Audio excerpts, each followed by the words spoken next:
Vicario, I mean, he's all over this man right now. Get these jabs, should be able to get a punish. A little late on the punish right there, though, unfortunately for him. And the counter really not working out in his favor, and neither of these dash grabs. So it seems like right now Vicario just seems to have all the moves and all the defense as well. No doubt about it, man. Playing around this can, utilizing it pretty well. All right, here we go. Some damage. Got an up throw into a forward air right there. I like the movement. Yeah. But like right there, that was definitely another chance for me to get another grab, but I think we went for like, it looked like he started an up tilt, to be honest. Right. There it is. Got an up tilt in general though, or in, you know, kind of what I just said. So here we are, 65%. I think, like if he gets, I think about 80, he should be able to go for like an up throw to up air. It's like a 50-50-ish deal.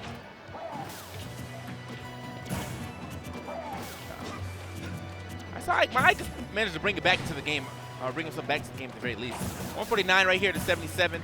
That's some good rage for Ike. Yeah, if I'm Ike, you know what? If I'm Ike, I notice, you know, obviously I'm trailing, got the percent deficit right there, but well, dang. I was going to say I'm not too discouraged because I have all that rage behind me, but good stuff on the part of Brain Card to just kind of seal off that stock and not let things get too crazy. That wasn't even, whoa. Bruh. All right. Right as you said, he's not getting too crazy. He's getting crazy. So, He got suicidal. that was Straight off the edge. not what I was expecting right there. I mean, he did get pushed to the edge. And now, you know, I can't fight for his friends because all his friends are dead. Accurate, actually. It's actually super accurate. If I was in the chat, I'd just be like spamming question mark, like, what the hell happened? That's what everyone's doing. Oh, that ass? Yo, we out. It's my favorite. It's the wait. You need that wait what face right there. That black dude. Are you real right now? So the stream's back up. That's good. We're getting a little concerned. Yes, top 8 is tomorrow, you lovely individuals. How you guys doing? All right, so let's see if he has another character in store, if he can just clean up his gameplay right here. I think Battlefield was definitely a good pick. I would probably stay there, but instead he goes over to Smashville. Obviously, you know, it's a normal pick for most people as well, so can't take anything away from him. Let's see if this works out in his favor. Royal Blue right here.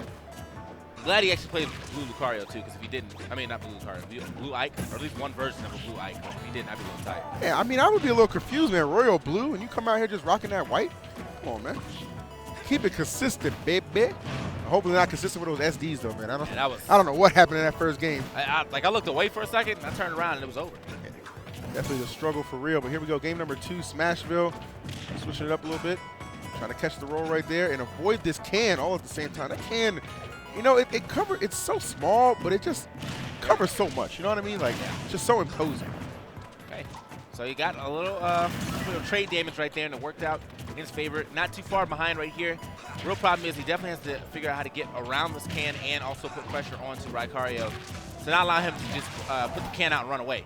That's what he's doing. Put the cans out, rolls behind him, then runs past the can, so that way if he tries to run too, you know, he can just activate the can and get the hitbox out. The unbroken strategy. It's been working out for him. Oh, all right. Here we go. Betrayal right there. Get in his face right there, though. Exactly. You just got to kind of close in on Duck Hunt, man. Don't give him that room that he's looking for. As you said, he's perfectly content with just throwing out that can and just running away. Yeah. And for Ike, I mean, Ike, you know, has no projectiles at all, so it can be a little bit of a chore sometimes. I mean, if he was real, he'd just quick draw. Yeah, real stupid. Crazy. just go in. Right, try to find another way in. Does a good job here. Starting to close the gap. Right. Man showing no fear. Oh, that can, though. I like the placement. And now some good stage control. Having a hard time getting back on the stage is Royal Blue. The counter, nothing happening off that, though. I got a pretty interesting counter, though, anyway. It doesn't activate immediately, but then it, oh! Okay, he almost died. To his own can off the forward. That would have been nice. Royal Blue is starting to get more of a handle on how to deal with that can. Yeah. There it is. See that? It's pretty late on when it comes out or when it activates, but damn. My man does not want beans today. That's crazy. All right, bringing out the Sheriff. Batting back. Nice DI hanging in there. Oh, that was actually pretty smart. I give him that. It would have been an air dodge down if it wasn't for the counter. And I think the counter might have been the better option, or definitely was a better option because he's still alive, but yeah. Yeah, I think actually one thing, Brancario actually kind of predicted it, but he didn't. It didn't seem like he was in a position to punish. Probably that dash attack will get the job done. I mean, he could have jabbed it. He went for an F smash. F smash pretty laggy right there for Duck Hunt. So. Yeah, he has some underwhelming smash touch. Either way, though, it's up to Royal Blue. I mean, great adjustments. He's actually kept his first stock longer than he kept his second stock and first stock in the first game. So let's go.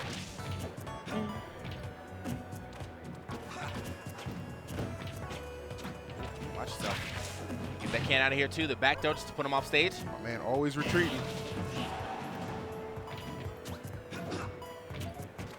Again, man. Let's go. Now, I feel like he's definitely, he's figuring out what he wants to do with the cannon. Even if it's just attacking it, he's putting it out there. But I think Brancario should start catching on to that he's always going to throw out attack cans, on stage. The up throw, nah, man, we heavy boys. If it ain't Ike, it's definitely that sword. Free. And that man's strong to be holding it in one hand. He's definitely making up for that first game. I mean, that was a mess. The draw? What the? Did you see that? Smooth. He was like hitting the can, but like it wasn't going anywhere. Lit. It's like a fake hit. Finally, Duck Hunt right there is truly struggling to get that kill. That was legitimately the same way he got him in the first game, too. Like, you know what? And these aren't even roll reads. It's like he rolls, and then Royal Blue tries to, like, I guess, run and catch his next roll, but then he just up tilts. I should get a good grab right here. And to the forward air, and that DI was abysmal, bro. That man, he just wanted to go to game 3. Yeah, he was like, ain't no way. Obviously, I'm pretty much done with this one. Ain't no way he was trying to finish that off. That DI was abysmal. That's OD.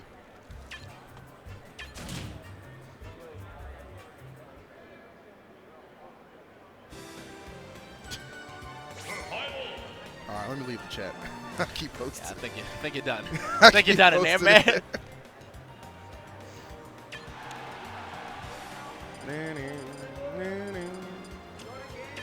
Ooh, Palatina's Temple? Oh, on FD, obviously. Okay. Hey, it's a good stage. I didn't know we was doing stuff like this. I would have changed this music too. So anyway, it's a pretty good song. I'll give it that. Yeah.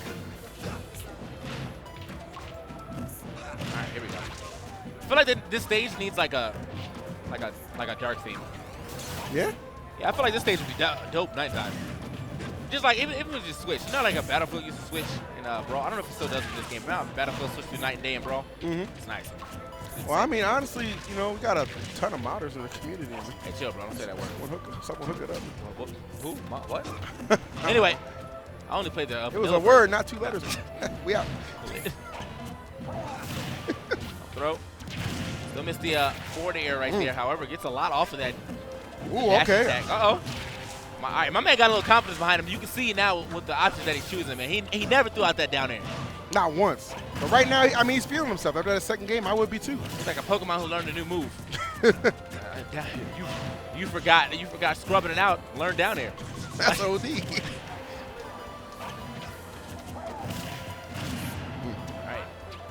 Still a pretty even game right here. Thing is, though. Ooh, that quick draw was actually useful right there. Yeah, it's not a bad move, man. Come on. No, I don't think it's a bad move. I'm just saying, like, the way he used it, I wasn't expecting it to come up big like that. Okay, that right there was the analysis paralysis if I ain't ever seen it. Now, F smash the other way, and you run up and do nothing?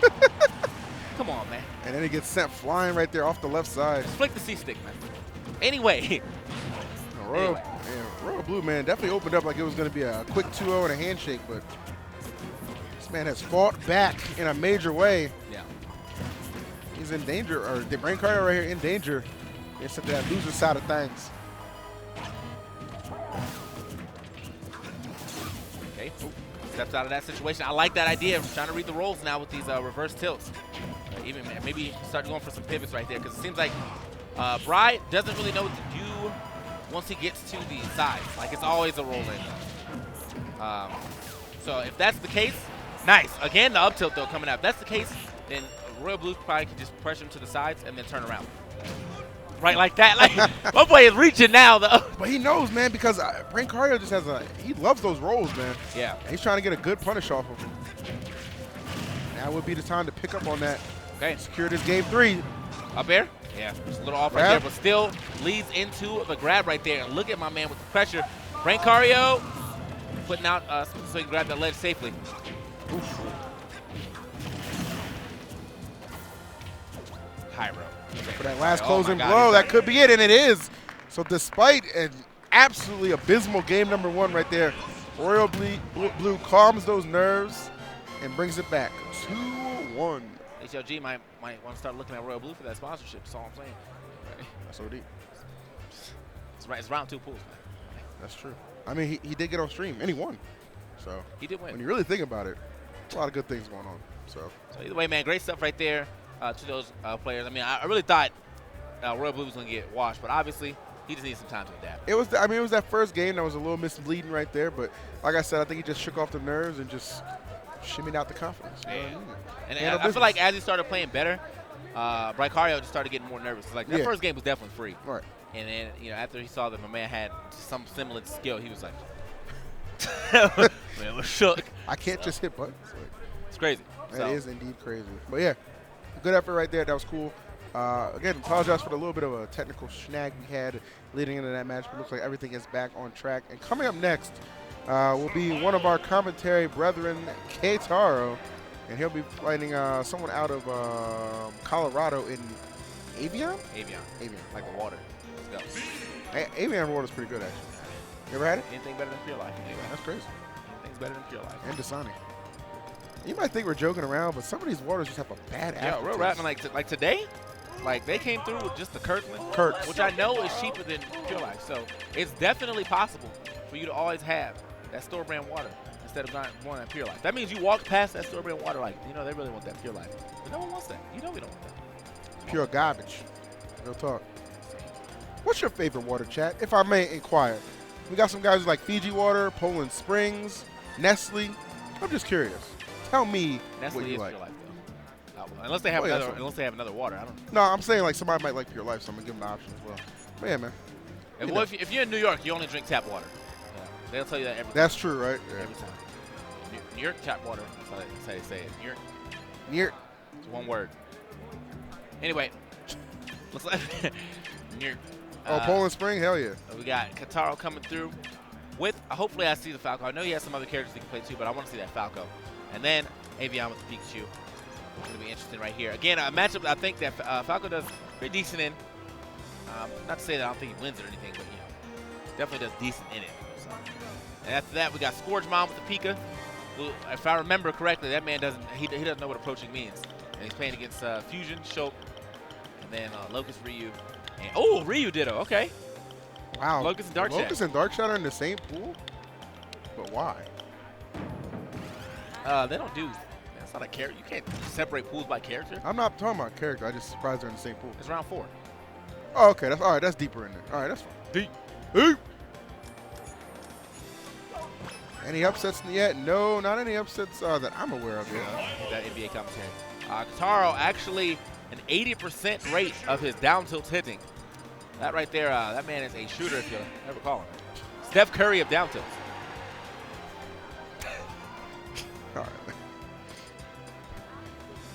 Keitaro just looks so happy. The thing about Keitaro is he's just happy to be here. You know what I mean? Yeah. And they bought me out. After that, nothing else matters. Doesn't matter how I place. He's just a happy guy.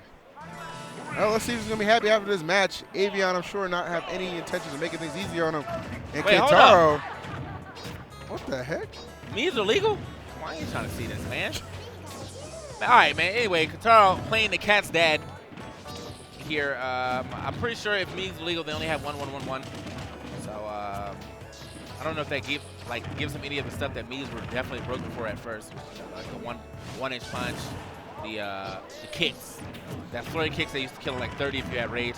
Right now, though, obviously, it's looking like a bad idea because Avion is all over this man. Yes, man. Keitaro is definitely getting beat down right now. I don't know what prompted him to go ahead and just bring out this me, but never mind. I forgot how bad that up B is. So rip. He can legitimately just get S smash before he grabs the leg right here. Doesn't seem to matter though. Yeah, a skilled player can win with any character. All right, you know what? You on that melee stuff? A skilled Fox can beat any, or a skilled Roy can beat any Fox, huh? I mean, Neo used to do it. You got to go back to 2006. Yeah, I mean, it's way back there. Damn it, there's some data. All right, so Keitaro looking to get something started here right now, but he is Definitely on the struggle train, 166. Okay. I know he goes to Mexico a lot, man. He just kind of got that boosted confidence, but that doesn't apply in all aspects There's of a life. taunt too right there. Let's see what happens after that happens. I mean, you definitely got to lose your stock pretty soon, and there it is. Time to get bodied. Freak. Not the best trade at all. Right now, man, don't want to give anything, take anything away from Kotaro. I mean, he got 97% of the board. I like what I'm seeing by Avian, though. I mean, I feel like his movement's pretty smooth all around. Against the me or not, still tell that. Okay. For a second, I was like, man, you are really cursing everyone today. Bro, don't let me compliment you and you just take that hard SD. I think you got pretty good recovery, though. From the depths, he comes back. It continues this onslaught on Keitaro. Oh, okay, here we go. We out. He just slid in there. He really just slid in right there. Some DMs. He was all up in it. That's the one. I think it's the one good thing he has in this set right now. I mean, I love shot put too, but it's not a good move. But that side B is pretty nice. It's one of those moves that just looks cool, but execution-wise, it's not your go-to. Yeah. But despite a very rocky start, Kitaro's done a good job bringing this one back. Actually taking the lead right now. Hold up. Finally kind of adapting here to Pikachu's movements. More specifically, Avian. Avian now being behind, he's going to have to start approaching. I mean, looking for a little much right there with that F smash. Kitaro's actually scooping this man up, man. I'm still in just disbelief that he actually brought out the knee. Knowing the way he streams, he probably had a donation goal for this. So. Bro, honestly, if he would have hit that, I think I would. It was time for him to commentate his own match. It was a down throw in the up B. Right before he about to grab the ledge. Oh, man. All right, man. What a comeback right here for Kotaro. And Avian looking like he's all out, like running out of steam, basically. Yeah, I'm not really sure. Avian had that really strong and hot start, but it's just like as the games have progressed, it's just been all Keitaro. Oh, dang. Come on, dog.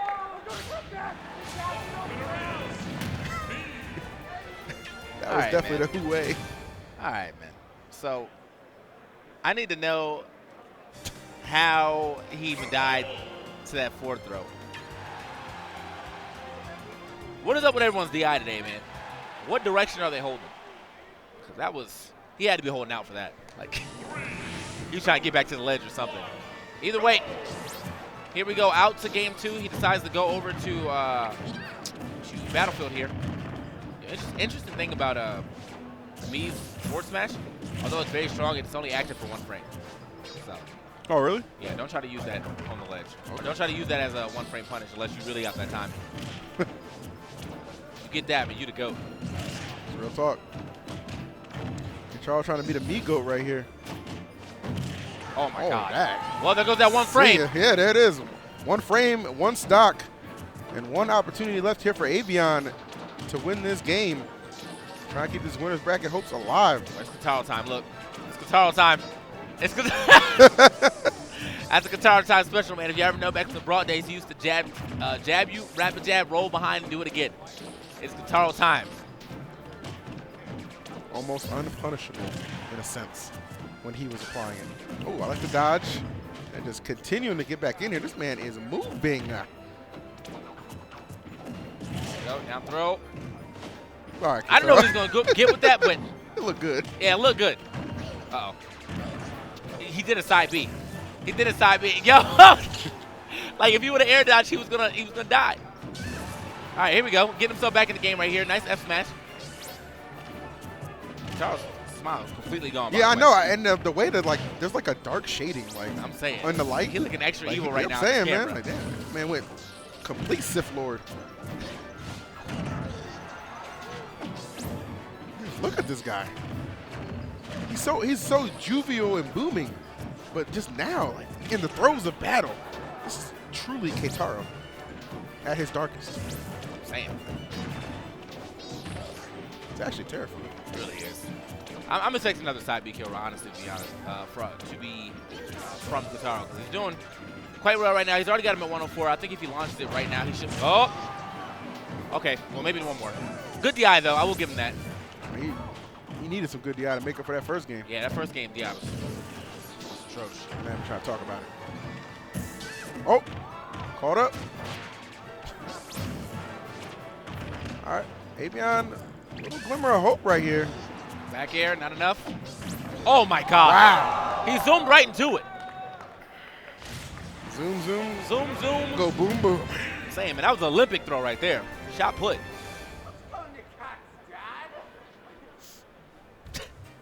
You're not my guy. Right. Let's go to the cat's dad. cat's that alimony has been paid today, I will tell you that. It's been paid today. The IRS is definitely not going to be looking for him anymore. Great job to the cat's dad. Hey, y'all couldn't fit my whole name? Yeah, that's crazy. I mean, I You're actually talking about that. I told you I don't have a tag no more, Yeah, man. you're I'm actually just talking about that. And I'm E. Oh, And, wow. we are here live, GTX 2017, Utah Jazz Arena, actually. To be more Yeah, precise. Speaking of which, the hell was that? Oh. You hear that? Yeah, I think that was the bottle that dropped right there. I don't know. I mean, the camera caught it, so good job, yeah. There's a bottle that dropped somehow, Esam being the one to give it back. I don't know if that was Avion's bottle, but just like them stocks, dropped pretty hard. Anyway, up next, we got Scourge Mob and Fusion coming up. Again, now, if you're ready for, if you need one of those matches where, you feel like you need to take a bathroom break, this might be the one. It depends on how Scourge Mob is going to play. I'm not going to lie. I've seen the man play before, and he'll tell you himself. He'll tell you himself. He's not a man who approaches. Okay. That's not his thing. I've seen Fusion play before. I like his shulk, actually. I said nothing about his shulk. No, I'm talking saying about Scourge Mob. No. I'm saying on Fusion's side of things, like if you're a fan of shulk, it might be probably worth it to stick around a little bit because I think his shulk's actually pretty good. But yeah, Scourge Mob, if what you're saying is accurate, I mean, he might say that might be like a all right. Well, it's top 16. Let me play like I really play. Yeah. He might actually go in right now. However, every time I see him, it's always around like top 32 area, and that man is on the other side of the stage throwing jokes, and people just don't know what to do with it against it. So I had no problem with it because if you win, you win, and it's funny seeing people try to like get frustrated over that stuff. But I know if I was playing him, I would have no words for that guy. There's no good games are being said at the end of that. no GGs, only bad Gs. I'm with it.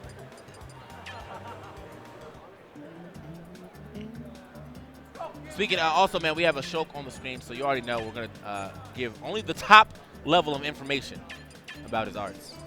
Yeah. Only the top level, okay?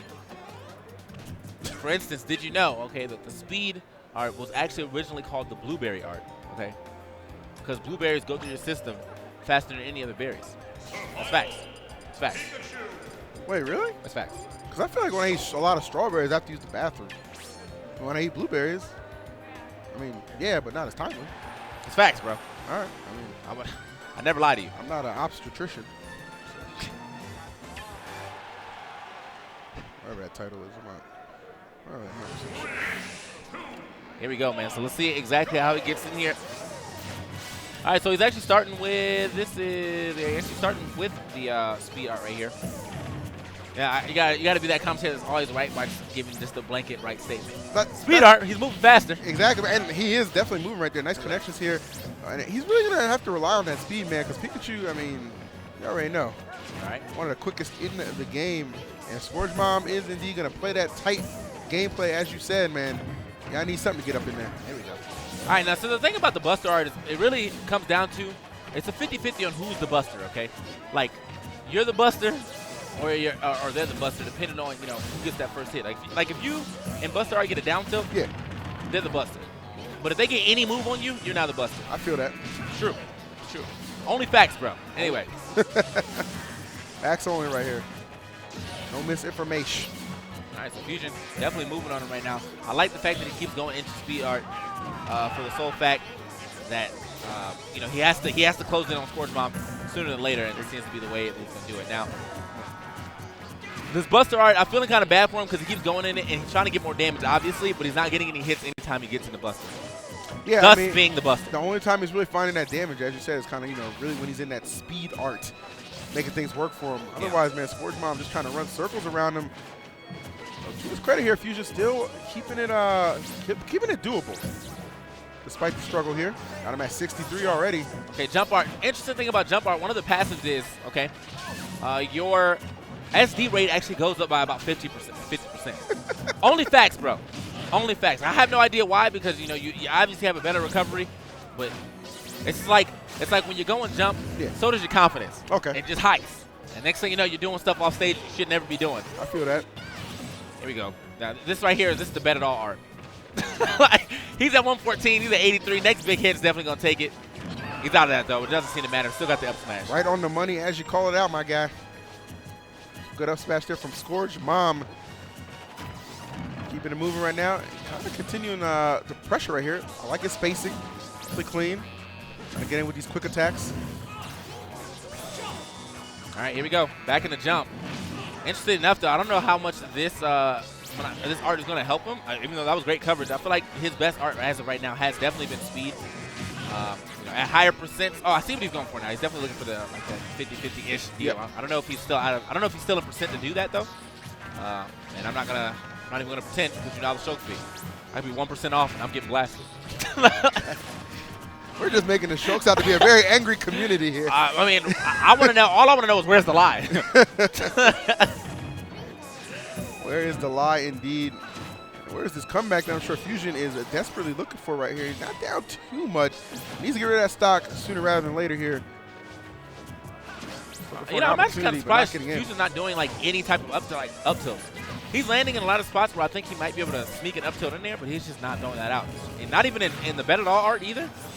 Might not be confident in the option here. All right. Scoop. Got those quick feet again. Can't really make anything out of it. I like that. Good coverage right there with the thunder here. Everything going great for Scourge Mom. Okay, back in the Buster art. I don't think he actually wanted that one. He's already got a decent amount of damage on Scourge Mom. Oh my God! I too was not expecting that. Yeah. Well, all right. A little bit of a loop right there. Yeah, definitely a bit of a loop right there. I think that throw was just so quick he didn't know what to do. Maybe that's also a passive to jump art. Your DI has to be trash. You get grabbed while in jump art. He shouldn't be on the ground anyway, so therefore it just forces your DI to be trash. Not the worst thing in the world. Oh, catching him again with the thunder here. Everything going right for Scourge Mom. By one good hit away from closing this one out. Now going to get a little heavier right here, understanding that stock is in danger. All right, and the shield art right here. Fortunate thing about shield art is, I mean, you move way slower. Yeah. And seeing that Scourge Mom is definitely okay with just chilling back. I mean, that's the real problem right here. Sacrifice that speed for the endurance right there, but Yeah. not going to matter. Gets caught out of his arts. That'll wrap things up. Just super unfortunate right there for Fusion. I mean, he has to go in. He has to pretty much be in speed art like I feel like 90% of the time. Every time he went to Buster, he never got a hit. So therefore, Buster art was pretty much ineffective. And then his bet it all art never really paid off for him either. So I be sometimes, man.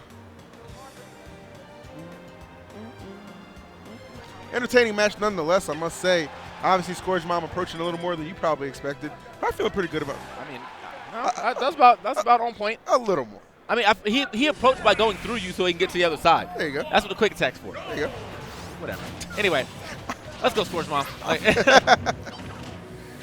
There we go. Look at that. We out. Man moving.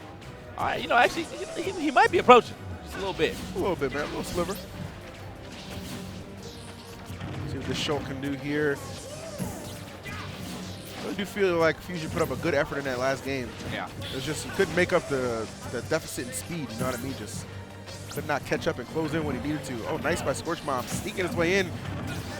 Good shield here. Just extending that damage. It's like he's like so good at playing around or switching up your style depending on which art Shulk is. Because I feel like still has not been hit whenever Shulk's in Buster art. And you know, he only seems to only get hit like when he's in speed and jump. But to be honest, you know, at this point, I don't know if that's the best switch into jump right there, get sent super far off. Up throw. Okay, not even the up tilt right there, but nice catch right there with the neutral air. All right, having to bring out that shield art. Just trying to survive these hits right now, obviously in kill percent. Trying to circumvent that now. But for how long is the question? Definitely. Shield art definitely about to diminish though. And Scourge Mom, the way he's harassing the shield is so good. Like his spacing on the way he's harassing the shield is not allowing him to get shield grab. And that seems like to be what Fusion's looking for the most. hit him with a down air, drifted away, neutral air, drifted away, quick attack and hit back to the same spot. Nice. All right, back in the shield. 152 though. Okay, down air right there. Oh, Ooh, we goes wrap. for the counter right there, and that's a pretty big commitment move right there, but Yeah. they come up with anything out of it. It was a pretty big commitment move on a Thunder Jolt at that. I mean, Right. Maybe a smash, but yeah, it's just a projectile. Pretty big commitment. Okay, Thunder Jolt right there. Does make it back. 190 though. So I mean, he is living. But he's not doing much with it. Back into shield at 200. I think an up smash still would be able to finish that stock. But I don't expect Scorch Bomb to go for it. So. Oh, we out here. Still surviving right here, but out for the moment. That's And done. Wow. that'll definitely finish it off. 230 though. I mean, talk about getting some value out of your stock. I feel like I've actually never seen that connection. You know, a quick attack into a Thunder like that. So, I mean, when you got 107, of course you're gonna get some high pop-ups off of your quick attacks. Yes, sir.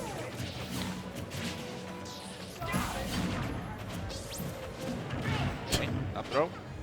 The Scorch Bomb is moving.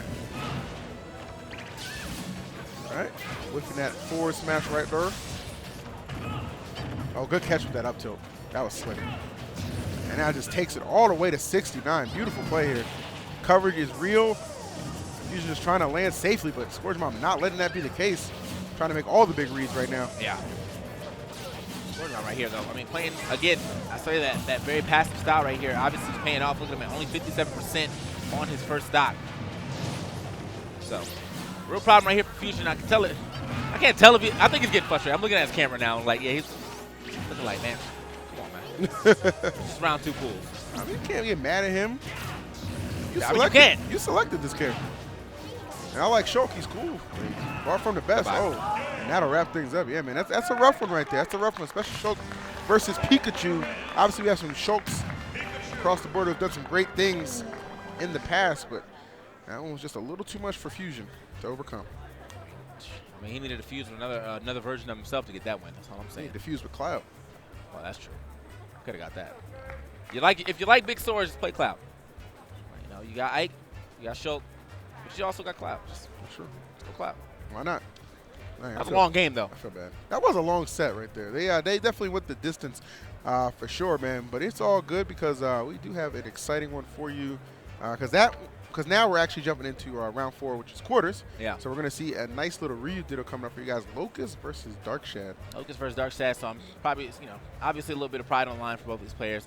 Both of them known to be, well, Darkshad definitely came up at the last half of 2016. He was making some waves for himself, especially around the Open Series. He took out Leo, and that was big for him. But he had some pretty good wins on his belt. And then, of course, Locust, he's been stretching all through 2016 and 2017. So Yeah, I really started to pay attention to Darkshad. It was what was it? UGC, I think it was. Yeah, that was our tournament that we were at, and yeah, he beat Leo, he beat Sam Sora there. Had a lot of good wins under his belt, so definitely somebody to pay attention to. And then Locust, of course, rising, as well.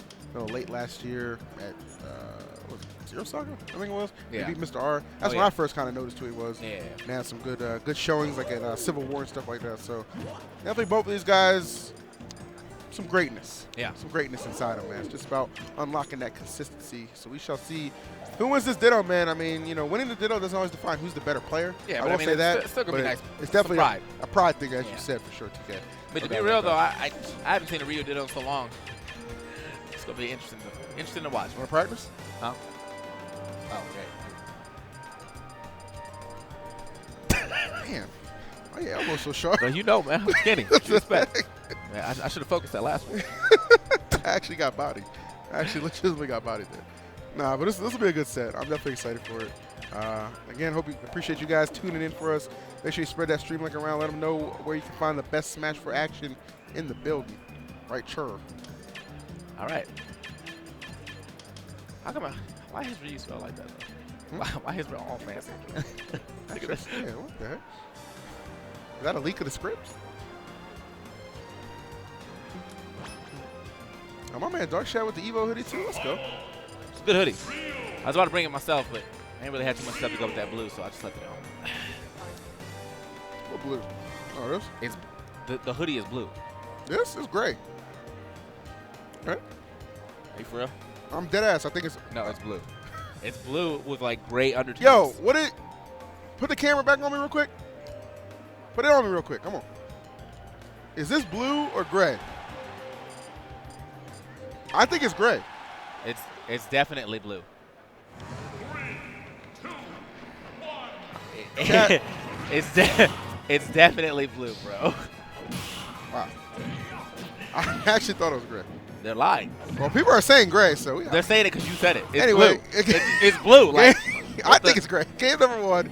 Y'all are actually blind. We have the blue Ryu here. Y'all blind.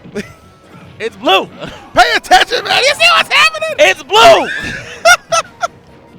The hoodie's a lie, man. The hoodie's a lie.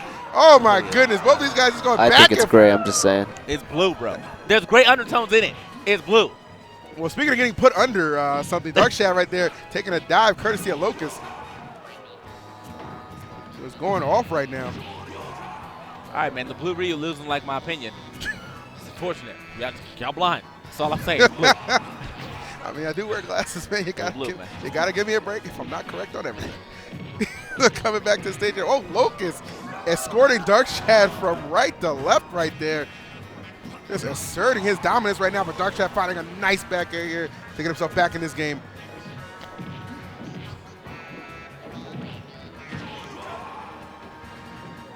All right, trying to cover that ground right here. Catch Shad landing. Gets back safely, however. Ooh. All right. Trying to get himself back in the game here, though. Shad with he muscling up on him right now. And that's good, though, because if you try to go for the focus, the second hit would take him out of it. So that was a very smart use of the, oh, no. They're trying to flex a little bit here. Got to be careful. Yo, his timing was godlike on that, by the way. Oh, no, that's unfortunate right there for Shad. That's the worst feeling. Yeah. It's the worst feeling. Especially when he's bringing it back like that, because Locust had an incredibly strong start right there. Shad just kind of climbed his way back in. And that's kind of what you kind of expect out of a Ryu Ditto, very volatile character. So, you know, obviously that momentum can just turn at either point right there. But that's just how it be sometimes. Well done to Lokesh. Well, we'll see. But yeah, as you said, man, let's see what happens in the next game. That's got to be the worst feeling, though. You know, you're one. I guess you're one fish short at that point in time, but happened to be Locust, who was not one fish short. So it's really weird saying too. I don't. Does that mean like Ryu got really good reach? Like, anyway, that's a good question. I don't have an answer for that. Now that I'm thinking about like one fish short, like, ooh, I like that coverage from Darkshad. Take his time right here, trying to catch Locust coming up. Smart stuff going high right here. Oh, and Shad not letting him land. Gonna send him right back to the skies right here. So now Shad on the side. Okay. Sick. Definitely stuck that fist away.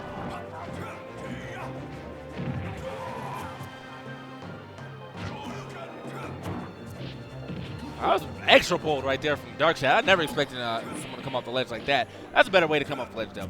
Put a double hit out there. Uh-oh. Doesn't seem to matter. Gets himself right back into the game. Does Locust, so good stuff to him. This set actually might be shorter than that first game from Scorch Mama Fusion. Yeah.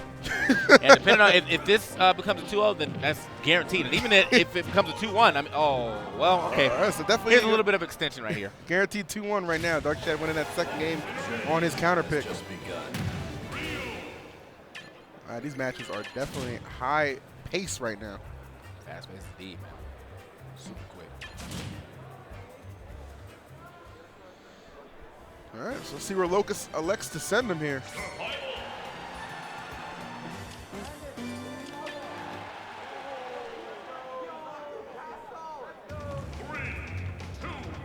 Oh, okay. Perfect stage.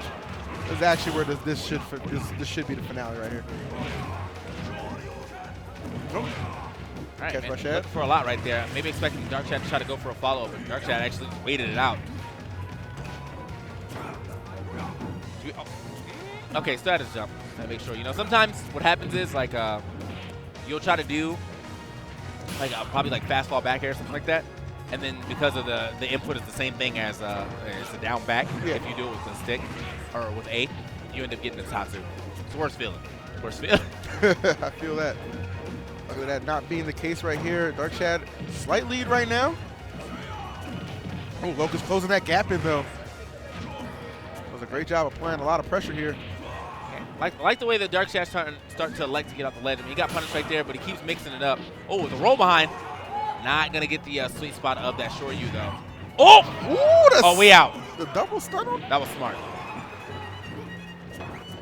With some clever gameplay right here, and that's going to be the first stock right here. Dark Shad in the lead right here, trying to assert himself. I believe it's called Locust Focus there, but seemed like that focus there isn't really coming out in his favor just yet. I didn't try to show you that right there. Oh, you're actually done. You're done. You're actually done. Where is Bam when you need him? He's dead. You're dead. You're dead. You're dead. So Locust right there winning the first game in a pretty solid fashion, I want to say. My man wow. Dark Shad up there with the loafers, man. He was relaxed. Right? Like, that man he was relaxed through that game. He rolled out of bed, put on his jersey, came to handle his business, did just that. So, damn. That was quick. That was quick. That was a 2-stock. I wasn't really ready for that match to be over so quick. I need all Ryu Dittos to be a 3 out of 5 now. To be honest, that was quick. I could see that being enforceable. That needs to be a rule. Cause that was hype. That was fun. Yeah. That was definitely fun. So good shot stuff to Dark Shad right there though. Able to, I would probably say Locust was probably favored in coming into that. Yeah. I would say that's a fair assumption. But no, Dark Shad holding it down. So well done to him. Keeping Ohio on his back, man. One of the best out of that region for sure. Now we got up next up we have Fallen coming up against Bask. Fallen actually flew in, I think, last night. It was either last night or early this morning or something like that, because I think he had midterms or something like that. Yeah. So shouts to Fallen right there. School first, Smash second. Same. Missed doubles, but right in time for singles. A lot of people out here trying to quit and just do full-time Smash. My man said, nah, I could be good at both. Yeah, well, everybody got a pot like GTX, man. I'm good. Settle down. So see what happens here, though. I mean, Fallen obviously going to pull out the Rosa, and then Bask from NorCal is going to pull out the Toon Link. So that's going to be pretty interesting. See how that interaction between projectiles and I guess the gravitational pull, if he even decides to use it, or if he's just going to try to outplay him without throwing it out. Some Roses will depend on that to save them lives. Some Roses feel like they just have good enough defense without it to slap you up. Well, I already know what to expect from Fallen. I mean, he's one of the premier Roses in our game for sure. Ton of good wins under his belt. Bask, I'm not the most familiar with Bask. I've definitely heard of him before, but I haven't seen him play too often, so it'd be nice to see. I know I've always been like a fan of Toon Links, from the Hugas to the Stigma. I think that's his name, right? Stigma? I guess so. Yeah. He's really good. So we shall see. I forgot you still got that up. Yeah. My man. Oh, maybe I think his tag is 3XA then if it's not Bask. I mean, that's just the way it's put up here on this monitor. Someone says it's Bask not Bask. 3XA. Am I thinking of somebody else then? We'll just wait, man. I'll just wait until it shows on the screen. Like, to be real, like, if that's the sponsor, the little line that we see right now is a little off. I might be thinking of somebody else then. I don't know. There's a lot of players in this game. A lot. Oh, I've never seen that guy before in my life. All right, well. Oh, well, regardless, I mean, it's still, it's actually just not correct on the screen. Man. We have CL Bask 3XA. That's what it says on our screen. That's what it says on the screen, man. We got three monitors and one of them can't get it right. We're only telling you what it says on the screen, man. I'm sorry. We're just having some fun with our technical producers. I think EE said his name is Steak.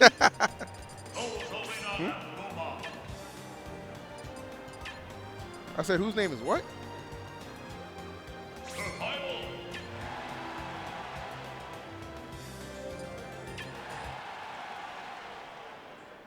Oh, it's 3. His name is 3XA? Okay. I don't know. Nobody wants to tell us the truth. No one wants to tell me the truth, man. I'm looking through here to see, what was what, and I can't tell. But on the screen it says Bask, and I don't want to call him that. So he's a Toon Link. Fallen versus Toon Link. Let's get it, baby. We just taking away this man's identity? Yeah. Right. If he wins, he earns his name. So right now, those. Oh, you know what? It's Sigma, not Stigma. What the heck? What? Sigma. Who said that? No, I'm saying that. I just remembered his name, Sigma. He's that Toon Link I was talking about. It was really good. All right, my bad. Is it Sigma? It's Sigma. It's Sigma. No, not him. Not Bask. Like, or not the Toon Link on the screen. Oh, okay, I'm saying in general that. All right, the tag is 3XA. Game number 1, The tag baby. is 3XA. We're in it, man. We got We're in it, man. This is not on me. All I have to say, man, we got to roll with the punches. The punches are actually just hitting me straight in the face right now. So let's go. we got a good game here, baby. Fallen in full control right now, trying to keep on the pressure here.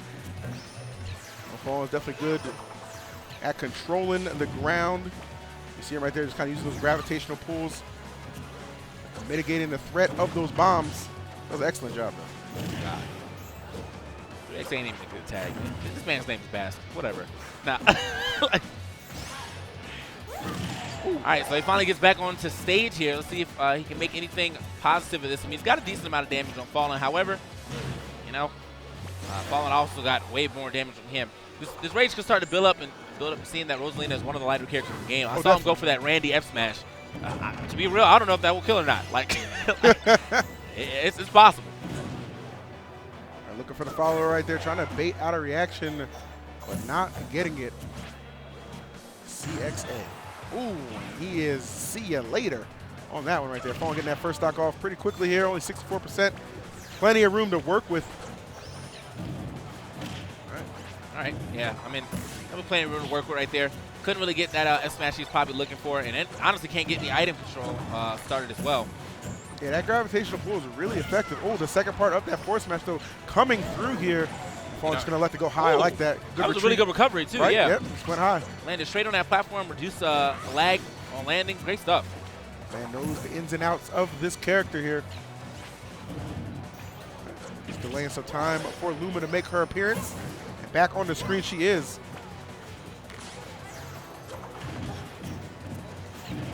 Oh, okay, nice. Good follow-up right Yeah. there. All positioning. 3XA right here, definitely gaining his name right now. Hey, can we just take that basket off the screen, man? Come on, man. Yeah, I'm not really sure why it's still there. Yeah, we get it, man. There we go, my man. Hey, let's go. Let's go. So, identity revealed right there. Like a long issue of Marvel, man, just trying to get the truth. And finally, the man is revealed right now. 3XA trying to hold it down against Fallen. Still with the lead and control. Luma coming through. Okay, doesn't get stomped right there, luckily for him, but the bomb's gonna explode. Oh, good tech. Okay, never mind. Oh, you're dead. Oh, it was good. good tech. It was good. I can't take it away from him. Just if he probably wanted to recover a little earlier than that. I didn't really get to see him try to drop any of those tethers though. I feel like after that tech, might have been able to just grab a tether, put a tether out there instead of trying to go for another up B, or at least wait for the up B right there, because it looked like Fallen had that fully scouted that he knew he was going to immediately up B again. Definitely. Great stuff. Great stuff indeed.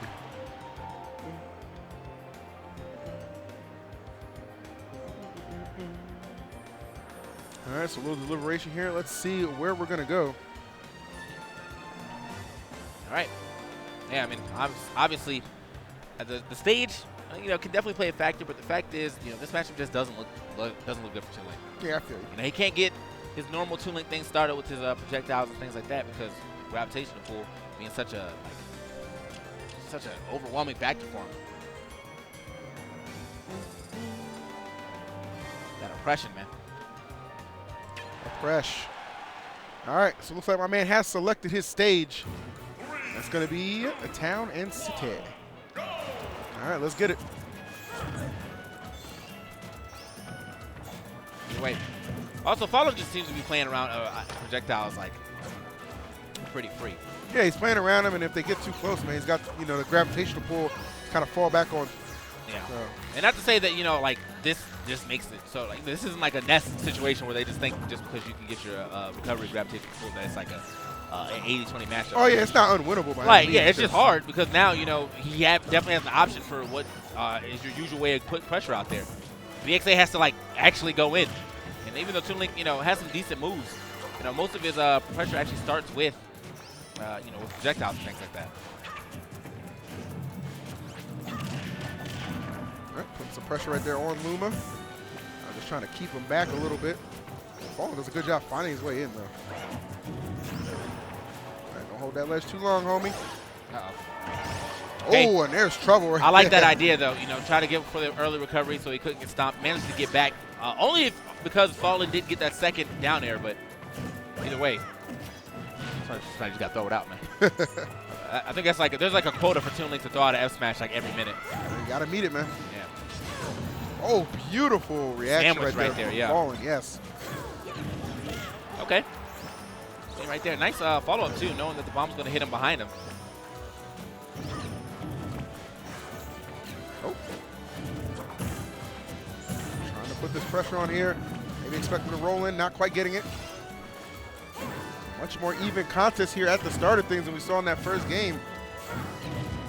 3XA stepping it up a little bit here. All right, now what I need to see right now from 3XA is the patented, okay. Ooh, Never wow. mind.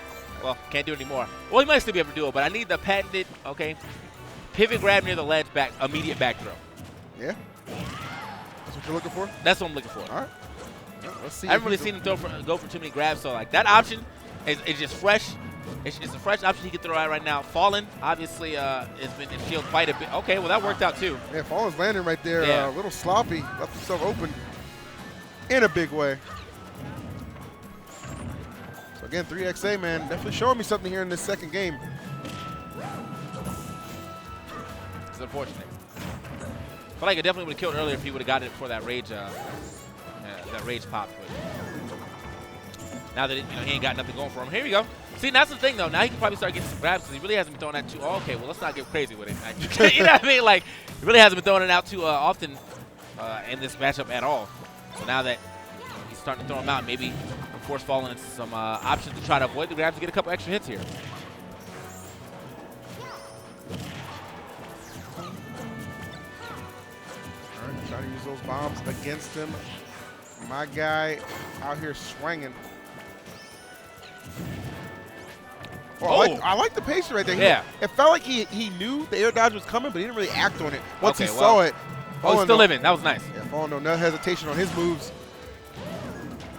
Okay, gets back on stage right here. Now with Luma being gone, a little pressure gone, but it doesn't seem to matter, man. You know, Fallen, not the type to go to the other side of the stage, wait for that Luma to come back. He said, I'm ready to fight. He said, I'm ready to fight. Yeah, definitely understood the situation he was in and capitalized perfectly.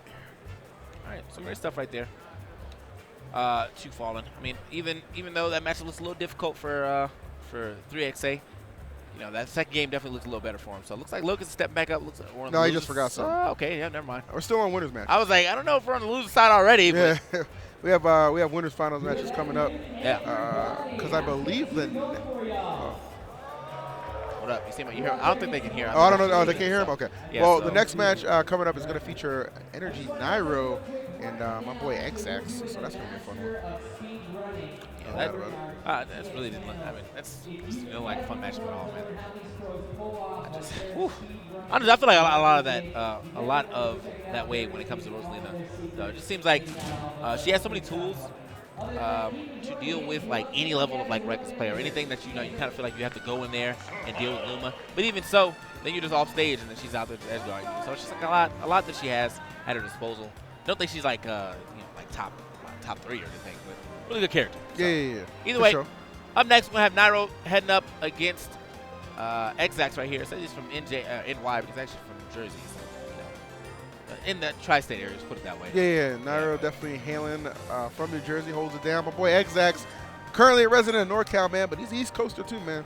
Got to start out there in Philly with all those big homies. Yeah.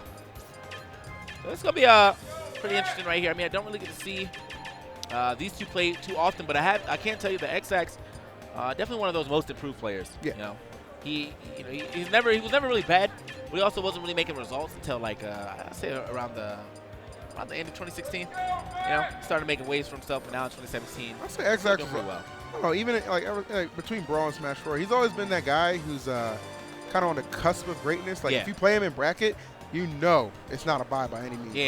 Like he's really good, and he's capable of causing upsets too. I mean, it was only a couple 2 GGs ago where he actually beat Zero. Yeah. If you recall that. So I mean, this guy definitely hit Zero with the option select. We both play bad though. That's what.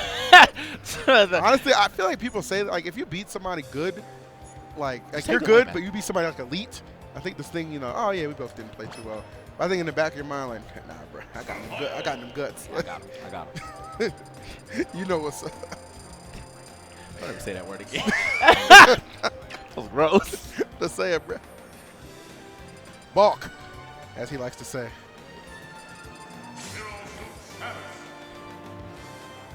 All right, so it should be ZSS versus Fox, if I'm not mistaken. All right, here, parroted in the crowd. But let's go, Nairo. There's no time, no time to be spared. As soon as Nairo hits that stage, you can see Parrotin right there, actually, in the XX camera, ready to drop another. Let's go, Nairo. Let's go, Nairo. All right, well, let's see. Let's go, both these guys, man. Two great competitors here. It'll be fun to see. I know Nairo goes back and forth with Larry for sure, so no shortage of experience in this matchup. We'll see what XX brings to the table here. Start things out on FD right now. Looks like Nairo's not going to shy away from more for those dares. Certainly doesn't shy away from going ahead and pulling the trigger on those boost kicks. Yeah, I mean, definitely can't take anything away from him right there. Trying to get that extra damage. Lance doesn't really get punished either, so risk versus reward working out in his favor right there. Whoa. Trying to get that stage spike right there. Yeah. A little too late, though, on the mark here. So XX's going to survive. Nice, using that side B to cover a little bit of ground.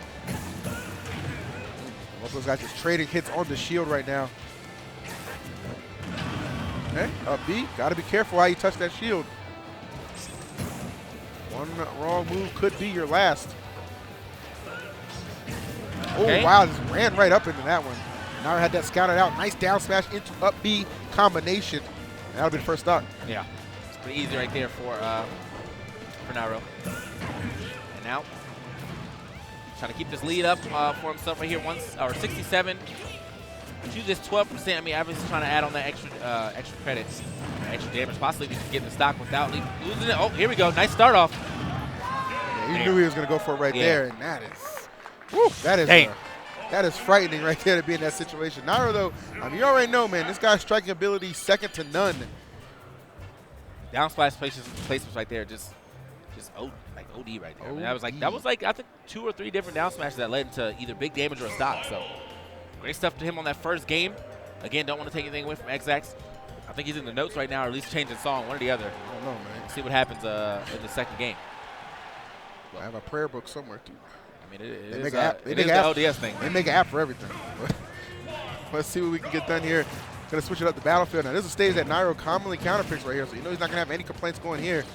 XX going to have a big game to overcome this one. Some pressure right there on that shield. Chop it through. I got XX on the run a little bit. Finds his way in. Couple of nice, good jabs right there. Love the follow-up to go into that up tilt. Yeah, smart stuff right there. I mean, also smart for him to recognize that he even got that tech.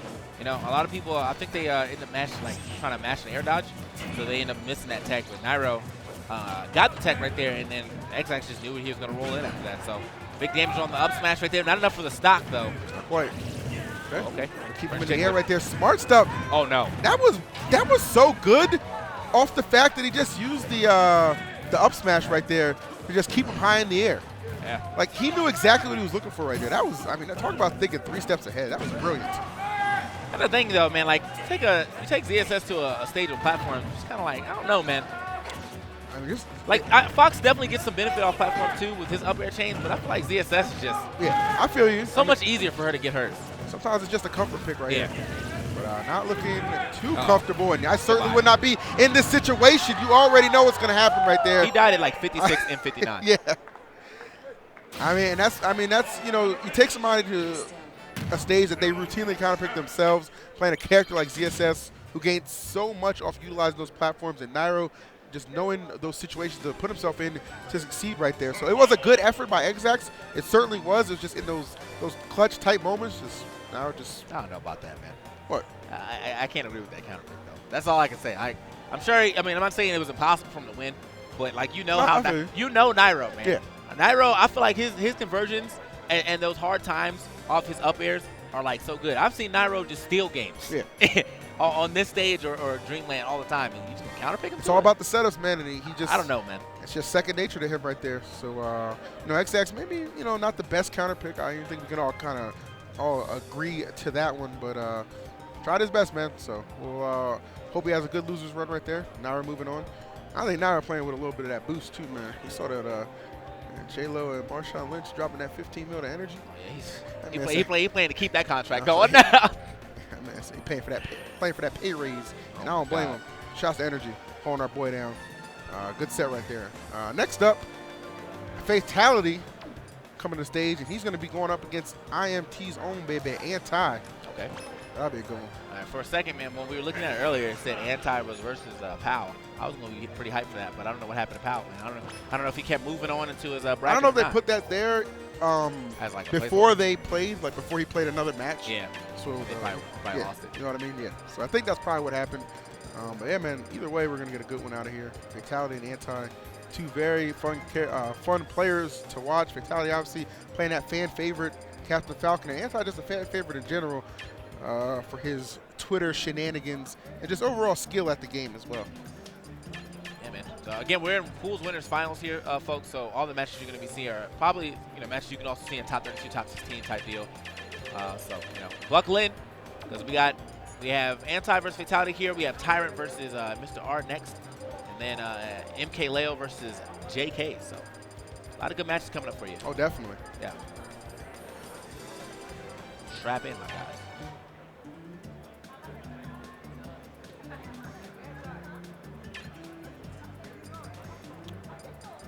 I guess I'm kind of wondering mainly who Anti is going to select here. I'm imagining he's going to start with Mario.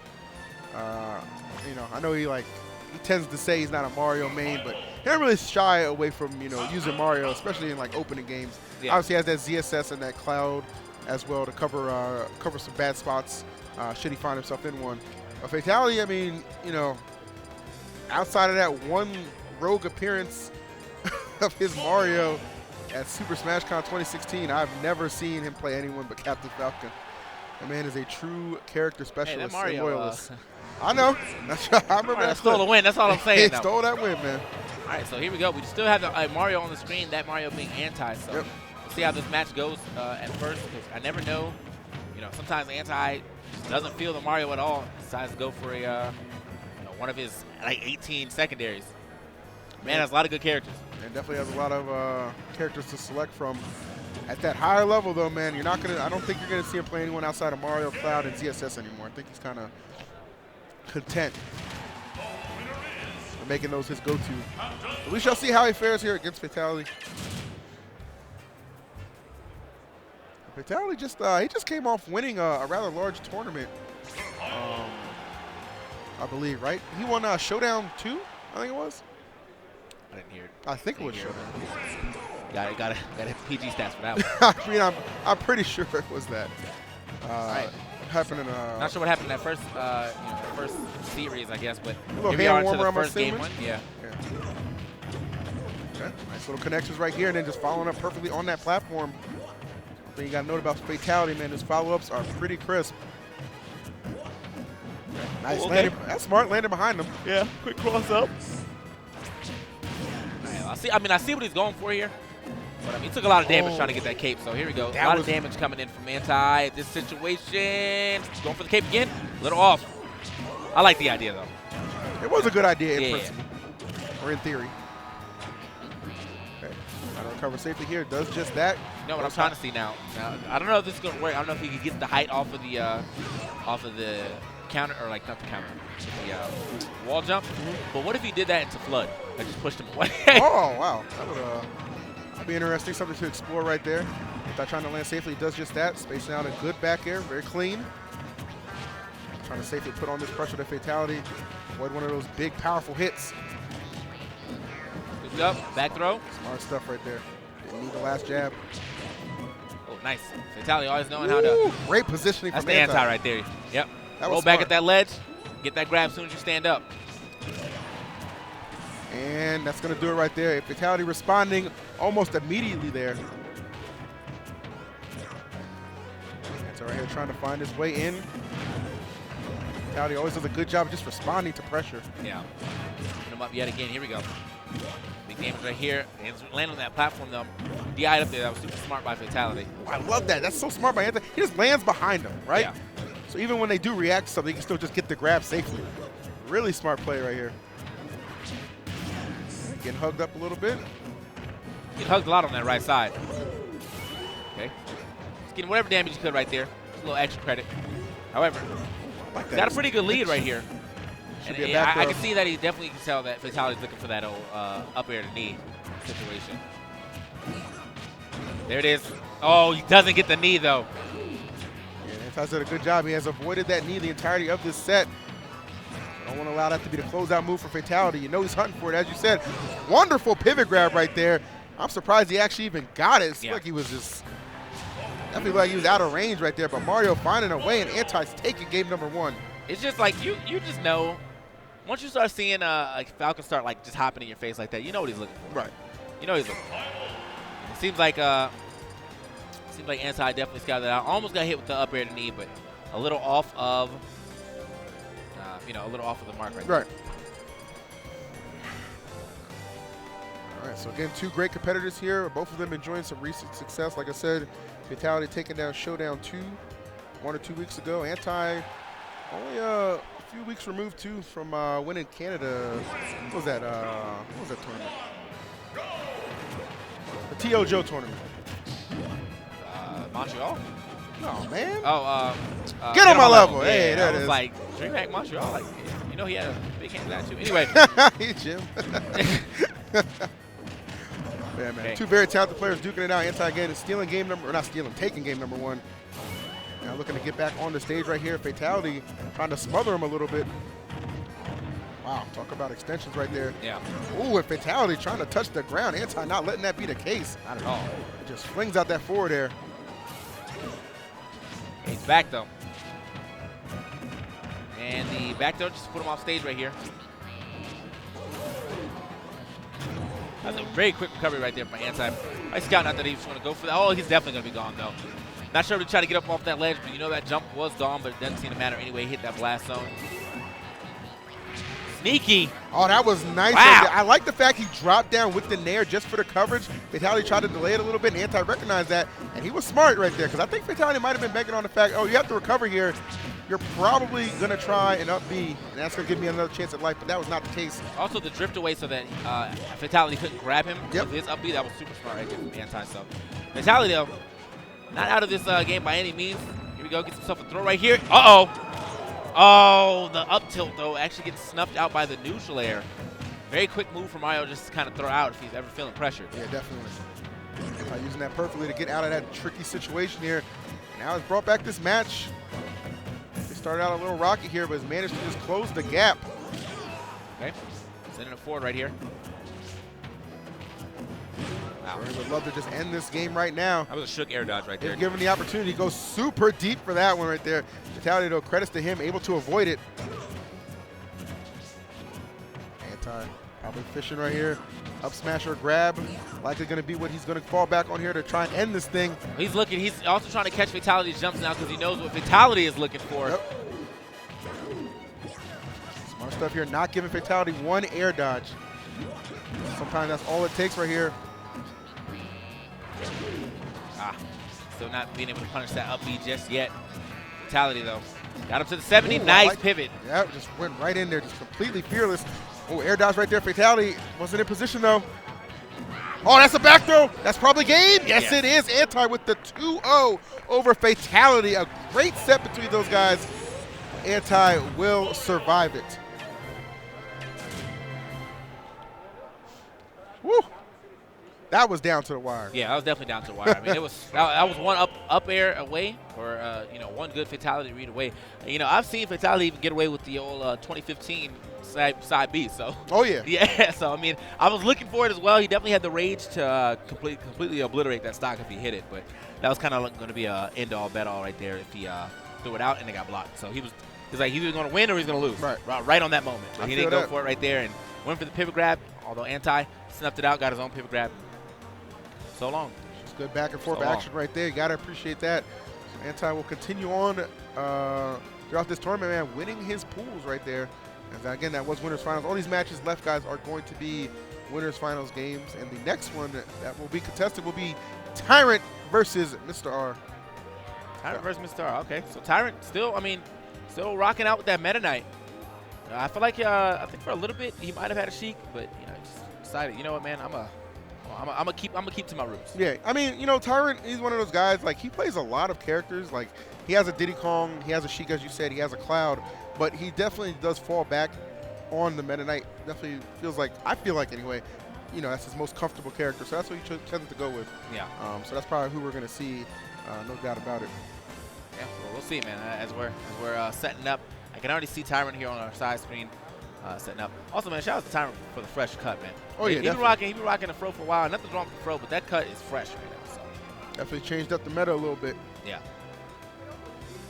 Almost didn't recognize. My man actually look like, he like a professor right now. So Let me switch his camera over there. Yeah, like he about to educate Mr. R on the BLM movement. Listen here, my brother. Like, come on, man, chill, bro. My brother. Let's go. So yeah, as we said, Tyrant seated right now. Don't know where Mr. R is just yet, but I'm sure he'll pop up any minute. But make sure you guys are spreading that stream link around. Let them know we can find the best Smash action of the weekend. GTX 2017 EETK holding it down. For about another 30-ish minutes. Yeah, something like that. Before, we before trade off for D1 and Kentaro. Yeah. And then after that, I think we come back for about an hour, and then we're going to leave you guys in the hands of the locals here. Utah, they did a really good job yesterday. We want to make sure they get their shine. Yeah, they were dope. Yeah. I like those guys. They're cool. We want to make sure they get their shine here at GTX. Gotta put themselves on the map, man.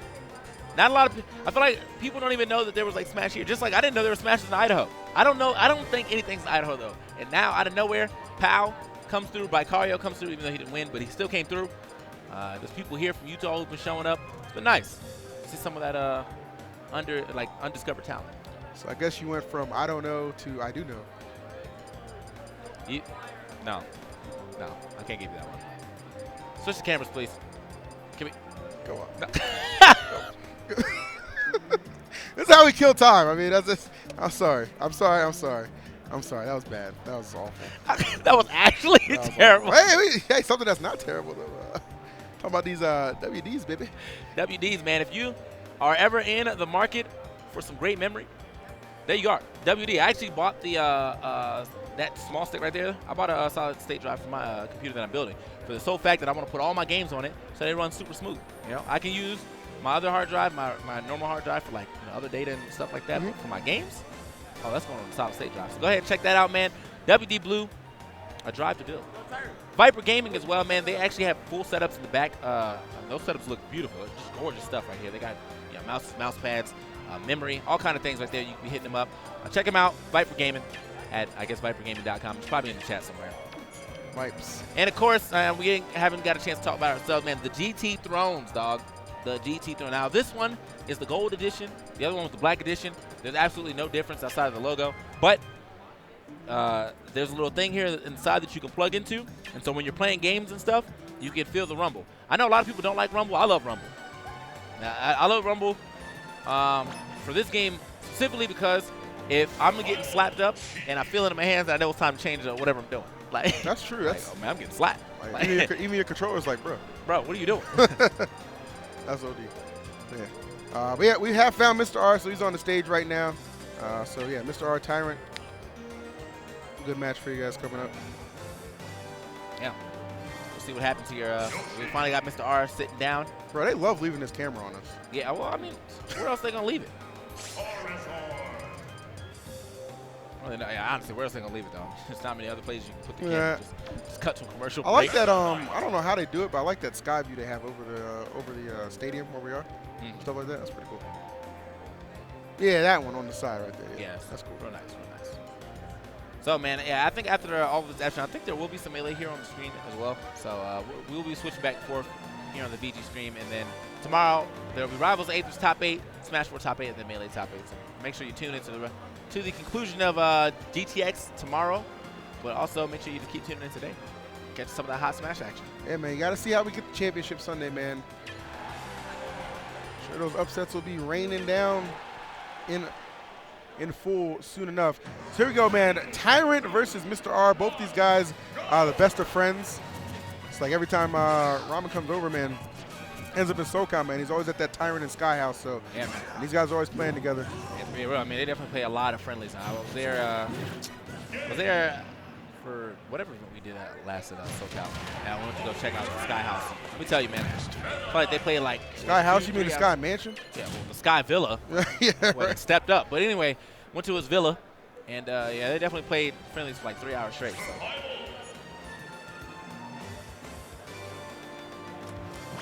All right, somebody's controls a miss. Yeah, I told y'all, man. Y'all see Tyrant up there though? Look at him. And Tyrant need a clothing sponsor now, man. And going in, got the fresh cut. Like he about to go to a job interview. I'd hire him. Saying, so, what are your weaknesses? Oh, I just never know how to stop. All right, this guy. Yeah, you got to make that weakness sound like a strength. Yeah, man, I could just never stop working. I love work. I'm like, God, shut up. Put that work in, man. First day asking for a day off. I definitely did that. Like when I first started working for like the county a couple of years ago, there was like I think it was around Apex, and I was like, yeah, I can't work these 3 days. And no, that job was short-lived. But you know what's not short-lived? The friendship that these two have, man. The best of friends right here, though turned bitter enemies on the battlefield right now. Meta Knight versus Sheik, game number 1. Let's go. Mr. R already starting out. Trying to get some B&Bs going. Nice combinations right here. Already got Tyrant at 39. The chat actually pointed out something interesting. Tyrant's Meta Knight plays with tap jump on. And that's what? Wait, Tyrant plays with tap jump on? Yeah, I mean they said. I mean if they're right, you know, if they're correct in who's changing controls like there. I mean Tyrant apparently left his tap jump on. Interesting. Yeah, that's definitely super interesting because you know with the ladders right there, I think that's gonna makes it at least a lot harder tech-wise to follow people and do the ladder at the same time. So wow, okay. All right, well, we shall see how it pans out for him right here. Yeah. Has yet to put Mr. R, I was going to say in double digits, but there it is, right on the money here. Nice follow-up with the back air. Well, I mean, tap jump on or not, it don't matter. It seems like he's still getting his confirms off of that. Yeah, it might just be a habit right there, you know, from back in Brawl or whatever. Either way. You can turn tap jump off in Brawl, too. I know, I'm just saying, like, if he still play with it on. That's true. Get options, baby. All right. Right now, Tyrant looking for that option to land, though. Mr. R making it very difficult. I like that jab follow-up after the nair. That was yeah. I got to respect Tyrant's Meta Knight, too, because, you know, like, usually when I see Meta Knights on the screen, all I see them do is dash attack and dash grab. My man is using moves, okay? I see some forward airs, some back airs. Oh, yeah, you know how they'll just kind of walk around right there just waiting for that one, you know, yeah, that one good dash attack read or whatever. Yeah, he definitely, I mean, he utilizes all the tools right here of Meta Knight. He's able to find that success right there, but Mr. R, however, finding an up air, and that'll be the first stock in his favor. He looks to build this lead up a little bit more. Trying to close that gap. Very patient neutral game having to be played right here by Tyrant. You know, Meta Knight coming from Brawl, you know, his changes from here definitely made him a lot less safe when it comes to his approaches and his aerials. So have to be a little more patient right here. Like try to walk through them, but for some reason in this game it's like really hard to walk through people. Uh-oh. Okay, looking for the neutral air right there, possibly a 2-frame, but a little off the mark. A little unsafe to attack that shield right there. Star finding all these openings right now. Tyrant just kind of getting overwhelmed. Trying to land right there. Mr. R not making it easy by any means. Love that back air placement here. Oh. And it's just right in the fray. All right, man. And I've always said, you know, Mr. R is really good at using that neutral air as a thwart for anyone on the ledge. Like almost anything you do off the ledge, it seems like his neutral air is covering it. Just a drift back neutral air to cover. If you stand up, if you jump up, or if you roll on, and then he usually tries to bounce the fist right after that. So there it is. Managed to get away with it that time, though. Yeah, see Tyrant hunting a lot for these dash attacks here. Mr. R, though, has blocked all his attempts. Now looking for that closing blow. 130 for Meta Knight right here. Shouldn't take too much. And the neutral air. Yes, enough. Wow. Yeah, I'm saying, right? Sent him kind of back and upwards there towards the left. Here we go. We got Rage Metal. Oh, okay. The tornado? I like the idea, though. He would have got max damage off that. Especially if he would have pulled it up and landed on that platform or just pulled it back into the stage. Would have been real nice. Got to mix it up sometimes instead of just going for the normal follow-ups. Still living. All right, forces Tyrant to go super low right there. Definitely, yeah, he's looking to keep him in the air right there with the up tilt, but Star DIing appropriately. I don't even think he actually wanted that up air. that situation. That seems like where Tyrant could have went for the back air drag down. But either way, wow, nice. That was beautiful. That right was there. crazy. That was cool. All the other times he did that, he came off the ledge with a neutral air, but this time, I guess he saw how much percent he had. And was like, oh, I can just finish the game right here with this up here. Very smart. Yeah, Mr. R right there, definitely the aggressor in that set, man, or in that game, I should say. Certainly paid off. So we'll see what Tyrant has, how he responds right here to game number 2. All right. I feel like Meta Knight's definitely a harder character to play in this game by a large margin.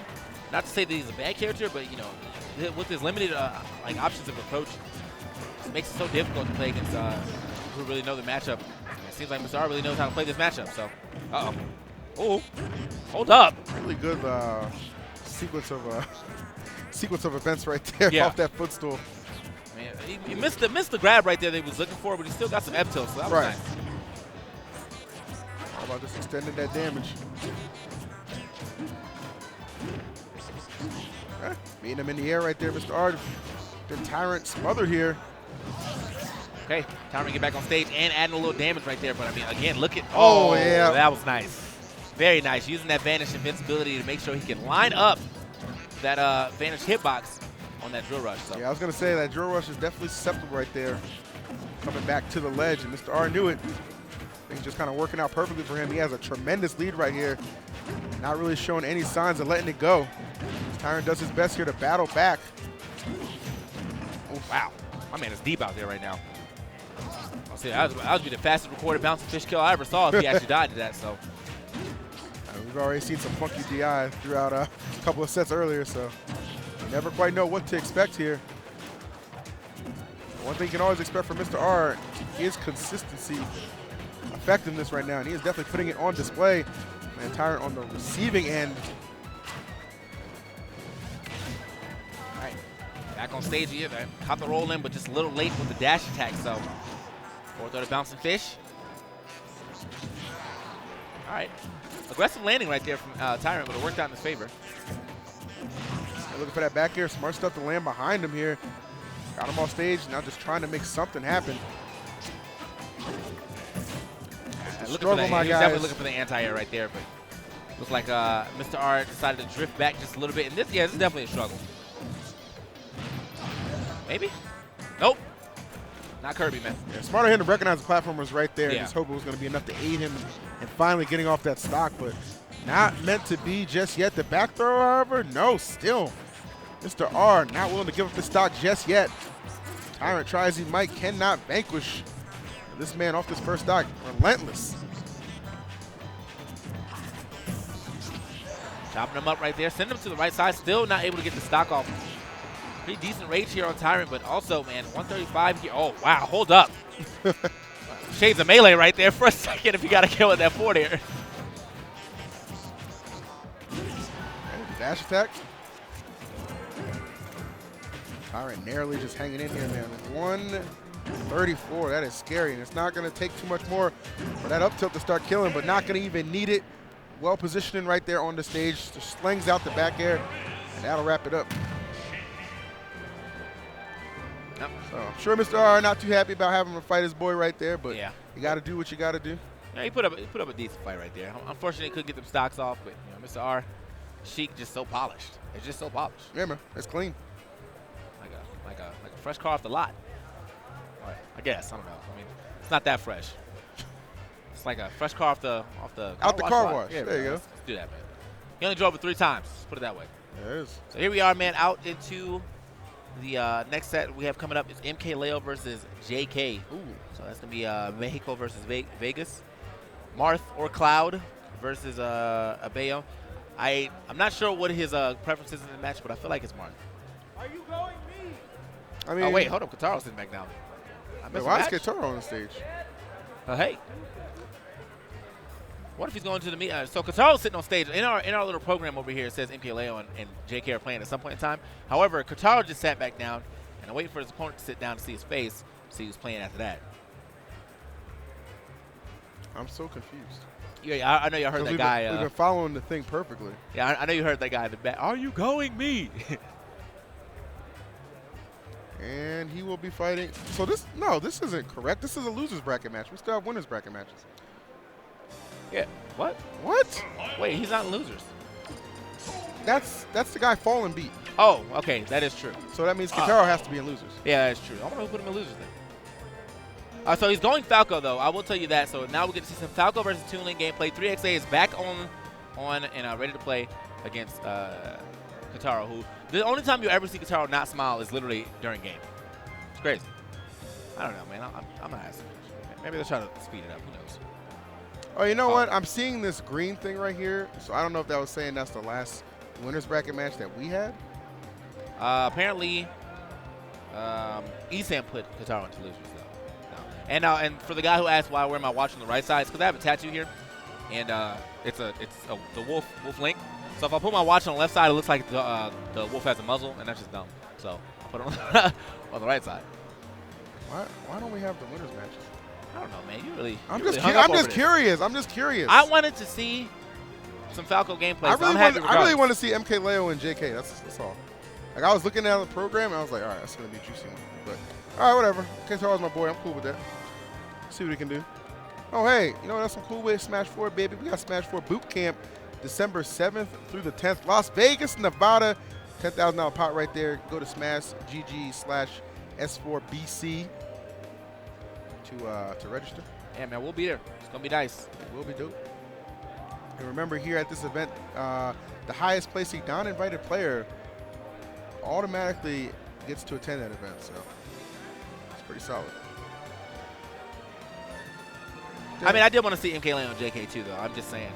But we didn't get to. We just didn't get a chance to see it. So I don't know. I don't know if they play most of these matches, or if they play any of these matches off stream. But like, there's more matches that we can see right here, such as PG Esam versus Fallen, Dark Shads play Zero, Mistake versus Charlie the King, and Ally versus Elegant. But Boy, I don't Charlie know. the King. I don't know if they're already playing. Like we're gonna play at all. We only have 15 minutes left in our block, so I don't know what's going on with this. Whatever's clever, homie. It's so awkward having to charge my phone under the table. Yeah, I definitely forgot to charge my phone last night, so I don't know how, but it's still living. You get one of those charger cases. Well, I have the Apparently that's charge the wave. block. I'm not doing that. I'm good. I got the charge block. Right. Where's your charge case? It's in my bag, but I'm using the outlet From from. a charge case. No. I have a block too. Okay, I was Yeah, saying, my bad. You definitely have. No, a I charge don't have a charge case. I have an iPhone. I don't even know what they make them for that. case. I'm sure they make it for that. Yeah, they I probably do. I know they make them for that because Tori has one. All right. Definitely gotta check it out. But something else y'all can check out, obviously, is these GT Thrones. Okay. Again, they rumble. They look nice. They probably fit in any office ever because it's black. And, you know, black usually goes with everything, or something in your office is black. I mean. All right, but yeah, man, and they also rumble. So if you ever, you know, Oh, there we go. MK Leo's on the stage. Oh damn. So I guess. Taro actually got booted. Yeah, Kitaro got your block's next, man. Your block's next. Taro got booted, my guy. So yeah, it looks like MK Leo is definitely on stage right here, and then he will. Obviously, hopefully, maybe he needs to play JK right now, or maybe they played off stream. Who knows? I don't see JK yet. He didn't play JK. He didn't play. My man got booted. That's crazy. I don't think he was ever supposed to be up there. We've been following this program perfectly, and then he just hey, just Mosey's on the street. I can't find an open setup, but hey. Like, it's so random. Yeah. Oh man, that's funny. That is quite amusing. So yeah, man, you guys are gonna get MK Leo versus JK. I know you said you're. I'm wondering. I mean, it'll be between the Marth or the Cloud. Yeah. Whoever he decides to go. I don't know. I'm leaning more towards starting with Cloud. We'll see how it goes. They can find JK.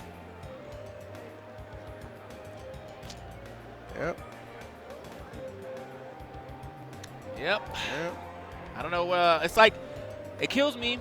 It's so interesting to me that like that you're gonna play, or that you know that you need to be around. Somehow like that's the perfect time for you to need to go use the bathroom. Every time. Here he is though. Look like he just woke up. I don't even think he went to. He's not coming from the bathroom. He just come from his hotel room. My man looks faded.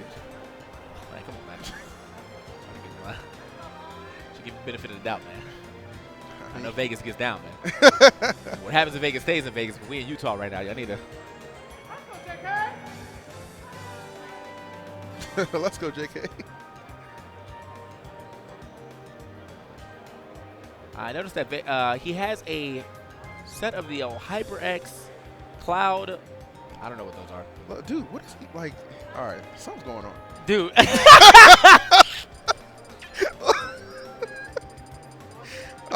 Yo, do you see JK? Dude, something is. Can he open his eyes? I know you see this. Oh my God. Oh man. JK's like, dude. It's like, Right. Leo's like, what's your counterfeit? Dude, what? Dude, what? Like, Where am I? the Ville, man. How did I get here? Yo, this is OD. All right. Well, JK, that J in JK actually stands for Jaden. that's what's going on right now. My boy is Jaden Smith in it right now. It's OD. All right, man. Well, I guess I gotta stop looking at JK's killing me. Yeah, I mean, I need to get to the gameplay. Yeah, immediately. yeah. I need to get to the gameplay immediately right The now. gameplay, the back camera shots, anything, man. I'm dying over here.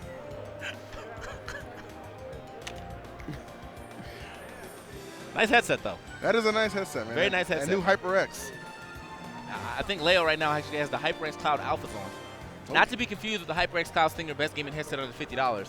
However, if you got a little more than that 50, go ahead and invest in yourself some Alphas. Be an Oh Alpha. my lord. Really What the? All right, man. Is he rapping? I think he's talking to I think he's talking to Mr. Tally. I'm more interested in his player cam right now than his actual game. But here we are. We got the Marth out too, so I'm still very interested in this. Warming up for that FE Saga, obviously. Or obviously probably just likes his matchup as well. I feel like, now that I think about it, I'm pretty sure he uses Marth more often in his matchup than Cloud. So. Uh-oh. Back on stage, though. Let's roll through. I have to also commend JK for playing this game. I have to commend anyone who does this. But playing this game with headphones in that's not actually listening to the game sound. Yeah. Because I need to hear hits. That's difficult. It really is. But like that's like a whole different mindset you need to be in when you're playing off of just vision. So good stuff to him. Yeah, good stuff to him in game 2 as well. I mean, he's definitely holding it down right here. Has the lead over MKLeo. Leo has taken the stage right now. Again, trying to make something happen with this patented Marth. Oh, good stuff right there. Waiting for the air dodge and punishing accordingly. Nice. Like the pressure right here. Forward throw. All right, yeah, man. JK definitely doing a good job keeping the pressure here on MKLeo, but you know he only needs one F smash right here pretty much to take this stock. One tip or anything, to be honest, but it's most likely going to be an F smash. Already looking for the setup right there. Trying to jab him out. Able to just set up for that forward air, just coming through right now. I like that positioning he was looking for right there. Didn't want to get too close to the ledge. Thus get scooped up by that up B. Up B has a pretty huge hitbox. And it does. But still close enough to really put the pressure on JK. The back air seals the deal right there in that first stock. Very nice. Yeah, man, definitely caught MKLeo rushing in right there. Made him pay for it. Finding a grab right now. And then just slice it with that back air. Nicely done, but not enough to take the stock just yet. I like that idea, though. JK actually going to stall it out just to make sure he doesn't get counter right there. But, he had to recover straight up, so he tries to drop in on him. Oh, he out. Saying, right? Oh, wow. Just great control here from JK. All right, Marth back on stage right here. I don't think he has enough rage on him just yet to go for the up throw kill. Maybe now. I just put a little extra damage and a little extra damage on both of them. So might be able to get an up throw kill here. Or the up air definitely seals the deal as well. So great stuff to MKLeo catching that jump off the ledge. No doubt about it, man. Just perfect coverage right there. And now the road to that potential comeback for MKLeo begins right here. Yeah. JK not going to make it easy by any means. Still just with an abundance of control right now. From start to finish, man, he has been all over MKLeo. Definitely. MKLeo finally dropping in on him with a falling up air. Gets double up tilt off of that. Nice turnaround right there. Could have tried to get a grab, but I mean, still good damage here off of the dancing blade. So, and I like that idea he went for as well. Harass the shield one time, and you pretty much got like 3 or 4 seconds to try to break it. Right. With Marth. So. All right. And now Leo maybe starting to feel it a little bit here. Really putting on the pressure and the damage to follow. This game slowly starting to slip away from JK right here. Uh-oh. Okay. Gets him with that almost guaranteed, or the guaranteed tip right there by hitting the down 3 and then forward. Part of Dancing Blade counters him out of the game. Let's go. Brilliantly played right there, just anticipating that afterburner kick and reacting flawless right there. And even if he went for the witch twist, man, still had it covered right there. Yeah. MKLeo holding back that smirk that I'm sure he's got. JK, I mean, it's one game, man. Nice, dude. Nice. I mean, I'm not sponsored, but I'm certainly on Cloud9 right now, bro. I feel He it. is sponsored by Yada. I know, I'm just saying. Come on, man. Rude. Not by Cloud9. I wasn't thinking that far ahead. That's rude. Sometimes you just got to throw it out there, man. All right, so Leo sticking with the Marth. I wasn't expecting any kind of change right there. JK, though, I don't know. That's interesting. Like, led the whole game right there, but then just allowed Leo to just piece by piece just manufacture that comeback. Yeah, Leo's second stock was just phenomenal. And the way Leo plays, like, even with, I don't know, man. I just feel like, no. I saw you peek up like that. I like the way Leo played, though, in that last game. Like, there was no, like, I don't think at any point in time he thought he was going to lose. Yeah. You know what I mean? Just by the way he plays. So. I feel like if he didn't go for the jab and went for the forward tilt chain instead, he might have been able to do something extra off of it after he popped him up. But either way, okay, JK still keeping up the pressure, though. Getting into even percentage, now taking a slight lead here. Nice. Just keep grabbing. You don't get one of them. Exactly. He was dedicated to find it. Nice. Patience from MKLeo here. They just duck those bullets. Like. Nice huge double duck right there. Again, getting that tipper last hit. You need to watch how he's coming off that ledge. Oh, could be a problem. Good DI right there from MKLeo to drop out of that combo. And now only 2% separating them. Extra damage here added from JK. Oh. Brilliant right there. Again, the delay gets that meaty part of the finishing. That'll do it, man. That's so clean. Oh, no. Well, JK, that will do it as well, so yeah. JK, no, bro. Dude, bro, how did they even end up down here, bro? Wait, it's not 3 stocks, bro? Damn. It happens, bro. It happens, man. You guys trying to spark later? Whoa, hey, yes. 4th of July is coming up, man. It's definitely coming up soon, man. It's And by like soon, I mean 8 9 years from now. months. But anyway, Hey. great job, JK. Great job. But great job, MKLeo. You actually see Katara out here always looking out for his boy. Who won? Were you not watching? You're right here. Oh, God. All right. You just got here? Dog, you was just on stage 10 minutes ago. We saw you. Oh, MKLeo won. Get this clown out of here. I can't stand K-Tara. But I think that wraps it up for us. I see K-Tara here. I know D1's around, so. I don't see D1. Is that it? Yeah, I mean, we've got another match. What's up? Vince, do you know? Yeah, I don't think he has a schedule. I don't know how to talk to. I think it's a Gimmer. I see 2 o'clock on my phone. Who's the next match, man? Hmm? He's in fall. All right, man. Yeah, so we're going to go ahead and We're going to go ahead and call it right there. So you got K-Tara and D1 coming up next. yeah, I don't see Fall on stage, too. Seems like a perfect time to go ahead and swap out casters there. All right. All right. So thank you guys for having us. We will be back in a little bit. Make sure you go ahead and give a quick shout out to the Pixios, the GT Thrones, and of course, use the hashtag GTX2017 or just GTX to go ahead and get on the conversation. I have GTX, but every time that I put it into my phone, it comes up with GTX2017. So I assume the hashtag is GTX2017. Get into the conversation. Tweet at us if you want to talk about anything. We're always tweet back, unless not we're tweeting back, but usually it is. 95% of things that are tweeted at me, I usually try to tweet back, but that other 5% is just like, come on, man, block. Anyway, I'm CK Breezy. I'm E. We'll see y'all in a little bit. Take it easy, bros.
I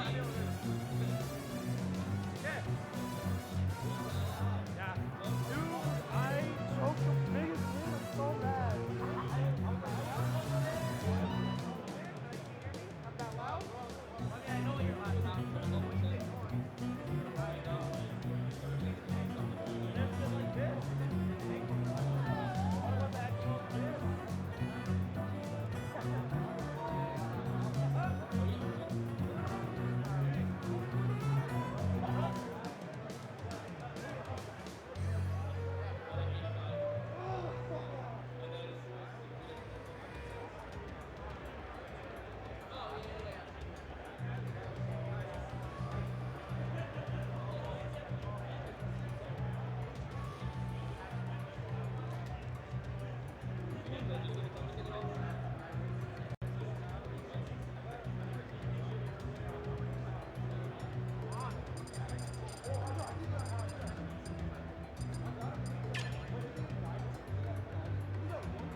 Welcome back to GTX, brought to you in part by the Game Tyrant Throne right there. That's the GT Throne, folks.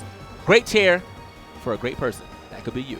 Man, I heard they rumble. They rumble, man. You can actually put them, okay? You go plug in, and now whenever time you feel anything in your game, you can feel that in the chair. I actually always turn off rumble when I play, but that's still a really cool option. Okay. All right. But, you know, what is a better option is putting some WD Blue into your system, man. Whatever computer you got, you definitely need some of that SSD. Now, I'm talking about the solid state drive. Okay? Yeah, nothing else. Nothing else, man. New dimension of Surge. Make sure to check it out. Western Digital. These guys put in a lot of work. Viper Gaming. Yeah, man, check them out. They have mouses and keyboards, a lot of great computer accessories. Thank you so much to Viper Gaming. I like that name. And this stream obviously brought to you in part by VG Bootcamp, which very soon, okay, we'll be having a Smash 4 Bootcamp December 7th through 10th in Las Vegas, a $10,000 pot. If you're trying to go ahead and see more information about that, check out smash.gg/S4BC. That is Smash 4 Bootcamp, obviously. And what's really cool about this event, too, is that with GTX, this is a event that allows people to qualify, right? The highest placing non-invited player will be able to actually get an invite. So the opt-ins, of course, for voting begin November 8th. If you are here and you're also checking out the stream, do really good at this event so that we could have you come to this event. Also, again, it's at the Downtown Grand, like TK said, in Las Vegas. It's nice. Did I say Vegas? Yeah, you did. Right, cool, man. Like, follow, and subscribe also to VG Bootcamp. If you're liking the content that you're seeing right now or any of the other content that we do, because we do a lot of streams, twitch.tv/VG Bootcamp. Hit that subscribe button. Facebook.com/VG Bootcamp. Hit that like button. At VG Bootcamp, hit that follow button. And, of course, hit that subscribe button on YouTube to catch all the action that you may have or may have not missed on the stream. And check out the VG Bootcamp Network as well. They have like 3 straight channels, youtube.com/VG Bootcamp, also /Gimmer, and VGBC Highlights, of course, for VG Bootcamp. That's where you get to check out a lot of great stuff from VG Bootcamp. With Gimmer, you have a lot of great tech videos, and the VGBC Highlights are the best of. But, of course, for the /VG Bootcamp channel, that's where you have all those VODs showing every single match for a tournament. And I know sometimes people get salty if their subscriber feed gets filled with a bunch of videos. So if you don't want to subscribe to VG Bootcamp, you can always subscribe to Gimmer. You know, listen to him talk about tech. We could hear that Metagame Minute. Yeah, man, bring back Metagame Minute. Yeah, I mean, he still does it. He's just, it's something different now. It's just a lab not even- something. yeah. But also, man, if we haven't already said it, man, if you're trying to subscribe, look at all these faces you can use. You know, you got my face, EE's face, Gimmer's face, Coney's face, Amsa's face, okay, Pink Fresh, Apostle, and of course the VGBC2. Even though that email needs to go because there's only like one Game & Watch player in the world. VGBC, PewPew, and the VGBC Rage Quit. You know, those long emotes, those are legacy emotes, by the way, folks. So, Yeah. I mean, not a lot of emotes that you can see like that anymore, man. The Twitch is definitely like, hey, man, y'all only 48 by 48 now or something like that. So, and also, if you didn't know, okay. Speaking of Twitch, No, you know what? you know, you got this. Is your thing. This is your thing. Go ahead. exactly. Speaking of Twitch, Wow, man. this month is September. So if you guys want to subscribe to VG Bootcamp, your subscriptions are going to be 50% off. Hurry up and subscribe today because, you know, these guys do a lot for the Smash community. And I know sometimes you guys probably can't quite afford a sub. So at least today, you know, well, this month, if you want to show some love to VG Bootcamp, feel free to throw some money their way because they do a lot for the Smash community. But check this out, though. Another thing about that. So if a $2.50 sub is now, or $5 sub is actually $2.50, then a $10 sub is $5. So if you were going to plan to sub for $5 already, why don't you just throw that 5 toward the 10, give them 2 sub points right there. That's what I'm talking about. But also, if you don't have that, use the Twitch Prime, okay? 15 free emotes, ad-free, not affected by slow mode, and of course, it's a free. I mean, it's a free sub for you right there. Yeah, man, it's pretty good. If you guys have Amazon Prime, the cool thing about Twitch Prime is that every single month or so, we put out a lot of cool free swag for people that play a lot of these games that are pretty popular today. Yeah. Like, I actually went on PUBG, and I got some free swag for being a Twitch Prime member. Yeah. So, yeah, all you guys, you know, check out Twitch Prime. A lot of times we'll give you even free games. So keep on the lookout. We're going to keep on bringing more new product for you guys. And last but not least, Hopefully we bring more people to the scene right here by finding your local Smash scene because, you know, I'm learning about a lot of new scenes, a lot of new players here from places that I didn't know had Smash scenes, such as Powell from Idaho, you know, Bright Cario from Idaho. We had a couple people here. I didn't, you know, Utah has a great scene. I didn't even know that Best Ness was from here. Like, he's actually from here, so that's cool. ridiculous. And you too can find who's from your scene by hitting that button under the stream. So here we are. They got their Cloud Alphas on. Who's going to be the alpha of this match? We're about to find out pretty soon. ESAM versus Fallen. yeah. I was like, I saw Fallen for a second, and I was like, wait a second. My brain froze. But Take it's that him. back. Repping the, what is it, Set Destroyer X team? Yeah, Yeah. that sounds about right. STDX. That's a nice name for a team, man. Set Destroyer? Yeah, I like it. Okay. He don't just win them. He destroys them. Yes. And, of course, ESAM repping Panda Global. These guys do a lot for the Smash community. You know, the PGR and all that. Shout outs to the guys at Yeah. PG. Here it is. First battle. We got Pikachu versus Rosalina. And the cool thing about this battle, right? Seeing ESAM versus Fallen. I remember that one event that, you know, happened in the tri-state area where ESAM actually faced off against the Buzz and he won. Yeah. Well, I thought ESAM always did pretty decent against the Buzz, but I think it was like a big thing for him that time. Oh, 'cause yeah. The way that he won was like so explosive. Right? I heard he has some decently close games, but some of the games that he won were like he just ran over him. So obviously he knows a lot about this matchup, and we're gonna see it on display here against Fallen right now. Yeah, you can see the way he's kind of approaching Fallen too, showing really no fear when it comes to engaging with the character on stage. Doing a pretty good job of getting rid of Luma earlier too. Yeah. I always thought that was kind of a thing for Pikachu to, like, it's a little hard for him to do because, you know, some of his hits don't really have a lot of power behind him. Pikachu's a very combo-heavy character at these low percents where a lot of his moves just lead to more of the same other moves. So, you know, you see up tilt, you usually get about 3 of those, and it's because they don't have a lot of knockback. But it seems like he knows exactly what to do to get Luma off every time. Look at that. Luma already gone. Another Luma's back. Let's see the life expectancy of that one. Dash attack, one there. Oh, that up air was actually, just That looked like a setup. right? That like a setup. Like he wanted to make Fallen feel like his Luma was safe. And he was like, nah, absolutely not. One thing too that I love about ESAM is his offstage edge guards, and with Rosalina being so susceptible to being intercepted while she comes back on stage, this is just perfect for ESAM, who gets that down throw immediately to the Thunder with Fallen still alive. And again, man, another Luma immediately in and immediately gone, man. These Lumas are just making guest appearance right now. never the main character, though. That's what I'm saying. Look at that chase. But there it is. Finally an opportunity for Fallen, pushing ESAM off stage, 160%. Not quite ready yet. That was a scary rolling right there. That could have been a free up smash. And I think even without Luma, that was going to take stock. So Oh, but there it is. Great spacing right there by ESAM with the forward smash. And now We got Fallen on this final stock here in the first game, going to the other side of the stage. Almost reminding me of Stewie from Mad TV saying, look what I could do. Yeah. I love it. Here we go. Back throw. Yup, and that fair. Just like you said, TK, doing a good job of just getting rid of Luma. Yeah. So many moves. He understands how to approach this matchup. Okay, scooped up right here. Get some up airs into a neutral air. Very nice. Just one up air. I thought he was going to get an extra one, but not a. Oh! Uh-oh, yeah. Just pulls the trigger on that up smash. He kind of got a little too happy right there with the back air. You Yeah. know? He just put it out there. Fallen was already on the ground, and Fallen with his pretty stellar ground game, even though he doesn't have Luma, was able to get the up smash. Let's see how he's able to come back on stage here. All right, back on stage. Yep, nice. Neutral air right there. One thing that is hard for Rosalina to do is get back to stage for the sole fact that she does not have a hitbox on that up B. So as long as you put a hitbox in between her and the ledge, you're probably going to get that hit. Yeah, you're going to eat a lot of damage. I mean, every time you saw Esam just keep racking it up, sooner or later, we're going to see him probably use that Thunder setup that he has, where he, like, runs off, gets a back air with the stage spike, and then just immediately employs Thunder just to pull you down. It's very scary. Definitely. I like this, too, putting out these jolts, especially if it hits Luma. He'll be able to, you know, just get more % on Luma.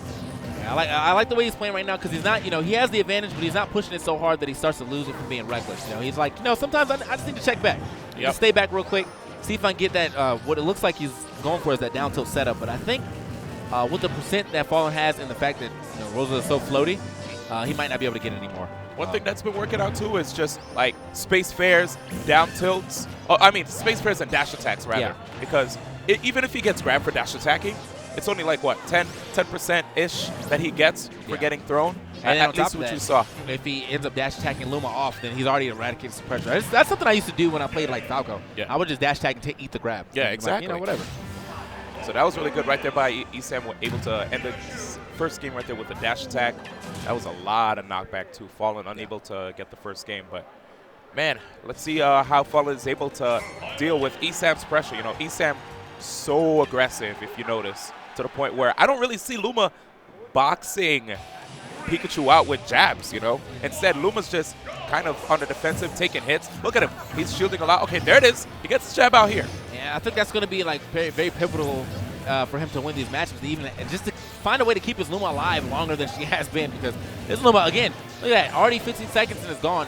It wasn't even 15 seconds and it's already gone. So I mean, but most of these other matches, like Luma comes back and within about 3 seconds, she's already off the stage again. So very, very tough stuff to deal with. And there it is again. Esam keeping under pressure. I like that by Fallen. He followed the landing of that quick attack and tried to get some percentage right there on Esam.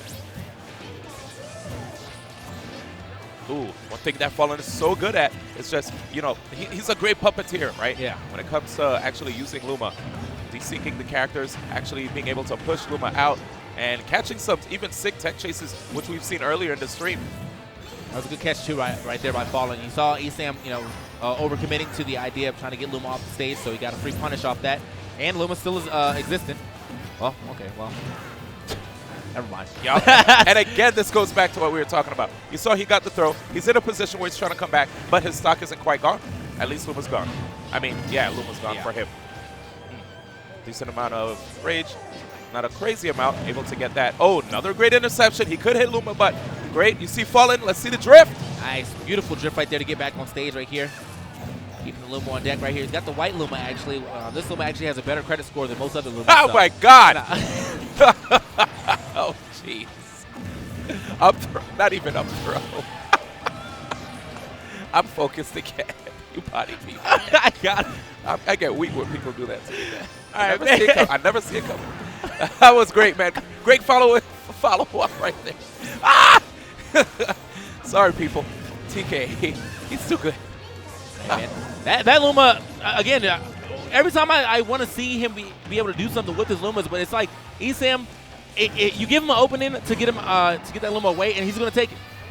That up smash, though, is going to take that stock, though, so good stuff to Fallen right there. Yup. Doesn't need the Luma for that up smash. 147 was just, clearly enough for him to get the stop here off that light Pikachu. Oh, and that back air. Oh, he tried to get that little itty-bitty hit. Wasn't quite enough. Oh, you saw that right there. Was able to get the Luma down there to the Rosalina back air. But here is Esam able to separate the two yet again. Let's see how he's able to engage now. Doesn't have to worry about that hit. That scary hitbox. Whoa, actually really good turnaround punish right there by Fallen. I mean, Easton's been saying that like he actually doesn't think Quick Attack 2 is that safe. People just get away with it because they don't know how to punish it. Yeah. Looks like Fallen was kind of show you how, he knows a little bit about it. That turnaround grab definitely paid off great dividends for him right there. Yep, and I liked how. Oh, good catch right there with the Thunder. I was mentioning one thing about how he was able to find a hole in the nair pressure from Rosalina and nair back and turn. But here it is. Fallen with 102%, has to be careful because right now the target is definitely on Fallen's back. Esam looking for an opportunity to get rid of this stock. All right out, Esam definitely has to watch out a little bit. Gets the Luma just barely off, just enough distance to clear the ledge right there. So, but as I was about to say, he has to watch out as well because honestly, with the way he's using Thunder Jolts, I mean, it's safe the way he's trying to step back, but if Fallen reads it and just starts running, he can get under it and get a free up smash. Oof. Okay, here's a back throw. He's going to be able to get the, no, actually just waiting for Esam to come back on stage. Esam going for that high recovery from the edge. Smash right here. Fallen looking for the anti-air and gets the dash attack.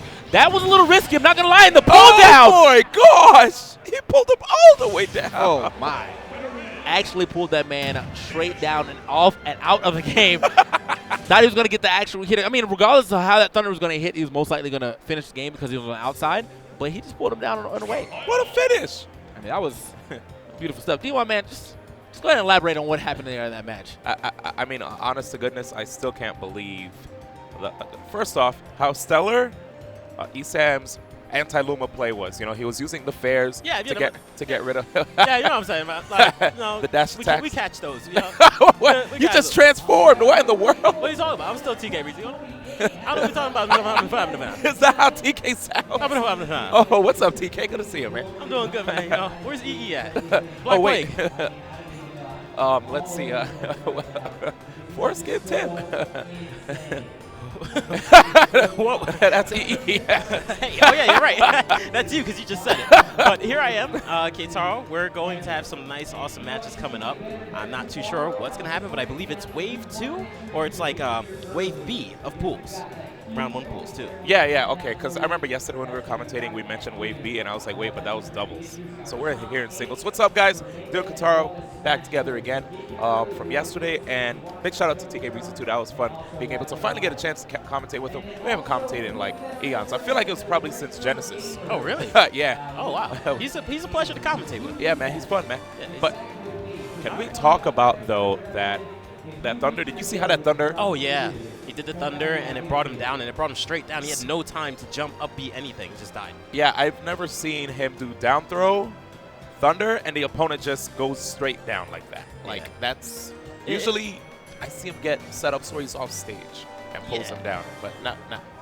I usually never see him die. But he was at really high percent, so I guess it's reasonable. Okay. I just felt like maybe there could have been a frame or two where he was able to jump and up B, but unfortunately he wasn't. Most likely he didn't have that frame or two. But it's all good. Fallen's going to bring it back. He's in Losers, top 48. Congratulations to him. I was actually in his pool. You know, it was very fun. So how'd you do in your pool, man? But Wait, hold on. Wait. Huh? Okay, I got you. All right, so as we were talking about for the rest of the tournament, we have, is it Wave B or what is it? You said Wave B, man. Wave B coming up, and it's going to be a blast. And the two players we have coming up, who are you talking one of them to? is that guy over there. One of them is TSM's very own Zero. He's going to be stepping up to the plate. Let's see if he's able to play against actually Darkshad's Ryu. There's no one there. So the thing is, wait, why are you showing the camera, man? Anyways, Darkshad's Ryu. I heard Darkshad took out somebody pretty good today. Locust. Okay, Ryu Ditto. Yeah. So Esam and somebody else were joking. All right, looks like Darkshad's now the best Ryu again. And then the Buzz was like, "Yep, he's right." I'm like, "Damn." Wait, the Buzz really said that? They were trying to be like Twitch chat already. Oh yeah, true. One little mess up. Oh, he's the best now. He's the best. Yeah. Actually, when I was checking out Twitch chat, maybe there was like 1 or 2 people that were like best Ryu, and then everybody else was pretty reasonable. Darkshad? Yeah, I feel like Twitch chat was pretty high. Well, there's a thing about people, they like to troll, but the thing is a lot of other people don't see it as a troll. Yeah, they're like, so who's the best Ryu? Chocolate Thunder. Oh, Chocolate Thunder's best Ryu. People actually believe it. They don't realize that sometimes some people don't understand that trolling. Who's Chocolate Thunder? You don't always make up stuff, right? Oh, I thought that was an actual player. I mean, it could be. I thought you were always sincere. Somebody Google that. Maybe he means Ryu. Well, here we go. We have Ryu versus Diddy starting off on Smashville. And not any normal Diddy. Oh, TSM Zero! And he kind of caught the hands real quick. Yo! Oh man, the crowd's already screaming Yeah. from that one combo. I mean, I would scream too. This is Zero, and Zero's kind of getting lit up right now with some fire hados, man. What they call it? Go hado? Or? Go Hado. But 1% put on to Dark Shad, so Zero's actually starting to bring it back just a little bit. I think it's called Hakunets. Hakunets, yes, there we go. Hakunets. Something like that. So I'm a little shocked that Dark Shad was able to get in like 3 times in a row against a Diddy Kong. And nice cross-up coming out from Zero. Ooh! Okay. That was a rough Oh, up man. smash. This is not Light Shad. This is Dark Shad. Oh, man. That's 100% true. What? A dash attack KOs? Only 32% on Dark Shad. Yo. And is this a best of? No, this is a best of 2. This is 2 out of 3. Ooh. Gimmer, can I get a head nod, please? Head nod?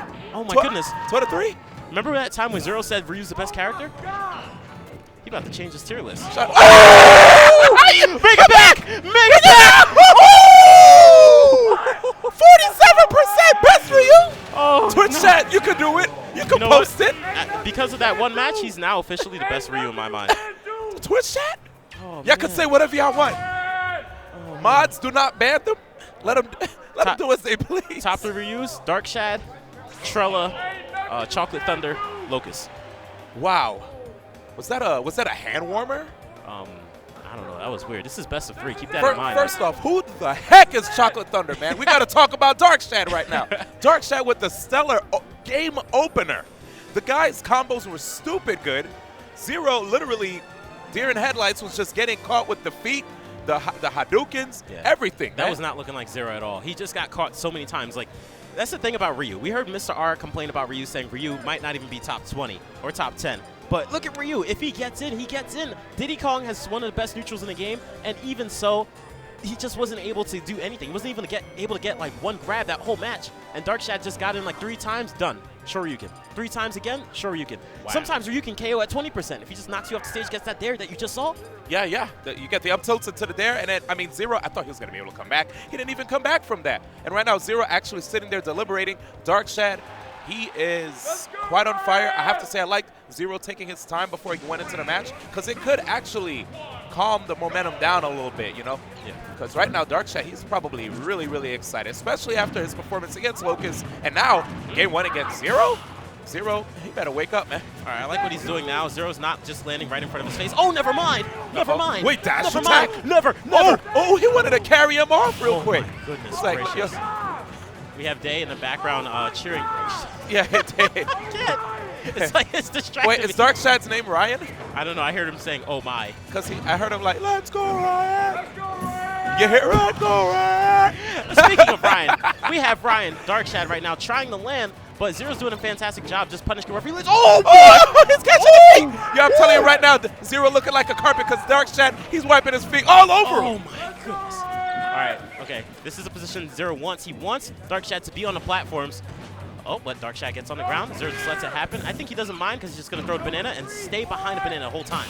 There it is. There's the spacing that we know Zero for. Using those forward airs, trying to keep Dark Shad at bay. He understands that Ryu, his limbs, you know, they're like T-Rex limbs, right? They don't go that far. Look at So, Zero. There you go. Zero right now trying to play careful. He's not landing. Oh, why Oh, did he you do got it? caught! Why did you do He it? got caught! Just landing right next to Dark Shad again. It looked like Zero knew what to do. He kept jumping around, trying to bait and use a side B, but he messed up. Yo, he actually got scratched. There's the back air. Zero flying. We living though. Oh no. All right. All right. He pretty much has him at KO %, so if he can just get a down tilt up smash, he'll be fine, and there it is. Yep, there's the combo that we know Zero for, so we don't have to worry about Rage Ryu. But of course, Ryu doesn't need Rage. they still gonna be cheering, man. This guy sometimes can KO at 0. Ooh, Duff. And he almost got KO'd. All right, let's see how he He's on stops the recovery. Oh Oh my God! gosh. That was straight Street Fighter. My man was in the air. He said, "Hold your head." I can't handle this. Hi-ya. Oh my! Yo, and he's trying to follow the jump. He cut him off when Oh he's my using God. the side B. Zero's the type of player that goes crazy aggressive even if he's losing. Yeah. But I don't know if that's the answer. Just give him some space. I don't know, man. You got to watch out because Dark Shad right now still keeping up with him. Zero, there's the fair. That's what I like to say. Oh, my God!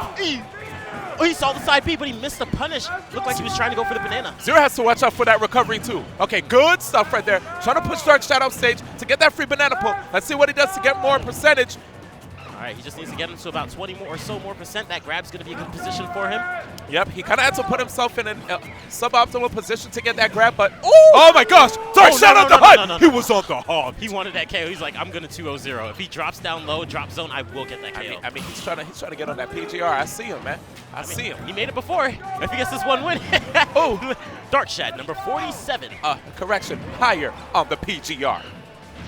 Okay. And, Uh-oh, there it is. Look at the spacing. But we got Rage Ryu, Kataro. did you see that full side B actually go straight through the banana? I understand, but we got Rage Ryu, Kataro. But I don't know. One banana into down tilt could end it. Dude, my heart, it's jumping. Oh, Zero's heart's definitely jumping. Yeah, Zero, look at him. He's all over the place. It's good he picked the stage too. Has those platforms. Oh my God. There's the chase. And Banana didn't work. looking up for air down All tilt. right. There it is, but a Dust mess up. attack.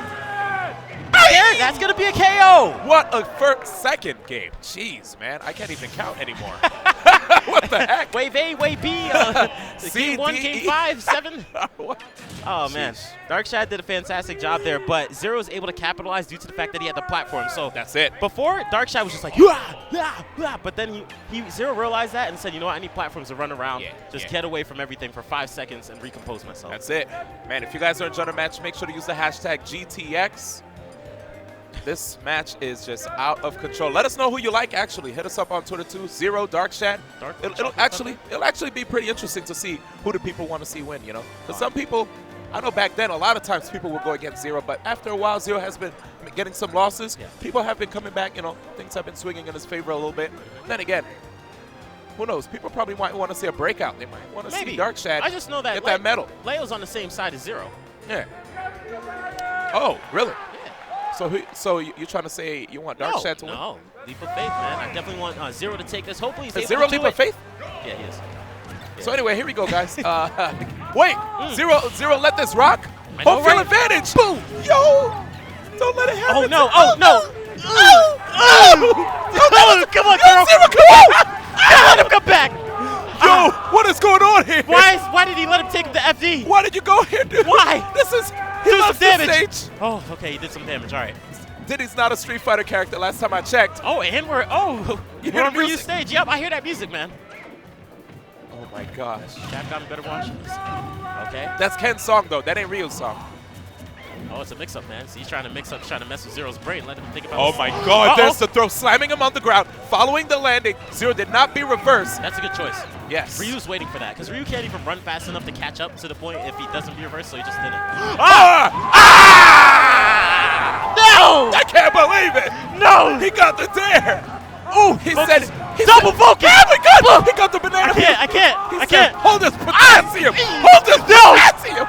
There's the follow! Zero's not drop zoning. He knows that Ryu's looking for it every single time. That's right, man, and you better watch out for that focus right there. Zero's gonna have to use multi-hit moves. And there's the Riot cheers again. That's day. That's all day. That whole crowd is day. Not night. Day. Okay, good choice. Actually running it right when he knew he would stop using the up tilt. However, that up air is not going to KO. There's barely any range on Diddy Kong.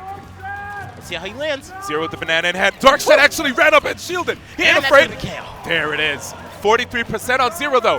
That's actually good enough for Ryu. Oh, that's super good enough. All he needs is one little hit, one little conversion like that, and he's Okay. pretty much at KO percent. Fortunately, Slash the Eye does help against this character, and Zero did use it right there. I can't handle this. 67% currently. Zero with the banana, but he's getting lit up again. $30,000 He's on profit. fire. Oh, he's on the HUD That is again. beautiful He's slash looking. the eye. Zero But has here to it is. roll out. Up tilt, up tilt. He has the space. He has the space. Oh, Oh my God. wait, I feel like that Brush whip. your shoulders off. Oh, God. Okay, pushing him off stage. Oh, Zero. Go for the dare. Okay, Did not go. I wanted to see it too, but Zero has to play a little more careful. Wow. He has to watch out. Putting up the. Uh-oh, Dark Shad's getting a little flustered, rolling around at a point like this. Oh, Oh my God! That's it! Dark Shad takes out Zero! I can't believe it! And pulls! The man is in losers. And pulls! Ordinary guy, Zero. Start swimming! Actually gets sent to lose bracket by the most ordinary of guys, Oh. Rio. And look at it, he threw the bottle on the floor. The pop off. Well deserved, Dark Shad. Well deserved. I'm not thirsty. That's right. Oh Woo! God. What a battle, ladies and gentlemen. The first battle that we got to commentate together today, and we got to see Dark Shad with the win over Zero. Did you expect that to happen? No, I did not Me expect neither. that to happen at all. I'm But sorry, man. I'm cutting you off. What's up? no, it's all good, Now man. keep going. I'm sorry. Because that Dark Shadow Ryu definitely cut him off. Yeah, whoo! With that I know. uppercut. Oh my gosh, those combos, man. Zero, don't those watch combos. the VODs. Don't watch the VODs. He's gonna watch the VODs for sure. He's gonna. You said don't watch the VODs. Oh man, I can't wait to see Kitaro compensate my match. Whoa!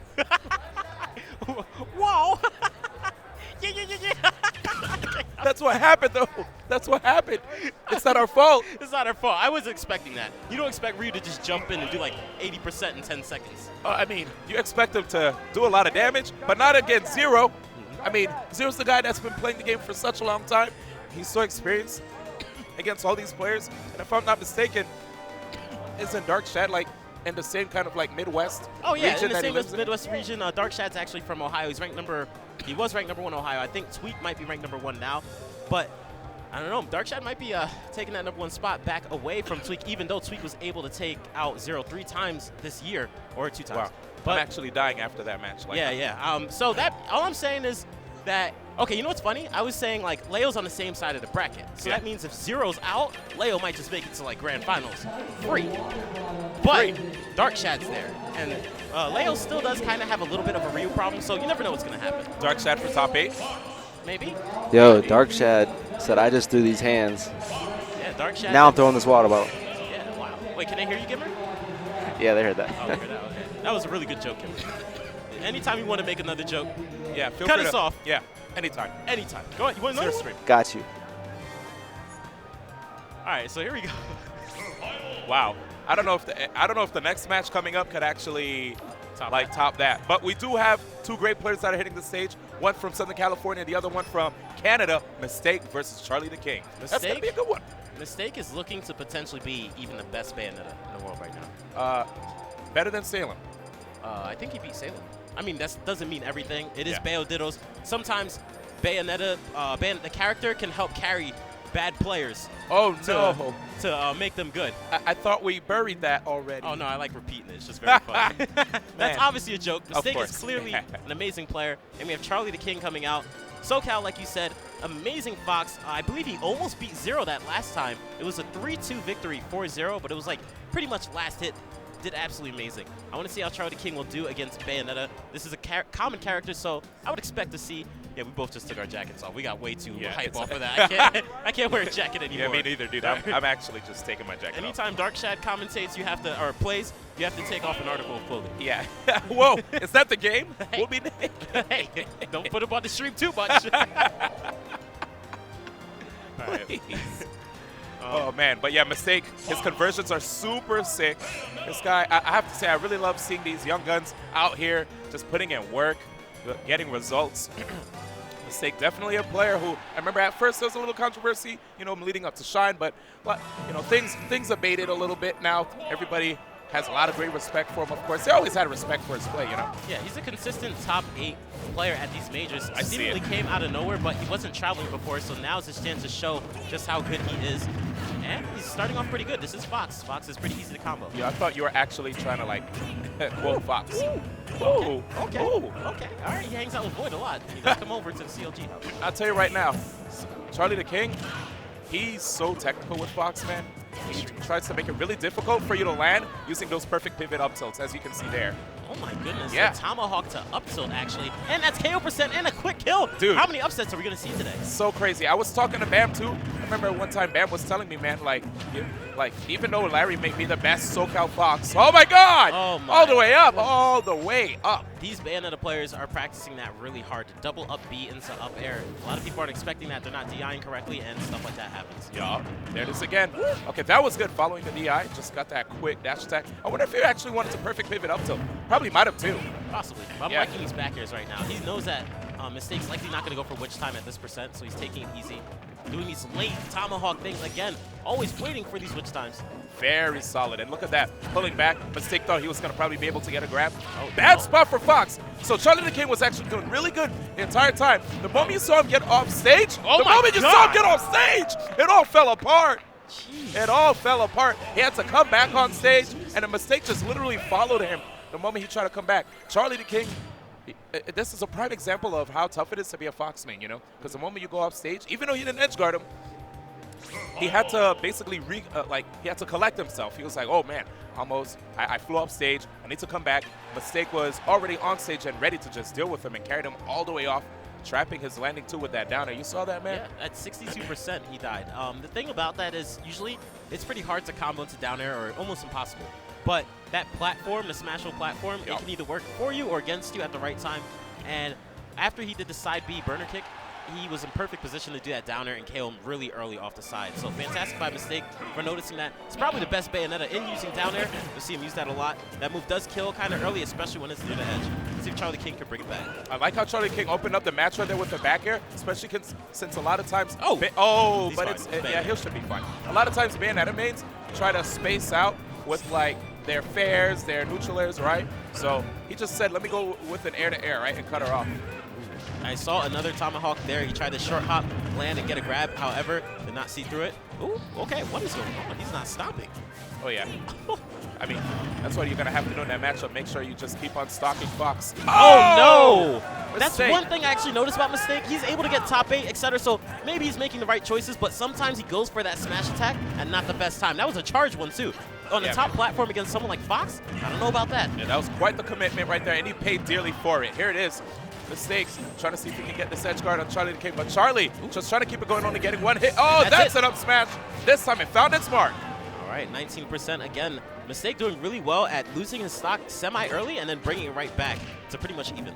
Yep, you saw him. This time he was able to actually squeeze into forward air too. Okay, Charlie leading it with that. There's to come the combos, but Mistake able to block in time right there on that platform. I love the way he uses his tilts. He just keeps tilting over and over. He's not even running. Dude, he just comes over, tilts slightly, and continues to combo. So loved how he was able to intercept that side B right there. Still on the chase, Ooh, bringing the that stick might up. be it. Woo! That was nice. Pretty much no rage on Charlie the King. He was still able to get that up air to KO. I guess Dreamland was the choice. He wants a tri-platform stage, but I feel like Mistake most likely he's not gonna take it to Battlefield. There's no way after something like that.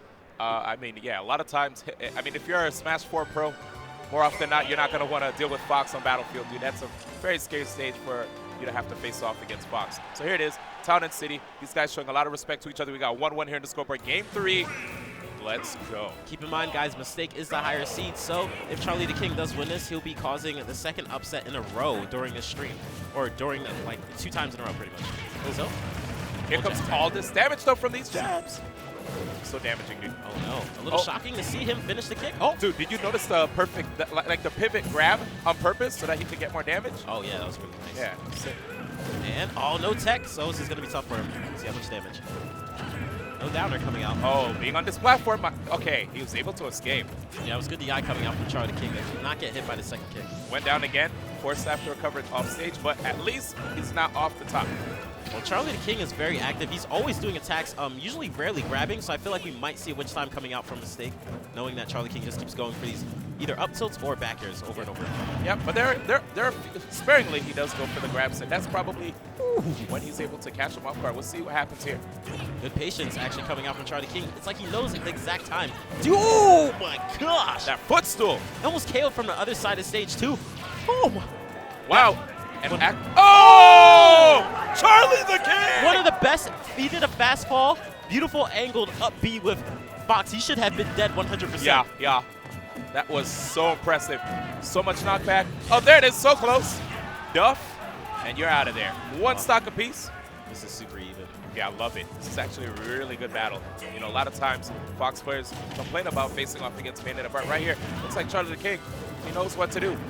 You know, JK does come out to SoCal events. Ooh, that little delay on that third up tilt, and he should block grab. Nope, grab. Oh my! There's that smash attack coming out from Mistake again. Gets punished pretty hard for it. I wonder if it's a mistake.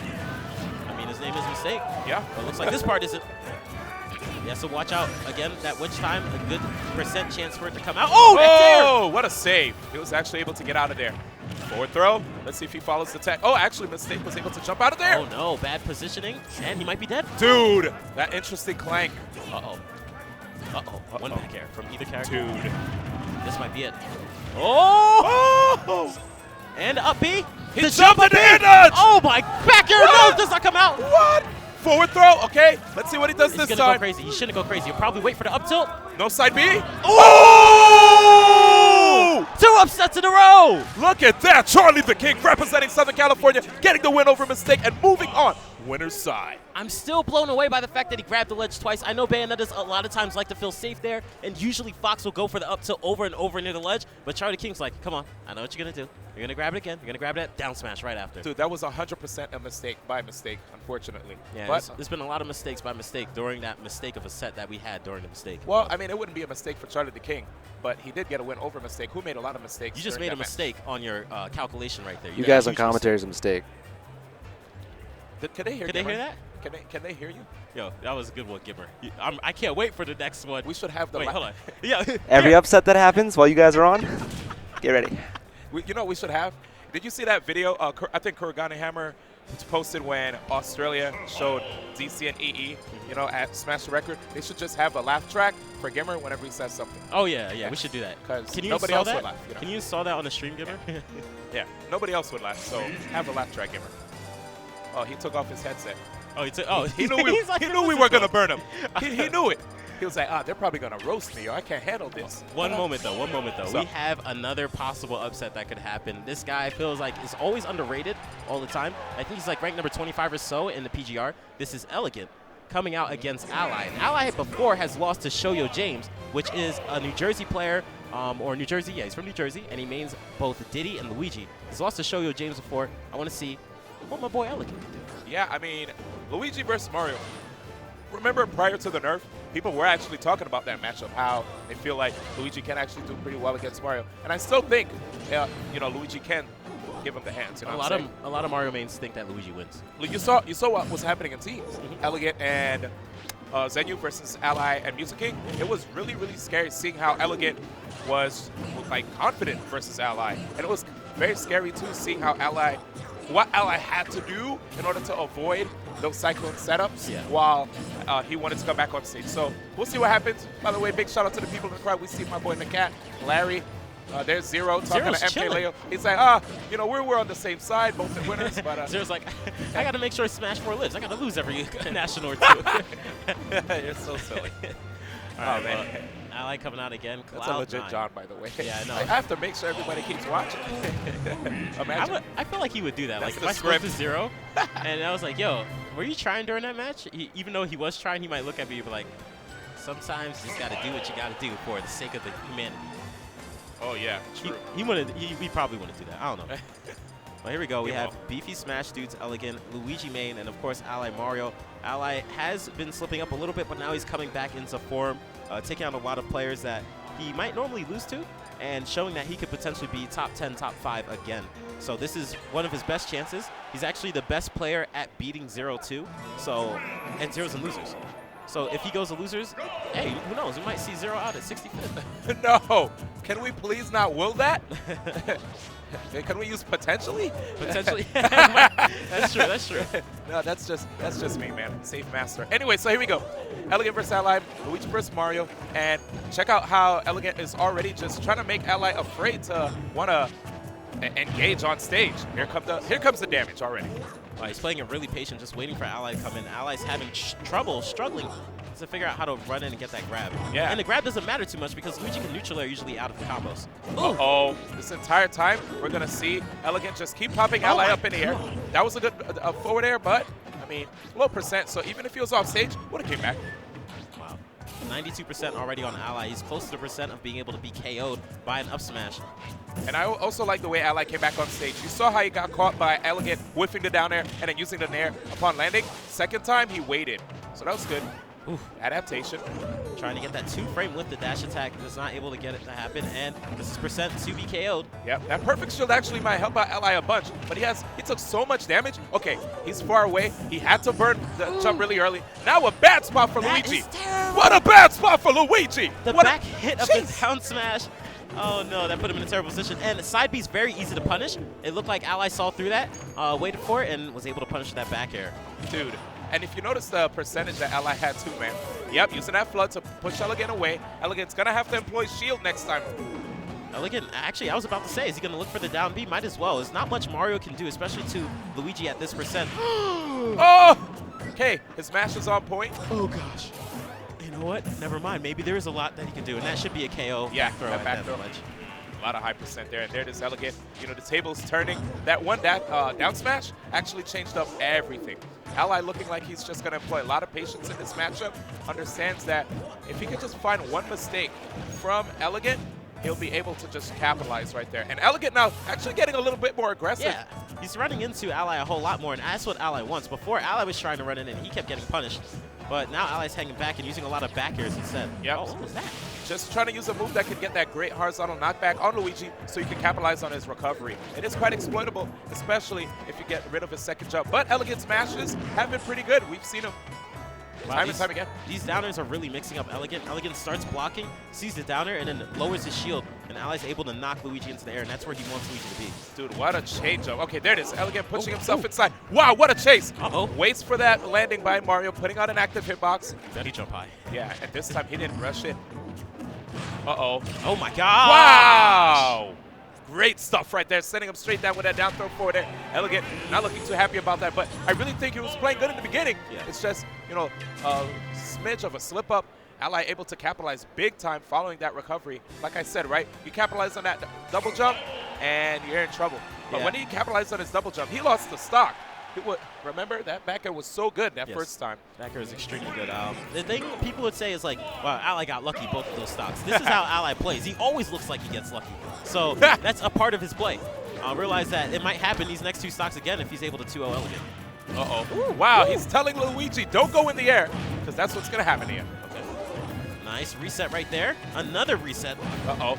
Watch this man go. Good DI coming out from Ally. It looked like Elegant might have went a little too far in while trying to go for that down B. Should have stayed a little bit out. Oh. One thing that I'm expecting to see from Elegant too is that raw full jump up air to the back air. But that's some stuff that the Luigi mates have been working on to get those KO confirms. Here it is. Ally able to still land. Elegant unable to follow the drifts.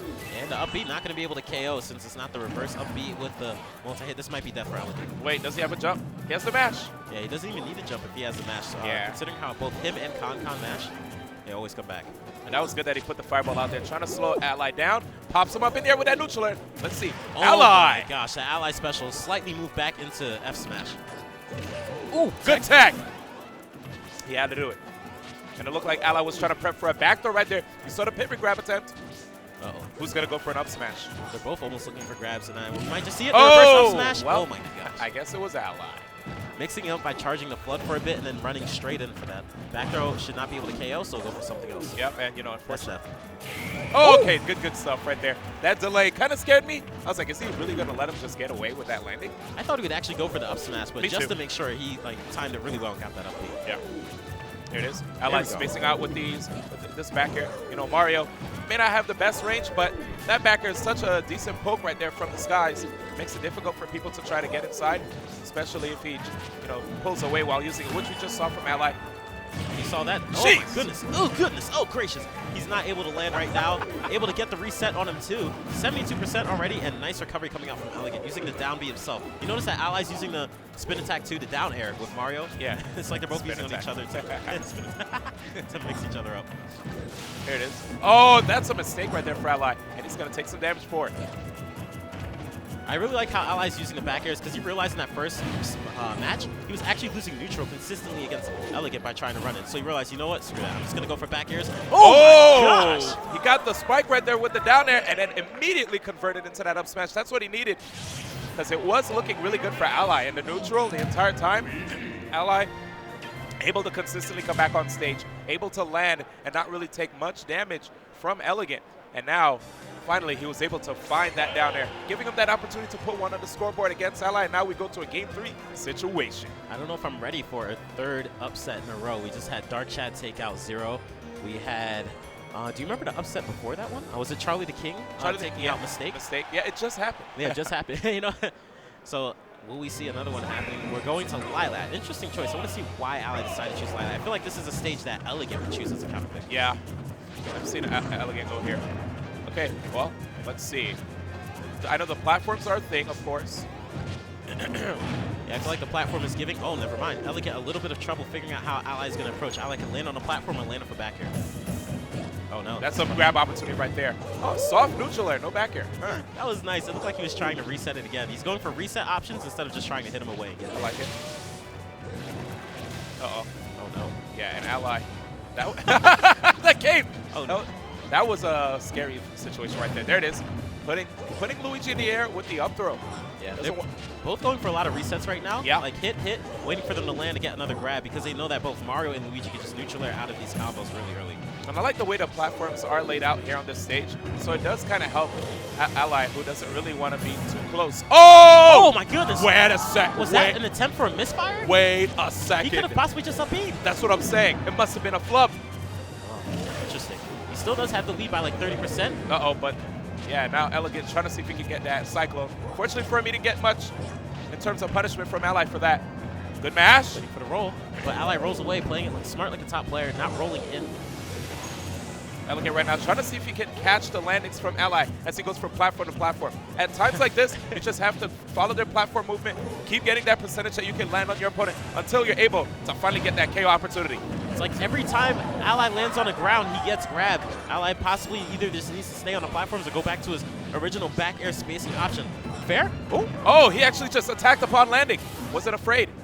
Ally wanted an air dodge there. yeah, he wanted air dodge into F smash. And you see the sign. A B, not quite a KO, of course, just gets the percentage. Immediate roll right there by Elegant. He's trying to take center stage. Okay, a lot of fireballs coming out. Yep. Gets the grab. This is a good position Uh-oh, for Elegant. Can he knock him off one more time? A lot of times you see people burn their double jump early, and then he'll go for his double jump fair, fade back towards the edge, get that immediate cyclone, and you're done. But right here, Ally is able to actually come back unscathed. No punish right there. That was a very nice back air. He actually back there, made it look like he was retreating and went past Luigi. Nice cross up. Not letting Luigi get that grab either. Okay, right there, Elegant was trying to see if Ally was going to try to go to the platform and went a little too high, giving Ally that opportunity to get underneath and get that stock too. I feel like Luigi's giving Ally all the pressure in the world. Ally is consistently near the ledge, just trying to dodge everything. Good wait again. A nice back air again. He spaced the back air so that Luigi would go for the grab again and miss the grab. Oh, forced to roll. Yep, well, that lack of traction makes it tough sometimes for Luigi. Oh, Ally's taking a lot of up airs now. Oh, he's hungry. Looking for the KO already. I don't even think that would have KO'd at this percent. Mario only at 90. No rage Nice coming grab. Okay, we saw him go for a down throw setup, wait for the air dodge, and then cyclone. I wonder if he's going to set up for that again or just try to follow the landing to get an up smash. We'll see. It's literally Mario Brothers right now. They're Yeah. just hopping around over and over. Well, Ally looking for that dash in, dash out move that he always does right there. You see it? yep, and Elegant trying to keep Ally honest, just putting out jabs in case Ally wants to dash up grab. Uh-oh, there it is. He puts Oh, it out. goodness. Only goes for two. There's the air dodge, but he's back on the ground. One up smash, one reverse up smash coming out for Luigi. Will be able to end it, but Ally's not landing on the ground to allow the up smash to even hit.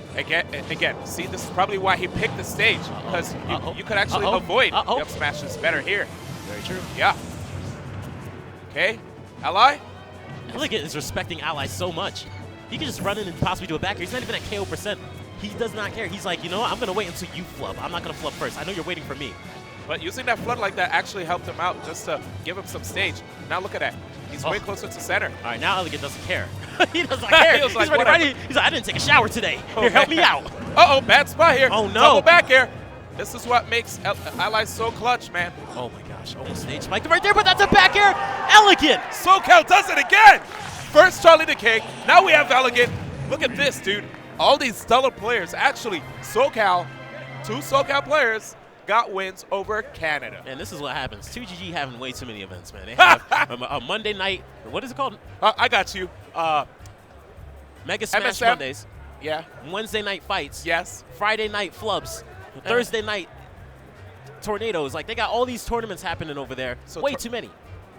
Like, that's the reason why these players are getting so good. They're playing every day. You know, they have a lot of practice. So props again to GG Esports Arena for making all these things happen. It's Falcon Punch Fridays, by the way. It's the one I said. And we also have the Fire and Dice events on Thursday. You used to Fire. live in SoCal. Yeah, I used to live in SoCal. It's the reason I moved. All right, these guys are kicking my butt over and over. Yeah, they're losing rough. the 14-year-olds. Good games, Kitaro. What's up, guys? To be honest, Third upset in a row. They should be calling this tournament Game Tyrant Exposed with the amount of upsets happening. Apostle. Where's Apostle? Get him out of here, man. Get Gimmer out of here, man. I never want to see him again the rest of my life.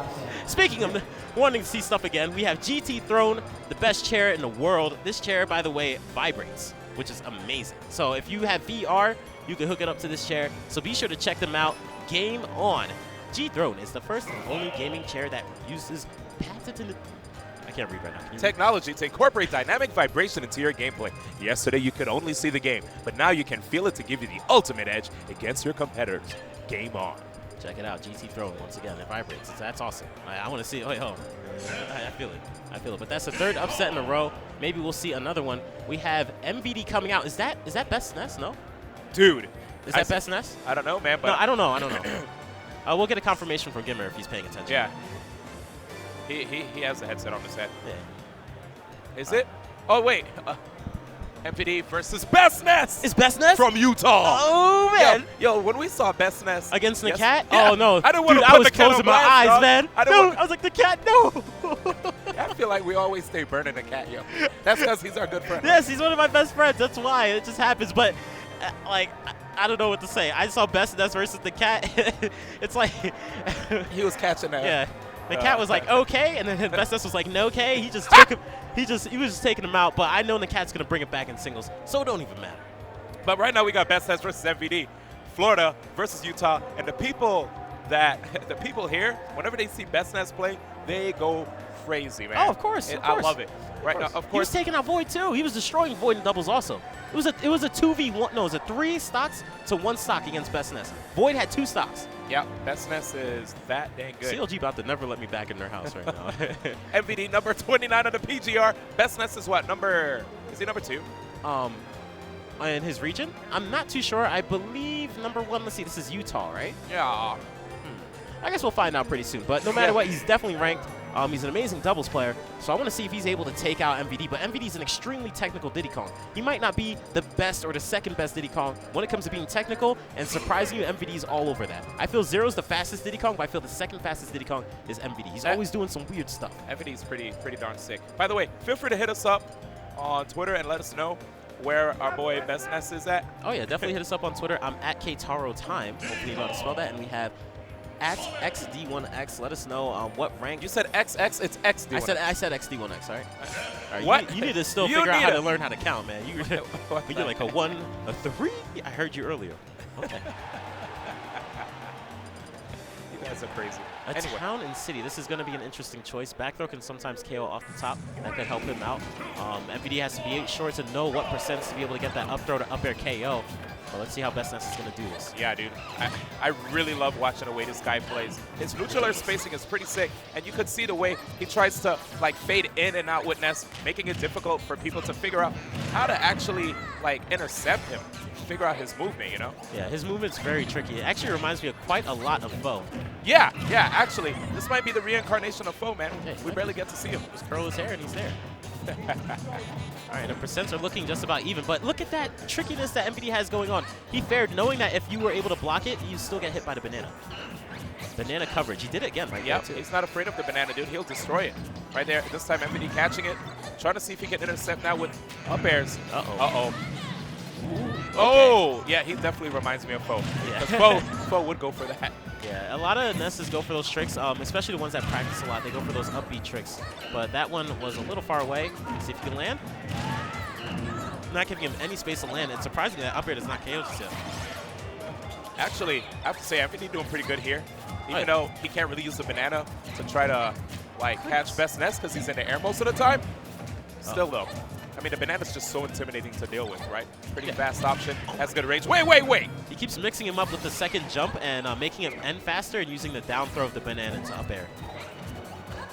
MVD just needs that grab again. He was doing really well with the grabs, and there it is. Okay, there it is. Good job, MVD. One thing, too, to note is that even though he has that really good creative movement with Ness, along with the creative movement that he has with Ness, he also has the air dodge, right? Ness's air dodge, which some people do find a bit tricky to punish. That's true. Yeah. But what I noticed that MVD's doing, he's taking advantage of the fact that Best Ness likes to use the second. Is that really going to KO? Oh. But Best Ness is using a second jump a lot of times. Just one jump, second jump, but it looks like Best Ness is mixing up and only using one jump this time around. And that's going to be a grab. But there it is, MVD again, staying solid. I like that, trying to mix up the timings of his landing using that side magnet, but still, MVD keeping that lead, 135. And that should be it. Good choice. You know what's interesting about Bestness' style too? Not to relying on grabs, right? A lot. He's very offensive. He likes to move around, fade in and out with his attacks, and probably because of that, it catches a lot of people off guard. They're like, wow, a Nesta doesn't want to just immediately go for down throw forward air? Yeah, it's definitely tricky. And good stuff by MVD. That almost was a stock right there by using the platform. And, no. Bestness is going to have to go for one of his tricky moves, especially off the stage, but he can't seem to get, oh my. Uh-oh, how many just keep going for it. Yeah, it keeps air dodging into the ground. Yeah. It's a free opportunity right there. Uh-oh, MVD just threw him off stage. He's like, give me my banana back. All right, 136%. This is looking heavily in MVD's favor. Oh, yeah. Ooh, Very comfortable right here. wow. Inching forward, Bestness. Uh-oh, looks like Bestness is a bit more grounded now, guys. He notices that he's at high percent. Good stuff right there by MVD. Capitalizing on the air movement, anti-airing the Bestness in the nick of time. So, Very reminiscent of Zero, actually, when he went for the up tilt. yeah, true. I have to say, there was a significant style change the moment he was at high percents. He started realizing, my game plan's not working. I need to start running up, going for shield, because maybe MVD will just throw out KO options. It wasn't really happening. MVD stayed solid the entire time. Here we go, game 2, Battlefield. Let's see what he does here on the stage. I think this might be a better choice, using these lower platforms so he has a different way of escaping or landing. A lot of times he was landing right in front of MVD, and MVD would just wait and go, okay, I'll wait for the right time to punish. But with these platforms, it's going to help him out a little bit more. I have to say, remember I was talking about how he doesn't really grab much? With the moment the match just started, we saw something different there. He's staying a bit more grounded now, probably trying to mix it up. It's crazy that a lot of people probably don't know anything about this Nest, and this Nest might potentially be the best Nest in the world. Just sitting here. But MVD's making it look like, hey, you guys are overrating him a little bit, especially in doubles. I'm going to show him what's real. To be honest, with a name like Bestness, I kind of understand why a lot of people would think he's the Bestness. Like, if my tag was Best Falco, they'll think my Falco's better than yours. So anyway, here we go. MVD with that the beautiful chase, reset. doesn't Almost get the gets KO. High ceiling on the stage. And that should be actually a KO right there. MVD's doing amazing with his conversions, actually getting that down tilt into F smash, not going for down tilt into up smash at that percent. But this is Ness we're talking about. He could sometimes KO at 10%. Trying to see if he can just like push this Ness off stage. I like that combo, but you could DI out. And we saw right there from Bestness, puts the backer out there just to get that PK Thunder setup. Interception. Oh my goodness. Oh, watch interception out. himself. Uh-oh, Bestness. Okay, nice. He was able to use the second jump to grab the ledge, even after using 2 neutral airs. But how's he going to approach? MVD's just going to play it really patient, hide behind Banana. Especially with the lead that he has. I mean, he could chill. Uh-oh. Too much Yeah. percentage on Bestness, dude. After seeing so many upsets so far, right now we're actually going to see MVD show us that, you know, sometimes an upset doesn't always have to happen, you know? Oh, yeah. And I like the style MVD's playing. He's now going aggressive because he was playing kind of campy earlier, but... Oh, Whoa! Okay, like, Tricks! technical I dude. see you. His tricks are so... Like I said, he's one of the fastest Diddy Kongs. If anything, the second fastest Diddy Kong in the world. Hard to predict where he's going to be. None of us knew that he was going to bust that out. I was like, yo, where you going, dog? He's like, the other side, you know what I'm saying? It was a good choice, though, because he was about to grab the ledge for the second time. Exactly. And the Ness runs really slow. That actually might be it. Oh, no. Uh-oh, combo time. Oh. Maybe not. Anti-air again with the up tilt.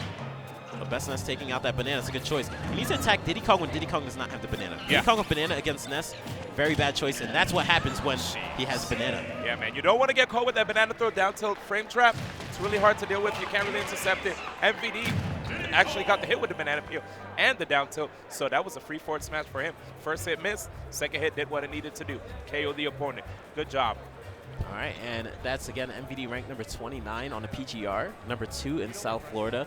Good stuff to him for taking that out 2-0, making sure there wasn't a 4th upset in a row. But speaking of awesome matches, we have Day. Used to be PGR ranked, I believe, in the first PGR, and he's a Lucario, and he will be facing against Japanese very own Raiko, Duck Hunt player. Raiko is interesting. Raiko, Raito? Raiko? This says Raiko. But don't we know Raito, though? Yeah, we know Raito.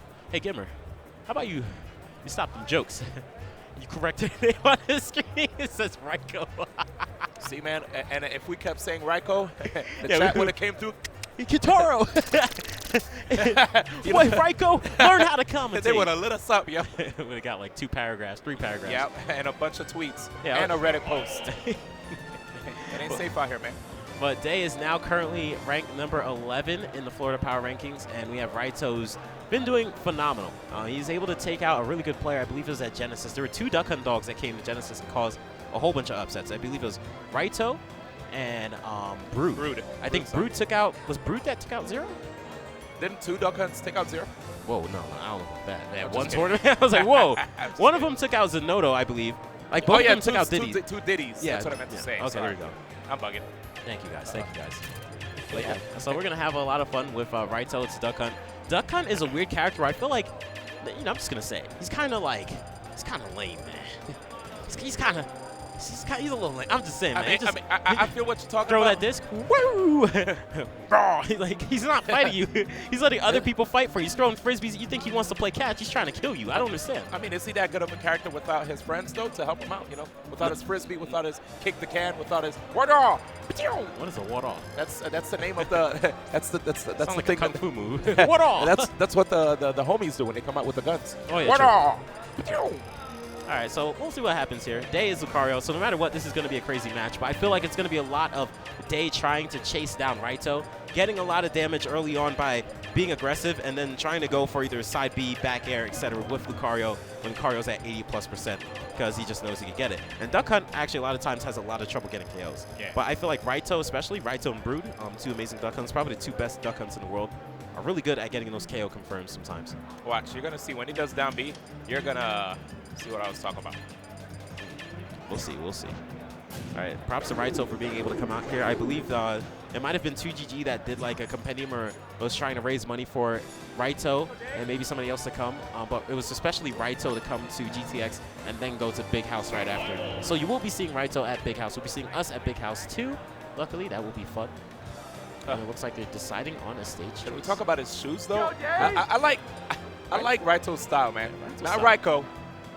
Raito. Yeah, I like Raiko's style too. Yeah. Too bad he doesn't like exist. All right, we're looking at a Villager. I doubt Villager will be coming up. Isn't Raiko like Pokemon, one of the electric dogs, a legendary? He should have made his tag Raikou. All right, I played Pokemon Red, Blue, and the other one. Come on, man. Gold and Silver was actually like really good. All right, blow up. Hit me up right now, guys. Hit me up and tell me if you liked Gold and Silver over Red and Blue. Well, Red and Blue had less Pokemon. That's not fair. Gold and Silver was so good. Speaking of I Gold was and like, Silver, that's still- we have Lucario and Duck Hunt right now. Jumping up on Wii Fit Trainer Studio, trying to warm up. And as expected, it's the characters that we expected to see. All right, I see a lot of people saying Gen 2 greater than Gen 1. Like, it's not even fair, man. See, I told you. Thank you, guys. All I know is the first Pokemon song was the best one. The one from the first. I wanna be the very. I know that guy, by the way. You do? Yeah, I know him. Cool. Yeah, it's really cool. You know who I know? The guy that does the announcing for Smash. I actually met him at Anime Expo. Oh, that's He pretty actually cool. watches Smash events You too. want me to give you a trophy? Xander You Mobus. want me to give you a trophy? Do you want me to give you a cookie? Because I'll take the trophy, but I'll give you a cookie. There in actually is turn. a cookie over there. You want it? No, I'm good. All right. Shout out to GTX again for having us here. I have to say, man, this event is just way too fun. Chilling here in the Vivint, you know, the Utah. I'll just call it the Utah Jazz Utah Stadium. Jazz Stadium, Because I don't yeah. think anybody knows. If we were to say the Vivint, at least Smashers, if they don't watch sports, Vivint, what's that? Utah Jazz Stadium. Oh, basketball. It's not where, you know, you hit the puck and you put it in the. No, it's a basketball. You shoot in the hoop. What in the world are you talking about? But speaking of what in the world are you talking about, we have Lucario, one of the strongest Pokemon in the world, against Duck Hunt Dog on FD. I'm a little shocked. You hear what he says? What? Word all. I told you he says it. Maybe he knows Kung Fu. But Day, I'm just still a little shocked to see the stage chosen. We already have 67% on him because it's going to be a little hard for him to approach, but maybe he wants that percent. Yeah. Maybe that's why he decided to go to FD. Wait, why is his name Akuma Raito? He probably plays Street Fighter. Maybe so. And hiding behind a can, good choice. That'll definitely block the spear from coming Yeah. out. It's actually pretty scary. I like Raito just trying to throw Day off stage so he can set up with all his projectiles really well. You already see the side beat, you see the gunshots, and there it is, pushing him to the side. Trying to figure out what Raito's going for. He's actually being aggressive at this percent where you might want to try to go for the KO instead. I mean, he got some setups. If he could get the can out, right, and then he gets a throw, I've seen him throw right into the can. What I tell you? Okay. What? All right, but did it kill? What? Yeah, be quiet. And it did not kill, okay? All right, he got almost the did. can thrown back in his face. I And mean, now we have Lucario at 144%. He needs to get that KO. He's going to throw the can out again. All right. Oh, Yeah. my gosh. Did it KO this time? 3 times the charm. Yeah, you know, if you keep saying the same thing over and over again, it will happen eventually. So good stuff to Raito on that one, stopping that recovery coming out from Day. I like that jab. Again, oh, the can already exploded right there, unfortunately. But anyway, we're going to keep on going. There's the throw. Raito not trying to take any hits here. He understands. Oh, we got. Oh! It looks cool, but does it do anything? He killed the Bandito. It takes like 10 seconds to come out. Uh-oh. He waited. He was like, nah, I'm going to wait. Like, you done yet? All right, here you go. Here's Literally. Here's some tuna. Dang. All right, but this is a really good position for Raito. He's able to rack some damage while most likely not getting KO'd himself, especially if he gets traded with the can. Even at this percent, he still might be okay, as you can see here. By the way, that can, to me, more looks like Campbell's soup than tuna, you know? What does it say on that? We'll find out soon. It's definitely not tuna. Tuna, you ever have Bumblebee tuna? The Yeah. cans don't look like that. Speaking of Bumblebee tuna, we have the... Nobody looks like a bee. I'm going to get you later, man. But we have a dash attack coming out, but not much aura or rage. And again, that can actually almost helped save his life right there. Still shocked that he was able to get that to happen. And there's cannon to possibly up air, but no air dodge coming out from Day. Day playing it smart and not doing the recovery that gives him a lot of lag. But he's at 110%. Most people would say, hey, this is a bad position for Lucario. But no, the Lucario wants this. 100%. Give him like 21%, he becomes One Punch Man. 128 right now, I'm very scared. I mean, we've seen what happens when Sue has a lot of aura. Now, Day trying to show us what's up here. And Uh-oh. behind the man. I actually like that he initiated it right there because he stalled in the air first. That's almost a KO, and here we go. Here's the can. Oh my gosh. Oh, that was a sick aim. Oh, if he could get one grab, that would be nice, but it's so hard to grab this dog. Oh, Good interception. That neutral actually could do a lot of knockback, but he got the lay hit. oh my gosh. Oh my gosh, I feel so bad. Oh, snap. He's actually, oh my, and he transport, he went right in front of his face to get the grab. Full screen. Oh my gosh, Wait. Lucario! He back. He's lagging like a mug. Anyway, we're going to keep going. 184%, but that can will KO. He's going to keep using it. He's going to It's keep coming using it through. until it works. Oh, that was a sick setup. He No. ran at him. He could have he could have covered it so He well. went for the KO already. And There it is. Wait, he's living. oh, he's actually no. alive. Oh my gosh. Are you going to go off the stage, Raito? No, You yeah. should have did it. You should have did it. Yo, look at his aura. Lucario! Oh my God. Wait, he's still living? 80%? He needs more charge. No, that can. Watch out for the can. Oh, Oh my God, goodness. he's flying. The can just barely tapped him, messing up what he was doing, and he wasn't ready for the can to be hit back into him again. That is going to be a win for Raito. Lucario 200%. You don't play with that character like that. You need to be KOing him at 60. Pick Bowser, man. I'm telling you right now, we're getting blessed with these matches. Yeah. These players, thank you guys. Thank you for giving us such quality matches here today on the stage. Game 1 was so hyped right there on Final Destination. I didn't know who was going to win. I mean, that's how it is when Lucario's on the stage, right? You don't know. I'm still shocked that he let it go to FD. I want to see if he wants to take it back to FD or bring it to a stage with platforms, and it looks like he's going back to another version of FD, Wily's Castle, actually. I guess he just really believes in it. I just feel like he can't use his B attack at all due to the can always being out or one of his friends. Shout out to Silent Doom. He said gold and silver over red and blue free. I'm going to retweet. Silent Doom don't know what he's talking Wait, what? about. Here we go.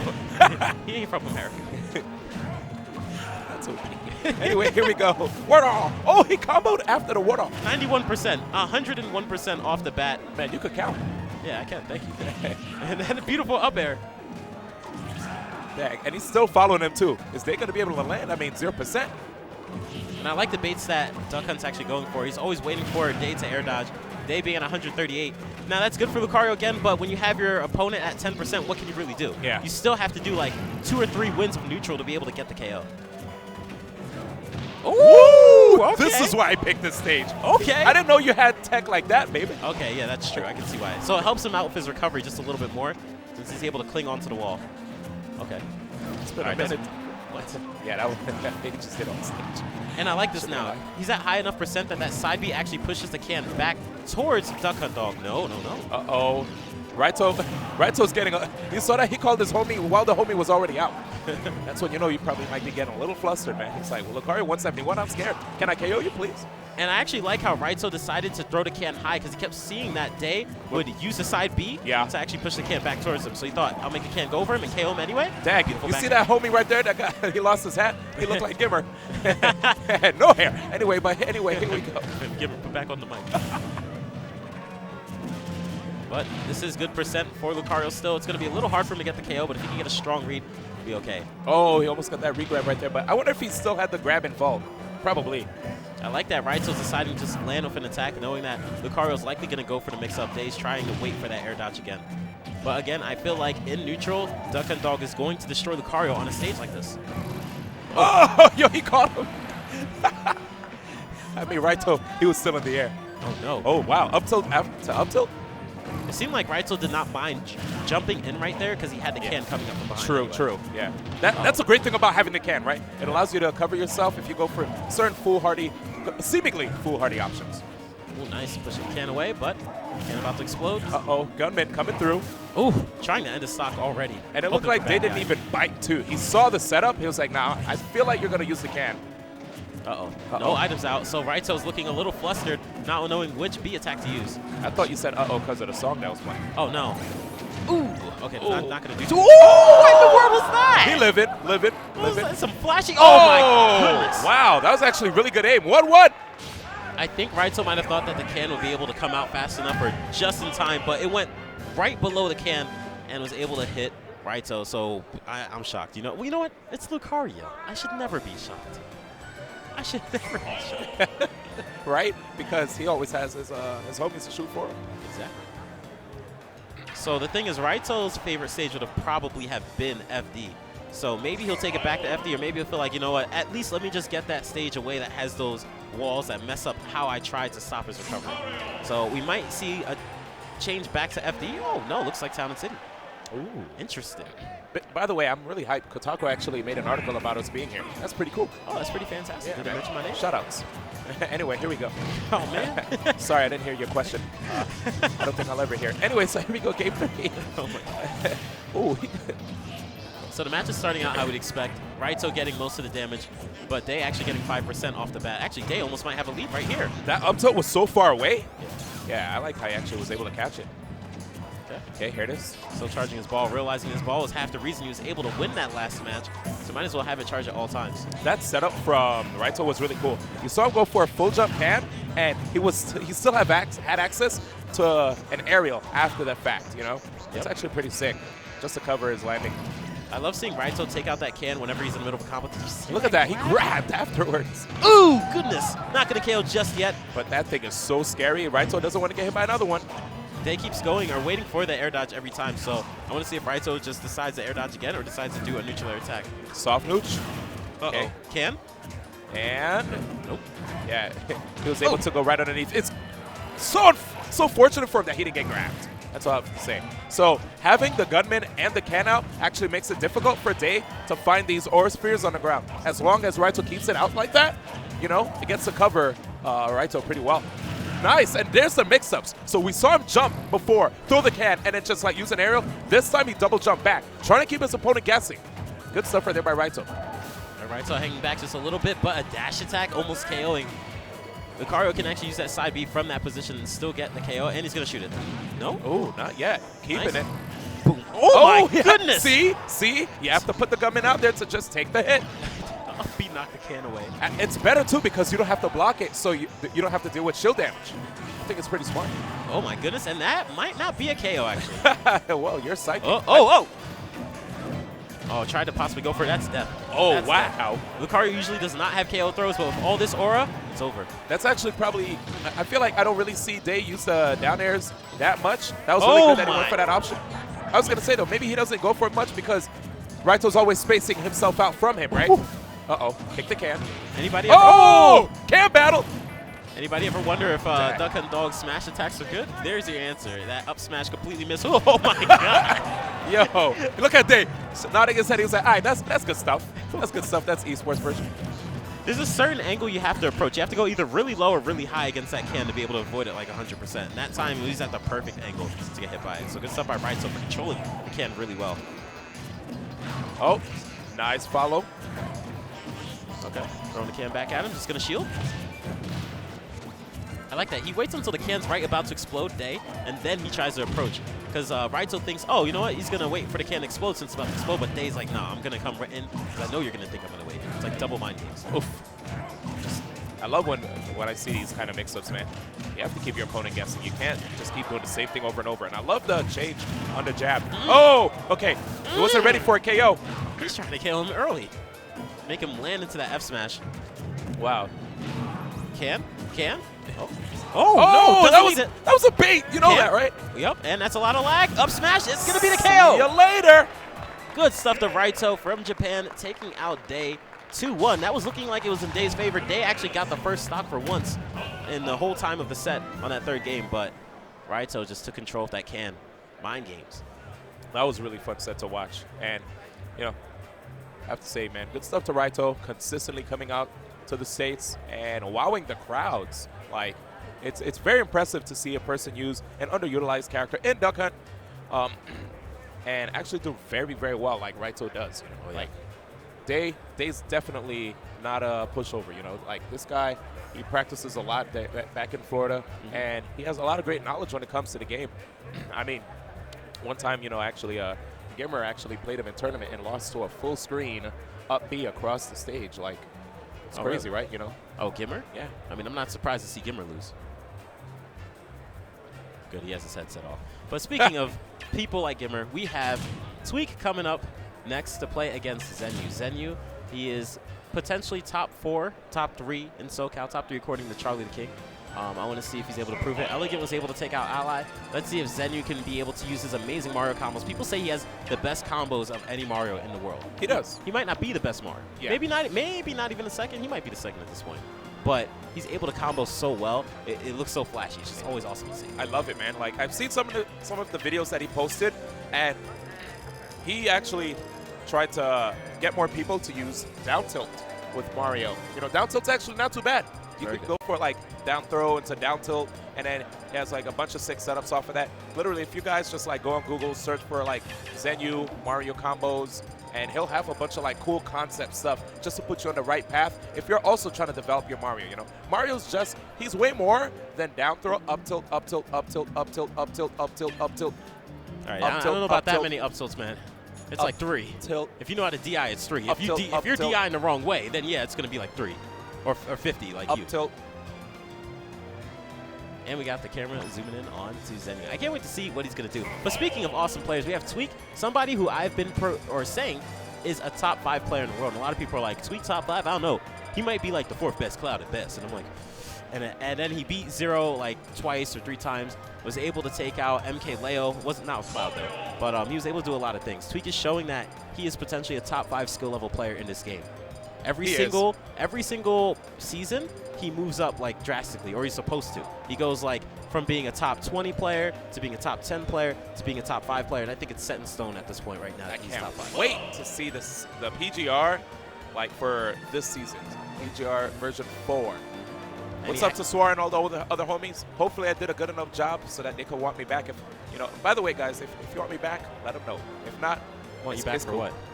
It was fun. Oh, the talking? Yeah, it was Yeah, fun. you're my favorite talker. Really? Thanks. Really? I feel You shocked? yeah. I mean, you got to be humble, man. I'm sitting down. All I'm saying is, I'm being Swar, humble. if you want someone that talks even better than D1, hit up K-Taro. Hey, I'll add some haze in there. Thank you for this change in the scene. Anyway, here we go. We got Tweak. Is he gonna shake his hair for us? Shake your hair. He's man. going to do it, 100%. Oh, I thought he was right about to after go he does the right pound. Right after he does the pound. Look. What the? You saw it? He did it. He did it. He actually did it, Yes. Thank you so much, Tweak. Anyway, this battle's going to be good. By the way, I love these camera angles. Makes it feel like you're in the venue. Mario versus Tweak. Cloud. Mario versus Cloud, right? So, one of the things... He loves fighting. Tweak. He does. Tweak loves this matchup today. Tweak, yeah, Tweak may love the matchup, but does he like Zenyu's combos? We'll see. I don't know. He might be a fan. I mean, we all are. Oh, that pullback was ridiculous. Did you notice that? Yeah, I did. And he's kind of like trying to find these little openings in Cloud's design to get his hits in. Right there, Tweak, way too close. It's the most aggressive Mario I've ever seen. Did you see how he tried to do a delayed up air to be able to make him land right in front of him and possibly get a grab reset? Absolutely. He's trying to make sure to overshoot anytime he gets the opportunity to. Good stuff. Just get any damage that he can get. And now he's trying to push Tweak off stage. He wants to get rid of the limit. Let's see how he does this. Oh, nice. That was actually super smart because a lot of other people would have went for a grab. He said, let me mix it up there just in case Tweak jumps out of shield. Oh, no. What was that? That was interesting. Tweak probably wasn't expecting that up B while holding down, so he wasn't able to punish in time. Good mix-up, I guess, coming out from Zenyu. Oh, but that neutral air. Tweak! Very good catch. Looking for that second jump. Tweak was looking a little shaky in the beginning of this, but now this is the position he wants. He wants Mario to be trying to come in and get the grab, so he can space out with back airs and get a lot of grabs. Tweak is probably the #1 grabber in the world, or at least of all the top players. He loves Best to grab. grabber. And coupled with the fact that he has a character that has limit, which the tools that this character has in limit are quite scary, it'll be way easier for him to land grabs because most people are going to over-shield against Cloud. And Tweak's reaction time is actually quite ridiculous, so you make one air dodge, done. Look at that, man. Just pushing Zenyu from one side of the stage to the other. Zenyu doing so well in the beginning of the match. But right now, things have changed. So, all right, Tweak not going for the up B right there upon the normal ledge get up. There's a grab coming out again. He throws out a lot of aerials to bait you. Oh, my goodness. The shield actually almost broke on that one. Yeah, but that last hit, you saw Zenyu was able to escape, get that back air, and now we do have Zenyu with rage. Let's see if he's able to pull out something really ridiculous. As we did say before, that his combo game is out of control. Yeah. And I think a lot of people don't realize how much Tweak grabs. A lot of people are just like, hey, I know how to fight Cloud. But it's a little bit of a difference when it comes to fighting Tweak. So they're getting grabbed at these high percents. But up tilt. Let's see Zenyu combo. Zenyu. But Tweak held in. Tweak held in very smartly. There's the down tilt. What'd I tell you about them down tilts, baby? Looking pretty good. Oh, no. That was a risky F smash coming out right there. Probably not would have KO'd. Should be able to recover, but it's all about getting back onto the stage. Tweak's really good at stopping your recovery. Then, oh my gosh. We get another. Oh, great fade back right there by Tweak. Was able to drift just out of the range. And almost any aerial will KO at this time, but a lot of grabs come up from Tweak. He'll down throw and just let the percent rack up. Yeah. Now a neutral air will be able to KO really well, and there it is. Very, very smart stuff. It's almost as if you were in that situation before. A million times. I play this guy 3 hours a day whenever I'm home. It's torture. It's torture. I'm sitting there playing subs and viewers, and he's like, hey, man, can I play you? I'm like, all right, I guess I do love to be infinitely tortured for 3 hours on stream. Well, come on, Kitaro, take a game. Wait, he says that too? No, okay. Twitch chat. Probably in his head. He actually does say that when he plays people in friendlies, if it's for an hour, he tries to not lose a game for an hour straight. And there's some top 20 players that he's played in friendlies for an hour and has not lost a game. Even Zero? No, man. Come on, man. Come on. Sorry. Definitely not Zero. Didn't want to shut you down. But I do believe in Zenyu. He was able to bring that back really hard. He had a strong start, too. So if you just do that one more time and be able to clutch out. Ooh. Come on, man. Wait, when does it stop? You thought I was finished. Okay. Best Mario combo or free. Again, I love how he could recognize when he doesn't have a grab opportunity. Oh. Yeah, so watch out for those forward smashes, though. They aren't quite landing on Tweak every time he wants to get it. And putting on a neutral air against this Cloud, I mean, he has an up air, man. A scary up air at that. Trying to land on top of him. Oh, nice roll. I noticed Zenyu's doing a lot of rolls, getting to work out really well. Oh, again. He's going for a lot of, I'd say down air or back airs into F smash, down smash. He's trying to get that to work. It's not working, but that up smash on a punish will be able to get the KO. Yeah, Tweak. Tweak had some questionable movement a little bit on the right side of the stage, resulting in him losing his limit too. All right, here comes Tweak. 50 grabs in a row. That's literally 3 grabs in a row, by the way. Let's see. Let me see another one. Well, you said 50, so I can't wait to count them up. He went for the grab, though. He's going for it. I love his spacing, by the way. He never tries to land directly in front of you to like a shield grab happen. There's no reason not to, especially with a character like Cloud, possibly the biggest sword in this game. You could just throw out a back air and safely space away like that, and Mario almost cannot approach at all. You possibly have to roll in at the right time. And he was perfect shielding them too and still couldn't get it. That's 4 grabs, by the way. 5. 6. That's 5 right Wait, now. I feel like he just added a 6th one. No, it's 5. Sorry. All right. Sorry. By the way, there was a re-grab on that edge. Tweak could actually use Blade Beam and dash attack to punish that. Here come the up tilts. That neutral air almost reset this combo right there. Dude, that perfect pivot to reposition himself was actually quite smooth. Man. Oh, air dodge. Yo, he edge canceled the air dodge. Almost gets grabbed. I feel like that's some stuff that a lot of people have to go for. Yep. You know? That's 6 grabs. All right. If you re-grab. Oh, all right. Tweak said. What? Oh, He's not doing Tweak. anything about Tweak. it. That's 7 grabs, by the way. All right, and there it is. Up throw KO. You have to do a lot of percent until you're able to get that. Yeah, it's a little shocking to see a Cloud KOing with a grab. It's true. Oh, I love the walk away. Let's see the combos. Noticing that Tweak likes to DI in a lot, he just said, I'll just go for the back air immediately. 7? That's 8. Oh, my bad. I'm gonna teach you how to count one day. One That day. almost was 9 right there, but Zenyu getting grabs. And of course, Mario gets a lot more off of grabs than Cloud does. Yeah, I think that's how they balance him, right? Yeah, and that's one of the reasons why Tweak is really good with DK, because he's able to get the grabs so well. Oh, so he has to use his Uh-oh. limit. Ooh, neutral air? Okay. Tough position, overextending with that dash attack, but he could have gotten the stage spike with the 2-frame. Right now, Tweak doing a good job of just keeping Zenyu in the air and also trying to knock him to the side. That neutral air actually hit. This is scary. Okay, Tweak back in good position, trying to get some limit every time he puts Zenyu in the air. Uh-oh, that's too risky. Did the jab attack, and it went past Mario, putting him in perfect position to be punished by that up smash. And the third hit of the jab did not even hit Mario. So it just made it, like, easy. Pretty much easy. Confirm right there coming out from Zenyu. So good stuff to Zenyu for staying patient and being close enough to make sure the jab ends after him. Tweak going to have to go for something a little more safe, or just go for the 10th grab in a row instead of going for an aggressive attack like that. Looks like we're going to Battlefield. This will be a tough one for Zenyu because Tweak is looking to keep Zenyu on the platforms forever. He's going to throw him in the air or throw him off the stage, not let him be anywhere on the ground. But for now, he needs to charge limit just in case. Oh, that's actually the first cross slash we've seen all game. Like, we saw a limit cross slash, but not like, you know, the naked cross slash. That's a little shocking too, because he doesn't like to use that move that much, and Leos claims that's the best move of Cloud. I love cross slash. And not even the limit cross slash. He's speaking about normal cross Yeah, slash. I mean, you could actually cut people off when they're in the air, trying to, like, attack you. I wonder why he doesn't like it. Go for the jab attack. 90% The tech chase with him. unanswered. Yeah, unanswered free. Okay. Okay. That third neutral air was actually smart, just to try to influence Zenyu to not try to hold forward too soon, keep him away from the edge. Hanging out on the platform, good choice. Does not want to get grabbed, and it looks like Zenyu overextends. That's exactly what Tweak wants. Tweak wants him to go up there so that he does not get grabbed and hit him some more. Possibly get no damage as a grab again. Dude, Don't do regular 0%. get up. Don't do regular get up against Tweak. Woo, another grab. 0%, man. He's looking to kill him with up throw. Right now, oh, dude. Okay, there it is.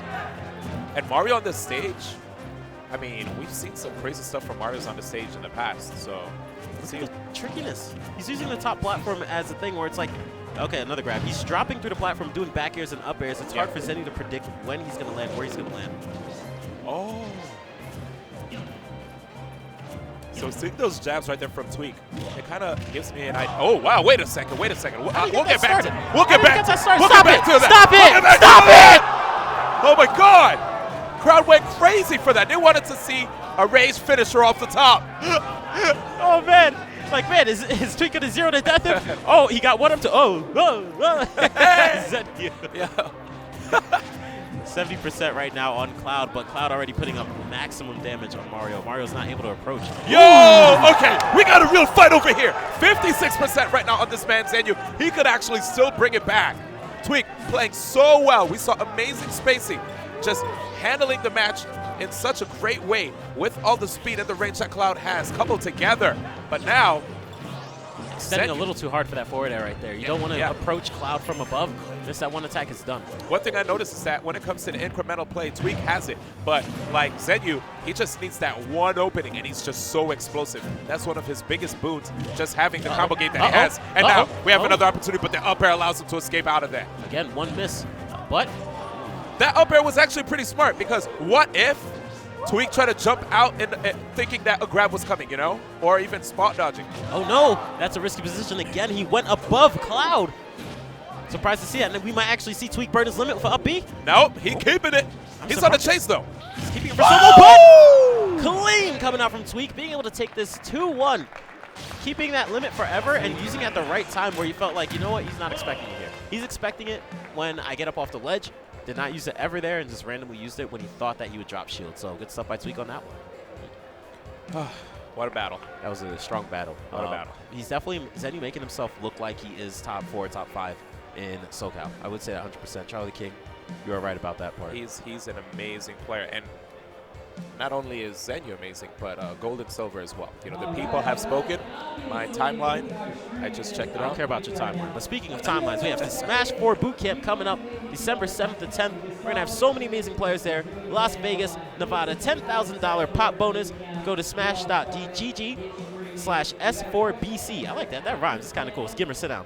And also, it's a GTX championship event. Highest placing non-invited player at GTX gets an invite. So root for your player that's not already there. Opt-ins for voting begin November 8th. Wait, can I be voted in? Technically? No, I don't want I don't want you to play. I'd like for you to be on the mic. That'd be Yo, great. talk to me this weekend, by the way. Oh, look at that. Hey, Hey. you know what I'm saying? Yo, my D1 Kataro. rate is $2,000 a day, by the way. Just throw. Anyway, ladies and gentlemen, Kataro unfortunately does not All right, quite I'm on the mic understand. now. It's now me and D1 Oh, hey. commentating the rest of the top 8. It's a pleasure to be here with you, Gimmer. How's it going? Come here, man. Okay, good. You better put me Gimmer, back you up. didn't even take my pass. Wow, you know what? He Anyway. doesn't listen. Yeah. He's not listening right now. All right, so let's. All right, guys, it's me, Katara, right here. I am the worst commentator ever.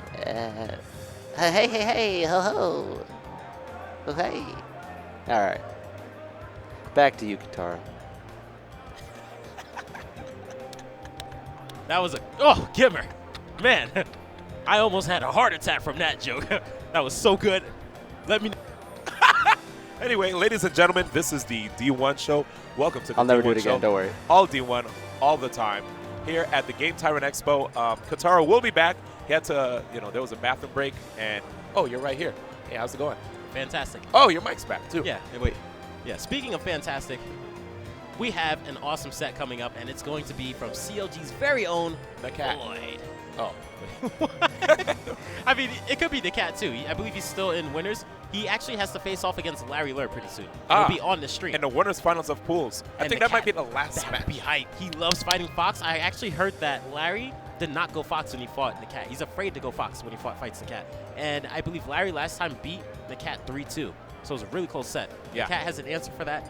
So be sure to stay tuned to see that. But for now, we have Void from SoCal fighting against him. Oh, goodness. Ooh. Whoa, man. Did they forget how good Mars is? Oh. They have Void versus Mars in the same pool? Oh, man. Well, it's probably because it's been a while since we've seen Mars at events. Doesn't matter. We know how And- good he is. I mean, we know, but do they know? Like, he's beaten MK Leo. I know he hasn't beaten Zero Naira, but he's pretty much beaten almost everybody else. I mean, we know, but do they know? Well, maybe Void's about to find out. Mars, again, he is possibly the highest ranked unsponsored player Yep. currently, Are those- except for maybe Ken. Ken might not be sponsored too. Yeah. Are those PJs? Yeah, I they have are to s- PJs. Yo, Mars, his style is actually pretty safe. I get it, right? New England's pretty cold. PJs are warm, right? Yeah, sure. All right, here it is. Here's the rationale. You wear PJs at a tournament, you feel like you're at home. And when you feel like you're at home, you play better. Speaking of PJs, we have Zerasu Samus doing a Zare on Void Shield. Where's the relation? It doesn't matter. Here we go. So here we go. Void definitely has a decent amount of practice against great Zero Suit Samus mains. And, at the PAX event, we did see him. Oh, my goodness. God. Actually, Sucked him in. we. Ooh. Oh, whoa. Reverse up air. I know, right? Trying to mix up the DI. This is going to be a crazy one. Every time he gets a hit, I feel like he's saying, I'm trying to get sponsored. I'm trying to get sponsored. Every time I'm trying to get sponsored. Uh-oh. And now for the punish. All right. He kind of tickled him there with that one hit. I think it's very weird to be able to fight Nairo all the time and then fight someone like Mars, who's almost as good as Nairo. Like, really, like right there. Let's say if Nairo's a On the 9.5 cusp. Zero Suit Samus, yeah. Like, Mars is like a 9.2, 9.0. Not even on the cusp. He's like really, really. I think he should be revered for his ability. We just haven't been seeing him at a lot of events. Yeah, but the thing is, he plays so much different from Nairo, so it makes it hard to adjust to fighting a different Zero Suit Samus like this. Yeah, man. At this point, you're not really playing the matchup. You're playing the player. So Ooh, check it that's out. that- Down smash. Oh, we out. Oh, no. He's actually able to get out of that really fast. Let's see. Strong punish, but able to DI upwards to get out of that. Nice pop-up too, but Mars able to escape using that flip kick. Flip kick with that invulnerability. Yo, that roll was crucial for Void. He had to get out of there because Mars would have probably went for a forward smash. And we're noticing a lot of ducking coming out from Void because one of Zero Suit Samus' main KO attacks, ooh, clean, That was is bad. that back air. He should be able to lift up. Oh, Oh! Watson, though. That's the life of a Sheik main though, man. You have to go for those kind of setups to get the KO. I feel like Void goes into training mode and just jumps off stage and presses buttons because he's really good at being able to get these KOs off the stage, but it looked like he went too hard going for those needles and got punished by the flip kick.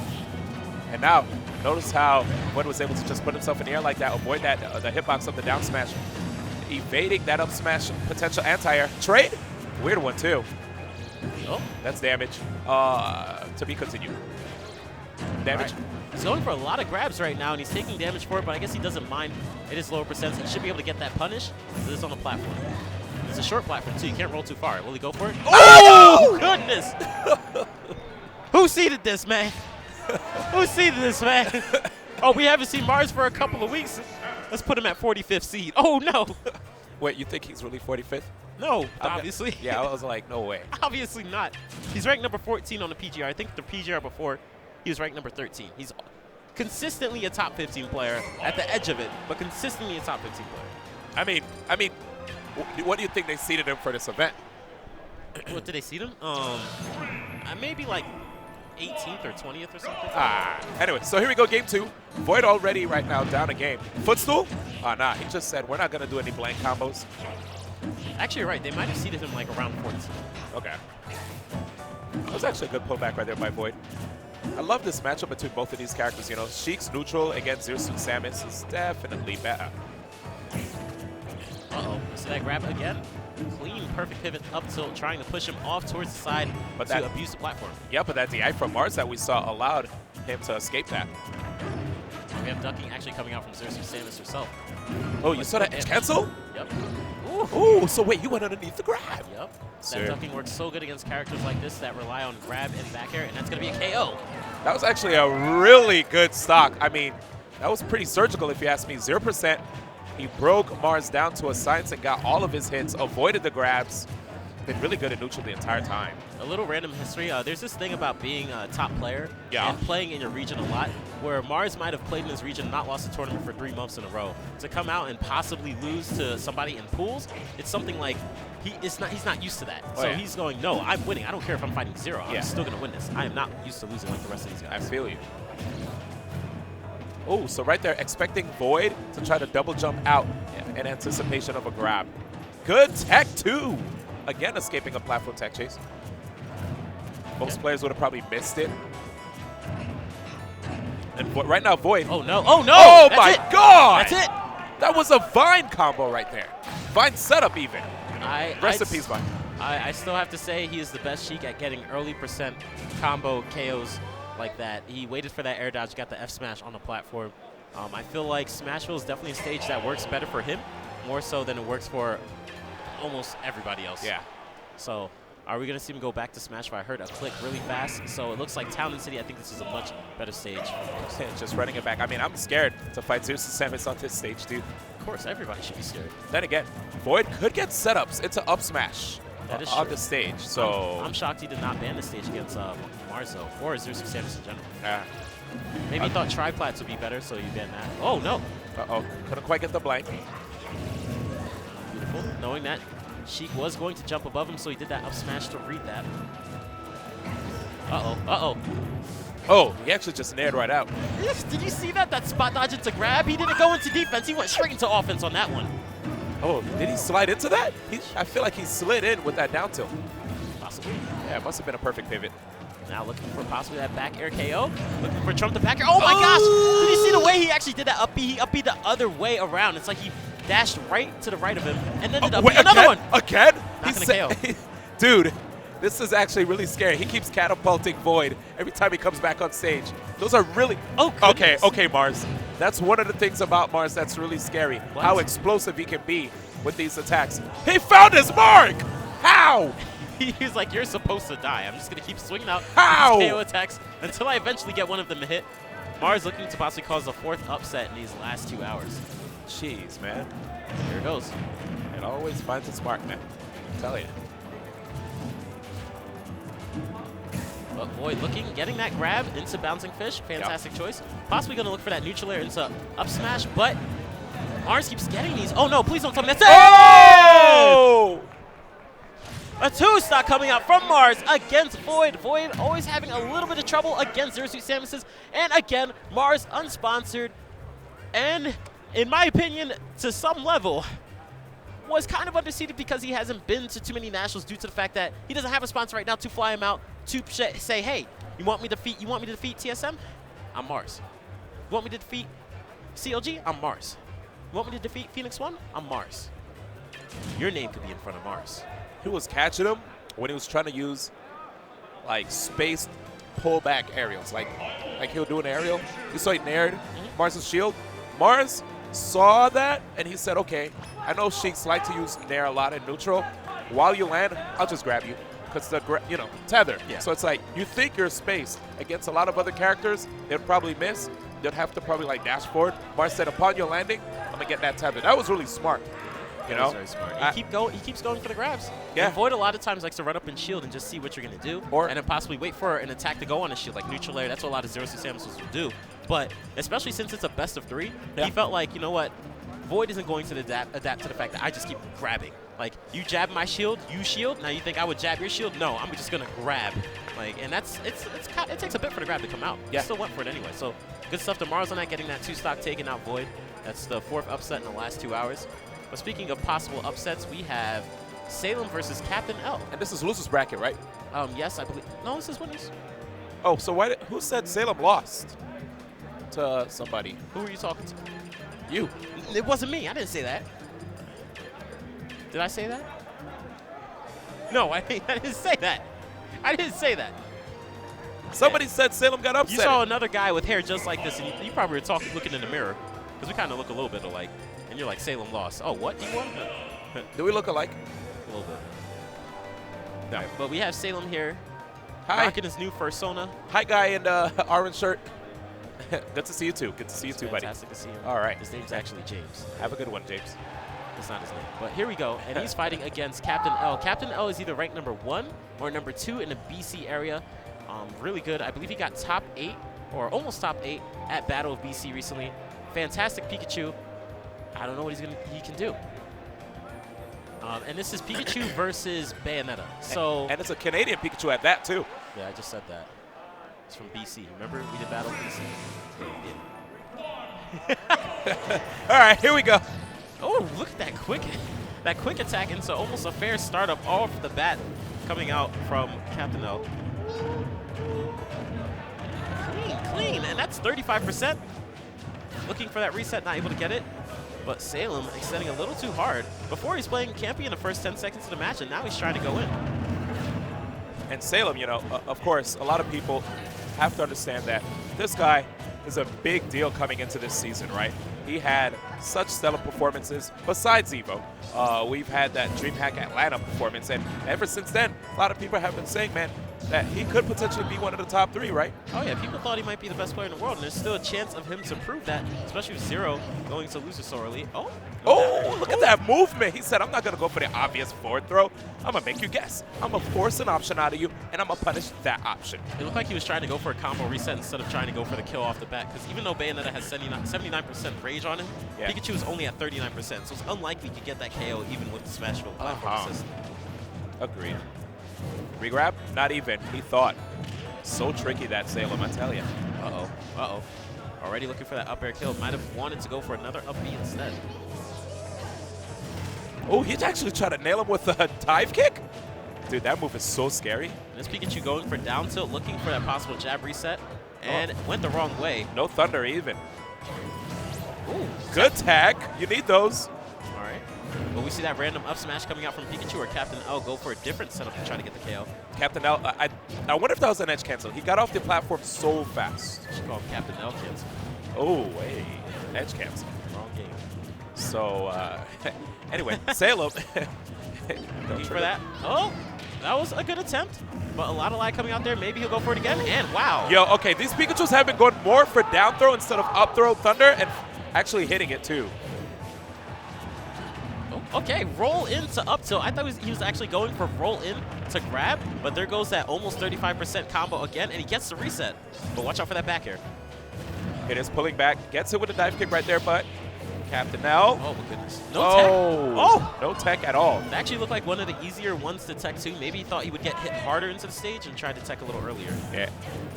It is the spacing with the neutral that we've seen from Salem time and time again when he's playing.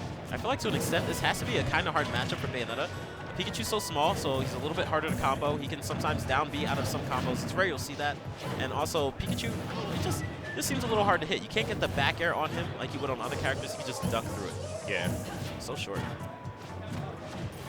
Pull him back. Getting all that percent. But that roll was a little punishable right there, huh? Uh-oh, grabbing the wrong way, but looks like Captain L makes a mistake with that neutral air. Able to get that punish. Oh, that's very unsafe right there, Captain L. That was a high forward air, you know? Yeah. So he was able to witch time that out of shield. Captain L is also another one of those players. You know how Locust is like top 30 or so PGR? Captain L always beats Locust, even though he's not PGR at all. So he's one of those players that's used to winning in his region, let's say for 2 months or so in a row. And then coming out here, he doesn't care. It doesn't matter who's fighting. Salem, I don't care. I'm going to beat him. Yep. Well, right now he's actually keeping up with Salem, which is something definitely to give props about, playing the very patient game. You know, sometimes a lot of players may not like when it comes to the patient game, but that's like the true test when you're playing a tournament, you know? Yeah. Because if you're able to actually beat those players that can wait you out. But Salem loves that. Salem says he loves Bayonetta because he can play Bayonetta like it's Brawl. He's like, I could go back to playing my favorite game by playing Bayonetta. And Captain L, I know he did play Brawl for quite a bit, but Salem has won an international tournament. Yeah, I mean, he did win, what, Apex? Yep. Rest in peace. Timeout master. Look at this. Well, look at that movement, man. It's kind of cool. I like it. By the way, that might be my favorite Pikachu. That's goggles, right? The goggles, yeah. Yeah. Pichu used to have that in a different game. His patience is phenomenal. He does not care. And back throw, not going to KO just yet, but puts him in a good position. And Salem getting the reset by going back on a platform where he wants to be. Uh-oh. Uh-oh. Ooh, that was some interesting DI, but he probably knew he wouldn't die anyway. Now has to watch out for that back air. Oh, up B! Oh, goodness. That's what Salem wants. Salem wants Pikachu to be off the ground. Salem wants Pikachu to be on that platform so you can try to abuse the up B or back airs. It's easier to get the back airs when Pikachu's above you. And now we're just going to hang out because moments like these, you know, you have to employ patience yet again. He's looking for those openings. So will he be able to actually get that opening? You know, very tense situation. Ooh. Captain L, he could have gotten a chase there. Oh, back throw again. Oh, no, up throw. Good choice. Missing. Whew. And that forward throw might just KO. Yo, that area of effect right there. Upon landing. Oh, no. He's looking for that back air again. It's really hard to get on Pikachu. Dude, I wonder if he's going to try to go for down throw so he can get that thunder. Let's see what he does here. Pikachu needs to do something. He's almost, or he's over 20% behind. He has to be aggressive. Yo, Captain L was actually getting a little froggy. You saw him starting hopping around, even going on the platform a little bit, trying to see if he could get a hit. Salem actually putting out that down tilt made Captain L understand, yo, I should probably watch out, because down tilt can confirm into a KO option. Uh-oh, here comes Salem putting him in the air. Yep, Salem has him where he wants him. Yep. Percent lead, Pikachu off the stage. He knows Pikachu has to go aggressive, so now Salem will just hang out and keep jumping around. That's it. Possibly look for that witch time. He's trying to get that up smash, but Salem out of there in the nick of time. There's the landing again. Soft hit. Almost looking over unless Pikachu can get a strong up smash. Uh-oh. What is he doing? Let's see, Salem. It's gonna... Oh, no! Oh, no! Ladies and gentlemen! Captain L with a smile on his face takes game 1. He said, you know what? I played Brawl too. I don't care what events you've won. You could have won an Apex. You could have won an Evo. DreamHack Atlanta. You could have beaten Zero. It doesn't matter to me. This is what happens when you turn into a first solo, man. You lose matches to players that aren't even PGR ranked. But Captain L is amazing. And he had some great patience, and it looks like they're going back to the same stage, Smashville. My man said, I played Brawl, man. What's up?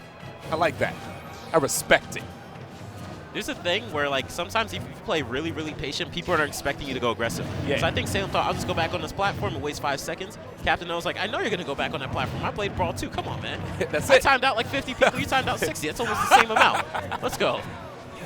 He ain't never scared, Can't man. time me out. I like that. What was that? Wait. I never knew. Pikachu has a wall jump. A wall jump? Yeah.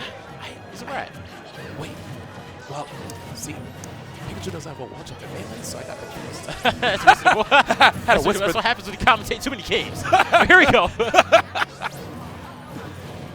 This time, Salem playing a little more aggressive, pushing Captain L to the ledge, and actually looking for an opening. Realizing you can't brawl out or brawl in. Uh-oh. Good choice to air dodge right there. Yeah. Goodness, can't even come back. He's going to have to recover low, knowing that Salem's likely just going to keep spamming those neutral layers whenever he tries to recover up high. There it is, getting those hits again. Taking him to the top, but that DI, man, that's what people have to use against Bayonetta, man. And now we're chilling. We're really going to have the 5th upset within 2 hours. That's a whole lot. That is quite a bit, man. Okay, nice. Salem taking center stage instead of hanging out on the platform like he would usually do. Oh, and will he go back to the platform? Oh, he's looking. Nah, I think he's looking for, the platform. Yeah. I thought Platform came through, saved him. I thought he was looking for that back air to possibly get the KO. I'm surprised they didn't go for the side B right there after hitting the dive kick. And that Forward should be- throw. Yeah. There it is. With Bayonetta, sometimes you can miss the attack, but you can land and let the opponent land of air dodge and just be able to get a punish right after. Or reset the combo. So good stuff to Salem for seeing through that. Alrighty. Salem trying to see if he can set up this win right now. Not even at 100%. Getting that percentage as he holds the down tilts, holds the neutral layers. Trying to space himself away from Captain L. That's a classic Salem, actually. Going off the stage and using the side kick, the side B kick, to get back on and hit the opponent when they approach. That's it. He's doing a good job getting that little bit of percentage. Look at that. Almost looking like he's at the Mercedes-Benz Fashion Week, just strutting as he walks away. Yeah, very nice. Not going to KO. He did get the damage, and he put Bayonetta in a position where he wants her to be off the stage, even though Bayonetta is probably the best on the ledge, and gets the down B to come out in between hits. Fantastic stuff, but looking for that random up smash to get the KO. One more time? No? Fair. If he gets that fair off stage with the platform, might be able to get the KO. Go for it one more time. Up throw. Up throw. The delay! The delay! That was a super delay, too. It looked like Bayonetta actually air dodged twice. But Pikachu's at 82%. What's he going to do? Wow. Oh, Wait a minute. Uh-oh. This is Pikachu we're talking about. He's really good at getting early percent combos. A lot of times getting up to 35%. Yup. This time 36. He's trying to find a way to not get caught. I mean, he already has 91, 92 now. Can he get an up air? Oh, no. He just goes for a grab. Oh, no. Oh, no. Dude. Oh, no. I thought Okay. we were seeing a fair coming out over there, possibly Same. KOing him at 60. Same. Oh. Actually clipped him. Salem was able to space. Back air, probably the best back air in the game right there from Bayonetta. Just spacing over and over. Oh, invincible Bayonetta, run away. Trying to scare him from using the jolts right now. Yeah. And it looks like Captain L stopped it, but Salem is, oh no, on the platform. Dude, Captain L. It's patience. Captain L over Salem. I know Salem's scared about this, but Salem is just trying to rack up that extra percent by using the neutral B, neutral A, get some extra damage with the bullets. Pop the balloon right there. Oh, so brave. I thought we were going to see an up tilt, up air from Captain L. He actually just let Salem rock. Probably was waiting for a hitbox. Okay, a little something. I was going to approach. If he keeps jumping, he might get hit by that backer that Salem's looking for. And he air dodges both options. And Wow. now he's back in a nooch. The air dodge at the perfect time to be able to air dodge both. And that was day, ladies and gentlemen. I wonder what he's saying. But speaking of what he's saying, we have Captain L. I think he was cheering on the Night Palette Warriors. I think he's actually cheering on Captain L. All right, so here we go. Looking for, I think he needs more damage before he can try to go for a KO option. So he's possibly looking for the grab or that. Oh no, but he's not able to get the follow-up. He That's rolls a- in. Oh, not again! No! That would have been hilarious. Is he going to up smash? He's going to go for it. I feel like he has to go for the up smash. I don't know if he'll KO at this percent. We do have a lot of rage on Pikachu. And so Sam's going to probably stay off the ground.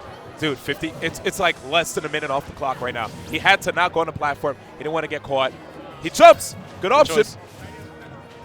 Okay. He might just be looking for the grab, actually. Look for the grab, up throw or down throw, mix up into down B, waiting for the air dodges from Salem again. Dude, this is like one of the most tense moments whenever you're in a game, dude. Oh, You man. don't quite know. This reminds me of Brawl, man. I used to commentate this stuff all the time. Like, is he going to attack? Is he going to press a button? Uh-oh.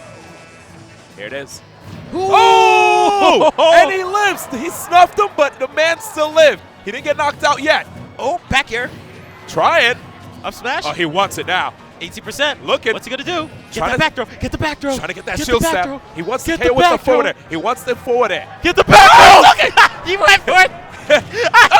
He's too He actually- high. oh, no. He actually struck back. 5%. Time. It's over. It's over. It's And over. will you it's get over. it? It's over. Oh! Oh my God! He got the up smash, the bloody up smash. That was supposed to kill, but there wasn't enough time. If the man exploded off the top, he could have gotten it. Oh You my know that, God. right, Kataro? Yes, you're right. Yeah, if he exploded, he could have gotten the KO. But what Yo, happened? people are like, man, Brawl was boring. I'm telling you right now, we used to have to do this. This thing was hype. This is hype back in the day, man. Because it's not as obvious when you know a person's gonna strike. The fact that it was a star KO though, Salem, let me tell you, man, you better count your lucky stars right there, because you are so fortunate that you didn't explode off the top. Oh, Sakurai just decided, you know what? Sakurai's been on this side for a while now. For a hot minute. But there's no platform for him to run away to, and that's why Captain L decided to choose this stage this time around. No platforms at all. But that roll-in is going to be punished. All right. Yeah, because of this, we're going to probably see a more aggressive Salem now. You know, he doesn't have the platforms to run away to, which means Captain L will be able to actually limit more of Salem's options. But Bayonetta has a lot of amazing options regardless. Let's see the combo game. The DI coming out from Salem, able to stop that combo from continuing up, but that extra frame of invincibility. Oh my goodness, that extra frame is really helping him out a lot through his air dodges. And let's see if he's able to recover. He should be able to. I noticed that Salem isn't going really hard on stopping Captain L's recovery. Yeah. Pikachu does disappear, but there is a couple of frames where you can hit him out of his up B. I have to say though, Salem, I have to give her props for actual good taxation. I have to give her props for having such patience, you know. It's very reminiscent of another player named Dominion in the Street Fighter community. Like, he'll wait it out to you. Salem wants the patience. Yeah. You ask Salem after this, he's like, that was one of my favorite sets in my life. Yeah. Trust me. He loves that. He loves playing Zero because a lot of their matches ends up like this too. To each their own, man. I love it. And good patience right there coming out from Salem. He's the first hit of fair and then dropping down doing the up B. Oh, no. Oh, Invincible Bayo. Clean. It looked like he meant to neutral air, jump off the stage and do a back air, but he landed on the stage that time around. But Salem still is winning right now. A lot of jolts coming out. Yep, Salem trying to see if he can find. Oh, there it is. He got a little something. Ooh, looking for that back air. That was actually a good read. He saw through the spot dodge, but he back aired a little too late. It was good timing by him, too, because it's hard to hit characters that short the back air like that. True. And because of how short this character is, so you'll notice how Salem is very limited in some of the options that he uses against this character. Uh-oh. Uh-oh. The patience. Captain L! Ooh, the Wow. extra frame. Bots with it. Finally, he goes off the stage to try to stop Captain L, but Captain L still gets beyond it, looking for that up smash. I feel it. I feel it. I mean, Salem's hopping around. goodness. Good weight.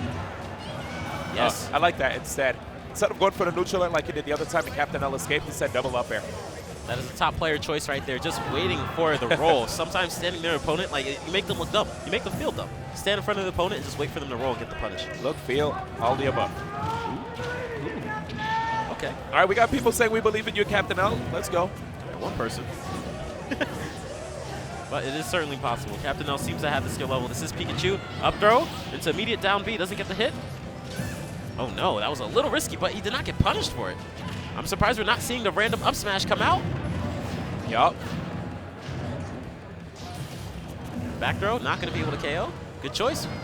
It looked like he was waiting for the double air dodge like he did before. Yeah, Salem right now is looking very, very solid here. Captain L not quite able to get these KO options that he's looking for. Salem still having 2 stocks. I mean, this right here is just solid Salem here. Captain L's getting a little too desperate for this KO now. Yeah.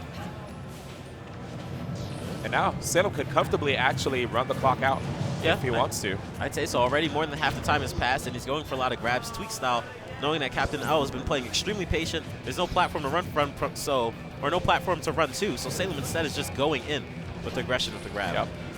Might as well call him the gingerbread man, because Captain L cannot catch him. Look at that. All these short hops with his back to the opponent. And mixing it up too. You probably thought there was going to be a back air, but instead, using that dive kick just so he could go to the other side of the stage, rinsing and repeating. That might be it. Oh, double air dodge. Just and waiting. That's one thing people say Pikachu has this problem with, getting KOs, but Beautiful. Salem and Bayonetta, no problem at all. Getting down tilt into up air, getting a 2-stock on the stage that would have probably been better preferred for Pikachu. Absolutely great play, to be honest, right there by Salem. Like, he noticed what was happening right there. Captain L was giving him some problems, but in the Game 3 situation, that was a great changeup right there. You know, he played even way more solid than he already was. I agree. Well, speaking of nice players like Captain L that was almost able to take out Salem and cause these upsets, we have another player. Some people like to call him D1 Junior. Cosmos really? stepping up to the plate. That's He's my not son. PGR'd. He actually wasn't able to attend events for a long period of time due to issues with, one more set, maybe two. Perfect. All right, so we're going to have Cosmos, Komokiri, and possibly Samsor Abadango. And then it'll be Misfits and Larry Lur and the Cat. I would love to commentate that, you know what I'm saying? Logic, what's the name again? Gimmer, thank you. Put your headset back on. I called him Logic. Why did I call him Logic? But They're different palettes. what do you mean? So coming up next, ladies and gentlemen, we're actually going to have my son taking the stage. This is, you know, My roommate, Yeah. your son, Cosmos, will be taking the stage. He's a player that isn't PGR ranked, but he is set for it happening. It's going to happen. He actually beat Dark Shad like a week ago. He beat 6WX. He's beaten Mistake, I think, twice. He's beaten Captain Zach twice. He's beaten Salem. Sorry, I'm just naming every Bayonetta because he always beats the Bayonettas. So throw a Bayonetta at him, please, at this tournament. Let's see what happens. But this time around, he's going to have to fight 2GG Komokiri, I believe ranked number 8 on a PGR. yes. Cosmos, such an amazing player, and Tomo Rikiri, like one of the best team players out there, along with singles. Man, and I just love the fact that Komori Kiri is still, you know, coming out to a lot of these events. I remember in the beginning when it came to Japan, or at least with Brawl, right? We never really got to see Japan as much. Like, we would see Japan at an event, and then there would be like a long break until we see him again. But now, thanks to just the community going the distance to help a lot of these players internationally out, you know, like Fayseth and the guys at 2GG, Esports Arena, all that stuff, you know, just doing whatever they can to get more people to come out from all over the world. Now we get to see Japan a whole lot more often. So times where people would have arguments where they're like, well, if this person actually had an opportunity to play more people in our region, I think we'd be able to accurately rank them. Now we can. So it's a beautiful community to be a part of actually right now. Decently accurately, I'd say nowadays Ken and Komo get ranked pretty well. Shuton, I believe, is still 100% not coming out enough to American tournaments to get proven his rank. I feel Shuton is potentially a top 10 player in the world, but we'll never know because he comes out one out of every 4 months, and the last time he came out, he beat 0. Yeah. So who knows? Shuton's crazy. We'll see. Yeah, he's crazy. He's wild. But speaking of players that could be top 10 in the world, we have Cosmos coming out here looking for a sponsor by defeating every top 10 player he can get his hands on. He could just talk to me, man. But And anyway. help him out. All right. All right, here we go. And he does very well against Tweak. And he practiced against Tweak a whole lot. And Tweak has recently been going, I believe, Cloud in friendly. So Cosmos knows this matchup extremely well. That setup that you saw Cosmos try to do before Como landed, right, when he was holding the edge and waiting to intercept the up B with the back air, that shows experience right there.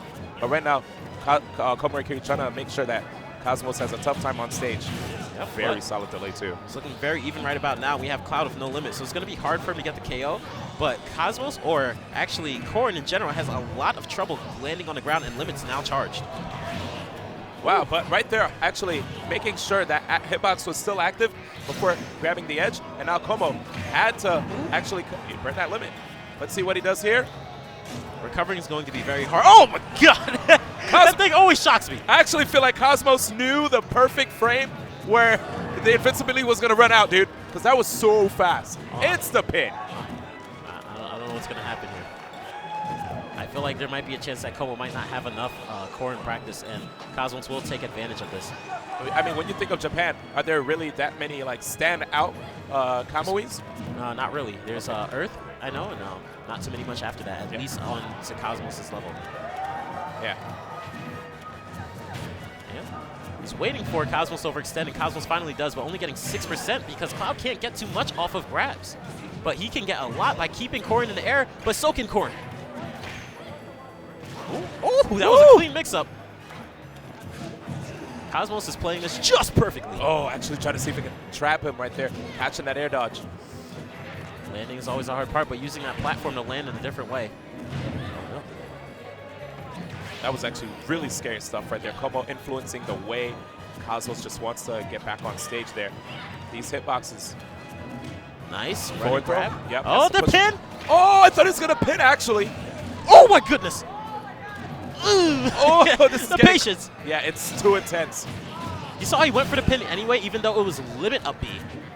And he's going to look for the pin. He's going to look for it. Trying to see if he can possibly get a 2-frame, you know? But the up airs. Oh, wow. He actually gave up stage control completely on that. Yeah. Ooh. One of the things that makes this character so scary, too, is the opportunity to KO with the grab, you know? Uh-oh, get back on the stage. Oh, no! Amazing stuff right there. Cosmos with the follow. Did not make it easy for Komori Kiryu to come back. He said, I'm going to cut you off, use that back air, and then just bring it back on stage. Right there we have the first game going to Cosmos. I feel like it might be a good choice for Komori Kiryu to switch to Sonic. Oh. But I feel like he's not going to do it. He's going to stick with Cloud and just try to keep Cosmos in the air. I do believe that Cloud does win this matchup, but I don't know, man. I feel like everything's just going in the way of Cosmos. Usually when Cosmos and Tweak play this, Tweak does win most of the time. But I see them go like game 5 in friendly sets a lot. Yes. Oh, he tried to actually get a tech chase there. Yeah. That would have been a sick vortex. All right, these up airs. He really needs these up airs to connect. There we go. Yeah, not only is the damage good, but just the fact that he's able to keep Cosmos in the air and can maintain control of the stage. Nice. Uh-oh, and we got Day in the background. I'm expecting Lack Bay, Ipo Pay very soon. There we go. Oh, Cosmos messing up the punish, but able to reset it. Clean by Komori Kiryu coming down with that down air. Let's see if he can stop the recovery. Cosmos will definitely go low. And Cosmos almost always goes for a second jump to land on the stage. Aye! Como sees through it and is able to get the side B to come out. Only 73% on Como. Uh-oh. But Corrin can KO very early, especially with a surprise pin, a pin jump from the air, like a full jump pin. That's what he's likely going to look for, like right there.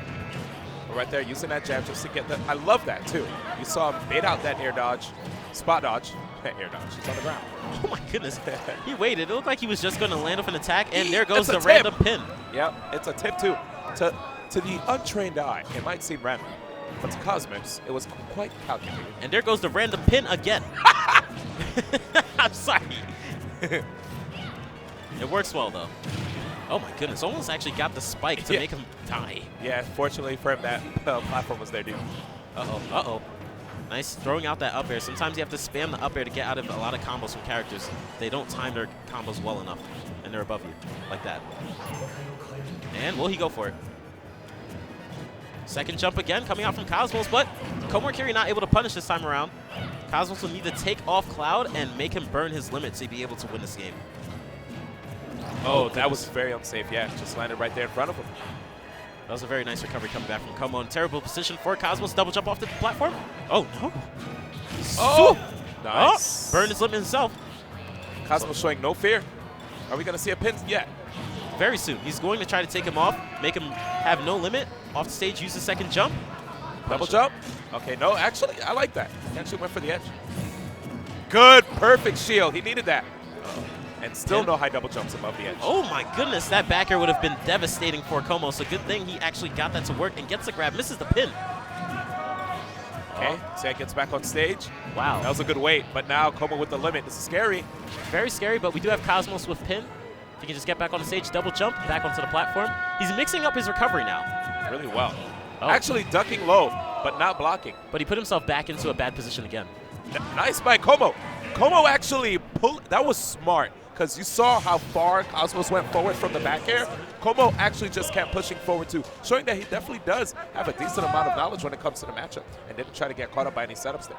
Very true, very true. Was able to get that grab after Cosmos missed the pin. That was beautiful reaction time coming out from Como on that one. And now we have Cosmos' stage choice, but he might just go back to Smashville. Oh, it looks like he's going to Town and City. Interesting. All right, so it's 1-1 Cosmos versus Komori Kiryu. This is winners finals of the pool. Winners comes out in winner's side, top 48. There it is. no. Oh, but immediately up airing out of the combo, not letting Cosmos get anything afterwards. Oh, no. Oh, no. This is a really good thing about this character, though, right? The combo game. It's crazy. Yeah, you can just rack up so much and push the opponent off stage at the same time. And against a character like Cloud, you kind of need that. A lot of people tell Cosmos, you need to play a better character. I don't think people understand how good Corrin actually is. Like, Yeah, there's a reason why Leo has to go that character to beat Bayonetta's nowadays. Clean. Yeah, I mean, even Earth plays a character, you know? Oh, true. And we might see the limit come out very soon. Okay, good choice. Switching it around. Oh, that almost hit. Good jump. He needed to Oh go my for that. gosh. Yo, Komo's getting very scary here. A lot of aerials. No perfect shields from Cosmos. Wow, he's never able to get the punish on Cosmos whenever he's getting back from the ledge. Something he really needs. Watch out for that random pin. Oh, no! Okay. That was a good chance for random pin, but it looked like he blocked from mistake, and that's going to be a possible KO. Living, though, that DI was quite impressive. Yeah, and there goes the punish for once. He actually reads the second jump. Random pin. Oh, no. That's a KO. Yep, absolutely. You have to be careful because sometimes you see these Cloud mains do that immediately out of shield if you try to go for like a grab option. That was a fantastic up air actually coming out from Como. He made it look like you can grab, but he was like 1 inch away from being grabbed. And Como looking to end it already. He has limits, so you might as well just go for it, especially with all the rage he has on him right now. He's literally flying. Okay. There it is. Double back air. He does have his limit and a second jump. Oh my god! Oh my god, Cosmos! Wow, okay. I The didn't know dragon. that. Did not even know that was possible. It almost worked. That's an up. Not yet. Oh yeah, he needs more damage. He doesn't have the rage. Oh wow. Good patience. This is still possible by Cosmos if he gets one strong combo. Decides to retreat to the ledge, but he's above Cloud. That's not where you want to be. Oh, Oh goodness. dear. Trying to shark from below. Good, Cosmos not committing to the kick. Uh-oh. The interception, but not too much hit stun, so you saw an up air right out of there by Komurikiri. Grabs the ledge twice, but it doesn't matter. Komo's not going to go for the dash attack just yet. How will he recover? So much on Cosmos right now. Uh-oh. Wait. Oh! And there it is. Komurikiri staying on the winner's side. Cosmos to the loser's bracket. All right, it looks like it was a good choice by Como, and maybe he just needed a little bit of time to adapt to be able to figure out what to do against Cosmos. Got it to work out, was figuring out how Cosmos was getting up off the ledge, and uses a limit appropriately. Good stuff to Como for taking out Cosmos and staying a winner's side. Alrighty. Well, makes me sad to see that. But coming up next, ladies and gentlemen, we're going to see an amazing Rosalina, the best Rosalina player in the world, Dabuz, coming straight out of Tri-State, representing Renegades, versus a Duck Hunt player that we actually got a chance to see earlier today, Raito from Japan. I look forward to seeing that. Raito did amazing. I thought he actually made it out of his pool already. He didn't make it out of his pool. I'm shocked. I thought he made it out of his pool. He fought someone really hard. So when he fought Day, it was semis of his pool, but now it's finals. Okay, true. And after that, we might have some, well, we should have some more matches because we're going all the way up to top 8 today. So we will have the Black Play coming on pretty soon after this. And I think the next match after this will be Nakat versus Larry. I really want that match. Gimmer, put your headset back on, please. Hey, Gimmer. Hey, Gimmer. Get him, man. He never listened. All right, but we'll get back to that later. For now, Dabuz, Raito. Dabuz hasn't been going to a lot of majors recently. He made a video about it. He said, you know, there's school, and he's thinking about his future. Samsur Abbedaggo. Wait, can we get Nakat, Larry? Can you listen to me? Thank you. What about Nakat versus Larry?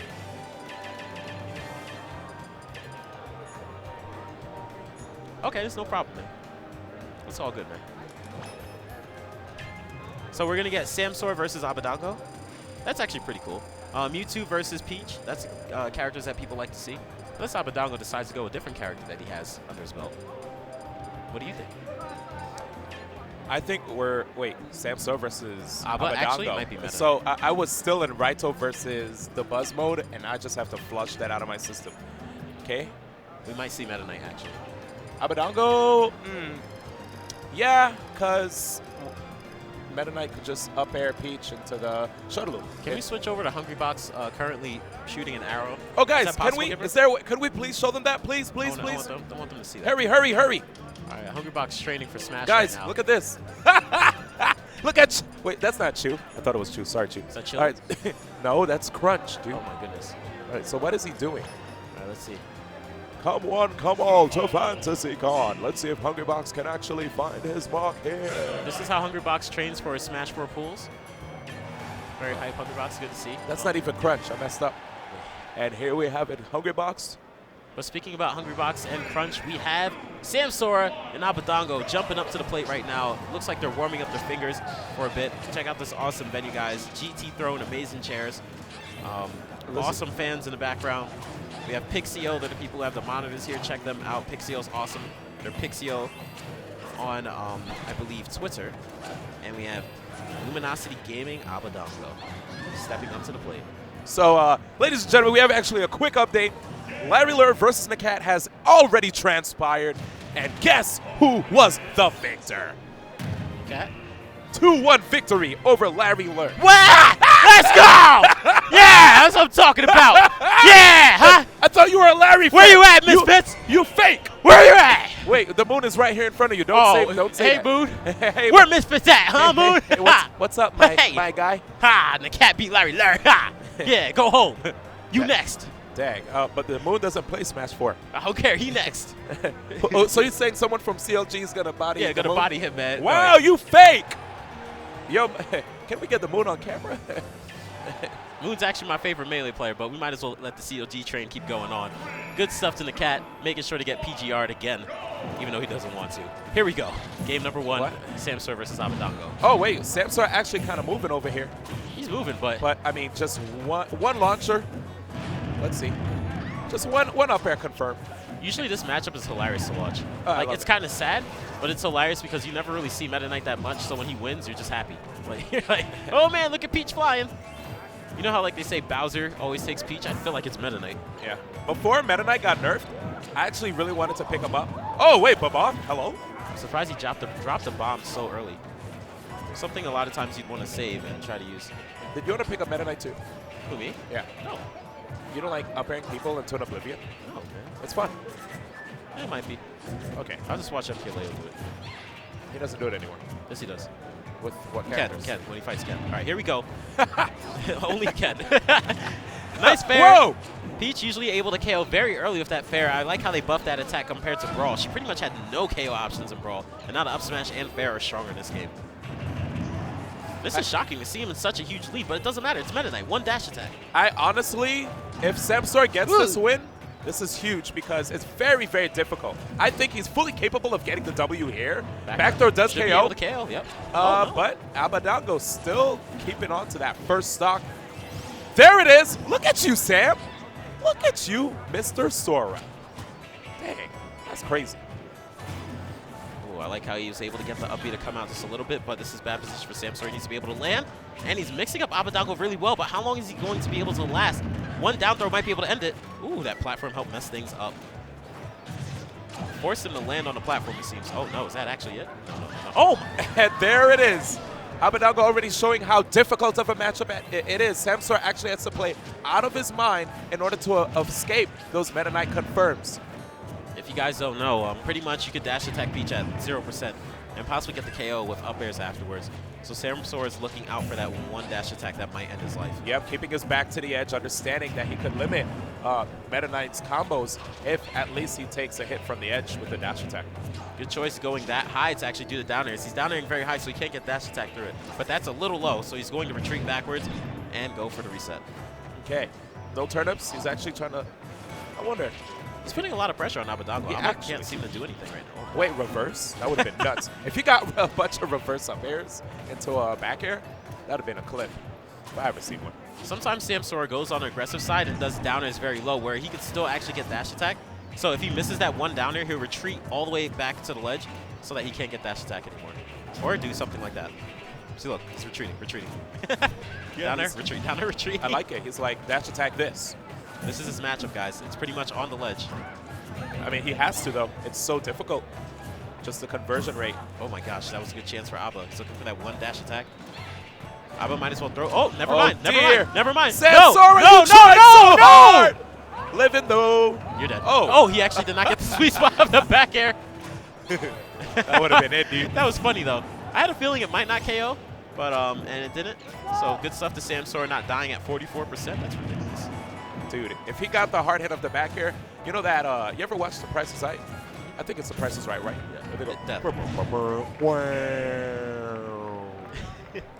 Abadongo is extending a little too hard on the ledge whenever he's at KO %. It's like if you're fighting Ness. If you're fighting Ness, you don't go for a laggy move like that. Meta Knight, this isn't Brawl Meta Knight where you can just jump short, hop fair. What up, Samsor? Land with no lag. How's it going, Sam? Sam definitely with one of the most interesting Twitters. I believe he's top 30 in the world. So check him out, sponsors. He's a very interesting guy. Samsor actually really chill too. Yeah, he's Favorite get to know. He's one of my favorite people to join. Yeah, Smash community. yeah, So, absolutely.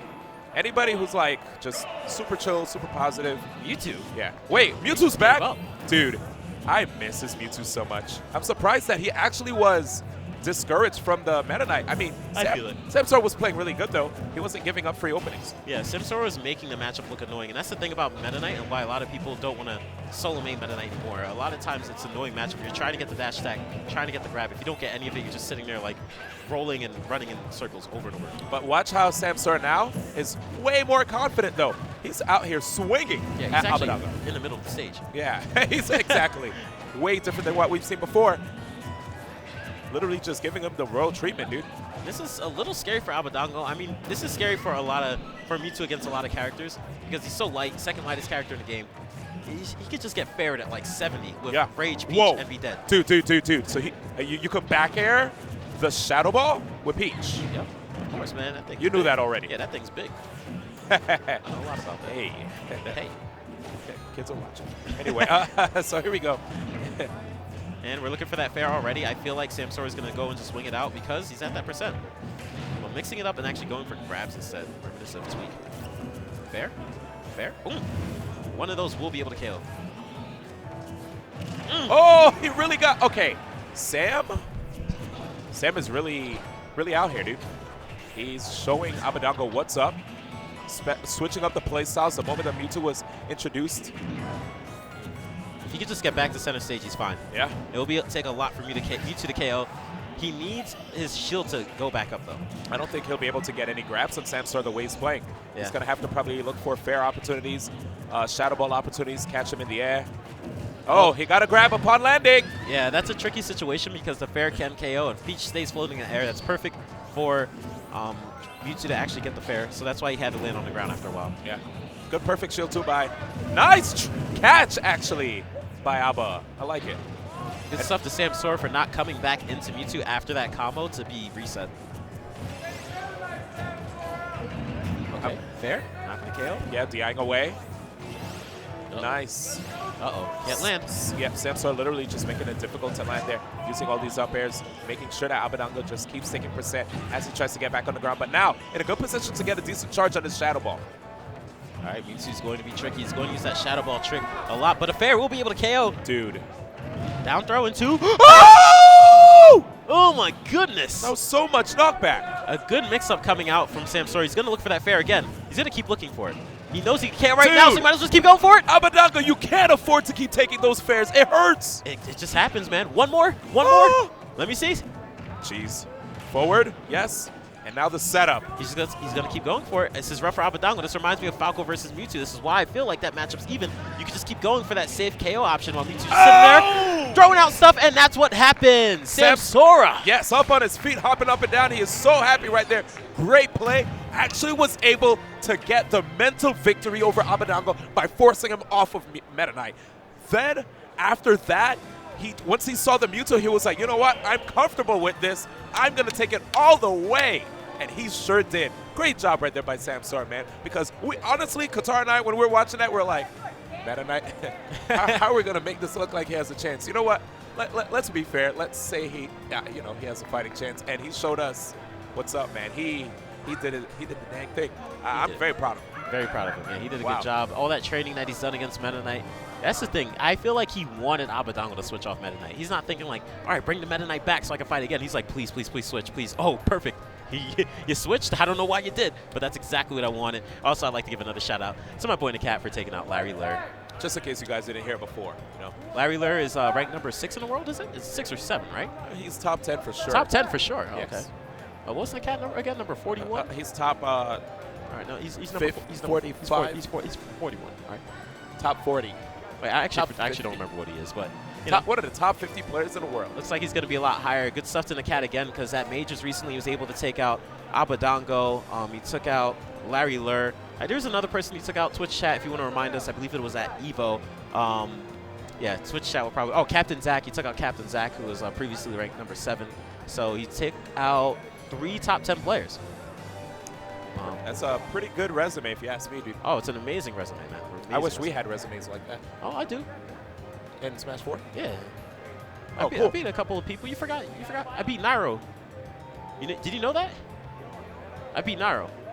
2014 when the game just came out. I beat him. In a tournament? Yeah. I beat Anti too. Oh, nice. Back man. when Anti was 13, I beat him. in No, Brawl. I'm talking about Smash 4. Oh, Smash 4, sorry. Speaking of Smash 4, we have a lot of good matches coming up. For example, I believe we might have the Buzz versus Raito. That's going to be kind of hyped to see. It's going to be a lot of Rosalina using down B, but I feel like Raito's going to be able to mix it up and possibly make, the Cowboys come out and shoot at the right time. I think that's the next match coming up. We'll find out once Gimmer comes back and takes a seat. Oh, I mean, we got the homie. There's multiple people at the helm for VG Bootcamp. Oh, okay, no Shout out to problem. the homie Vince. Oh, Vince, Vince. we love you.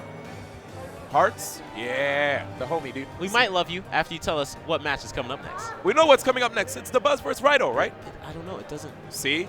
He nodded at me. Okay. You see? All right. You should talk to Vince more. He's nicer than Gimmer. Yeah, he's nicer than you. And after that, we might be having Is this your Anti. phone? No, it's not. It's not my phone. We might be having Anti versus Tweak coming up. Tweak has been able to take out Anti almost every single time. I think there might have been a time recently where Anti's taken out Tweak. Not 100% sure, but Tweak usually mops the floor of Mario's, even though he almost lost his head. Did you actually throw my phone? Yes. You said it wasn't your phone. So you throw it? Is it your phone? Hey, Twitch. Oh, you know what? Actually, I'm Twitch. Do you need your phone? You're Twitch? Yes. Anyways, the Buzz versus Raito. It's going to be really interesting. Here's your phone back. Thank you for using our the Twitch app, by the way. I'm not actually using the Twitch app. I'm using the YouTube app. Are you a partner on our website? I'm also a partner on YouTube too. I'll remember this. So let's see what we got here. So, ladies and gentlemen, apparently, oh, we're not having. See, I told you it wasn't the Buzz versus Raito. I told you.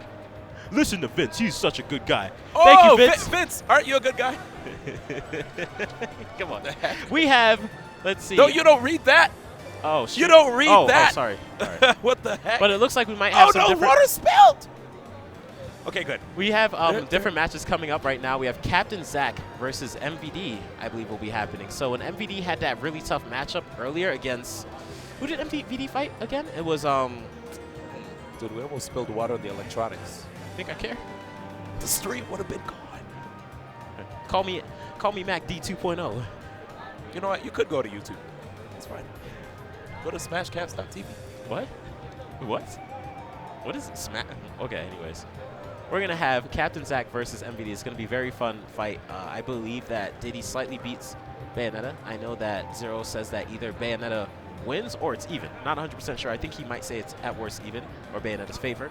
But I do think that Diddy beats Bayonetta due to Bayonetta having to do a lot of aerials, jumping in the air, and Diddy just sits there, waits for you, throws banana, gets a grab, etc. And we've also seen Nairo, who's lost to Salem like 4 or 5 times in a row, go his pocket Diddy that he only uses against Gunblade. And we all know Gunblade ain't no damn practice. So, so that's proof to show you that Diddy Kong might be the winner of... You earned your phone back with that. Sorry, Gunblade. We all know that Diddy Kong might just be able to beat Bayonetta. So let's see how MVD is going to do against this. It's going to be fun. Are they ready yet? All right. Oh, they're tweeting.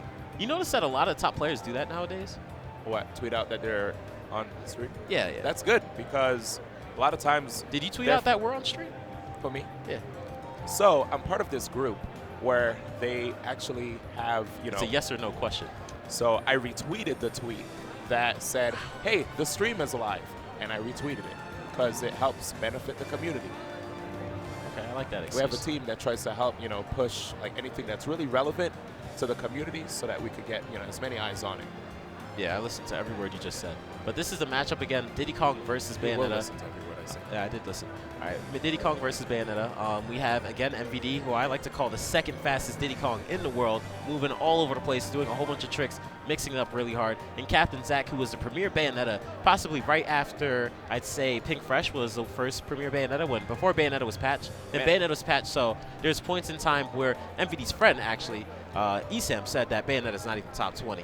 And then things changed around a little bit as Captain Zack decided to change all that up and prove that Bayonetta is something to be scary or be scared of by taking out people like Mr. R, Nairo, etc. Larry, yeah, doing a fantastic job. So I'm just trying to stall really hard until this match happens. Oh, don't worry. But yeah, so I think this is actually going to be a really exciting one because at Shine, we did see some players try to use Diddy against Bayonetta more often. Ally, Nairo, right? I'd be calling out people so hard on this stream. when they do that? No, I just like calling people out. They know it's for fun though.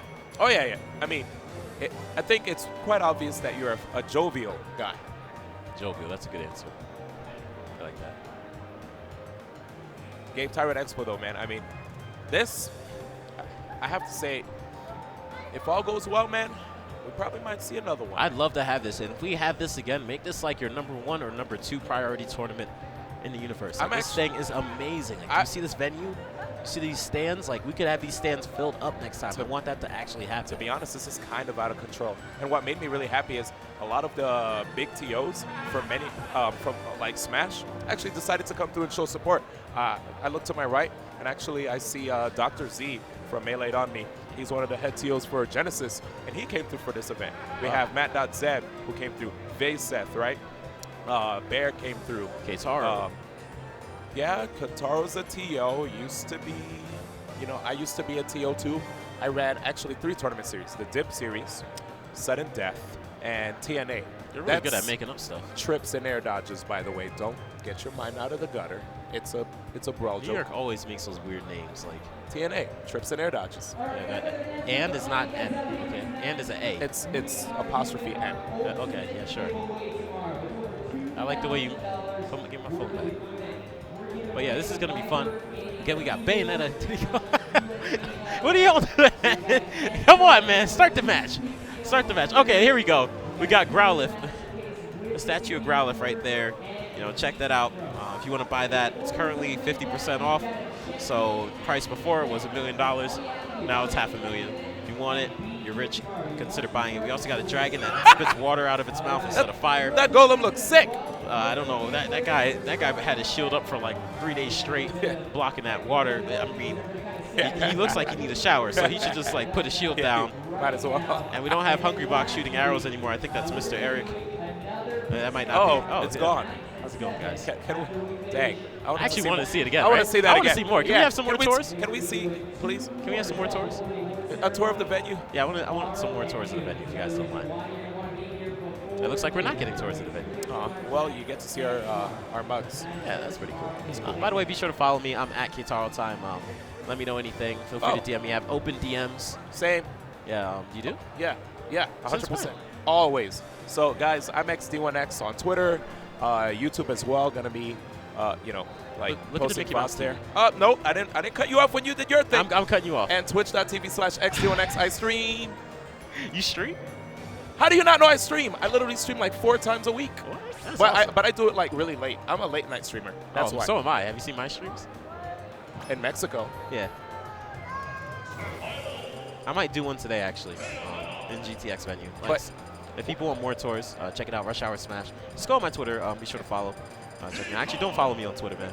Yeah, don't follow. But unfollow me right now, actually. I stream a lot of random games. I'm not just Smash. So if you guys are into variety stuff and just want to hang out and ask me anything, because I like talking with the chat, feel free to hit me up, man, because it's always fun having conversations with the people. A lot of times, people, they hit me up on Twitter and I get bombarded with questions. If you actually hit me up on stream, I'll more than likely answer your questions easier on stream. So hit me up on stream. We could have a conversation about anything. I met a lot of homies. Actually, one of my old stream homies from 2014, before I moved to the West Coast, actually met me here. And, you know, he was like super big supporter of my broadcast, even before I worked at Twitch. And I gave him a big hug. I was like, yo, thank you so much, man. Like, it's always a good feeling when you get to meet the people that support your stream for all those years. So, I love that. Yeah, I love that. you actually feel like family, you know? Yeah, I give them hugs. Me too. I gave him a hug too, dude. I'm like, you're that guy that's a 24-month subscriber. Come over here. Yeah, Come over to my house. I'm gonna cook you some dinner. Yeah, let's man. go. Actually, let's get pizza. Speaking of cooking dinner, we have MVD taking out a banana to start off the match.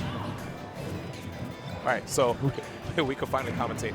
Here it is, MVD versus Captain Zack, guys. And like Qatar said before, you know, Diddy's actually do very, very well here against Bayonetta, especially, you know, with the grab confirms, being able to have that banana to make it a little tricky for her to land. As you saw MVD try to do there. And this might be a matchup that he is very well versed in. Again, a lot of people like to say it doesn't mean everything if you have somebody in your region that makes a character. But Child is in the Florida region, so they might play every once in a while. Oh yeah, I heard that guy's a pretty good player. Oh, definitely. He's gotten a lot better over the last year or so. All right, and it looks like MVD has a lead and is not trying to approach. He will hang back and just shoot these peanuts and try to get damage himself. You try to camp him, he'll camp you. You'll get the hit. There you go. Almost gets that grab, but he realized that it might have been a mix-up, so he didn't go too hard. Down throw? Oh, back throw, actually. He's hoping for a DI mix-up on that one. Yeah. Actually, a decent amount of startup on that throw, so you could react. Man, that might just be it. That was good. Was expecting up smash, but then again, up smash probably, I mean, it is Sun City, but I don't think it would have KO'd him. Whoa, he was a little too patient there. He might have been able to do, no. Oh, dear. He's not going to die. But he might have been able to do banana up throw into up tilt. I don't think it would have KO'd, but it would have caused some damage. Oh, my goodness. Okay, now it KOs. What in the world? He went for the CPU level 4 attack. Yep, where you just, they just run up and do a smash attack. They don't care how laggy it is. It's working really good for him, and that was fantastic. Actually going for down tilt into jab attack, but that's the Bayonetta special, just waiting for the roll to get that down tilt. Good DI right there by MVD, trying to get out of these extended combos. And you see Zach, he wanted to see if he could get the witch time just to stop MVD in his tracks. Again, the banana, making it very difficult for Zach to move around freely on the stage. That's a Bayonetta trick, actually shooting the bullets to stop the banana after it comes out, make it disappear. Yeah. But it doesn't matter. MVD was able to punish right away with that grab. See if he can recover. Should be able to. Oh, my goodness. It almost looked like Zach wanted to look for a high recovery, but MVD actually mixed it up and went lower. Uh-oh. Back throw, yep. Good Trying to choice. get him closer to the blast zone on the other side.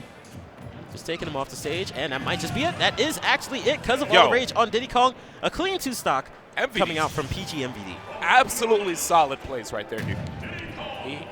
He was just spacing really, really well, and he kept trying to like trap landings too with banana. Like a Diddy with the banana is a bigger threat because now you have less space for you to actually land safely. Like he's decently fast, but just having that banana, he doesn't even have to run over to the area that you're at and try to grab you. Instead, he could just throw the banana there. So anyway, here we go. MVD doing a good job also DIing out of combos. We saw a couple times where Qatar and I were like, whoa, is he about to get KO'd off the top? And MVD's like, nope, I got that DI. I'm friends with Isak. So the thing is, MVD is winning the camp game and is winning the neutral game. So Captain Zach's going to have to figure out which one he's going to take advantage of. Yeah. And I'd say I'd probably stray away from the camp game. Yeah. Because it's not doing too much against MVD. But the neutral game is where MVD was winning. But I feel like it's Captain Zach running away. MVD finds that one point where Captain Zach makes some or messes up while running away, throws banana, gets the grab, and does damage. And MVD actually has the lead right now, even though, again, it seems like I was about to call him Pick Fresh, but Captain Zach is trying to get the extra damage with the bullets. Will he even it out? Ooh, good choice deciding to land on the platform. That could have been a clean punish from MVD, but MVD knows that having the banana out against Bayonetta is the best option. Yep, and there is again with the banana in hand, just waiting to see what Cap Zach tries to do. All the patience in the world, instead putting out a pressure from afar with the peanut pop guns. I actually don't blame Captain Zach for doing this. Before, Captain Zach was hanging out on the stage while trying to camp, but this time around he's hanging out on the ledge, he's hanging out on the platforms, making it so he can rack up damage and that Diddy Kong could not even touch him at all. So it's almost as if he's proving that, maybe the camp game is okay. Yeah, the camp game could be okay if you just camp a little harder, and that's what he's deciding to do. He's playing it kind of like Salem, actually. But you said that the camp game wouldn't work out. Yeah, I said the camp game level 2, but he went to the camp game level 3. Oh, okay. That makes sense. Yeah, it makes a lot of sense. Thanks, man. Yeah, I know. See ya. But it seems like he's going back to the aggressive side, and that's what MVD loves. Especially because Captain Zach hasn't been able to complete his combos on MVD. And isn't landing, I guess, or is landing with too much lag. He's not predicting these bananas. Ah. By the way, Zen, you got a 3-1 over Fatality. Quick update. Okay.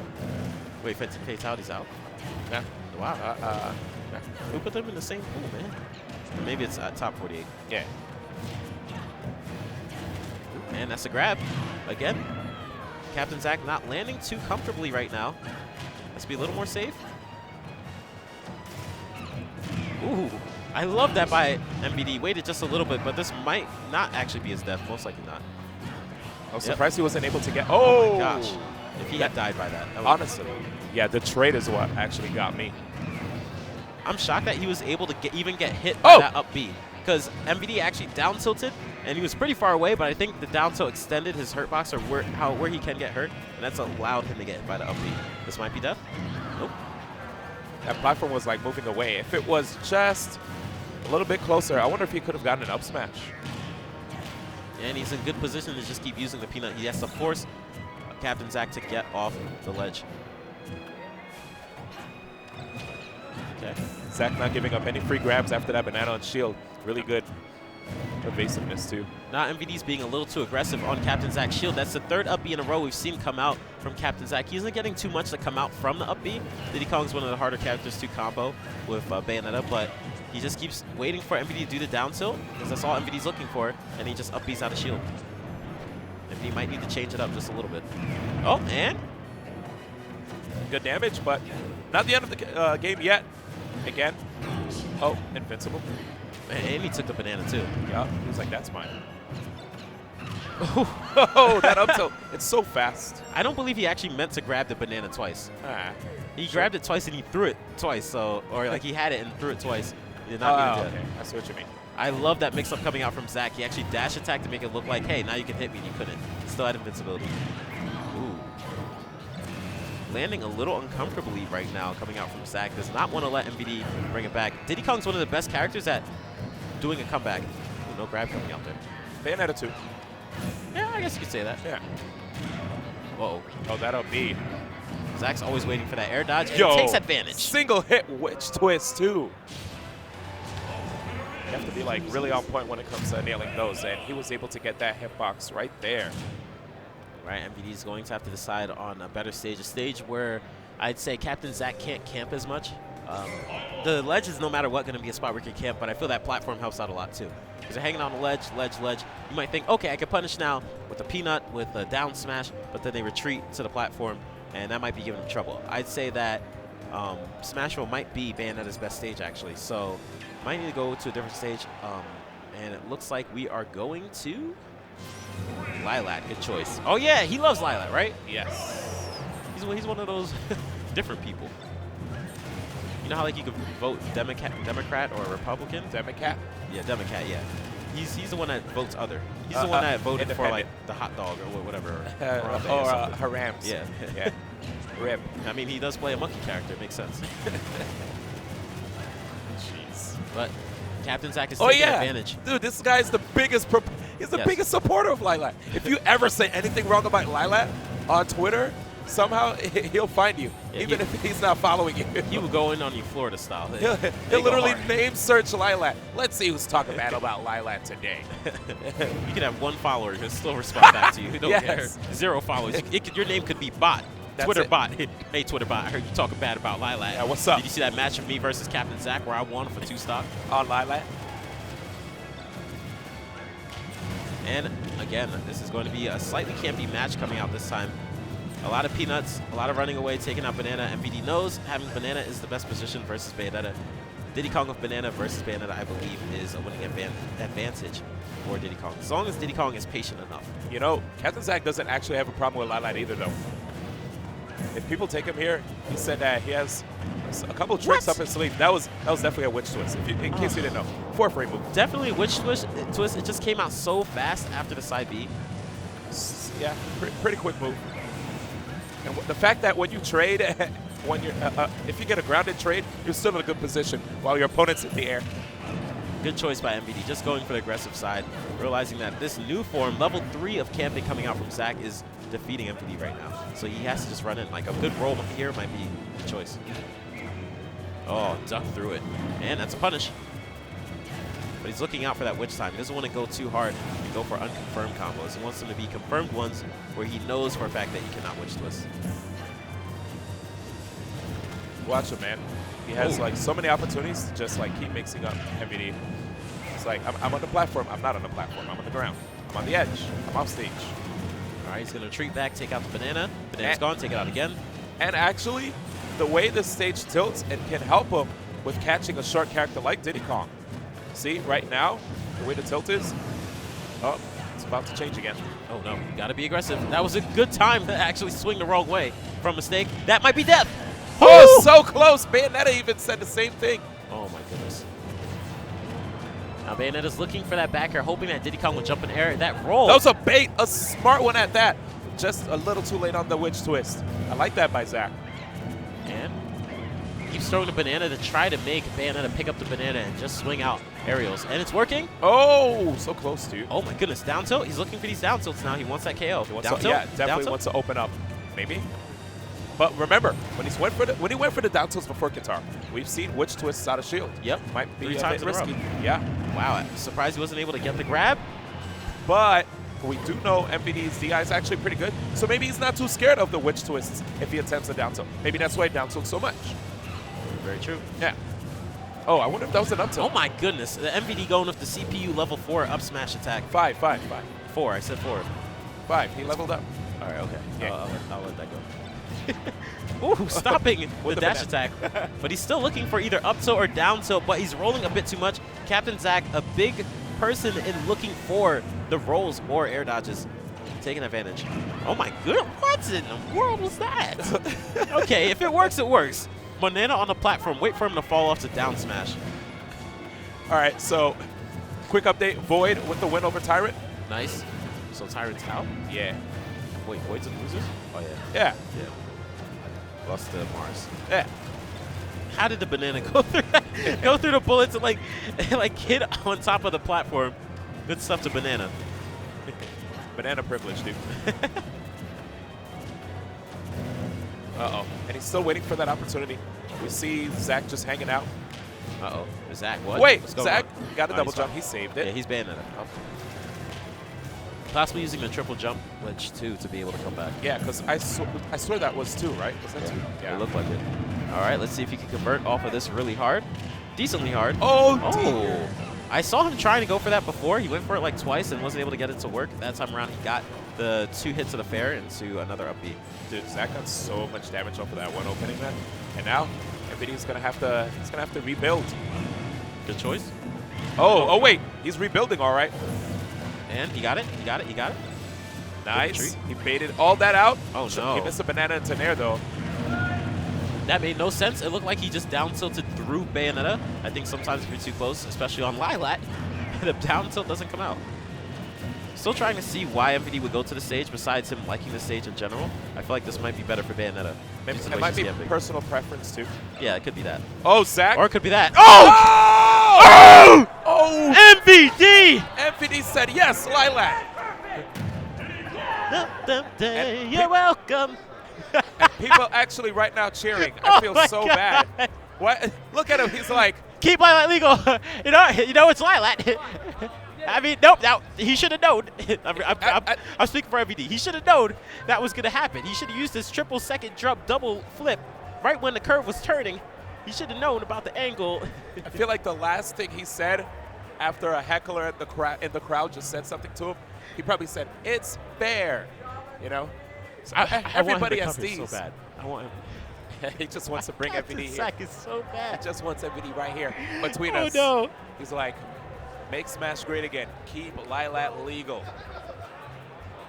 Keep it legal. Oh man, I can't wait. I wanna reload Zach's Twitter right now. Oh, let me go. Oh man, come Captain on, man. Zach. What are you gonna What's say? his Twitter? Lilat carries people. I hate playing against other people who play on Lilat. I hate playing against bad players that play on Lilat and use Lilat to win. All right, ladies and gentlemen, I think that's about it for us. This was a fun road. Hope you all enjoyed hanging out with Kotaro and I. We had a lot of sick matches actually. I actually feel bad for Zach right now. I'm sorry. No. I'll let you. No. You go. Will I let you get over it? No. You go. I'm gonna. No. You go. Thank you. So, while Kotaro, I actually feel really bad for Zach, man. Like damn. While Kotaro gets over the fact that Zach SD'd. Hey in TK, his are you last coming on match. next? So, a big shout out to Dark Shad with the impressive upset over Zero. Oh yeah. Dark Shad, if you guys missed it, Dark Shad over Zero, that was a 6 set. It went down to a game 3 in on the Ryu stage. Zero should have never went there. Yeah. Because the moment you heard actually we heard the Ken music, my bad. He won. Mistake versus Charlie the King. A lot of people probably watching that were like, you know what, I'm going to go watch the other stream because I feel like Mistake's going to win. Charlie the King actually came through swinging. My bad, kicking. And he got the win. Ally versus Elegant. Who won? Elegant. Elegant getting a win. So 2 SoCal getting wins over Canada. Then we had the Best Nest versus MVD. MVD got that W. Dave versus Raito. Raito got the W there. Void versus Mars. Mars got the win. Salem versus Captain L. Salem got that win, but the first game was pretty hype. You saw Captain L actually get the win the first game. Cosmos versus Komarikiri. Komarikiri won. Don't worry, son. You'll do better next time. Samsor versus Abadango. One of the that's another head turner right there. Yeah. Samsor actually getting the W, getting Abadango off of Meta Knight. Then you saw Abadango said, you know, I'm gonna try Mewtwo. Didn't work. And last but not least, shout outs to Captain, actually MVD. Over The cat beat Larry. And the cat did beat Larry. All that trading in Mexico worked. Good job, the cat. This and is what happens when you get a Mexican wife. Also, Void over Tyrant, right? Void over Tyrant. That was Anyway, good. D1 Qatar, we are out. Thank you for hanging out with us. We'll see you guys tomorrow. But hey.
And welcome back, guys. Here we are, GTX Game Tyrant Expos. That is here in the Jazz Arena, man. Utah, Salt Lake City, all that great stuff just being told to you right now. We're gonna try to get into this match as soon as possible. You know, you heard him playing, and for some reason, as soon as I looked up there, Rido has pulled the Sheik and vanished. That man actually is just gone out. Like, it's actually insane. We're already. He did the button check too. He did the button check and he dipped. Yeah, That's true combo. well, I mean, apparently. to be real, that actually wasn't. That was. I told him already in the stream. I was like, that wasn't a button check. They was ready to play. Yeah, they was actually scrapping. I was just like, I looked at the faces. yeah, that wasn't no button we check. saw it on the side and we're just like, we're not gonna say anything. I'm talent, not production. I'm okay? just waiting for them to just cut straight in from that screen into the match. It's like half the stock's gone already. It's like, yeah, man, we missed it. I could recap it. Let's keep going. Keep it But real either with way, you man. guys. But yeah, man, Um, it's been a dope tournament so far. Yeah, I it's mean, been nice. A lot of upsets. Exactly, man. A ton of upsets and a ton of good matches, which it's a real shame we only have one stream for Smash 4 because, like, there's some crazy stuff going on off stream, right? Yeah. I know Leo beat Como 3-0, I believe. Larry, who got sent the loser's bracket by Nakat, just 3-0'd Ally, Okay, apparently. first of all, good stuff, Nakat. Yeah. Because, you know, Nakat, all Nakat's good wins are definitely necessary because, you know, people are always waiting for him to lose. Right. So now that he's out here getting those good wins, good stuff, Nakat. Anyway. That's true. And, you know, it's just like, I'm just looking at this bracket, I'm just like, dang, man, we're really just not going to get to see these sets. I'm just a little tight about that. Just a little bit. But, hey, don't worry, man. We did save the Buzz versus Rido for you. Yeah, that's going to be, they actually said, they were actually about to make that playoff stream, but good counterpoint, I think, from DeBuzz was there's going to be a lot of items Yeah. and things being thrown around, and he needs that sound. And I think this is the only setup here that has headsets. While the other setups do have sound, it's just there's a lot going on over there, so you're not going to be able to hear nearly as well as if you have a headset. Therefore, they're on stream. And then after that, top 48 winners will have Anti versus Tweak, Nairo versus Samsora, Dark Shad, the legend, okay, who's actually living up to his Twitter name right now, versus MVD. So if he can keep slaying these ditties, man, we'll see that man all the way up in the top 16, potentially a top 8, man. This will be a big tournament for Dark Shad. But before we get to that point, man, we got to get through this last round of pools at 5 in the afternoon. But last round of pools. Hey, man, it's 4 on the West Coast, man. We'll let it slide, baby. We're on Mountain Time today. All right, so let's get it. We've made you wait long enough, and we do appreciate your patience. The Buzz, that man from the Renegades camp, going against my man Raito, coming all the way from the land called Japan. This he's going to hold it down. Battlefield being the first stage. You already see that can on stage, trying to put in that mean work, but the Buzz just sliding through that dash attack. Looking to keep some control here with that Luma. Buzz does an excellent job just cornering people right there, making it so difficult. Yeah, I'm definitely trying to. I better see maximum power shields, by the way, for the fact that he wanted that sound. I need yes, sir. max power shields coming out from DeBuzz, but let's see how he handles the cans. I mean, we saw Rido almost go down earlier to the Lucario.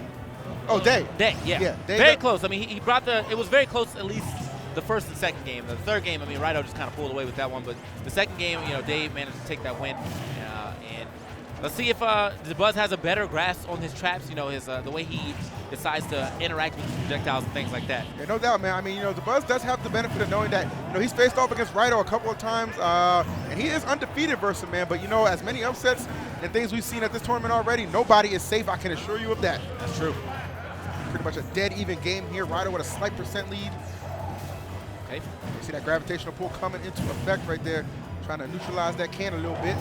Doing a good job with that too. Also kind of just pushing the can out the way, which is working out. If he's pushing it behind, oh my. Okay, the can right there, a very snake explosion to kind of just put it out as you're about to get hit to save yourself. Because I think that down there definitely would have finished that stock, so. Yeah, I was going to say that was definitely looking like it was in a little bit of danger. But man holding it down, surviving right here. And runs right into another dare here. Yet against stage control for DeBuzz. That's going to be a real big problem for both these characters, kind of, is coming back. Neither one of them have a hitbox on their up Bs.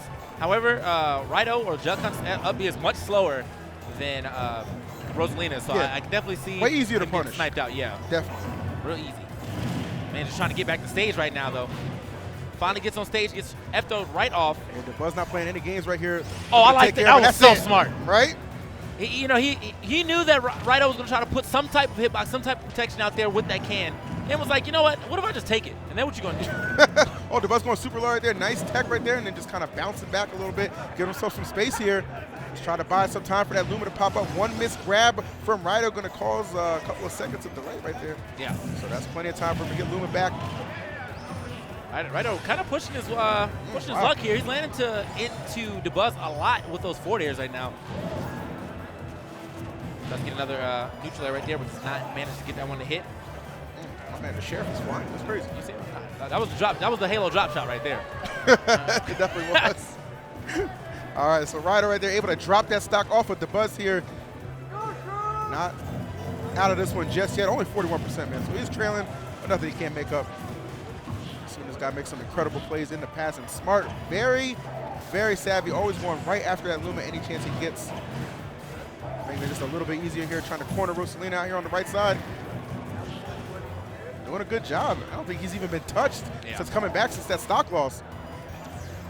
Right, man.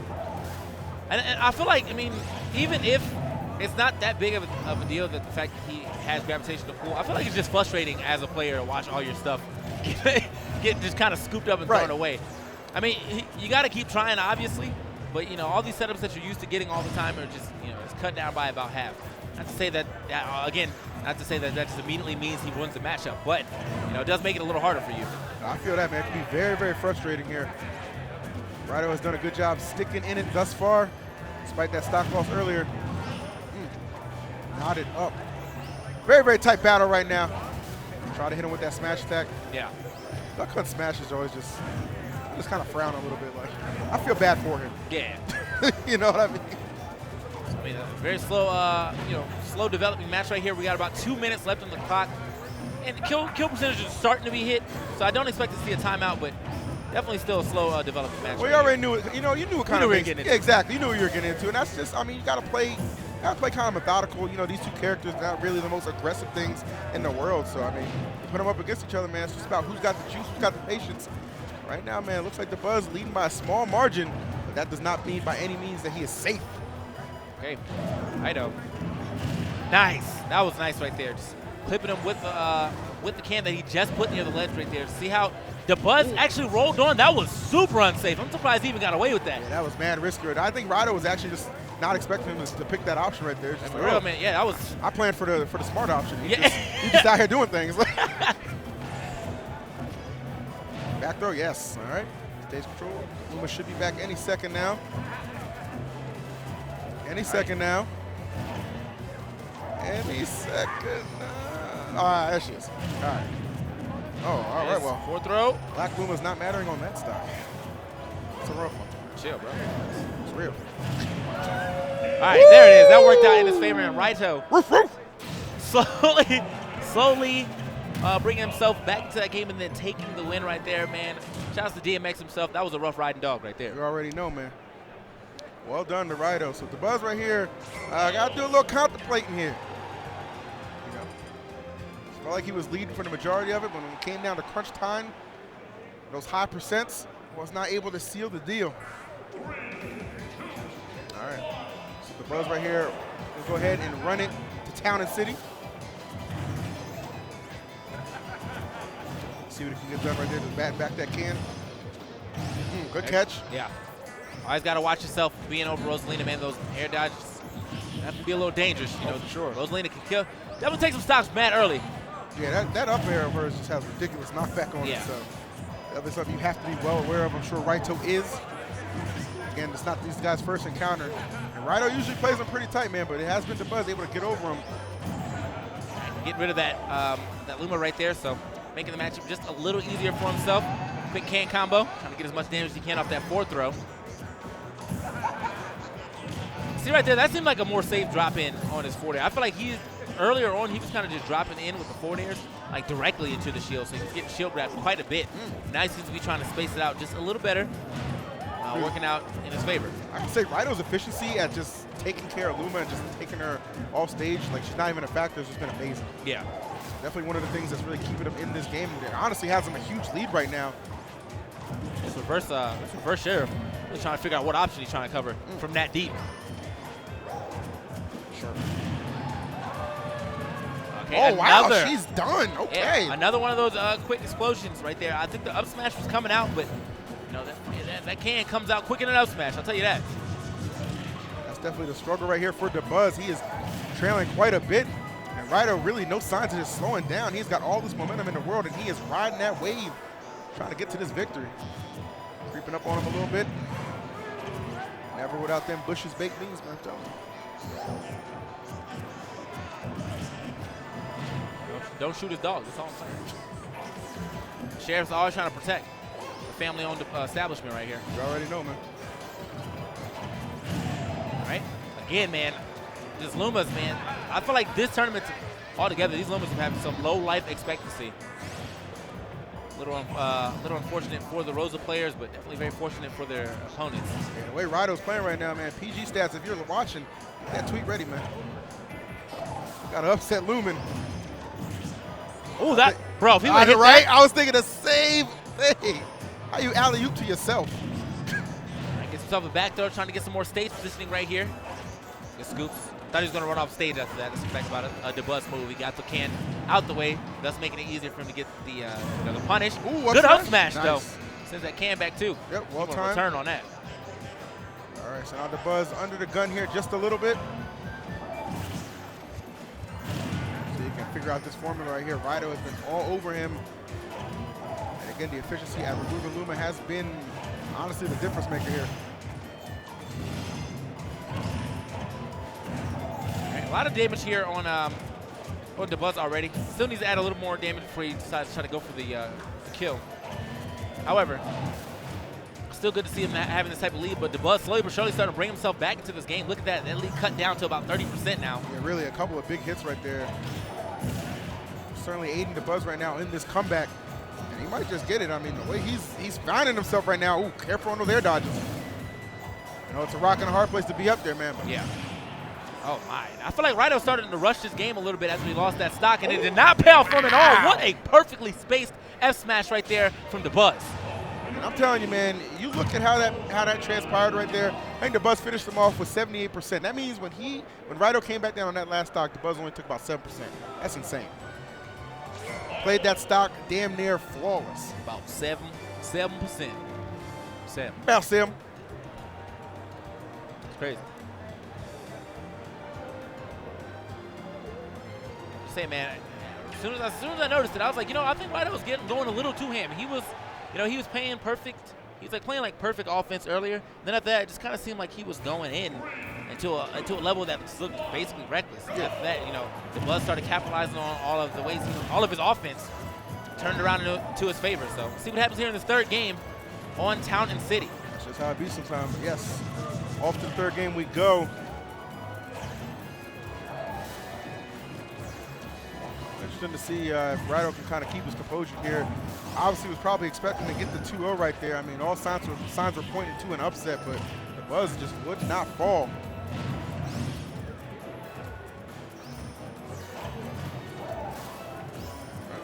A little bit of pressure back there, sending it back his way. With a double roll? I'm about it. Sometimes, man. Sometimes the For Glory is strong in you. I don't think the Wi-Fi tactics aren't effective offline. I'm telling you. I tell you, man, the first week of Smash 4, Link was literally unbeatable. Rolling to anything was just, it was unbeatable. Anyway, right now though, DeBuzz down by a little bit, just like I said the first and second game, to be completely honest, but never want to count him out, man. The man knows how to bring himself back into a game really quickly, and just like that, here it is. Absolutely, man. That second game definitely an indication of what this man can bring to the table. As you said, already made up that deficit here and taking the lead ever so slightly. When that can. Sort of ground play by DeBuzz. Trying to catch Rido doing anything unsafe here.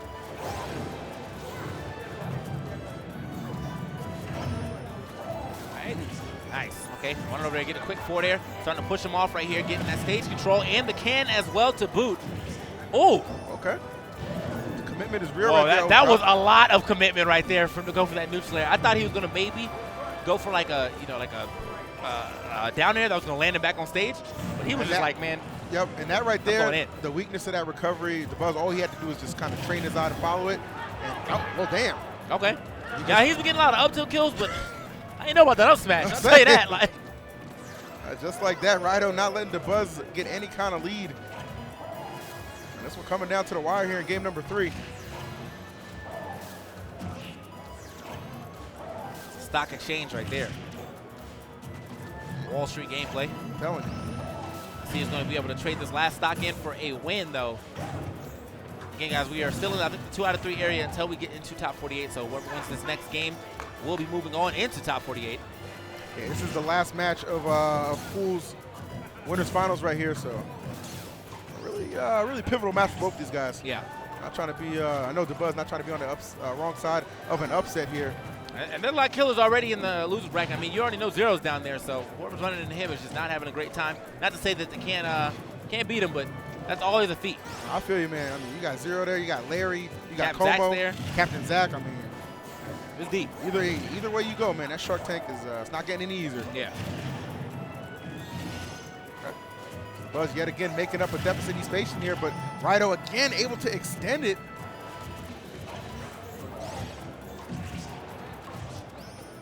Good hits right here, targeting Luma when he can.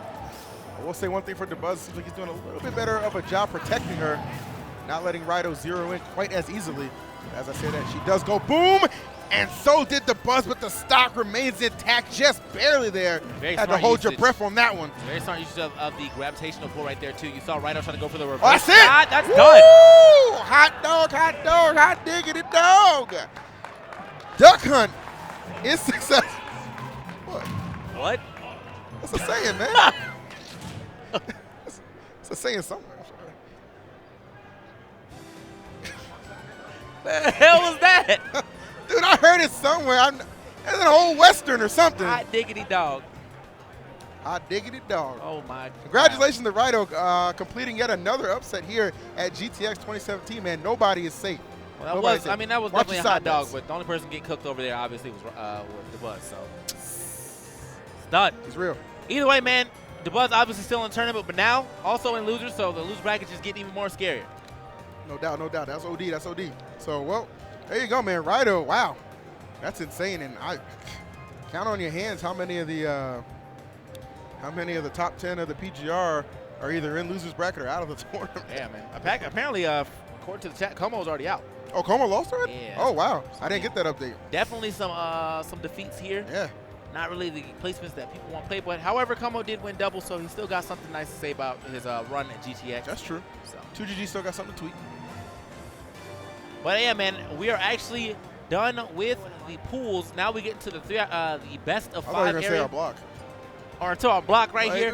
But yeah, but now we get into the best of 5 area right here. Top 48 winners, and what's left of it. We have IMT Anti versus Tweak. Yep. Naira versus Samsora, and Dark Shad versus PG MVD. But of course, what's coming up first is Immortals Anti with the Mario versus Phoenix One's Tweak with the Cloud. Most likely. Definitely going to be a fun one here, folks. I'm going to tell you like this. You know, the last encounters that Anti has had with Tweak, I mean, they've been close games, but Tweak does manage to just edge him out right there. He has a good consistency against Anti. Now, if you were paying attention earlier to Tweak's match against, who was it, Zenyu, you could tell Tweak was struggling a little bit in that Mario matchup, you know what I mean? So that's probably going to prompt Anti, of course, right here to be, you know, pretty confident in the Mario, at least for game one. Does have a host of characters to select from. We're going to start out this first game with the Mario. We'll see how it goes. All right. Couple up airs right there. There it is, already limit on deck. Only 20 seconds into the match. Tweak wasting no time getting that online. Here comes Anti. Nice, just basic bread and butter Mario right there, man. All right. Had a little hang time right there, but I don't think Tweak was expecting it, so. Yeah. So Tweak right here, managed to even it up right here. Pretty even on like percent right now, and obviously it's kind of stage control as well. However, Sure. he's starting to take it away from him.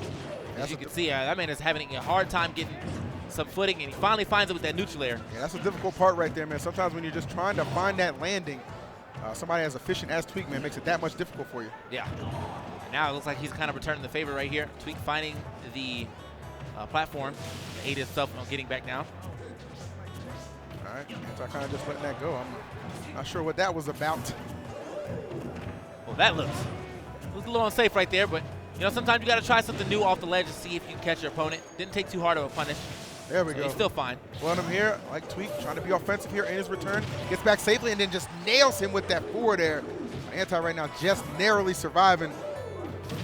Oh, wow. Try to be a little cute right there with the wall jump. Tweak having it scouted out. Well placement on that dash attack. Let's go. Nice. Now Tweak, oh, wow. Okay, well, not where he wanted to be. That down smash definitely sending him at the one angle that was going to kill him right there. So, unfortunate for Tweak to be caught in that situation, but very fortunate for Anti. Now getting himself a nice lead. Tight window right there to get that grab. Nice stuff on Anti here. Now trying to put the pressure on Tweak. And the lead now trying to make it count. Yeah, I knew he was off that grab right there. Ooh. All right. Down throw. Okay, the neutral air. Interesting. Usually, usually see the up air right there in that situation. Maybe trying to catch Tweak a little off guard.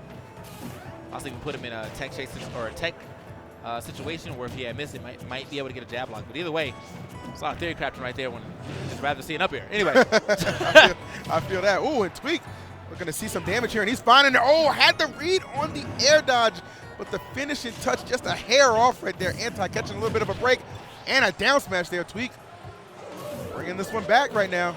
Okay, trying to sneak through him right there, but that neutral air obviously having a lot of, surface area to hit. So gets away with that, or doesn't get away with that, sorry. Now Anti, very close to being able to close this game out. Looks for the finisher, though, but now we have Tweak in limit, making this match just so much more scary. I can't believe he got away with that. I'm saying right there. That was a free cross slash. Yeah, Tweak kind of hesitated a little bit right there, but not when delivering that back air, able to seal it off. Tight game right there. Anti definitely made it difficult, but Tweak able to just narrowly survive that encounter. Well done. Yeah, he'll let go. He let go of the game for a second, but next thing you know, about 3 seconds later, still finds that back air to go ahead and seal the deal. No doubt, man.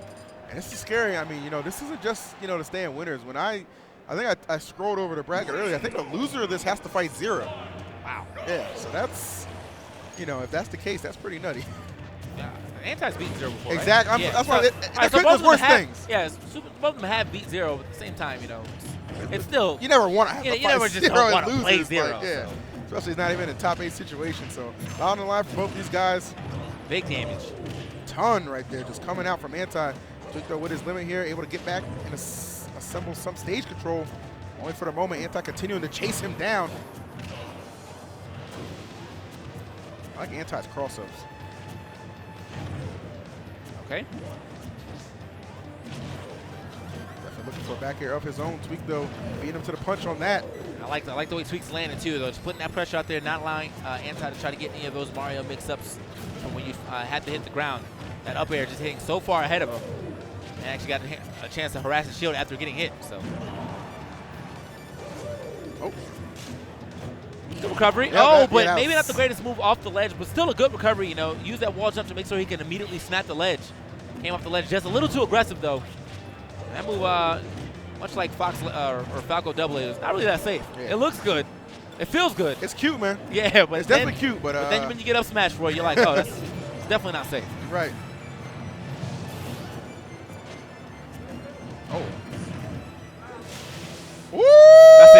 That's it. Didn't have to do anything else right there. You know what? I like it. He was considering hitting with the cape. But yeah, he thought about it. You know what? We cool. It's good. We cool. He was thinking about it, though. Wow. That right there, man. That's why, Mario, he can play Cloud really close and make it very difficult. Yeah. I mean, a lot of good combo strings right there. And then just that edge guarding. When you don't have your limit, Mario becomes that much more deadly when he has you off stage. So well done to Anti. No breaks. 2-2. Or excuse me, 1-1. As we head into game number 3 here, Town and City is the selection from Tweak. Heading to that top platform to charge up that limit. Meanwhile, Anti already with the flood here. So how effective that was that last game. All right, a little hesitation right there. I like what Anti's doing right there. He's basically, essentially, anytime Tweak's just right above him, just perfectly trying to read where he's going to land and just scout out and get a grab. Yeah. Nice tomahawk. Oh, no. Don't be a victim. Okay. Don't let it happen to you. I mean, you could tell he was trying to get off that platform real bad because he definitely used his double jump out there as well. Like, that button was being mashed. Yeah, definitely took a lot of damage here coming back, but coming back was the plan, so can't be too mad at that. Either way, definitely gets back into the game, but has not been, well, at least back to the stage. Not really back into the game just yet, but maybe this is his chance. Did he get in here? Doesn't get as much damage as he probably wanted to off of that down throw. Yeah, now Tweak just kind of running away with this first stock. Exactly. Perfect position for Tweak. Oh, nicely done. Got the jab reset and almost gets the stock. was like, I spoke too soon right there. That was nice. Yeah, that was a great play from Anti, just recognizing the situation he had him in. Really just getting that damage up right now. Trying to put some pressure on the shield. Oh, Tweak jumping back and then throwing out the fair. Unexpected. I did not expect that option at all, but That was a helm splitter if I ain't never seen it. Man, hit him with the footstool into the forward air, dunked him off the game. that's what you got to do sometimes. Yeah. Either way, Anti not too far off of being able to get this stock off. I mean, may want to try to figure out a way to get this limit off first. Make it much easier for him. Definitely looking for it here. Oh, don't get caught up there. Oh, sneaky. Probably expecting an air dodge right there. I got to imagine that's exactly what he was expecting right Yeah. there. You know, you got Anti in a pressure situation like that. You know, a stage, kind of a shorter ceiling like Town and City. You're thinking he's just in panic mode right there. But no, Anti decided to just be aggressive, and it paid off in a major way. And you saw right after that, man, Tweak had to hit him. He shook that off with the hair flip. He's like, man, that's whatever. Quick hair flip. I'm back into it. Back into it, and so is Anti though. Yes. He is applying all kinds of pressure right there. Oh, Nice. sending it back just a little bit. Oh, that was beautiful. The angled upwards forward smash right there. The clutchness of Anti keeps himself alive here. And he definitely stopped him from being able to grab that ledge in, at the time that he wanted to with the flood. And then when he saw him still trying to drift down, caught him with that clean down tilt into the forward smash. That was beautiful. Great stuff to Anti right here. But Tweak, obviously, by no means is he out of this yet. Got another match on the board, and the Donkey Kong is definitely out. Quick hair flip. All right, man. Flip right there. Flipping Here the we hair are. and putting Again. on, flipping the hair and putting on the tie. It's coming again. It's coming again. Now. All right. And back to Town and City we go here. Again, just clutch play right there in that game. Tweak with firm control, but Anti was just so, he was just determined right there to take that. So that has prompted Tweak right here down 2-1 with the Cloud. Break out the DK, which has been oh so effective for him throughout this year. Anti, on the other hand, he struggled a little bit against DK. Remember the last time you recall we saw him against the DK was Conga at PAX West, and that did not go too well for him. I mean, Conga went in too, so I can't take anything away from him. That man went in just like Tweak is right now. No wasted time. That stock is already erased, eliminated. 30 seconds, only 30 seconds off the clock. I can tell you already that Anti's going to switch characters. This game 5 is going to be a switch, and if I had to peg a character we're going to see, I'm going to say CSS is going to be coming out to play. Barring, unless, you know, Tweak decides to go back to Cloud on Anti's counter pick, which I'm sure he's thinking about right now. All right. Still can't even get down to the ground, even though if he's out of ding-dong percentage right now. Still looks for the grab, but he probably would have got back throw right there. All right, throwing out those big fists. Okay, trying to get himself back to the stage here. He manages to do it right there. Still hitting him with the jazz, but nothing crazy. Anti trying to make something happen here. You just get this first stock off. Smart, good weight right there from Anti. Probably wanted to get a forward air if he was just a little lower, because he wasn't, just opted for yeet. Get him out of here. Yeet, y'all. Get him out of here. You're just done. I was going to say he's probably waiting for him to be a little lower so he can go for the forward air, but no forward air. All right. Yo, shouts to the chat. They know. They know, man. All right, so he is staying, and we got the switch I told to you the zero suit. You said it. I mean, we felt it, though. You know he likes this matchup a lot more than what he got in that Mario, man. I feel like he don't even know that, man. Yeah, it's way more doable for Anti to just go ahead and use the ZSS. You know, DK just serves as like a big body for him to just kind of combo, which we're seeing early on here right now. Already stringing together some nice damage. Oh, wow. A lot of nice damage right there. 47 already on board from Anti, and had he landed another up air at the top. Woo! Oh, God, never mind. I don't even want to talk about what he could have done. Let's talk about what he did. I'm saying, man, goddamn. The neutral air into the flip kick, immediately eradicating that first stock. Didn't even take any damage on that first stock, by the way. That 9% just came. I'm telling you, man, you got to walk it how you're talking sometimes. And this man, he's stepping all over Tweak on that first stock. Okay. Tweak being completely overwhelmed right here. Already being lapped in percent. Anti yet to even enter double digits right here. But could be entering a 2 stock. It's looking good for him. Sensational thus far. Ooh, the scoop from deep, not allowing him to roll out. And he's not even hesitating right there. He's just it. pulling the trigger, but narrowly surviving. Tweak hanging in there. Oh, goodbye. Oh, my goodness. Yeah. He put on the tie, but we're going to have to put on a funeral because that boy just got buried. Yeah, he put on a tie, but he definitely wasn't handling business. That's what I'm talking about. That's a foreclosure right there. Foreclosure on them stocks, I tell you.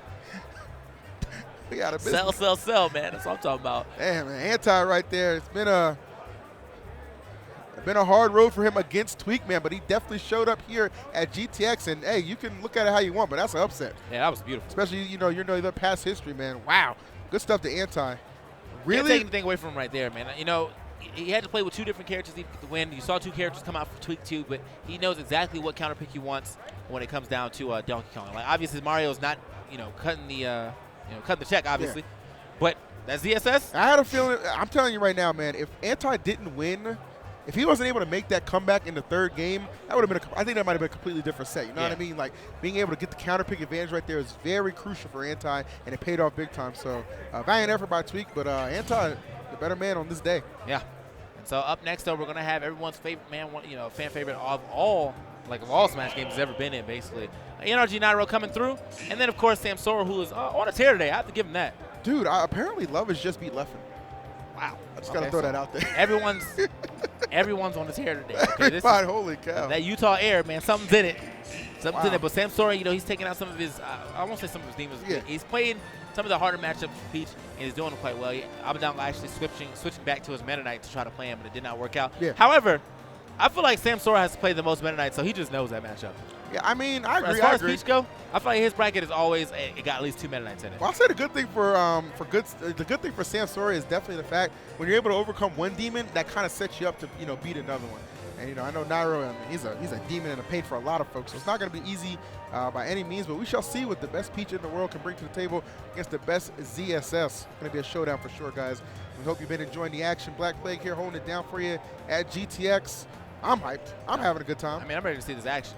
I'm about it. I don't know who Nairo's going to play, though. I'm sure he'll probably go with the ZSS. But he has so many characters at his disposal. Maybe he'll want to use a different character solely for the Peach matchup. I think ZSS does well because she has good tools to hit Peach out of float. But we'll see. Yeah. I mean, the last couple of times I saw Nairo play Samsora in tournament, he definitely was on ZSS. So I imagine he'll at least start with that character. Yeah. And then from there kind of flesh it out depending on how game 1 goes. Okay. So we shall see. I actually told Nairo, like, dude, you're looking pretty good for this tournament. He was like, don't say that, man. Don't say that, man. Nobody's safe. That's the commentator's curse, man. It's like nobody's safe. I was like, all right, you're right, man. It is true, though. Ain't nobody safe right now. No. Well, I think usually what happens is once, like, 0 hits loser's bracket, that's when you just kind of know ain't nobody safe. Yeah.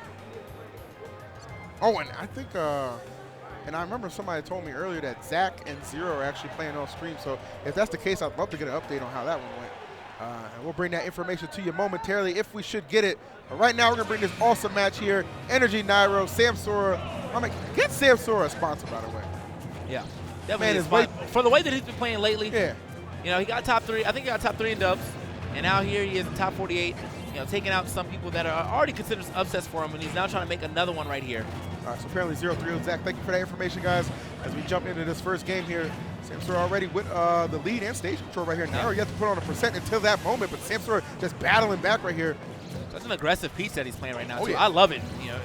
You don't really get to see that too often, but his float cancels, his cross-ups, all that stuff, his reads, all great things that you can see coming out from Samsora. However, a read won't be able to save you from this situation, but an air dodge will.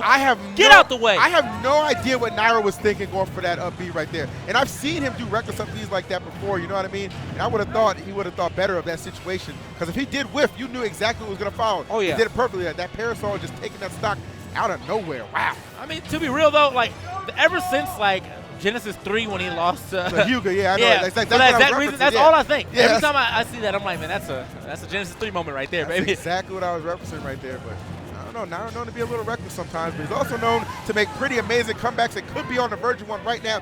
Down smash the F smash. Going to be enough to seal that stock away. And here comes Nairo on the chase down right now. Samsora, though, still on the hunt himself. Had a very strong start to this match. Not looking to let that get erased just yet. All right. Here it is, clean. Just getting that whatever guaranteed damage he can get out of that down throw. So still moving on, looking for a hard read, but was not going to let that register, or Samsora was not going to let that register on him. Great stuff. Still, though, trying to space him out. But this is only one. I feel like just one good Nairo combo away from being. Okay, I was going to say, there it is. Being not in his favor by any means. Nice, though. Just throwing out that aggressive forward air. Yeah, I like the fair right there. God damn it. So good. so good. Will it be enough to will Samsora to take this game? He's got the lead right now. Oh, both of them playing a little bit of chicken right there. Not willing to come out of those shields. Right now, man, Samsora definitely getting a lot, pretty lucky falling out of all of these hits from Nairo. Okay, Nairo still slowly but surely trying to bring this one back in to his favor. That was a clean back And air that's and a clean game. Caught Samsora where he shouldn't have been. Samsora was kind of in a reckless area with that float. Right. And he lined that one up perfectly to take that stock, so.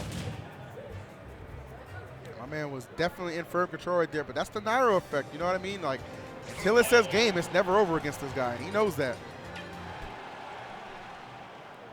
All right, but again, this is a best-of-5 Samsora still with plenty of opportunity here to add to that list of upsets that have been plaguing this tournament thus far.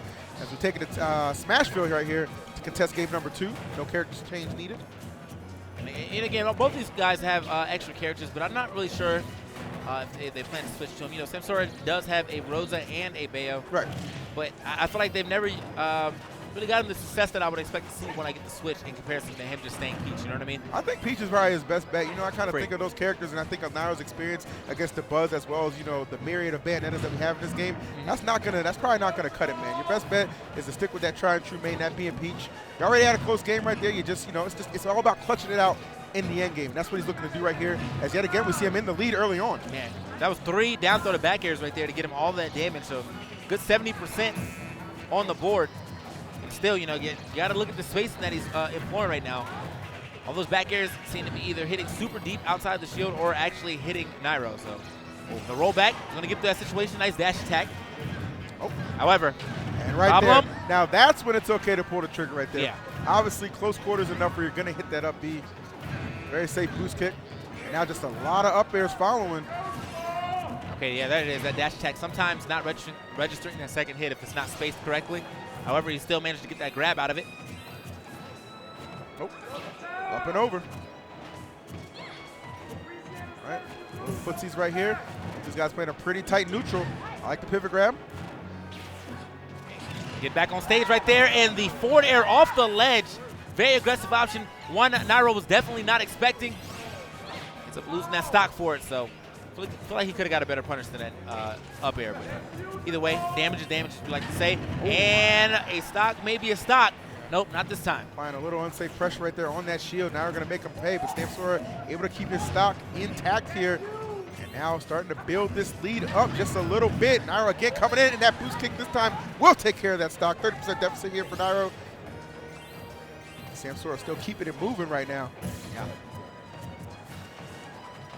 All right, so backing off a little bit here. Ooh, Nairo's trying to create an opening. Samsora going high right there.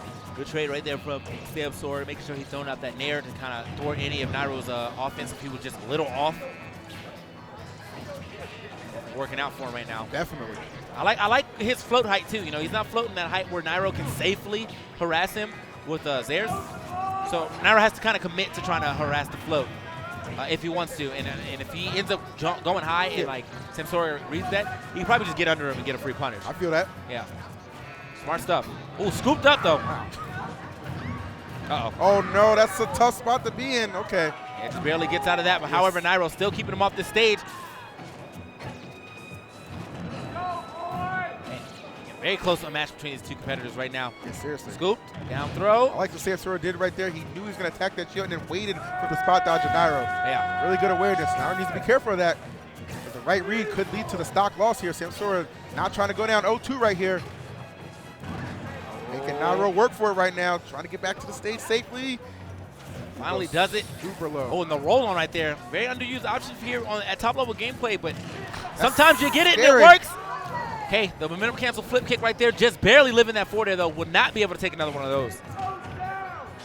Oh, and there it is. Yeah, Nicely he's done done. right I said he couldn't take another one, and Samsora was like, "You right? He definitely can't."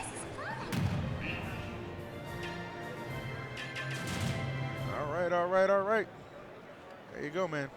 Sassiest Smash 4 player definitely was something to say about going down 0-2, not letting that be the case. So we are tied up on a piece here. Let's see where Nairo's going to take him. That's all Town and City. Yes, indeedy.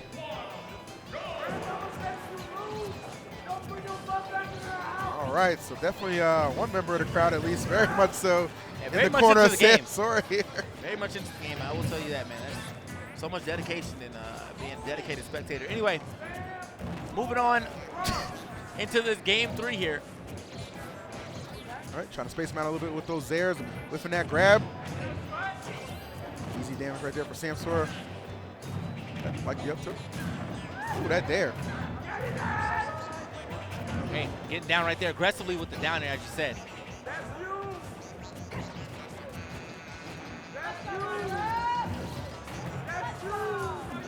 All right. Nice. Look at the movement right I'm there. You know, telling you. sometimes the way that he's mixing up his floats, you kind of think he's going to try to come in with the aggressive option out of the float, but instead hits that ground mad quick and hits you with that grab. Are you still stuck in shield? Ooh, shook. Nairo out there reaching. You got to be careful. We already saw what can happen when you're floating at any point in time over Samsora. Let that parasol rip before you know it. That stock is gone. Nairo, though, never run to really be deterred from just going in. Yeah. Or just get slapped right out there off the stage here. Samsora. Sometimes that's his double-edged sword, you know? Yep. We always say, you know, Nairo, a little bit of patience is that's top-level prime Nairo. But not to say that, you know, he can't get these wins without that patience, because I was paying off for him right there. Gets the first stock at 109. Still got a lot of room to breathe here as long as he's not getting hit by an up smash or a 40 near the ledge. Definitely, man. But still a lot of work to do here against Samsora. Going to get anything going here. One grab would be ideal if he can find it here. Samsora, though, with one of his own, trying to go high right there, meet him with the forward air. Now, though, avoiding. And to the other side of the stage right there. And again, just trying to create that safe pressure right here. Space him out. Doing just that right now. Working out. Okay, the back air not going to be able to take the stock just yet, even with these small blast zones. But that one might. It does not. Terrific DI here from Nairo. And great momentum cancel again with the flip kick. Make sure he throws that move out as quick as possible. And always aware of that situation he's in, picking the best possible option as to get the most usage out of the stock. Not getting the second part of that dash attack. But nonetheless, he will get the stock. He sounds like an air horn, basically. It's white noise. Well, If he ever starts black streaming, noise. that needs to definitely be his First emote. just his sub sound. You come in and sub. He needs 3 emotes. He needs a 3-part emote. That's just that. Or like, it's probably like 6 parts. I'd definitely be 100% down with that.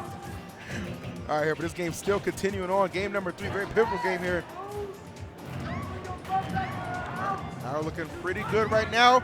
Applying a lot of pressure to Samsora, who's desperately trying to find his footing on the stage. Nairo not allowing that to be the case. Good grab right there. Had Samsora shook a little bit. Samsora, yeah, he just could not find a way to get back on stage safely and get his assault started. So Nairo will be moving on in the set right now, 2-1 ahead of Samsora. Only needs one more win here. Go ahead and move on into the bracket. Definitely looking or move on in bracket. Yeah, definitely looking to close things out right here. So where will Samsora elect to take Nairo is the question.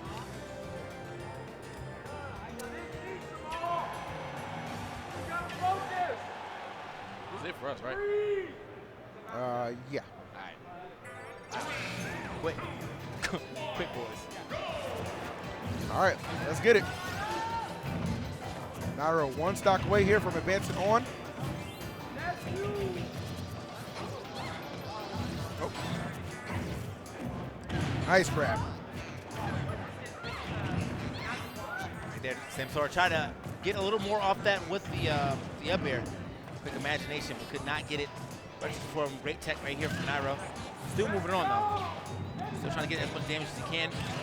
90% already. I'm telling you, all right, Samsora showing up here.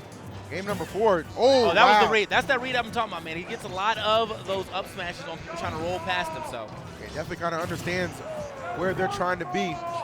Makes them pay for it. And again, really Samsora with a great understanding of where now is going to be a lot of these times, but just a little bit off the mark here with the punish. Yeah. Sure, at this point, only going to take one to get rid of that stock. He's certainly looking for it. Now we're trying to create an opening, but only finding some cakes in his face. Yeah. Not always a bad thing, but Never. perhaps in this situation. All right, down smash gets blocked right there. Just attacking me. I look up.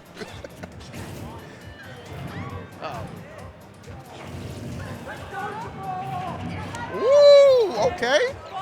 What did he even hit him with? Down, like down there, right? Okay. Just launched him off the top right there. And now Nairo trying to launch him back off the top two with double up air, but not enough strength on that second one yet. Sora trying to get this to a game 5 situation. Harassing the shield right there. Nairo popping out the shield a little too early.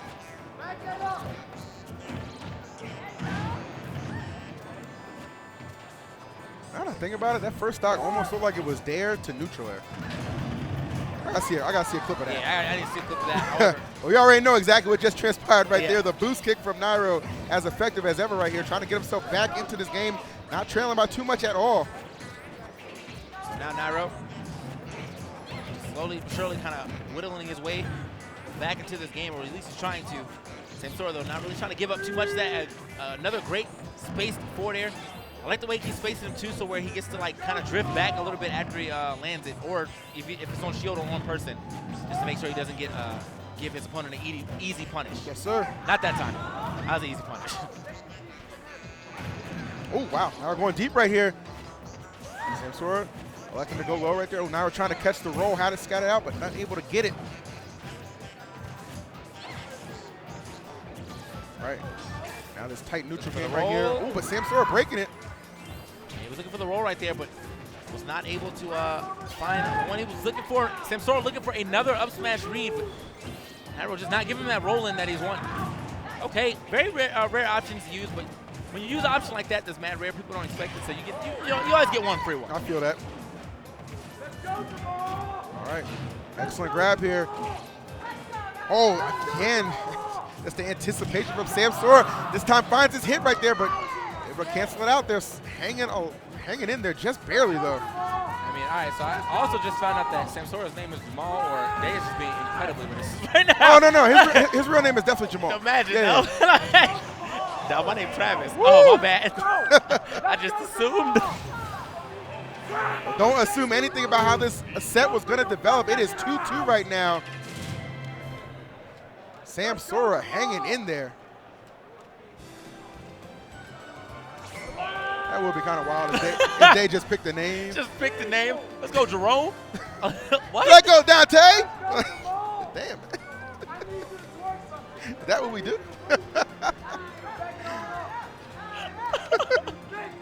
I'm about to start doing that. I'm about it. I'm about to start doing that, man. Oh, man. All right. Okay, Trayvonte, let's get it. Ready for this one.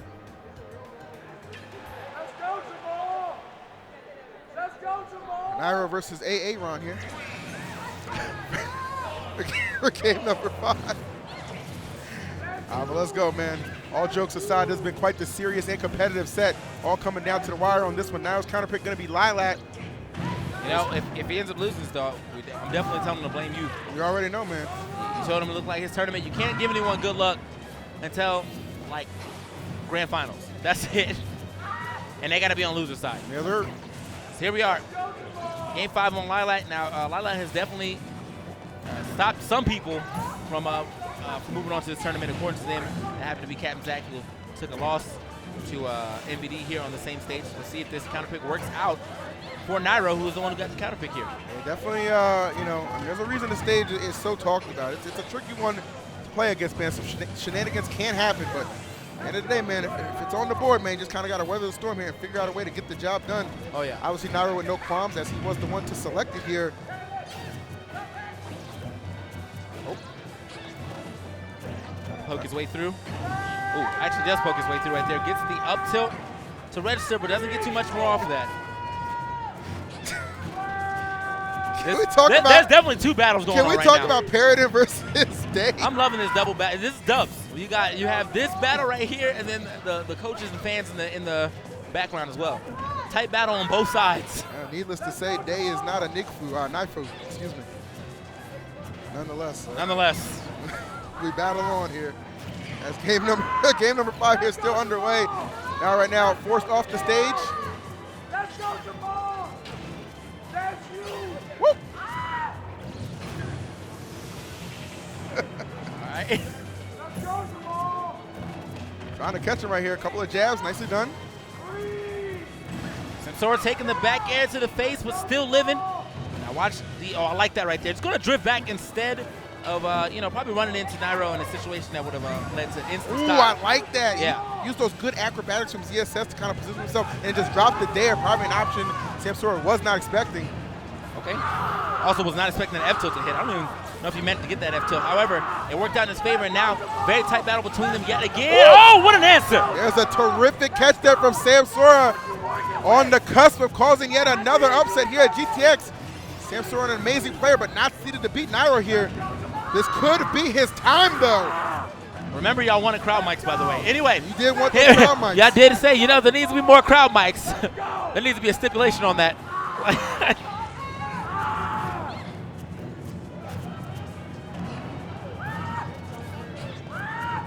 Tell you what, I've seen enough Nairo matches to know, though, despite this deficit, this set far from over. Finds the back air, and that'll be the stock air. And now an opportunity for Nairo to bring this one back. I'll tell you what, it could all be predicated off of one grab if he's able to find it here.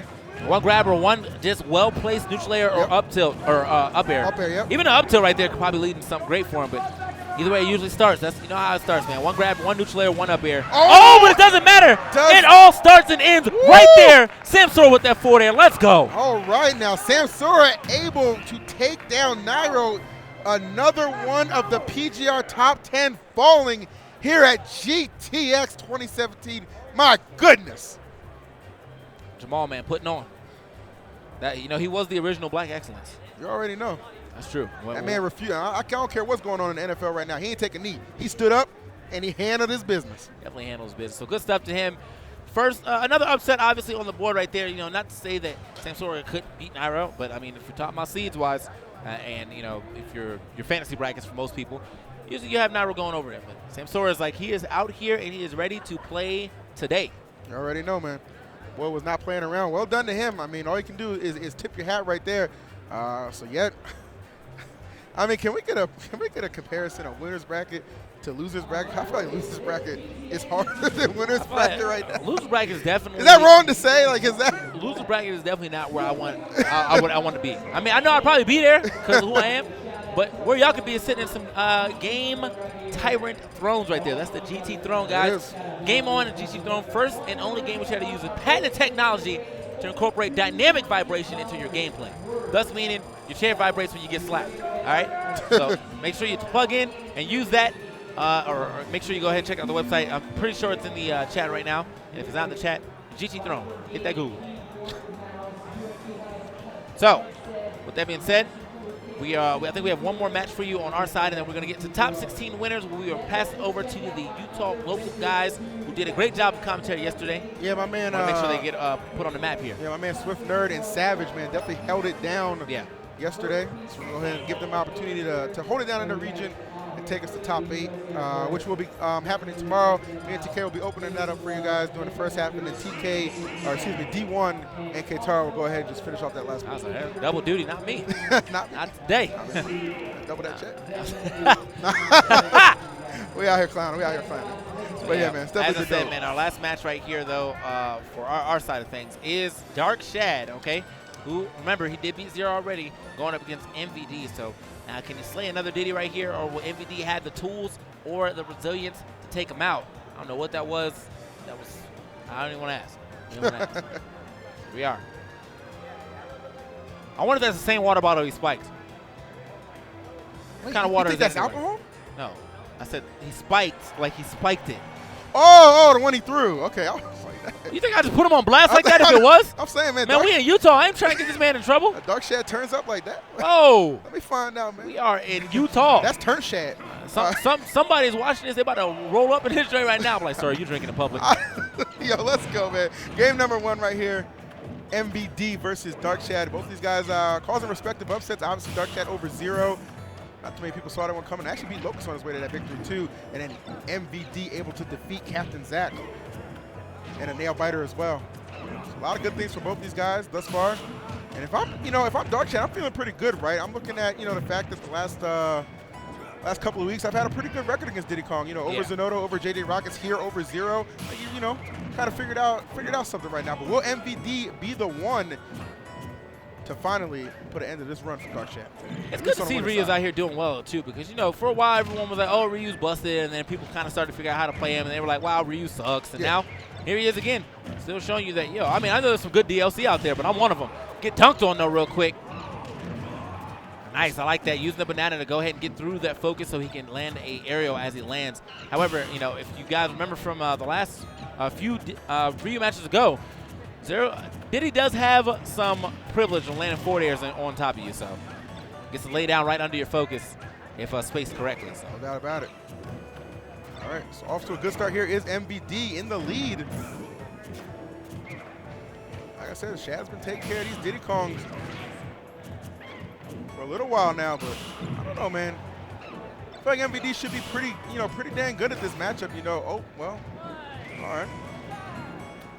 All right, well, that was unfortunate. Stage was in the other direction. I'm sure he knows that now. Maybe he had his reverse controls on. Play a little inverted. Uh-oh. Dark Chad right here, I mean, obviously just stringing pieces and pieces of hits together right here, but not getting the ones that he wants. Great grab, though, realizing he was a little off the mark on that up tilt, so just opted for some other damage. Yes, sir. All right, trying to get in there. MVD not making it easy, though. I feel like he's playing Back a air? more Yeah. patient game than Zero was at the time until right now. Luckily for him, though, that platform, yeah. Right? He got him out of danger there. Drifting away, and he happened to get hit in the air. Had he not been in the air, though, that probably could have been immediate stock if Dark Chad got the punish correct. Only needed one down tilt to assure you, and that's it. Okay, red fireball right there. Uh-oh! Oh, Goodbye. yeah, that's it. Nicely done right there. No hesitation. Just a quick striking ability of Dark Chad takes care of business. Knew that was over. Yep. As soon as that banana hit, as soon as you heard that step, he was done. You heard one slap, then another. Well done right there.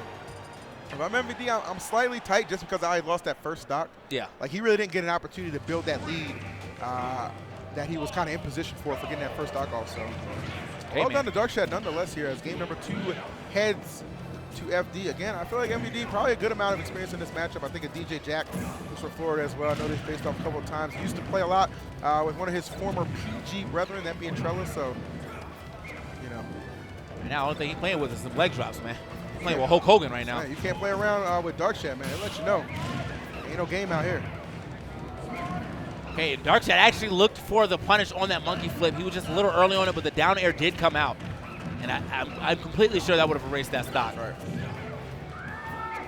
He's looking for it again. He's actually on point where MVD is going to flip in. So I think MVD obviously needs to start changing up his heights on his his monkey flips. He just got some height right there, Yeah. my guy. All the way up. So you been talking about some elevation.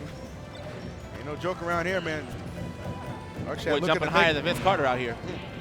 Here we go. Wow. Loving his reactions here from Dark Chad. That's a completely different beast. Okay, gets away with. Oh! Bruh. He said, "Don't even try to run up on me, boy. Oh my goodness. Don't even talk to me, boy. You looking like." That was so OD. Dark Chad right now. Oh, he's looking for it again, Yeah. and that was a good punish, but I'm not sure if it's definitely not going to get the stock just yet. Unfortunate for him. Maybe if he hit the front side of it. Possibly just, well, I mean, it still covered both sides, though. That's smart. All right, got MVD here on the ropes right now, backing him down into the corner right there. Again, Dark Chad trying to position himself in a spot to really punish that monkey flip, but none needed. Again, just letting these Shoryukens fly. And they're all finding the mark, too. Okay, there it is, though. Finally Smart. gets that stock off and erases some of that rage. However, I'm completely sure he's still in kill percentage for one up tilt Oh, Shoryu, absolutely. and he's looking for it. He knows. I would like to see a shield break if he's going to keep blocking like that real rap. Just the option to explore. I don't want to see his shield broken just because it's MVD. I want to see his shield broken because it's an option to explore, and that man's always a shield. Could be anyone. Could be anyone. Could be Pink Flesh. I'll be like, yo, break a shield. Oh, you're lying. You're right. Anyway. All right, up air right there. So Shad here still with plenty of control.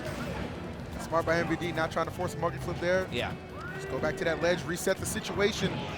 There it is. Wow, still living. What? There he Great is. DI, though. Don't think he got the sweet spot of that, and I like that, trying to chase him down, catching that roll, but he's slowly but surely getting himself back into this game. A lot of damage on him, so not much he can really take. That's it. Wow. Strong jab, actually. That'll be the one Lifting right that there. man out of this game. If they're just flexing on him with that. Wonderful play right here. Darkshad up 2-0 right now against MVD. In position right here to get himself a trip into the top 16 of winners. Wow. Okay. Darkshad right here with the double headphone technology. Maybe he can just feel the music vibrations like through his collarbones, because that's what they rested on. You know what they listen. You know what he's listening to. So. All right, so at it again here. MVD right now, one opportunity to just keep this winner's bracket run alive. Yeah. I'm telling you what, man, Darkshad has been nothing short of a monster thus far. Word. Okay. Hold that shield up. Yep. Keeping the shield up indeed. Playing a very long game, or a long range game right now is MVD trying to do. Obviously, not anything much that Ryu can do. I mean, he does have Fireball, but it's not really the most reliable projectile. I'll say it that much. Yeah, I hear that. All right, banana in hand right here. MVD trying to control the space here on this stage. Darkshad flexing a little bit with these projectiles. Oh, just a little off of the grab right there. Unfortunate for MVD. Now you never want to whiff anything too close to Ryu like that. Right. Whip grab, be stock right there, free. Oh, and I like this right here. Darkshad actually kind of sitting back. He probably wants to keep this level of rage that he has right now, but also, wow. he's done. And you know what? It was just kind of the position that Darkshad came down on, because he had the right idea, Yeah. right? Challenged the focus attack with the multi-hit move and up smash, and everything seemingly was going to go right, but he just didn't connect every hit there. Yeah. And that was the difference maker, but not being deterred from that taking place, immediately firing back right there and finding that forward smash, keeping this game quite even. And as I was trying to say, though, he wanted to play that long range game, and then Darkshad was like, well, let me see if I can keep this rage. Started throwing more fireballs out there, and didn't even need to get an extra hit. He actually already had him at the percentage he wanted in case he got a long, good combo like that off the focus. So either way, gotta get dunked on right now, though. Gets back on stage. No options out of the focus. I feel like that could have been a free punish. Oh, my man is chasing down right now. I'm saying, MVD just trying to get away right here. Finds a little bit of space right now. Banana in hand.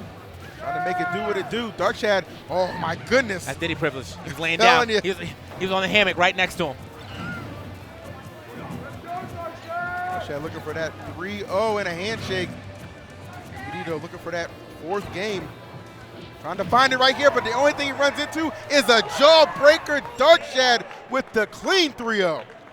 And he keeps his Diddy record going, man. You I'm know, saying. as you said, he slayed Zenodo, he slayed JJ Rockets, slayed Zero today, and now slayed MVD. Obviously I showing, said you know. Zenodo, I meant to say Dyer. Excuse me. Oh, on that. Dyer. Okay. Yes. All right. Well, either way, Either still way, a good Diddy right there that very he's good, slaying. yeah, very good Diddy record right there behind Darkshad. Definitely figured out something, man. Got himself some big wins right there. Yeah. More upsets. Got to give it up to him, dude. Yeah. That is an amazing feat to take out all these Diddies. You know, Diddy being one of those characters, a lot of people are like, oh man, he's so impressive, so hard to beat. And Darkshad's like, 1, 2, 3, baby. It's crazy, 1, 2, man. 3. I mean, between the last couple of weeks and then this tournament, man, definitely got it on lock right there. So, Yo, guys. that'll lock up our block. So right now, a non-invited player to Smash 4 Bootcamp is guaranteed 3rd place. Oh wow. So that spot is up for grabs. Okay. Can they hear you say that? Yeah. Okay, Yeah. all right. Sick. Just want to make sure. All right, so there you go, also man. shout out to Viper Gaming. They just showed up, but Yeah, right appreciate there, you guys. They got all kind of great peripherals and computer type things for you right there. We got mouses, we got a memory. We just got good builds. So check them out, Viper Gaming. And from what I recall, I think that is the last match for us. We're getting into top 16, and I see Raito sitting down. Yeah, that's top 16. That's So we're definitely gonna, top 16. So we're gonna go ahead and sign off. yeah, man. And, we're gonna hand it over to the very capable hands of yeah. Savage and Sky Nerd. Some of Utah's finest right there to take you through all the way to top 8, and we'll be back tomorrow. So a very, very, very short break as they are coming in. And I will see you guys there tomorrow for the first half of top 8.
and gentlemen, welcome back to the 2017 GTX Expo. I'm Skyner, your commentator. And I am Savage, and big shout out real quick to both Pixio and GT Throne, our premier sponsors here at GTX 2017. So, as I understand, we're getting underway into top 16 winners here, and our first match, as I understand it, is going to be Rido versus Zero. So, let's talk a little bit about this before it happens. Zero, best player in the world. You know, hands down, he's got a lot of strengths to him. He does have one weakness. A lot of players have exploited that. You know, that comes in the form of monkey flip, which, you know, he loves to recover high. So, what do you think that Rido is really going to do to punish a lot of that? I think that he's going to be one of the first people to catch on to that. Rido's a very adaptive player. With the Duck Hunt dog, you're going to have to be. That's going to definitely be something that we're going to watch out for. Duck Hunt is not really known as one of the stronger characters in the game, perhaps. And so it really is really interesting to see Rido at this level playing the Duck Hunt. Now, as I understand it, you know, when it comes to stage picks, Duck Hunts may like to go for that town and city. They don't have a lot of killing power. You have to work really, really hard in order to secure a solid kill on Duck Hunt. Sure. So maybe town and city might be a stage choice here, as he can carry the opponent up. You know, if he does get a good 50-50 read as well, you know, those up airs are so clutch. I think we have seen him like to go there, as well as obviously FD gives you a lot of space to camp out with the projectiles as well. It'll be really interesting to see where we go to on the first game here, whether we start at the Smashville or whether we go to something more like a Battlefield. Which, you know, I feel like in Zero's case, most people don't really like to go to Lylat, so maybe that's not even a ban. But at the same time, you know, maybe Lylat might be okay for Duck Hunt to, you know, maybe set up on when the tilts are happening, you know, maybe throw out the Claymore or, you know, get that can going. Because you can do a lot of can shenanigans if you have good platforms, if you have a right stage for it. And I mean, I've seen some crazy Duck Hunt players before. So this is one of those chances where we could really see Rido pull it out. Yeah, and Rido, he has had some absolutely insane conversions in his previous matches that we've seen on stream today. I haven't been able to catch every match that he's been in, but I have been able to catch a couple, and he has had some crazy conversions off of the throws with the cans. He has such good spacing. He allows himself to set up to where he'll kind of leave the can behind him sometimes and kind of pretend like he's ignoring it, like he's forgot about it, kind of bait you into a grab, and then instantly you're going to take a bunch of damage after you get hit with the grab to can the grab to can combo throw. That's a tongue twister there. A little bit. So I mean, we do know that Zero has his banana. He could always throw that as well. But I mean, we see so much projectiles coming out of Duck Hunt, which I mean, it's going to stop a lot of his banana shenanigans. And Zero has always been so strong in the neutral game, and I really don't feel like dealing with this many projectiles is going to phase him too much. But we will find out as we jump right into Game 1, Zero versus Rido. So Starterville, normal choice, you know, not a bad thing. I feel like both players have to feel each other out a little bit. This is actually losers top 16, so not losers top 40, but well, either way. But still, getting underway here into the first match. Already a bit of damage onto Zero. Yeah, 36% nice and early, and already you see Rido setting up a really nice wall of projectiles here, and he's been making that can trade all day, kind of throwing that can to get himself out of these combos while he's in the air. Zero still having a hard time finding his groove. Nice stage presence coming out from Rido, not really giving Zero much quarter to move.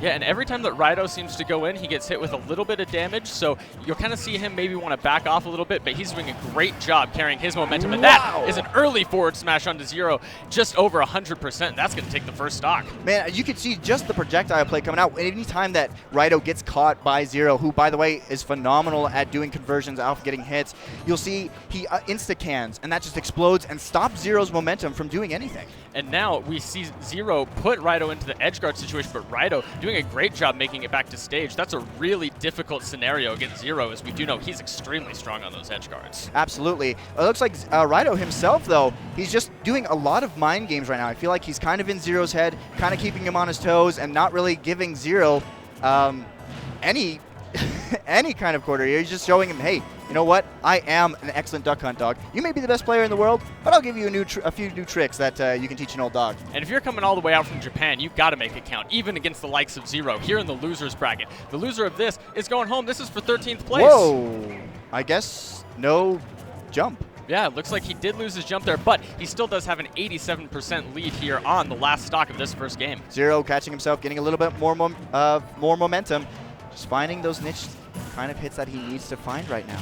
And Rido's setups have been so good. You see that he uses a little bit of an original setup every time that he starts to set up that wall. Sometimes he'll put the can behind him. Sometimes he'll put the can in front of him for a nice forward tilt. He really mixes it up, and he's really baiting Zero into these horrible situations. And Zero's still finding a little bit more momentum. He's making a little bit of a comeback here. He is, and you know, I was just about to point that out, but commentator's curse was you don't see Rido using the clay very often. It actually is kind of surprising.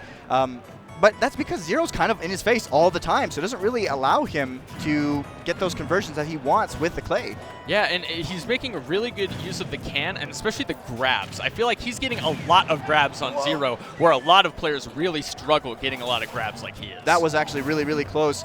Oh, does he save himself? The can does explode. Zero does not die just yet. Oh, wow. Oh, my God. And a quick back air is going to send Rido off the edge. And that is a fast turnaround from Zero to bring back the first game. And, I mean, at the same time, it was pretty much a double death there, except that nice back air came out from Zero. The can gets the stage spike, but wasn't fast enough. Yeah, unfortunately, wasn't able to bring it out for Rido, though he did have the lead most of that first game. But we jump right into Final Destination as the second pick, and this gives Rido a lot more space to work with. Definitely.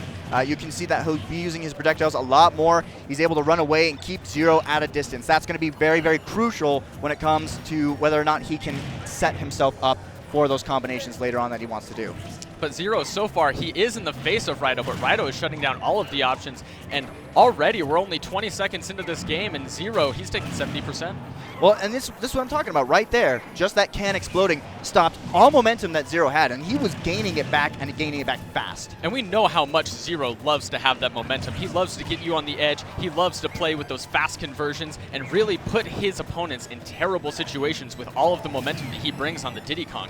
And right now, Rido is doing an amazing job just kind of stopping all of that aggression, whether it be with a can or whether with just some basic Duck Hunt Dog projectiles. And you can see that, you know, he's being really methodical about it. He's actually setting up. Rido's a very, very patient player. You know, he's waiting for those right opportune moments because you kind of have to.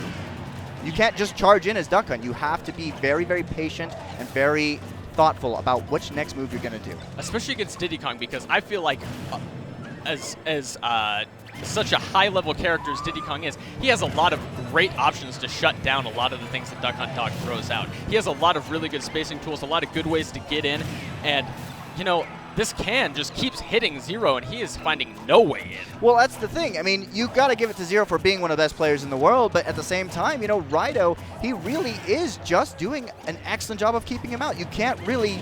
Okay, nice conversion off of... or nice read, I would say, off of that, and gets the up smash and takes the first stock. Yeah, and now we see the real struggle from Duck Hunt Dog that we talked about with the kill. And now, commentator's curse again. I feel like this is going to be all day, man. We're just going to be sending people to the Shadow Realm over and over again. But now, quick 19% in that grab to can throw combo, and Rido has been so on point with those so far. 2 quick cans, that'll put Zero up to 34, make that 46%. Rido setting himself up for the 5-hand Exodia kill insta-win. Trying to find that method of getting in, finding those conversions. It's a little difficult, absolutely, because, you know, Zero does have a winning record, doesn't it? Yeah, and now it's really interesting because we see these stocks kind of repeating themselves. We see a ton of momentum coming out from Rido from like 0 to 80% on Zero, and then suddenly the quick comeback from Zero, and he'll go up to 100, and by that time, Rido will be right around this 80% mark we see right now, and this has been time and time again in this set. It has, and actually, you know, we feel like... Whoa, okay, so he's actually getting him in the air, very, very clutch there. And I feel like if Rido can actually get a hold of that banana peel, he's going to be deadly. I mean, on so many things, projectiles, you know, can, you've got the gunman, you've got the clay pigeon, all of these projectiles, and then on top of a banana peel, like, how does Zero react? Well, that's how he reacts to it. Beautiful edge guarding moment there from Zero, baiting Rido into the exact wrong situation, air dodging into the ground. And that'll be a quick back air from Zero to close out the second game. Very, very nice job from Zero. He's not really... Yeah, I think after the first game was kind of difficult for him. You know, he really had to figure out Rido again because, you know, Duck Hunt Dogs, they do differ a lot. I mean, yes, you'll see a lot of projectiles. You'll see a lot of spacing play. But it's the change, the difference between pro players and casuals is that they're the pro players are very methodical about their movements. They're very careful about how they do approaches and their setups. Oh my, quick 37. That was a beautiful conversion there from Rido. Gets him with the first hit of the can and the explosion. And he is just so on point with these conversions as we do find ourselves back on Final Destination for the third and potentially final game of Rido's tournament life. Well, I mean, yeah, you do go home for 13th place, but at the same time, you know, Rido's good at making comebacks. He can do it. We've seen it before. It's just going to be definitely a hard pull, especially he has to go 3-0 now. And I think the big key for him is keeping his momentum after he establishes it. So far, he's been doing so good early stock on getting so much momentum and putting himself in these amazing situations. But just like clockwork, we see him losing momentum right now as he does fall off the stage and now has to set himself back up for stage control. Now, he does, as you were saying, he does have that nice early lead. The question is, why do you feel like he starts to slow down a little bit? I feel like it's the lack of kill power. Right now, at about 113% on plenty of other characters, even like Ness in that situation, there's a back throw maybe conversion at this percentage. And so the lack of kill power is really shutting down the momentum for Rido here as Zero is just living forever. And Stage Spike there with the can. He's been so on point with those. Finally gets him the KO in this set. Now, it's going to keep him, he's got to keep going. He has to keep that momentum up. Let's see if he can actually continue on with how he starts. You know, he gets that good early lead, and here it comes, you know, the momentum from Zero. He's going to keep it on the pressure so that Rido can't set up, and the can coming out and saving Rido. These cans are so amazing, both offensively and defensively. Yeah, he's going to be taking that percentage, but at this point, anything's going to kill him. Who cares if he takes a little bit of extra percent from the can, man? But, I mean, okay, so the thing is, I found a lot of the time that, you know, if you time things right with the can, you can actually save yourself or kill yourself in this situation, but, you know, same thing. A little bit too high percent now to be taking his own can to the face, but he was able to rack on a nice 27 and Zero. He's got a little bit momentum back. Nice early percent, 11%, but Rido. Now, it makes me wonder, why does Zero keep allowing FD to come back? I mean, yeah, he won the first time on it, but there's got to be a reason why he keeps allowing Rido to have that full maximum length of the stage. Well, what do you think he banned instead? Honestly, I kind of think Lylat or probably Town and City. I feel like, you know, if that's giving Duck Hunt the opportunity to kill much earlier. And he's been really strong so far. Rido has been really strong on Town and City so far, so I think you might be right there. So I think that's maybe why we see the FD come through. Maybe he just doesn't want to play Rido on, you know, one of those other stages, whether it be Lylat or whether it be the Town and City. And Diddy Kong, I mean, isn't too bad on Final Destination himself. He's not. And, you know, that was actually a really nice trick coming out from Rido. Shame it didn't connect because it probably would have killed, especially with a little bit of rage that's building up right now onto Rido. Can comes out to save his life once again. Can comes out once again. There's too many cans. His timing on that is impeccable. He's saving himself over and over from the likes of Zero when he would be getting these back air conversions. What grocery store did this dog rob in order to get all these cans? Unbelievable how many he pulls out. But that is a relatively stable 3-0 or 3-0-4-0. As he does take out Rido's Duck Hunt dog in 3 games only. Too many zeros, man. Yeah, too many.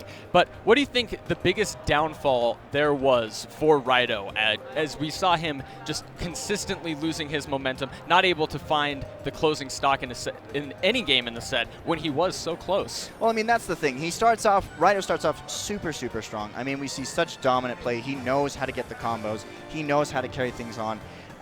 It's the lack of him being able to close out one stock. And then Zero, being able to get in as fast as he does, being able to set himself up on his own things, you know, he just punishes him hard, and he's going to take the stock first because Rido has that problem. And one of the really interesting things, I think you mentioned it during the set, is that Zero consistently still went for those trades with that can. Even when he seemed to know they were coming, they kept consistently coming out. So it almost gets to the point where you have to expect those cans to be dropping over and over again. So do you think that that is actually a favorable trade for him to keep going out and establishing that percent, trying to shut down the momentum, maybe keeping Duck Hunt from landing? Is that a worth it trade for him? I would say that using the can effectively and you know, him pursuing him, even knowing the can's going to come out, I think it's still a smart choice. You're getting, even if it's not a lot of percent, you're still getting percent off on a very, very tough opponent, and you want to be able to rack it up because you know what? Diddy Kong has better kill power than Duck Hunt Dog. So even if you're taking a can, you're still allowing yourself to be put into another moment where you can use your momentum to get that stock off. Like, for example, they were knocked into the air on FD, right? Way up high, near the blast zone. If Diddy Kong was fast enough to get an up air, that was death. Yeah, exactly. So that's why I feel like he pursued really hard on those cans. And that's a really good point. The one thing that I especially liked is the part where you mentioned that, you know, with Diddy Kong having so much more kill power, that really is probably a favorable trade to keep taking that camp percentage for both him and Duck Hunt. You know, eventually you're going to catch up to the point where a forward smash is just going to kill. Yeah, pretty much. I mean, when it comes to it, the banana peel, very, very solid. I'm actually surprised that I felt like we didn't see it that much. Yeah, not too much banana coming out from Zero, but he did have a lot of pressure on him. And now we jump into a very interesting match. MKLeo versus Salem. That is definitely. I think MKLeo handles Bayonetta's very well. I think so too. And in this matchup, he's actually deciding to go Marth from the looks of it, which is still very, very good. You get those solid tippers. You get a lot of those nice dancing blades into, you know, jab, maybe into forward smash for a nice tipper. Sure. I mean, Bayo dies super early. Yeah, and that's maybe her only downfall as a character so far that we're able to establish is the fact that she's a little light. You know, obviously every character has some weaknesses, but Bayonetta seemed to be particularly difficult to exploit. Well, I mean, Bayo has so many strengths. I mean, you've got Witch Time, which stuns your opponent for so long. I mean, you have so many opportunities there just to do whatever you want to your opponent, and it's just going to be brutal each time. Also, Bats Within, very, very good clutch factor. It brings things in that allows you to capitalize on an otherwise bad option. And one thing I think it's very interesting, we see the Marth coming out against Salem when I would think we'd normally see something like a Cloud from MKLeo, but really interesting that he decides to go with the Marth, and I think that he's trying to switch up the pace a little bit here. I feel like he's going to, I agree, I feel like he's going to test the waters a little bit, see how his Marth does, and, you know, if he really needs to, he may bring in the Cloud for a little bit extra. But, you know, Marth's recovery, much better than Cloud's, might be that gimping factor that's pretty scary, because if he recovers badly, you know, Bayo's going to be right there to punish him. Exactly, and right now, Salem is having a really difficult time making it back to the ground. Not normally a position Bayonettas find themselves in, but MKLeo is having phenomenal momentum keeping stage control here just by keeping Salem in the air. Well, I mean, this is the moment that I'm talking about, that I've been talking about. You know, spacing comes out a lot from Marth. Being able to find, whoa. Really unfortunate SD there. Pro play coming out. No, it happens to everybody. No problems there. Just kind of out of nowhere, though. He just kind of looked like he ran off and fell. But let's see. I mean, MKLeo's only at 30% now. He got scared of the future king, man. You know, he got scared of that blue hair. And maybe, you know, I do like to see MKLeo playing more of the Marth. We do want to see him playing, of course, all of the Marth he can over the Fire Emblem Saga here shortly. And I love that he's practicing that in the doubles and here in the singles as well. He did. You know, yesterday we did see a lot of Marth and Roy play coming out, and, you know, he's still carrying it over into singles. Getting a nice job with a percent lead here. Man. And that beautiful Dancing Blade tipper almost actually killed if there was bad DI. And he's been using that Dancing Blade a lot against Salem so far. He's been catching his landings particularly well with Dancing Blade so far. And I feel like, you know, if you're a Bayo main, or any Bayo player at all, you know, you want to be able to maintain ground-air dominance. And right now, MKLeo is just really not giving him any of it. Yeah, and he's been able to switch up the pace so well so far as Marth. He's been having some really aggressive moments where he's approaching Salem in the air, and then some much more defensive moments where he's kind of just sitting here waiting on the ground for Salem to make a mistake. I mean, there was that one moment where we just saw Marth's counter. When do you ever see Marth's counter being used? I mean, that's... It's very, whoa, okay, so that's what I'm talking about. Beautiful tech coming out, and he actually takes game number one quite decisively. Yeah, and unfortunately the SD coming out there for Salem, so let's see if he can regain his momentum here into game two. But even before that, I mean, MKLeo looking extremely dominant, only at 30%, while Salem was sitting at around 100.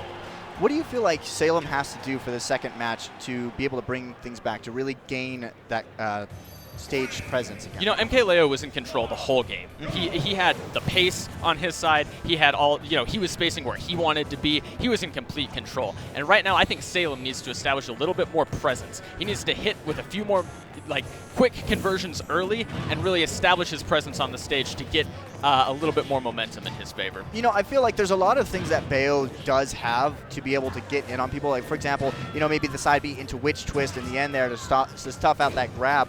But, I mean, MKLeo, 50% already onto Salem. He's really, not letting up on the gas here. Yeah, and we really haven't seen a lot of grounded moves coming out from Salem. He's approaching mainly in the air as well, and I feel like MKLeo is finding amazing ways to capitalize on that. But he does find himself a little bit momentum as he does finally establish a percentage lead for the first time here in the set.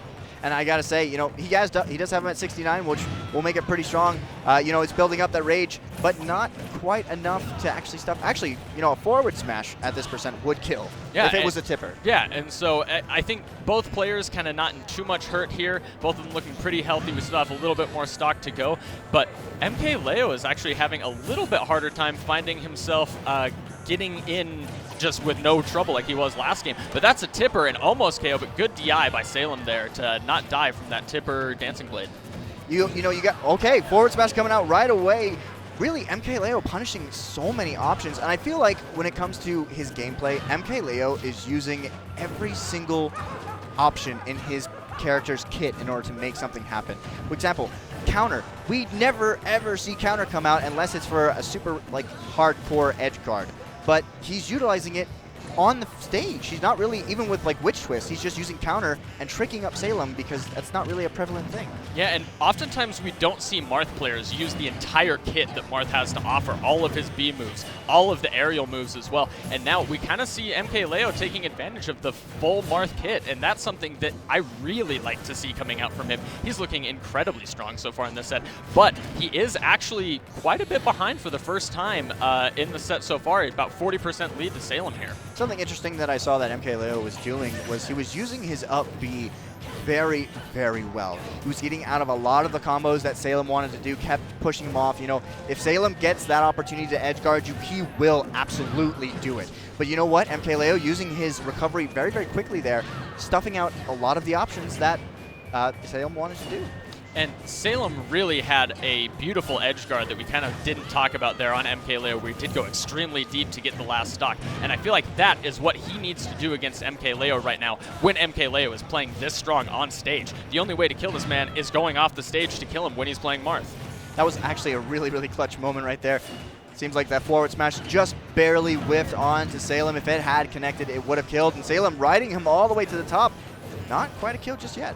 And really almost looked like a conversion there, but great job by MKLeo getting out of that Witch Twist combo coming out from Salem. And right now, really intense moment as we have both players about ready to die here in a few percent.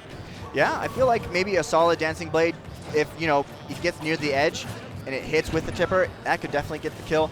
Nice job from Salem, just using bullets to try and trip Leo up. I mean, it doesn't always hit, but when it does hit, it does make a difference in the match. It makes it very hard for them to recover. And you do see that this is where Salem tends to shine. The second that he gets that percentage lead, he's able to play his really defensive game. That is where he prefers to play, is in that defensive mindset. He doesn't like to play in that offensive kind of game state. He really likes to be the ones waiting for the approach. And yeah, you can definitely see that Salem is being very, very patient, waiting for the right moment to strike against Leo. He's really just giving him everything he's got. Nice back air comes out and will stuff out that up smash. So it's going to tie the game. It's 1-1. Look at that, 1-1 coming back to Salem. And he did a great job kind of stuffing the momentum that MKLeo had. Both on, he did have quite a bit of momentum on the first stock of that last game and the previous game. He had quite a bit of momentum, and Salem did a great job on the end of that first stock and through the second stock, just completely stuffing his momentum out. So question becomes, new stage, where are they going? Back to Smashville, I guess, gentleman's agreement. This seems to be a really popular stage with both of them. I feel like Bayo has such an ability to carry her opponents off the edge if you do it right. But, I mean, MKLeo seems to be quite comfortable with Smashville. Yeah, and I really think it really does come down to comfort for both of these players. They just want to play the best Smash possible on the best level possible, so we're going to get it nice and even here on Smashville. Why do you feel like they're really not giving any other stages a try? Do you feel like there's a better stage that may benefit Bayo or Marth? I feel like Town may be nice because Bayo can use those Witch Twists to carry him all the way to the top and get those kills. I definitely think that they could utilize a bit of the counter picking on both sides, for sure. By the way, we are definitely seeing a different kind of MKLeo this third game here. Yeah, and he's got a bit of his first game momentum back. We see Salem already at 126%. He has a full 100% lead right now. He did. And back to it, and now there we go. Up air's coming out, taking the first stock for MKLeo. and he has had a phenomenal game so far. I mean, really only taking a few percent here and there from a couple of throws and quick conversions that Salem's able to get off. But overall, the momentum completely in his favor as he finds his way back to center stage nice and easy. You know, I'm seeing a lot more grabs come out from MKLeo. I feel like Salem's expecting a lot of spacing, and we just saw him try to grab right there, but the Witch Twist does connect and will stop him from doing that. But I feel like MKLeo's definitely kind of grab happy this game. Yeah, and I think it's really helping him out. Salem's not really prepared for the amount of grabs coming out, and it really kind of establishing a good percentage lead here. He's still, oh, that's a good gimp from Salem, actually. I was about to say, he's might not die here, actually, but Salem able to pick up that first stock. And you know, you really got to give it to Salem. He is phenomenal at those edge guards. He really does just a great job of really getting those conversions off where he needs to the most. Stuffing out that Dancing Blade right there with a little help from Bats within. Very, very nice job. And you can see right there, just one hit, 2 back airs, and he's going to stop MKLeo's momentum. Yeah, and right now, we're not even that far away from each other. Only about a 40% difference between these two players here. And right now, very pivotal moment in the neutral because somebody's going to take a huge amount of damage. Man. There it is. He carries him to the top, but beautiful SDI coming out from MKLeo. Wow, almost takes him off the top, but MKLeo so fast on that DI, getting out of that Witch Twist combo. Dancing Blade comes out. That's what I'm talking about. Right near the edge. Dancing Blade tippers. Those are so big when it comes to Mars power. MKLeo has been using Dancing Blade so much in this set, and that is so unique for a Marth player. That is not something that you see used this often by Mars in general. Well, I mean, I feel like a lot of players have been emulating and really following after MKLeo. They've noticed his playstyle. They say, this is what's working for him. I'm going to do this too. They really apply a lot of the Dancing Blades, a lot of the pressure onto the opponent, and it really does make a huge difference. You're not expecting it, but I mean, it helps. And it's a lot of percentages. If you connect all 4 of those hits, you're going to take a lot of percentage, and it stacks up over time. All right, so nice little conversion job. Wow, beautiful follow-ups coming out from Salem, but MKLeo finding his recovery to help him get out of that. He's been so good at shutting down the combos coming out from Salem, whether it be Witch Twist, whether it be, you know, any of these ground combos, the forward air combos that are going on. He's been so good at shutting down this momentum. And now we see Salem with the momentum this game. It's almost a complete turnaround from the last game so far. And these players just going back and forth together is so exciting to watch. I got to agree with you right there. I mean, we saw last game, what was it, 20% before Salem actually got any damage off at all on MKLeo. Now he's carrying him all around the stage, and the tides have actually turned. And something we haven't seen, we've only actually seen a couple of them, are those Witch Twist conversions from Salem getting MKLeo up to the top. Even though he hasn't been able to take any stocks that way, we really haven't even seen the combo coming out that much from him. And that is a great conversion off the Witch Twist from Salem to take the first stock with so much momentum, only 26% onto him. This has been a total turnaround of events here. I feel like it's kind of back and forth between MKLeo and Salem. He's really just giving him everything he's got because you know what? This is the moment where, you know, you decide whether or not you're sent into losers, and nobody likes to be sent into losers. And you can see Salem was really feeling himself as he just walked toward MKLeo and waited for that shield into spot dodge and tried to convert off of it, saying, you know what, I know exactly what's going on here. I know exactly what you're going to do because I have all the control in this situation. Nice Dancing Blades coming out once again from MKLeo. Nice and a beautiful job from those bats within, really saving Salem and helping him get out of those tricky situations that he definitely does not want to be in. And MKLeo looking for a nice opportune moment, but beautiful DI comes out from Salem.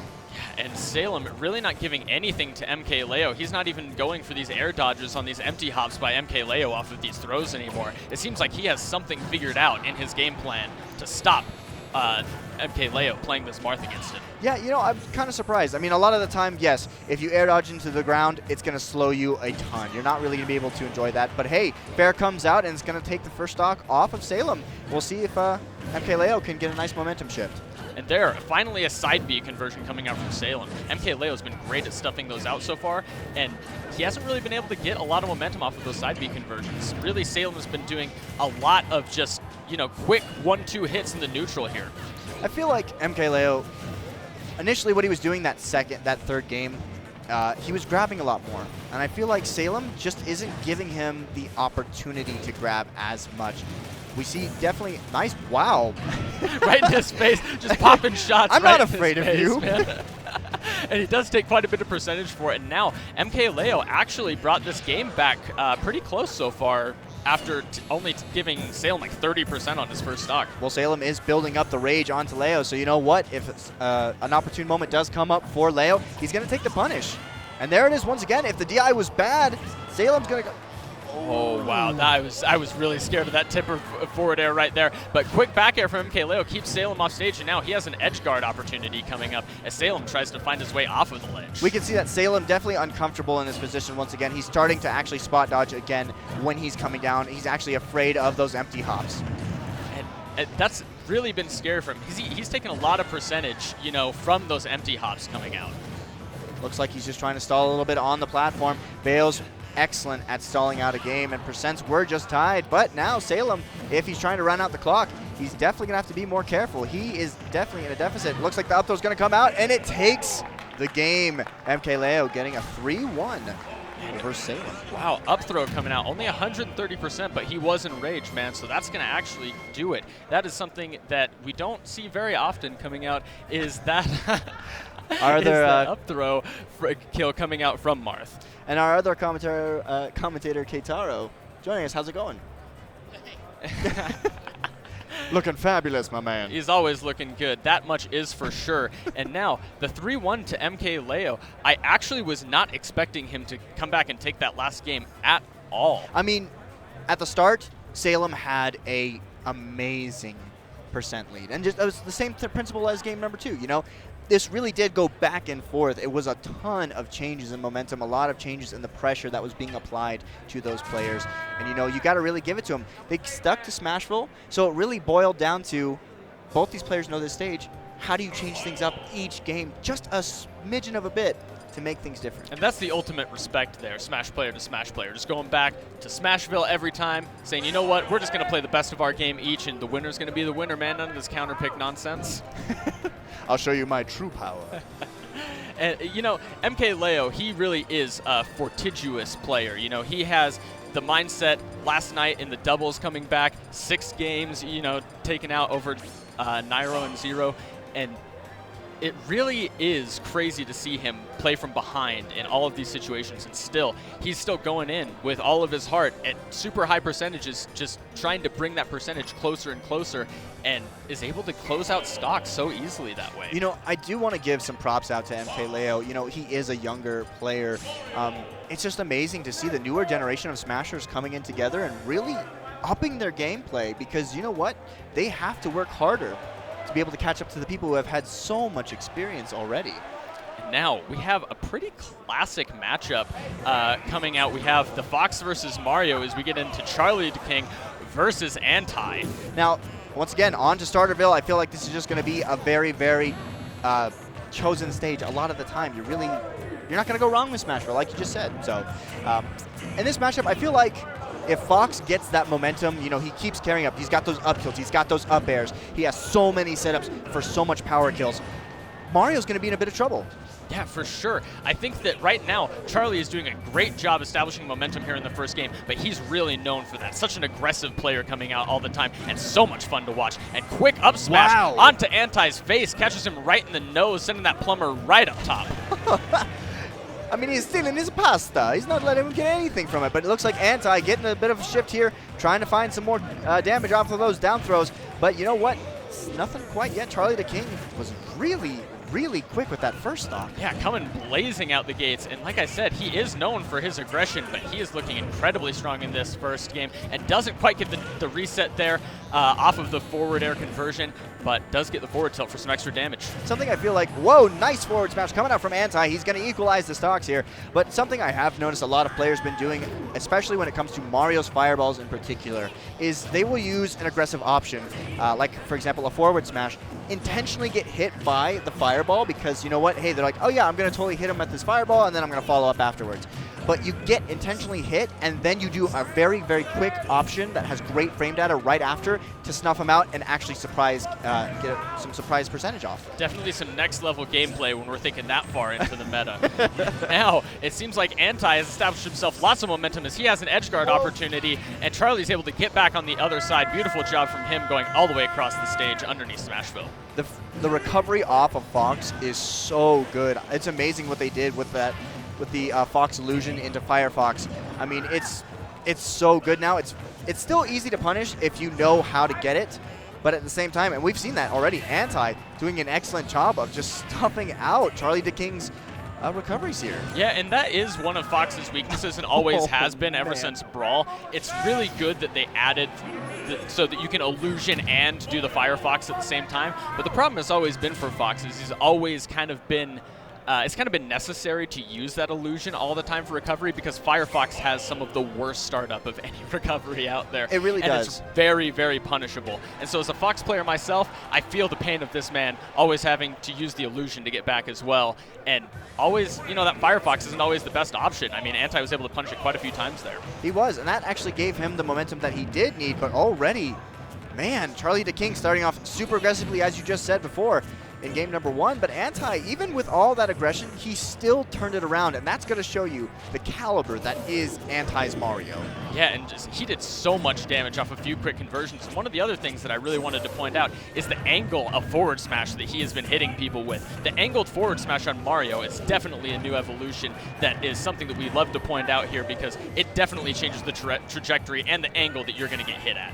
We did see a nice up B recovery from Mario coming out pretty quick there. Stops out a lot of options that Charlie DeKing was trying to look for. And I feel like an up smash at this percent might actually take the kill. Oh, definitely. And one of the things that Charlie went for right there is the Firefox to KO. That's something that I love to watch come out from him. I love watching him try to bait these air dodges and great up air conversion coming out from him. So much knockback on Fox with that. So the question becomes, how is Anti going to come back from this? Charlie DeKing already getting that first stock, getting a nice couple of juggles off with those up airs, racking up a decent 30% lead here. And the question is, how is he going to get it? I feel like, you know, up smash is one of Mario's biggest things. F smash, another big one. But how, I mean, you got to get maybe a back air on the ledge here, but you have to find that right moment to really get those. You know, one of the things that we haven't seen so far from Anti is a lot of grab conversions, which is so huge in the Mario staple. That's something that you really want to get, especially on fast fallers like Fox. That's a really nice down smash conversion there from Anti to close out the first stock onto Charlie, but Charlie has a 90% lead, and a lot of moves are going to come out and kill this Mario already. Well, we kind of already saw this last game. This is what you were just talking about, getting those conversions off of the throws, but we saw this last game. Anti did get in quite a bit of a deficit, but he brought it back, and Anti is so good at making games seem like, you know what, I'm going to raise your morale, and then I'm just going to destroy you and just break you. And as soon as he breaks see that you, already. Yeah, I mean, he's getting inside Charlie DeKing's head. He said, you know what, you may have gotten a lot of stuff first game, but I'm not going to let you get away with this. And he is so comfortable playing at only 124%. He runs right back to center stage, isn't running away from this Fox at all, and just keeps trying to go for these back air conversions as well, even though basically anything coming out from Charlie at this point is going to take his stock. You heard a giant gasp from the crowd. As there was a fast moment where KO almost came out here onto Charlie. 1,000 gasps came out all at once. Man, and now edgeguard opportunity to Anti. He seems to have found all the momentum. Back throw, that's not going to quite close it out, and Charlie needs to find a way to recover here. Oh my lord. Forward fair coming out, getting the spike onto Charlie DeKing. I mean, you saw, as soon as he saw Firefox come out, he said, you know what, this is my moment. I'm going to capitalize on this and get a big punish from it. And that is the lag coming out on Firefox. Able to get such a huge conversion, trades with a couple hits, doesn't even matter. You're only going to take a couple percentage, and you're going to get the stock and close out the second game. Looks like Anti doing a little bit of faces with the camera there. We're getting into game number 3 here. Charlie DeKing still opting for Smashville. I feel like maybe Battlefield would almost be a better choice here because you can get a lot more off of those up tilts and get those up air conversions into more damage. Definitely, but we do tend to see a lot of these guys running back to Smashville over and over. Seems like they're wanting to prove a lot here at GTX 2017 that they're the best player no matter what stage they play on. So far, nice little percent, 60% actually coming out from Anti. That was pretty fast, and he did a great job of just doing a ton of edge guarding on to Charlie DeKing. Looks like Charlie's still finding a hard time getting his pressure back. And now Charlie looking a little bit defeated on this first stock as he has gone down 2 games already and is down about 80% here in game number 3. Yeah, but this is winner's side. Yeah, you could look at it. You can see that Charlie DeKing is definitely in his own head right now. You can see a lot of classic signs. You know, he's thinking about it. He's getting into a more defeatist mode, and I feel like that's going to hurt his gameplay a ton. Yeah, and at that point, you know, you maybe start not spacing as well as you normally do. You stop being so safe on shield, and then your game plan tends to crumble even more. And that's the last thing you want to see from players of this caliber. Yeah, we've kind of noticed that Charlie the King's speed has slowed down significantly. Yeah, he has lost a lot of that fire that we normally see him playing with, especially early in the set. We saw a lot of it coming out from him. You could almost say he was a Firefox. You definitely could. Man, you're just hitting me with the puns. You hit me with one yesterday, hit me with one again today. If I get a third one, man, I don't know what I'm going to do. If I was better at puns, I'd do a lot more, and I'm still pretty bad at them. So either way, we see a lot of things coming out from Anti. He does get the up B, but still not enough damage to kill. Yeah, but if Charlie is able to close out the stock here, 80% isn't too bad. You know, you still see pros, especially at this level, able to bring back 80% no problem with a little bit of momentum shift. Yeah, nice fair comes out. It gets the sour spot hit, and Anti still trying to get a nice edge guard. Magnet hands and Firefox's beautiful recovery range still going to save Charlie the King in this tough situation. I really like that from Charlie when he kind of does that. I feel like it really helps shut down your opponent's momentum when you do that long recovery sequence, and kind of helps you get your mind back in the game of, okay, how am I going to get back to the stage? How am I going to reestablish my game plan? And already Charlie the King at a 110% deficit. Is this the moment? Okay, Anti actually almost looks like he had a little bit of trouble getting himself back onto the stage there, but he's setting himself up. Charlie the King definitely in a big defeatist mode. You can see him just all the time shaking his head, not really comfortable with himself anymore, but beautiful Okemi coming out. Yeah, definitely want to see the techs in those situations, even at the high percentage. So difficult when you fly that fast, but still, beautiful tech coming out from him. But he isn't able to get much percent on the second stock to Anti. And big problem for him. Yeah, he's not really, Anti's really just shutting down all of his options. Yeah, Charlie just kind of stuck on the ledge and finally able to get back to center stage. A little bit of percent conversion, and now gets, you know, quick back up into the air. That's a back air, and that will close out the set 3-0 to Anti. He was looking so clean. I mean, that was just dominant gameplay. The first game always seems to be, okay, how am I going to figure out my opponent? How am I going to not put myself in terrible, positions to be able to apply a ton of pressure and then make sure at the same time I'm not goofing up? And Anti did a beautiful job there of, even though he did get kind of bodied the first stock of the whole set, he was able to bring it back the first game. The same thing kind of happened in the second game, but then just instant cleanup from him. And that is a strong mental player right there. When you go down so early in the game and are still able to bring it back 2 full stocks almost, that's impressive. Definitely. I mean, we saw a ton of just, I feel like he got inside Charlie the King's head pretty early on second game. Or more towards like middle of the game. I think so. Yeah, you could definitely see something. Yeah, there was a change. First game, you know, Charlie the King came out just fist flying. You know, he was going hardcore on Anti. He wanted to get those kills very, very early, but he was finding nothing come the second game. And then after that, just third game, defeatist mode kicks in and really stops your momentum. It really stops your mental ability to just focus and be like, okay, well, this is what I got to do next. Instead, you're thinking, man, I shouldn't have done that. I should have, you know, I really should have maybe done a shine instead or something. Just out of the ordinary to throw things up, but you got to keep that strong mental fortitude. Yeah, and Fox relies so much on momentum as well. That's really kind of the thing. You know, he's so strong when he has your opponent, when you have your opponent against the ropes, you're able to have them be staying in the air. You're able to get those up air conversions over and over and over, stop them from landing, and that racks up percentage extremely fast when you're playing Fox because his up air does a ludicrous amount of damage. It really does, and that's why I feel like, you know, Charlie the King, he should have gone to a different stage. Smashville, great pick. It's a great pick. I mean, it's a very, very balanced stage. It helps you with a lot of things. But at the same time, you got to change it up. Find something to snap yourself out of the funk that you're getting into, and then reassert yourself back into it properly. And now we probably have one of the most interesting matchups of the night. I love to see it like this. These players are some of the artisans of these characters, some of the few that play these characters. We have Elegance Luigi versus Samsora's Peach. Now, in this matchup, how do you feel like Luigi does against Peach? You know what, man? This is not a matchup that I have seen a lot of, to be honest with you. Right now, as I play a little bit of Luigi, I feel like he is going to have a really hard time spacing against Peach because you're not going to want to spend a lot of time in shield, but against Peach, you almost have to.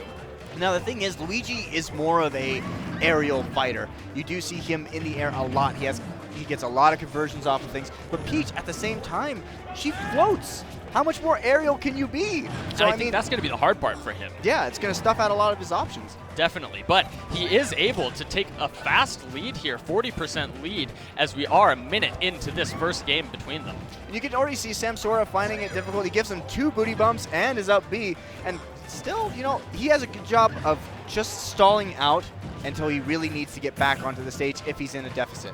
And Elegant is looking in complete control. He looks like he has every answer to what Samsora's thrown out at him so far. And already just a little bit of floating play. Samsora not finding those hits as he wants to. Looks like he's trying to stop it. Beautiful fair comes out, and he will recover. He takes the first stock. That was amazing by Samsora. What a great option to float so far beneath the stage in order to get that conversion. And that is one of Luigi's biggest downfalls, is if you do put him in that situation, he has a difficult time recovering. True enough. Nice thing that I did see that came out from Elegant is Nair. Luigi's Nair is fantastic. It's a great get-off-me tool. It's going to keep a lot of pressure that Samsora is still trying to find. And already, man, just these cancels from that float are making it seem really scary for Elegant to even do any kind of move. And that is the beautiful tech skill coming out from both of these players. And Elegant is able to convert that up air into a quick kill onto Samsora, and only 45%, so he is still definitely in this game. But that forward air doing so much damage takes him up to 61. I mean, this is kind of the momentum shift that we're seeing. You know, Samsora was getting hit hard at the start, but it feels like Samsora starting to figure out a little bit of Elegant's gameplay. Definitely, and you can see that happening in the neutral here. You see Samsora has a little bit more comfortable at center stage now, handling Luigi, you know, off at the edges, and that's exactly where you want to put a Luigi, is in the position that he's in right now, where he has to make these really difficult approaches, and Samsora is doing a beautiful job stuffing out the approaches. But we do see the double forward air coming out from Elegant. That's going to be a bit of percent as well. You really got to give it to Samsora. Just being able to float cancel so often. I mean, that's so huge. That movement option throws people off just right there. That's what I'm talking about. You're not expecting Samsora to come in as strong as he is. Just the empty hop into grab. It's just so beautiful to watch. I love seeing the mind games develop between these top players. I mean, you have to have mind games. Those are like pivotal in any kind of situation, especially at a higher caliber of player. Just because, I mean, if you play like everybody else, you're going to get bopped because people will know your play style. But so this way, you mix it up, make them their mindset get a little confused, and then going for the punish. And right now we do see Luigi all the way at 134%.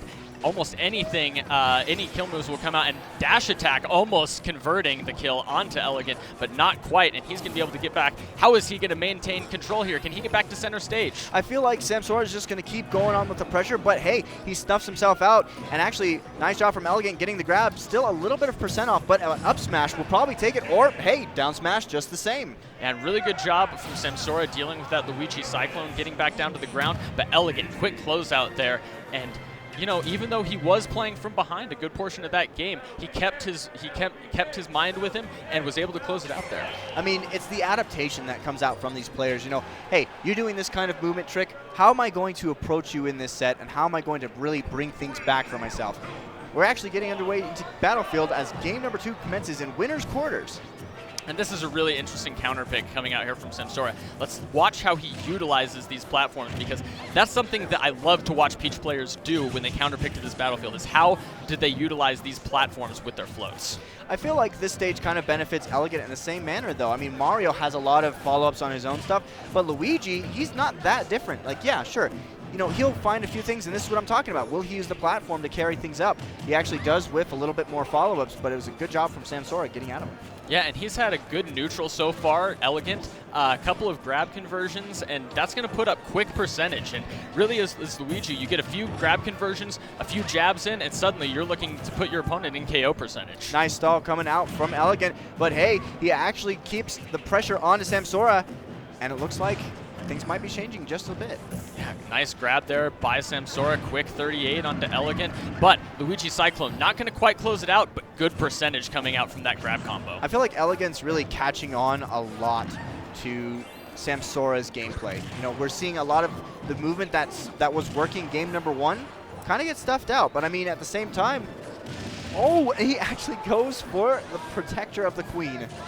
now. There really it is. difficult comeback for Elegant. Nice conversion from Samsora. Beautiful play coming out from him. Nice and textbook. Good follow-up off the stage to close out that stock. You really got to give it to Samsora. I mean, in any of these games, alrighty, well, there we go. But at the same time, in any of these games that Samsora is doing, I mean, both players are getting put at a big deficit, but they're adapting so well to each other, and it's actually like just constant adaptation between the two of them. And at this top level, you know that they're going to be adapting their play styles drastically based upon where they're at in the stock, where the momentum is at, where they're at on the stage. And Elegant, nice grab combo there, 42% onto Samsora, and stock's looking very even at this point.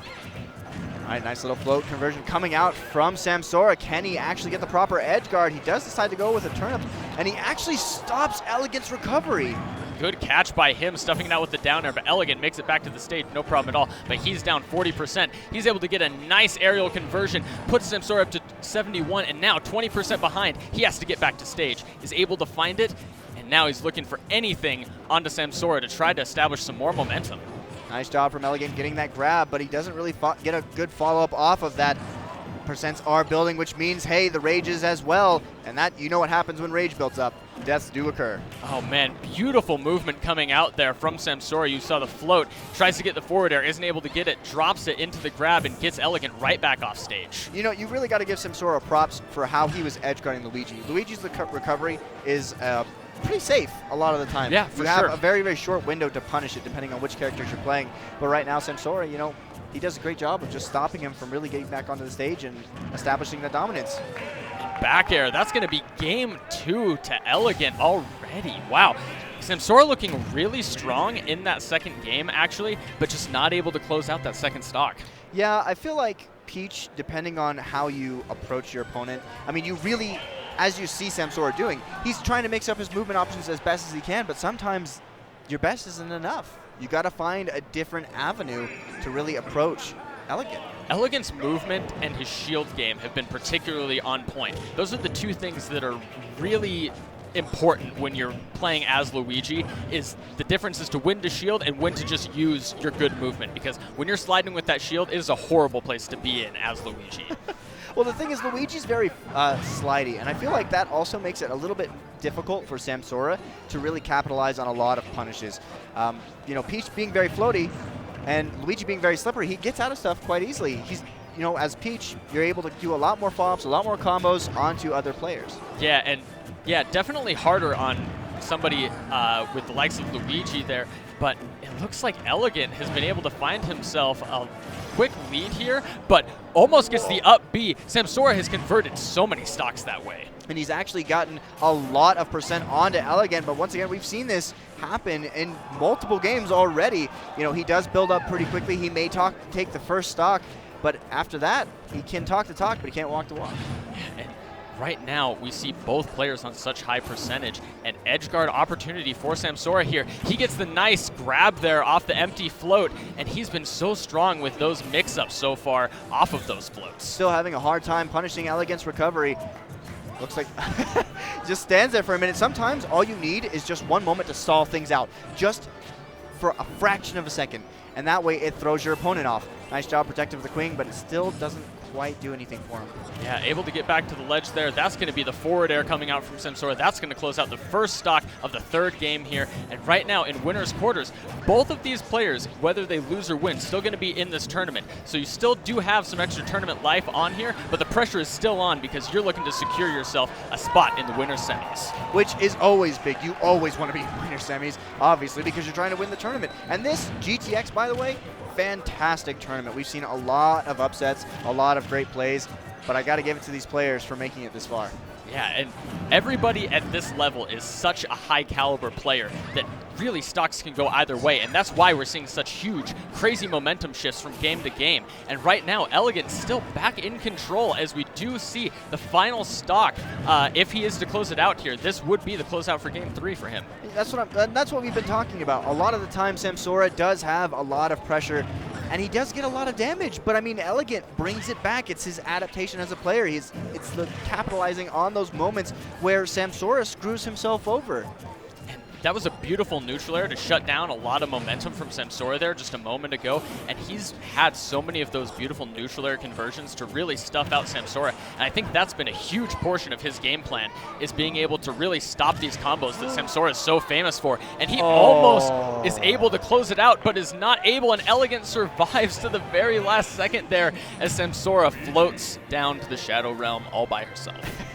And a solid 3-0 coming out from Elegant, using the green missile to stall himself just a little bit, along with superb DI. I mean, you really got to give it to Elegant for doing that amazing gameplay. And, you know, surprisingly, it makes me wonder, why did Samsora go back to Battlefield 2 times in a row? What do you feel like really in his mind made him decide to choose them? You know, Battlefield is really strong for Peach. She has a lot of really good conversions off of the platforms. It gives her a lot of room to kind of get above her opponents, float around, and convert off of those platforms. But as you said before, Luigi also has those same opportunities. Luigi's vertical climb speed is particularly important in matchups like this, and those platforms really help him with aerial conversions, getting that vertical momentum. So what do you feel like Samsora could have done differently in order to really change that game around? You know, there were a lot of times where his combos were getting really shut down by Elegant's just fast nair right there, especially on down air. Nair right there. We're just rhyming all day. But, you know, on Peach's down air in particular, Elegant was so good at nairing out of the combo conversions and was able, you know, Samsora gets a lot of percentage off of those combos, especially early percentage. Peach's down air leads into so much. And with that not a factor for Elegant, that's a big deal in that matchup. So Samsora was doing a lot of really good things early games. A lot of the time, you know, he was applying a lot of pressure. He was getting that damage that he needed. But Elegant, being such a fantastic player, really does know how to change the momentum shifts up and really adapt to his player. Yeah, and Elegant, he's phenomenal with his movement as a Luigi player as well. That's something I really want to highlight against Peach in particular. That was one of the things that Samsora particularly struggled with, I think, is the movement just coming out from Elegant. He was so clean on the difference between, you know, when to roll, when to shield. He was always selecting the right option. He really was. I mean, you got it. Like I said, Luigi, very slippery, but also very good movement. We're actually going to get underway with another winner's quarters here of Mr. R versus Dark Shad. Now, talk to me a little bit about the Sheik versus Ryu matchup. Okay, so when it comes to Sheik versus Ryu, you're going to be really careful about how you approach. Ryu does massive damage right off the start if he gets anything off of it. Sheik, a very, very fast player. Very, very difficult to move around. So you have to play a lot of mind games, and you got to keep your opponent all busy all the time. It's all about getting in the face, and right now, he's doing an amazing job. As we see Dark Shad already at 96%, Mr. R has had so much momentum so far and able to get so many great conversions early here in this first game. That's a nice bouncing fish coming out off of that forward air, and right now, Shad looking kind of on the ropes. Yeah, I mean, that's the thing. Mr. R really isn't giving him much of an option to do things. A nice job ducking under that Hadouken, but, you know, it's hard for Dark Shad to find his way in. Yeah, and that's kind of been the story so far, as Mr. R playing very defensively and evasively, excuse me. And now he has a ton of momentum as he's able to get Dark Shad way off stage. He does have his jump. He's able to get back, and now he finds himself back at center stage. Let's see if he can get any conversions onto the Sheik to find himself in a better position. Well, that's the thing, is he only really needs a few solid hits just like that. And that Shoryu is going to close that out so early. With that much rage, Ryu hits so hard. Oh my god. But the F smash does come out for Mr. R, equalizing out the stocks. I mean, you could just see how hard Mr. R had to work for all that damage. And what, at 55, 60%, one up tilt to true Shoryu? I mean, that's just so strong. That stuffs out so many options. That's one of the hard parts I feel like playing Sheik in the current meta has, is that there are so many heavy characters. You have Ryus, you have so many people playing DK, Bowser, so many heavy characters, and Sheik has to win so many engagements in order to establish the percentage she needs to get a KO move. She has such a difficult time KOing. I mean, but at the same time, you know, we are looking at those heavier players, characters. They do have a lot of options now to move around, which is fantastic. It gives them a better chance to, you know, work around those super quick players that are able to rack up the percent super quick, but just not be able to handle the damage. And you know, when you're living until 140 to 150% on average instead of 110, that is a huge game changer as far as how much percentage you can personally rack up against your opponent as well. Especially with Rage being a huge factor in this game, but the up air will come out from Mr. R, and he will take game number 1 over Darkshad.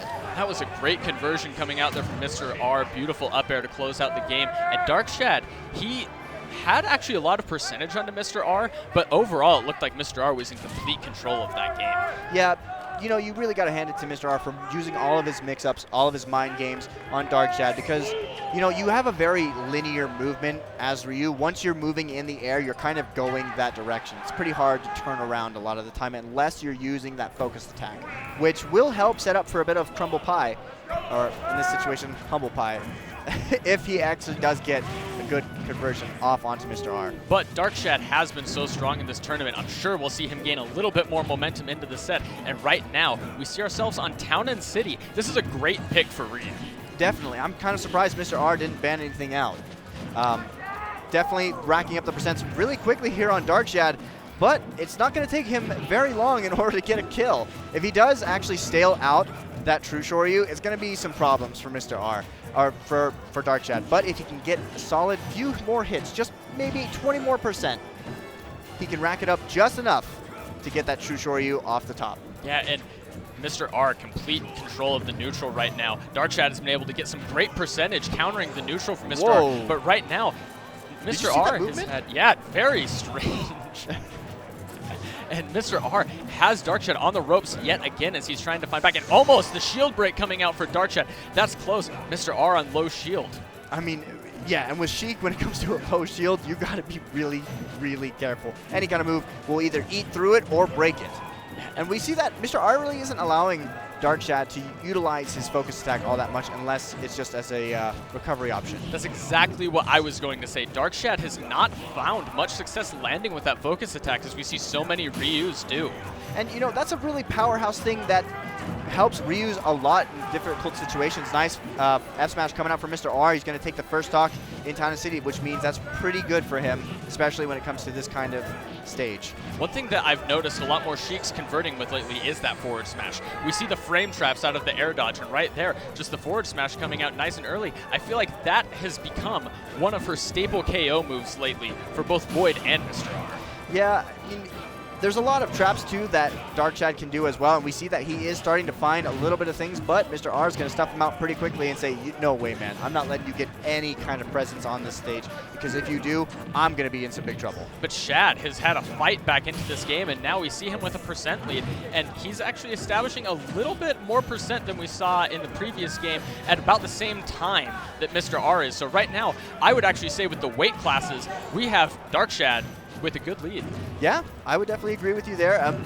Just a beautiful edge guard situation from Mr. R, though. He really stuffed out a lot of those Tatsumakis and Fukakus. So, I mean, a lot of it boils down to what's going to happen now with True Shoryu and that up tilt, because that seems to be Darkshad's kind of favorite move right now. Yeah, and Darkshad has done a really good job landing against Mr. R. That's one thing that we really want to focus on here as we see him try to build back some more momentum into this set. He has done a phenomenal job landing, which is something that can be really difficult about against Sheik as Ryu. And we are seeing him at 126%, which means he does have a bit of rage, and one solid hit onto Mr. R, and Mr. R is dead. And that is what is so scary in this situation, because it's not necessarily the same way for Sheik. She might need a few more hits in order to get a conversion. She doesn't have any guaranteed setups like Ryu does in this scenario. I mean, you can see maybe a grab into Bouncing Fish, but there it is, the strong up tilt coming out from Darkshad. He's going to equalize the games 1-1.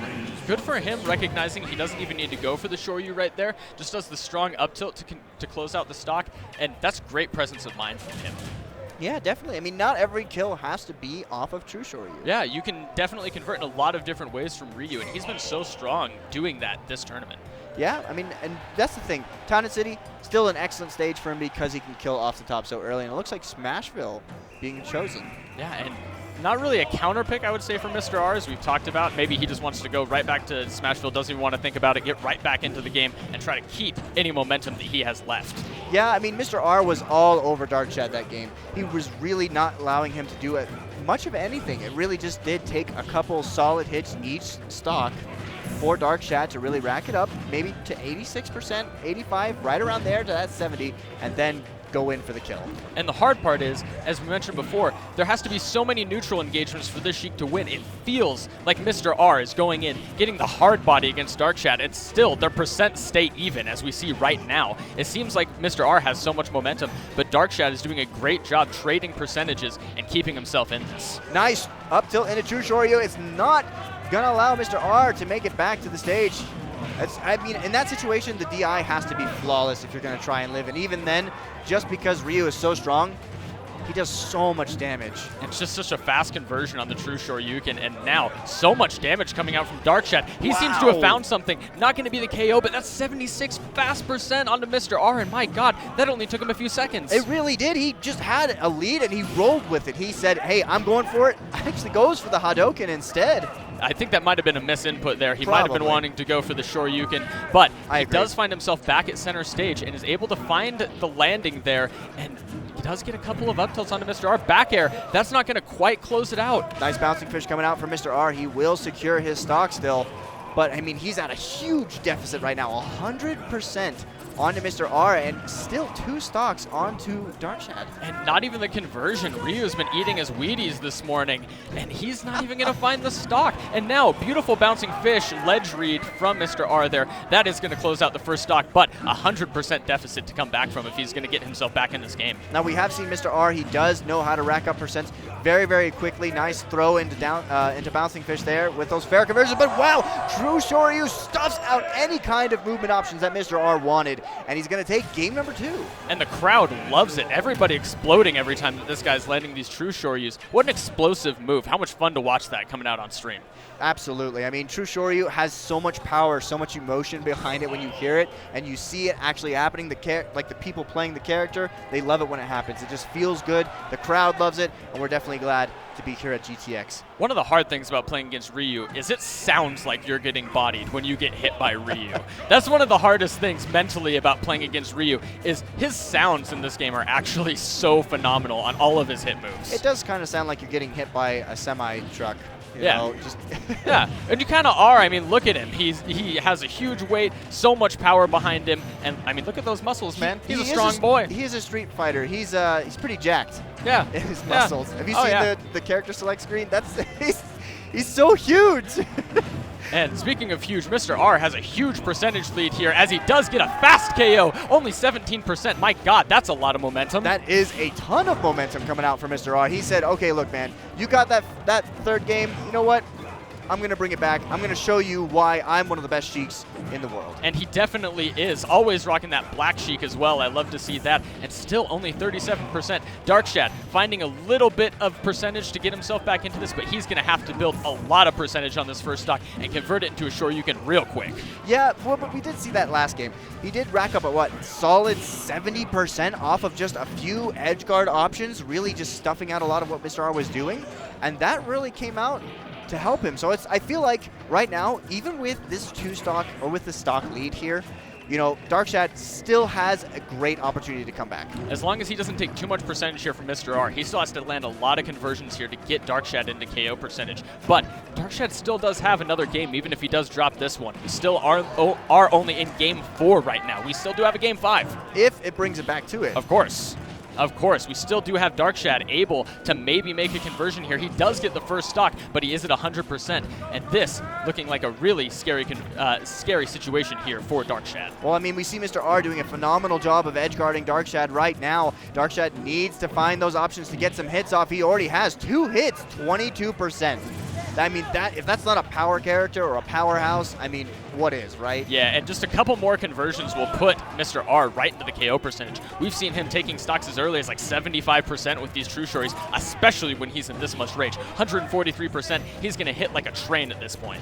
Absolutely. The rage is building quite high into Darkshad. He does have to be careful. Bouncing Fish will come out, and still not a connection for Mr. R onto that, but he is doing a phenomenal job of edge guarding. Yeah, Darkshad not able to find his way back to the stage. Mr. R has been stuffing him every time at the ledge. That neutral air going to convert. You have to be a really high percentage for that to come out there when you have no rage on Sheik for the KO. Definitely. I mean, Mr. R really stepped up his game that fourth match. I mean, you had to have. It was match point for him. So, I mean, right now, he did a fantastic job of racking up percents, getting those kills that he needed to, and not really giving Darkshad many options. And now we find ourselves on game 5, just like that. Darkshad, phenomenal games 2 and 3, and Mr. R able to bring games 1 and 4. Both players reading each other so well. Let's see what happens here in this game 5. Winners quarters, GTX 2017. I feel like going back to town was definitely not a good option for Mr. R. I feel like, yes, maybe he can kill a little bit more off the top, but still, you're giving so much leeway to Ryu right now. I mean, he's been KO'd off the top so often that you would think that this would be a really scary pick to see coming out from Darkshad. You would think this would be his ban, but alas, that is not the case, and he seems to be doing all right. He finds himself an early lead already. Yeah, that's absolutely true. I mean, he does have a nice, pretty quick 87% on to Darkshad, but at the same time, like I said, what we've said before, a couple hits. Just that's all it really needs. And you know what? If he gets a shield break, all the same, you know. Ryu does have a really good potential as well as getting some quick conversion into a spike off the edge. But beautiful job with the up smash from Mr. R, taking that fast first stock. Yeah, 22% on him. He's got a lot of time to make up extra credit here on this stock. And right now, he seems to have Shad's game plan a little bit downloaded. He's been looking really strong on these early percentage strings, winning so many neutrals in a row here against Darkshad this game and the last. Yeah, I mean, just look at this right now. So far, a beautiful edge guard situation has arisen for Mr. R. He's really got Darkshad in a very, very scary position. Darkshad's still trying to find his way back on the stage. He finally does manage to get back on. He gives him a little bit of a crumble, but he doesn't get it all. Yeah, and the edge guards have been extremely strong for Mr. R. Every time that Darkshad has been off the stage, he's been able to get at least 1 or 2 more hits after he's trying to get back on the stage. And that percentage adding up is what wins games at this level. Just that little bit of percentage, you know, 1 little hit there, 1 little hit there, that's really going to add up. Yeah, and especially with Sheik, like that's what you need. You need 1 little hit here, 1 little hit there, and then a tons of hits coming out of nowhere, and then finally going in for the kill. Exactly. And there it is. That's going to take the game up smash from Mr. R. 3-2 over Darkshad, putting him in for wonderful losers. set. And Darkshad, he had a lot of great moments, a lot of phenomenal Shoryu play, great conversions coming out off of those tilts, and I mean, Mr. R is able to actually find his way through all the power. Yeah, I mean, and that's a really, really tough position to be in. You know, if you're a character as light as Sheik, you're really scared about what's going to happen to me next. Any kind of hit that comes out, I mean, it's just going to stuff any kind of options that I'm doing unless I'm predicting things fast enough, unless I'm moving fast and I'm dominating it. But anything solid that comes out and just hits me, I'm dead. Yeah, and that's really a problem for Sheik and a lot of characters in the matchup against Ryu is that, again, they just have to win so many engagements. Like, your neutral has to be so on point against Ryu because he only needs a couple of conversions to get you right back tied. Yeah, and I mean, definitely, I feel like that last stage choice of Town and City really played well into Mr. R's favor. Initially, you know, things were going kind of bad for him. He would rack up the percent, Darkshad would get those solid hits that he needed, and he'd take the game. And then, you know, Mr. R would get into hardcore mode, and he'd really just apply tons of pressure, not giving anything to Darkshad. And when he did, it was very, very minute. Definitely. Damage. And Mr. R, even when he was at the high percentages, he was still able to get really nice conversions and bring himself back into the game, even when he was down on percentage. And, you know, he had good momentum even in the games that he lost. And so he was looking strong throughout the entire set. Yeah, I mean, you really have to play very solid in order to get around a well-known Ryu as Darkshad. I mean, he's just such a great job. Even though, you know, fighting Mr. R is not easy. So definitely when it comes to it, you got to be good if you're going to try and go toe-to-toe with him. And I think you mentioned this, the Town and City playing really well into Mr. R that last game. He did get both of his kills off the top with up smash. He got both the tipper up smashes. And so, you know, who knows if we're on Battlefield, maybe that doesn't convert, you know, on the percentage. And maybe Ryu doesn't die because he's such a heavy body. So that really could have been a really large factor in him converting a lot of those kills in that last game. Yeah, well, especially with up smash being such a risky option, you have to be really careful and know exactly what's going on right at that moment.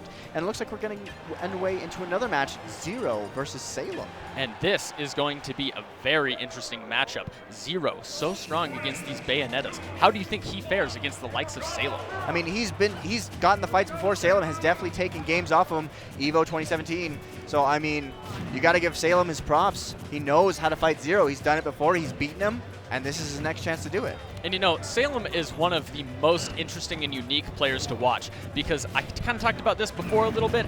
He is one of the most confidently defensive players in the entire world. Like, he loves to play from that defensive position. He loves to have that percentage lead.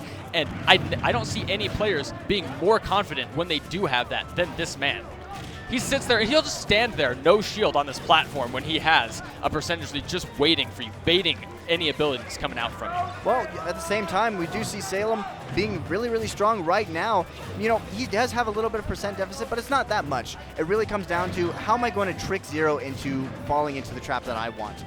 For sure. You only need a few conversions on Bayonetta, especially if you're looking to convert those Witch Twists. You know, we've seen a lot of early kills from Salem onto these top players with Witch Twists in previous tournaments. And so that's really what he's looking for right here, as he does almost convert one, but not quite.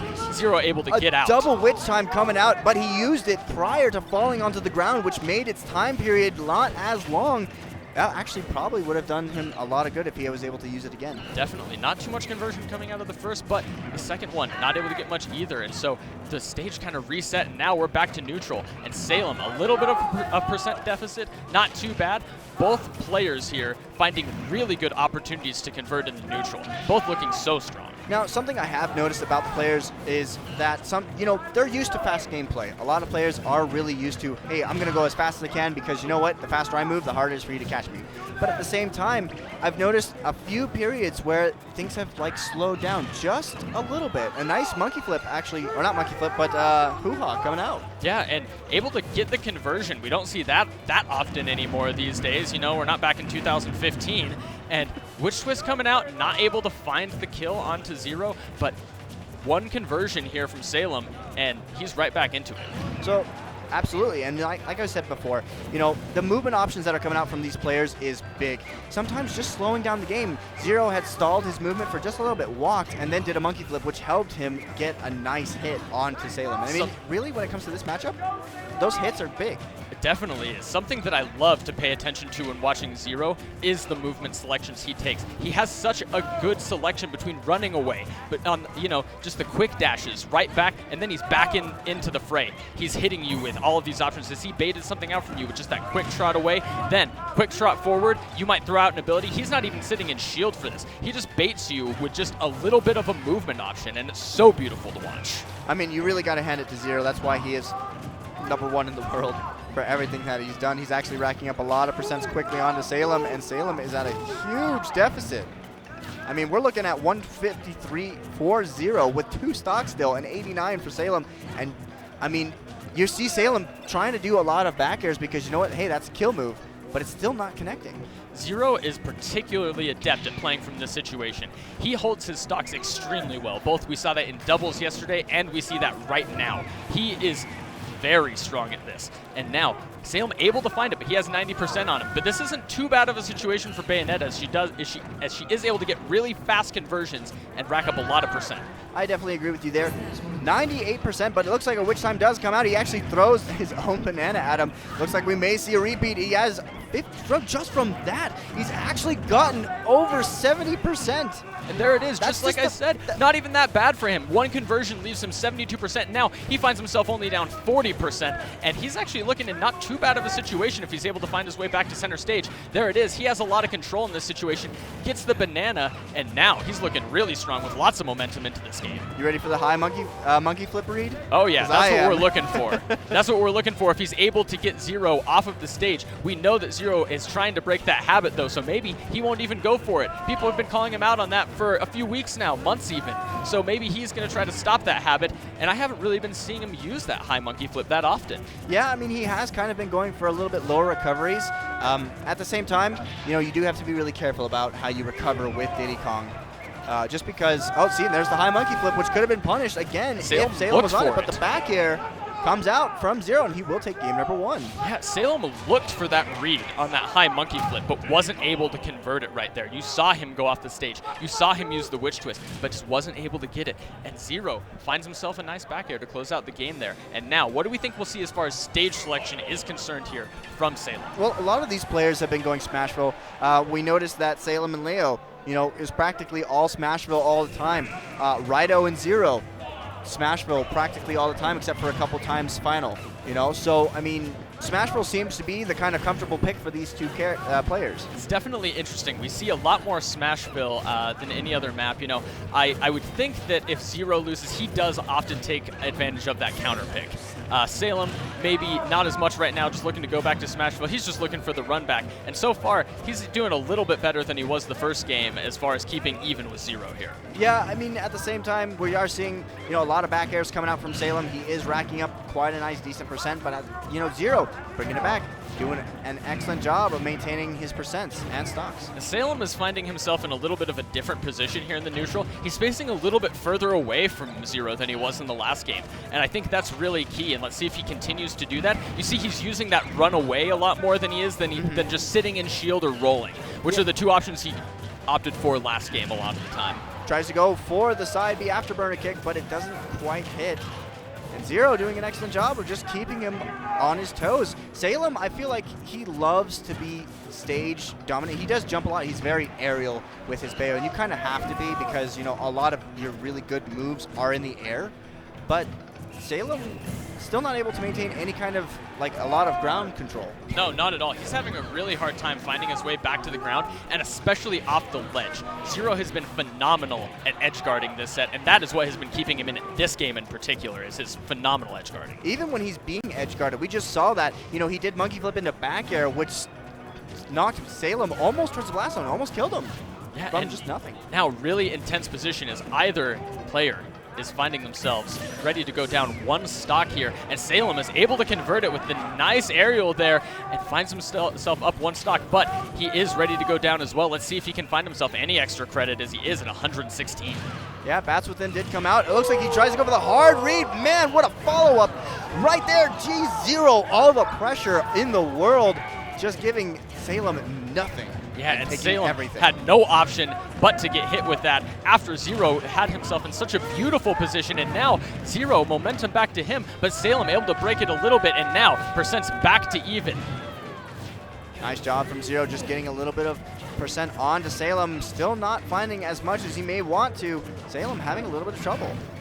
Man, and these conversions off Witch Twist have been amazing this game. Salem has been able to find himself a lot of percentage off these conversions, and he's done something in his game plan to completely switch up what he's doing with Zero, and it's throwing him off a little bit. You can see that Zero is definitely standing back a lot more. There was a game a long time ago that Salem did against Zero where Zero would throw the banana at Salem, but he'd throw it a little too close, and then he'd get witch timed for it. You can see that Zero really is keeping that banana thrown very, very far away. He's no longer really going in hardcore against Salem for those kills. Beautiful double forward air jab there into the forward throw for Salem, and now he has Zero on the ropes, but Zero is able to find himself back on stage, and now the double back air conversion, that's going to be the stock closeout off of the witch time for Salem, and now we are going into game number 3 with an even match count. I feel like that witch time at the end there was just so beautiful. It was so crucial. Zero having a lot of percent on himself, making it pretty difficult for him to find that right movement option. Bayonetta, or Salem, and more specifically, recognizing that that movement option was all he had and really goes into punish for him. Now, what do we think we're going to see for stage selection? Are we going to just run it back to Smashville with Zero down for the counter pick now? I'd say $1. Oh, no, never mind. All right, I owe you $1. So, it doesn't matter what you were going to say because it wasn't Town and City. I know that. I'll take my $1 after this match, my friend. Dang it. So, yeah, definitely Town and City was not the stage that I was thinking of. That's not what I would have said either because I feel like Bayonetta is particularly strong on Town. Yeah, I definitely agree. I feel like this was a smart choice from Salem to switch it up finally. Both players, winning on the Smashville. I think Salem was content, hey, I beat him on Smashville. All right, let me take it now to Town and City where I can get a ton of options, especially if those platforms are around for those high monkey flip punishes. Yeah, and, Bayonetta has a lot of advantage, but we have seen Zero getting a lot of KOs off the top now as Salem almost finds one himself. Zero doesn't DI, but the KO does not come out. And actually, that was a lot of percent coming out from Salem. Nice job from the banana peel slip into the down clap and down smash. I mean, you just see so many different conversions coming out from these players to throw off the DI that players are normally expecting. Yeah, and right now, it looks like Salem is pretty comfortable here on Town and City. He's been a lot more confident establishing stage control and kind of keeping Zero on his back foot here. Yeah, I mean, 101% on to Zero and only 88 for Salem. I mean, you got to give it to Salem. If he finds, maybe one solid connection right now, an up air might take it. But hey, the trip into up smash coming out from Zero. He actually does get that first stock, which is nice. It's going to make Salem a little bit itchy for that second kill or that first kill that he needs. And Zero had a really nice momentum shift there toward the middle of that first stock, able to get a ton of percentage coming out and finally closing it out with that banana, and now able to rack up a lot of extra credit. Zero is so phenomenal at this. He always finds extra percentage after he takes the first stock. He really does. I mean, extra credit is so crucial when it comes to these games. If you can rack up percentages, it makes you a lot more comfortable. I mean, you still got to be on high alert, but having that giant lead is wonderful. It makes you feel so good because you feel like, okay, yeah, I'm in a comfortable position. I've racked up this much percent. I'm already working better for my second stock. Definitely, and it's. I kind of mentioned it before. I feel like this is a little bit of a gap for Zero as he let Town and City go through, as Salem did come back here. Why do you think that is that we went to Town? Well, I feel like if you can carry Zero up off the top really easily, then you're going to have a very nice time. And we actually saw this at EVO. Zero was doing a really good job against Salem. And then Salem just took that one opportunity to bring it back. High monkey flip punish, carries him all the way to the top with improper DI, and then takes the game. I mean, so Zero still has to be careful. But hey, two-stocking Salem on Town and City is really good. Yeah, and the counter pick by Salem onto Town and City not working out for him there as Zero finds himself an extra stock of extra credit, and that was a huge conversion from him. He looked phenomenal that game. So what do you feel like Salem has to do coming into game number four here?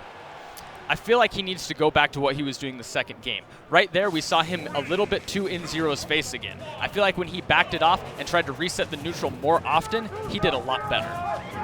I think so too, and he actually opts to go for Battlefield this time.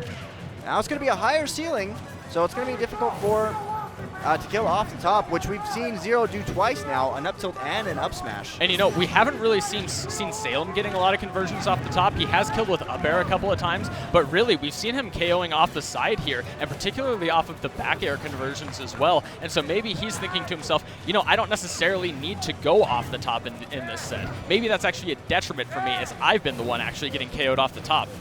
Yeah, I mean, sometimes it just takes a little bit of mind reversal and thinking how your opponent's thinking and really trying to change up the approach. So, I mean, good job on him.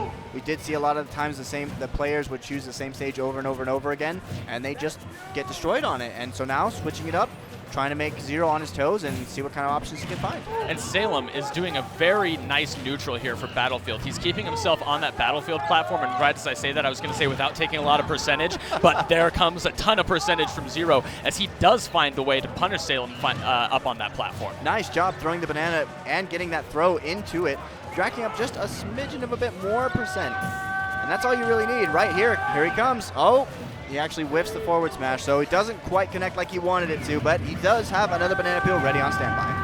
And witch twist coming out from Salem, not able to get the conversion off the top. Nice forward throw. He has stage control now. Let's see how Zero gets back. That's a nice high recovery from him, making it to the top platform to get back to stage. And now he's on the ground platform and he's back in control. You got to hand it to Zero. He did switch up his recovery options a little bit more. Initially he would go for that monkey flip.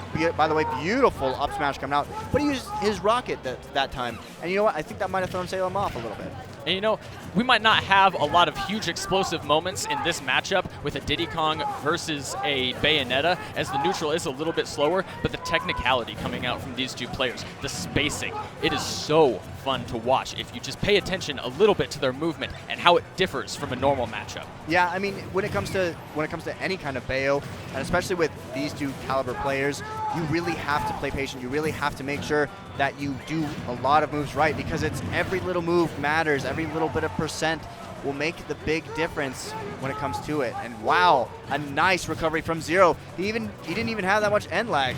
Yeah, and he's kind of avoiding using the monkey flip at all this game in particular by just recovering high with his up B onto these upper platforms. We can see that it does get a nice little hoo-ha moment right there. He does actually opt to go for the back air instead of the up air. But still, I mean, every little percent still making a big difference. 148% to the 68 of Salem. He's getting in his mind. Yeah, and he has, again, just so much extra credit in this game. And Salem not even able to convert it, 150%. He's on 63 on his last stock, and Zero kind of has 100%, deficit on his last stock, which is not where you want to be if you're Bayonetta.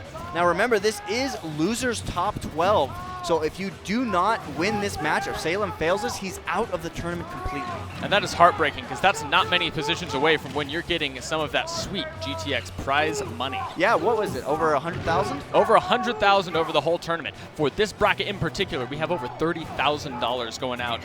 That is a huge amount. That's phenomenal.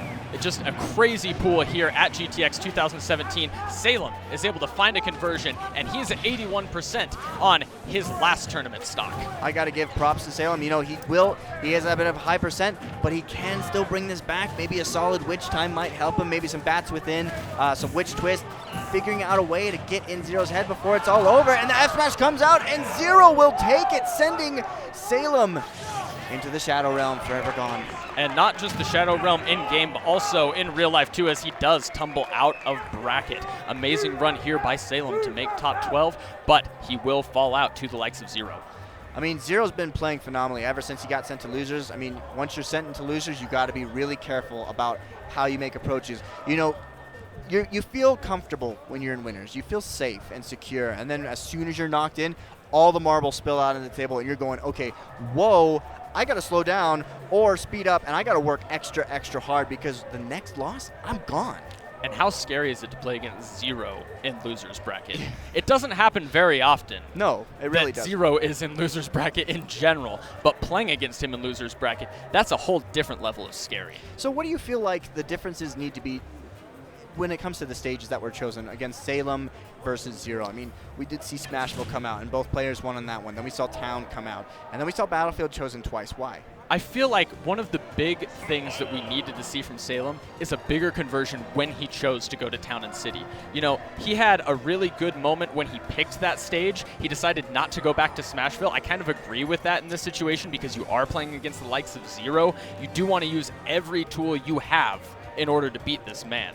So I do like the Town and City, but Zero just absolutely bodying him on Town and City on his own counter pick. Yeah, Zero really didn't give him any kind of options for anything. I mean, He was spacing him out properly. Anytime he even threw the banana, he was making sure he was just far away enough that if Witch Time did come out, he would be there to punish it right as soon as the banana was done and Witch Time ended. And he was just on him the entire time. His movement was great. His aerials were fantastic. His follow-ups were superb. And Salem just kind of getting bulldozed over. Yeah, and it really happened as like a slow, methodical process. Like I said, not too many super hype, explosion moments coming out in that matchup, but it's so difficult to play against Zero in moments like that because he's so good at getting just these little 1-2 hits. Nice forward airs coming out from him. He's so phenomenal with the anti-airs and stuff with the Diddy Kong forward air, and he puts on 12% at a time, and suddenly you find yourself down 2 full stocks.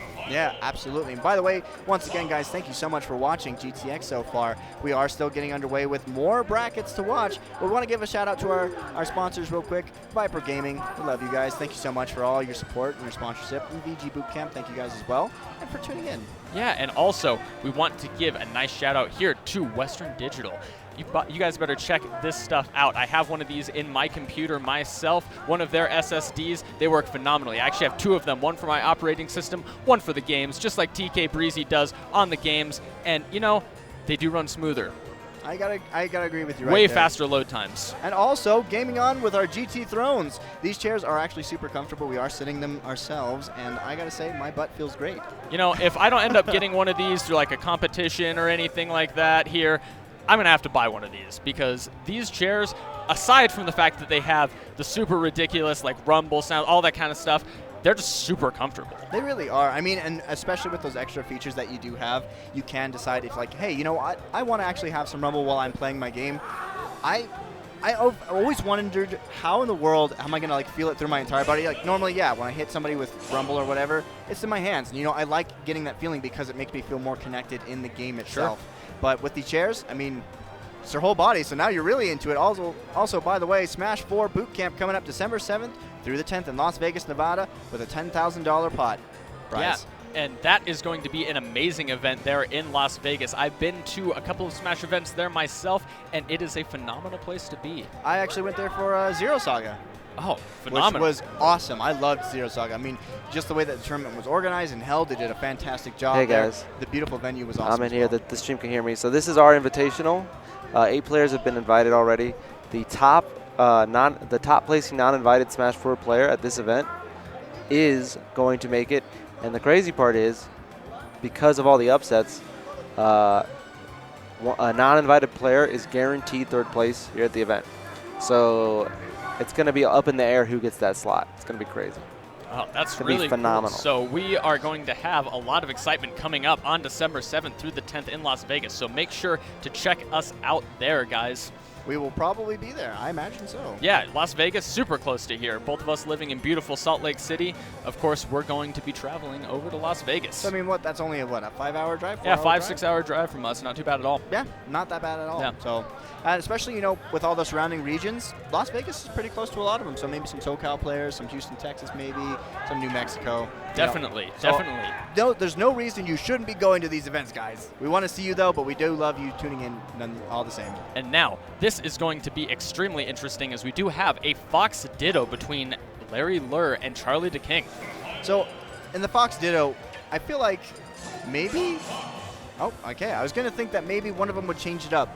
But I feel like Larry Lurr being so confident in his Fox play, he's really not going to not go Fox. Exactly. He's going to want to put the pressure onto Charlie to maybe switch up something from... But I don't think that's going to happen either, man. Charlie's such an amazing Fox player that I think he wants to show his stuff here against Larry Lurr in this Ditto, and he's definitely not going to be backing down. And hey, if you can make it happen and you beat Larry Lurr with his own character as your own character, I mean, hey, that's a feeling of just euphoria. I mean, there's no way you're not going to be high after that one. Definitely, and get ready for a really fast-paced match here as we do have 2 Foxes waiting for us in this game, and beautiful up tilts coming out there from Larry Lurr, stuffing Charlie DeKing off the edge, and he's at 76% already. So it actually looks like Charlie DeKing is doing a lot of damage from what I can see. Oh, excuse. Oh, no. Yeah, you're right. backwards. You're right. I'm the one that's right. You're a little bit backwards. And nice up air coming out from Larry Lurr. Not able to convert the stock there, but he has so much momentum into this set already. Yeah, are you sure it's not because Charlie DeKing is red? Yeah, and he's 131. 131%. Oh, yeah. You're right. What was I thinking? Man, I got It's because he's in the red outfit, but not the red slot, man. It's very confusing here. They threw me off, man. These guys were throwing me for a loop. They just did it on purpose. It's very confusing here. I guarantee you they did that to us on purpose, guys. These guys are so mean to us here. But now, 90% onto Larry Lurr, and Charlie finds himself back into this game already, and it looked like, you know, Larry had all the momentum in the beginning, but Charlie, beautiful plays coming out so far to bring it back into this game. Still having a little bit of trouble, though. As Larry Lurr really is stuffing out a lot of his movement options. He's already racked up a lot of percent onto his second stock, so it just has to come down to Charlie DeKing making some plays happen, but he's really just faltering huge here. Double up airs. Great follow-ups by Larry Lurr there. Double up air, 79% onto Charlie, and now he has a great edge guard opportunity coming out, able to get the down smash. That is going to be the stock. Fast game from Larry Lurr. Yeah, I mean, when it comes down to Larry Lurr, he's one of the fastest Foxes I've ever seen in my life. And, you know, I don't think Charlie DeKing is quite ready for it just yet. Larry Lurr's reaction times are absolutely insane, guys. He never misses an up tilt conversion. Very, very rarely do you see this man ever drop an up tilt to back air, an up tilt to up air, anything like that. And your reaction speeds have to be on point because you're not sure that you're going to be getting those conversions when you're trying to stuff people off the ledge like that. Yeah, I mean, just Larry Lurr capitalizing on a lot of the options that Charlie DeKing was going for. Looks like they are opting for Omega Temple. Yeah, and kind of run back here, nice flat stage, lots of room for both players to move around on, but it's not really going to make the difference because both players are playing the Fox. Yeah, I mean, there's not really a big difference here. I think it's just aesthetics because they were just at Final Destination. Exactly. So, I mean, it really just boils down to the music, and sometimes, you know what, stages do matter when they have the music that you love the most playing. And it may not seem like it, but sometimes you get into that groove, you get into that feeling of, you know what, this music's helping me get pumped up, I'm going to go in for it, and this music is making me play better, in a sense, because you're hyping yourself up. Yeah, nice even game so far. Both Foxes looking really on point, both taking great control of center stage and trying to knock the other one off toward the side, try to get any edge conversions that they can. But it does seem like Larry Lurr using the dash attack to great effect in this matchup so far. He's been able to get great conversions off of that so far. And we're seeing a lot of up tilts coming out from him as well. But sometimes, even if he misses, he's still getting another follow-up option with the back air. But Charlie the King getting the first stock. Oh, wait. No, sorry. It's that coloring for you again, man. It is getting me. It is getting me. Yeah, but good conversion coming out there from Larry. He's able to get that neutral air to up smash, and now he's going to put on a lot of extra damage. Already 46 back onto CDK, but nice nair coming out to send Larry off stage. Yeah, it's going to make me wonder why in the world Larry Lurr decided to put CDK's tag for himself there. It's a little confusing, but I mean, maybe it's just like, yeah, man, you're a cool Fox, I dig you. But at the same time, he's really not giving him a lot of options for follow-ups. Yeah, and, you know, just players flying everywhere right now as we see Larry already 160. He's all the way up there, all the way up to 160 on Fox. And with that rage built up, it's going to be really difficult for Charlie the King to make any kind of movements, especially if he's not careful. Because you know what? Hey, one movement, like that, well, I mean, hey, nice job from Charlie the King stuffing him out there. But still, that rage buildup was big. If he had gotten him to 70%, maybe an up smash might have killed him off the top. And 52 is a lot of percentage here for extra credit, and he's still building on that. We see 79 now. Great back air conversion coming up. There's another one. Up tilt to back air on the ledge, and let's see if he gets another one. Doesn't go for it. Goes for the trump instead. Back air off the trump. Wow. That is a great conversion from Larry Lurr. That is the finest play. You know, we just saw a really long game series with Zero and Salem, but these games are going by really fast. So fast in comparison to the last set. Definitely. Like, this is ridiculous how the momentum changed. Not from the players, obviously they're different players, but just the momentum of how the players play. Yeah, absolutely. And just how fast these moves are coming out here. Charlie the King looking like he's going to take him a second to just focus on his match, focus on, you know, getting that mentality back into order so that, you know, he does play up to his full potential. I do like that. Take a little bit of a breather. Only if it's, you know, maybe only 10 seconds. You need to find some way to get yourself mentally back into this game. Oftentimes we see players jumping right back into the match, trying to get the conversion, you know, saying, I'm just going to go back in it and win it. But it is nice to take a little bit of a break sometimes and kind of reset yourself mentally. Yeah, sometimes it's all you really need. And already a nice bit of chunk of change coming out for Larry Lurr. But hey, Charlie the King putting on his own pressure.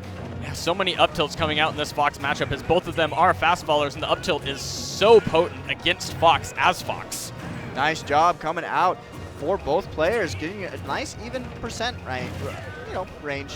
Great shield grab from Larry there. Up tilt, no conversion. Tries to get the up air again. He misses both up airs. Great air dodges from CDK. And now back to neutral.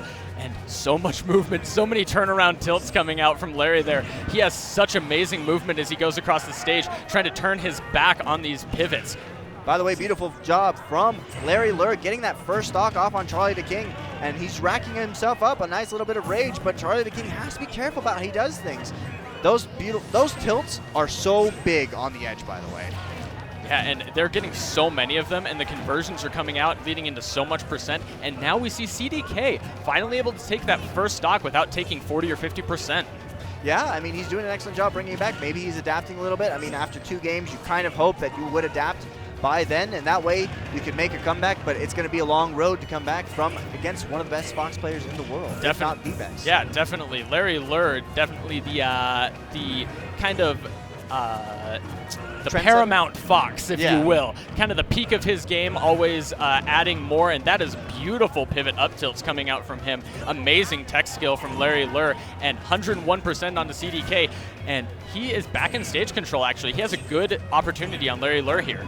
You can see that Charlie the King really is doing a nice job, though, of getting some edge guards. But, I mean, just the follow-ups, just the conversions themselves off of those movements, the up tilts, the up airs. Still, Charlie the King living off the top there. Very, very close. Beautiful DI.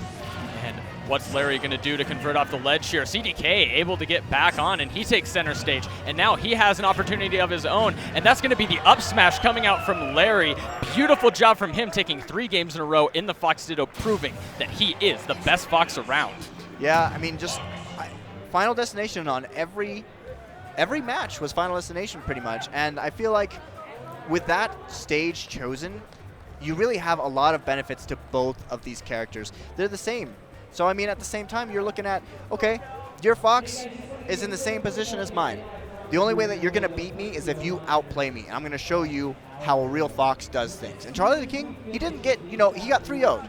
But it wasn't like each game he was just getting completely destroyed in body. He did put up a good fight. He did apply a lot of pressure. You see that he does have the fundamentals down. He does have the follow-ups. He just got taken advantage of by Larry and run over. The conversions were big from Larry. You saw Charlie not able to get a lot of those like up tilt to back airs to land. And Larry was just able to get the air dodge right out, find center stage again. But Larry, he was the one that converted all of those. He had so many big moments where he was able to get the ledge guard, get that up tilt into the back air, and that is just a huge amount of percent, especially as Fox. His aerials do just ridiculous amounts of damage. Especially if you can get a lot of those follow-ups that are really big.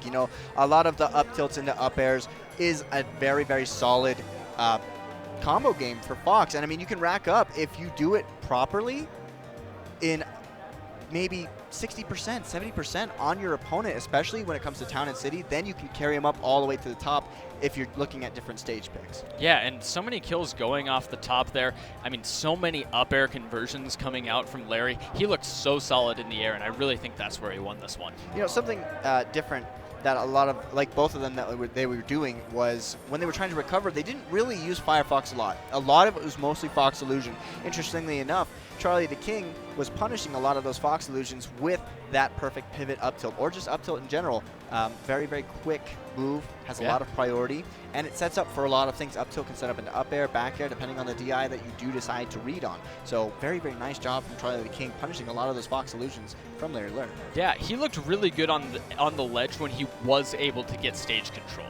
Larry Lurr had a really good job at kind of keeping CDK on the ledge the whole time, but when CDK, he had a lot of really good moments when he was the one standing on the ledge with Larry on the ropes. Absolutely. He had a lot of great conversions in those moments, and like you said, it wasn't like he got bodied in this Fox Ditto. He put up a great fight here against, the most amazing Fox out there, Larry Lurr. Yeah, so I mean, take it from us, okay, guys? Even if you do get beaten really hard by a phenomenal player, you're still losing to a phenomenal player. And Charlie the King still, he may have been out and been knocked out, but he still brought it all the way to losers top 12. Yeah, which and is impressive in no and of slouch itself. there. Top 12 is an amazing placement in a tournament like GTX where we have, over 700 entrants here.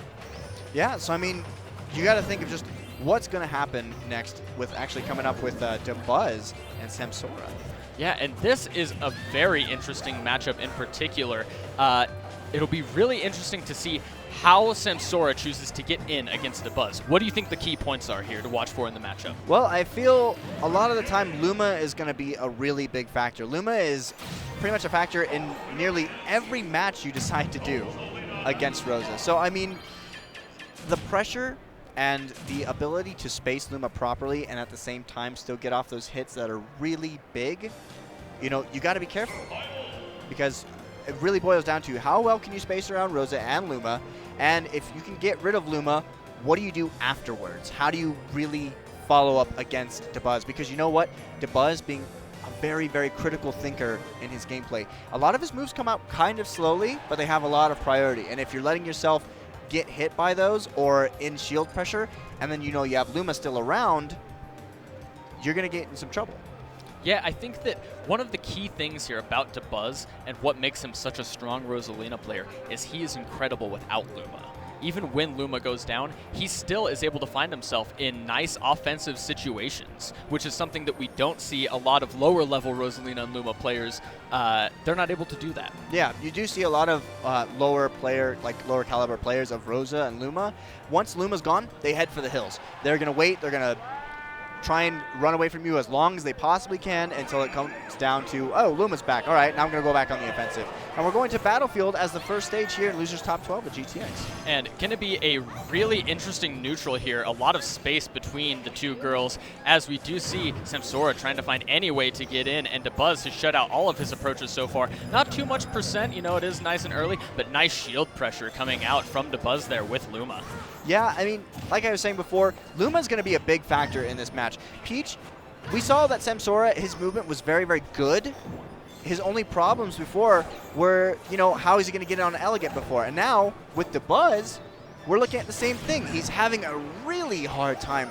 Luma is just all in his face, and anytime he actually tries to get in, he's getting snuffed out incredibly fast. He seems to be having a really hard time with the Luma right now, but Dabuz is playing phenomenal. Look at this spacing coming out from him. This is what you're really looking for when you're watching a Rosa Luma player. You're not looking for any type of like really aggressive, crazy options coming out. You're looking to watch the technicality of their spacing and how they choose to use Luma against their opponent. And what we just saw from Samsora was actually really, really nice. He did one move where he got Dabuz right away from Luma, and as soon as he was gone from him, he knocked Luma right off the stage, just allowing him a small breath of fresh air to just say, okay, now I can finally get in again. Because, hey, Luma's back up, he's snuffed out, he's having a hard time getting in. And now you see the positioning coming back from Dabuz. You saw him change it completely when Luma went down. He actually went into Peach's face as soon as that Luma went down. And now, as soon as Samsora is on the ropes again with Luma online,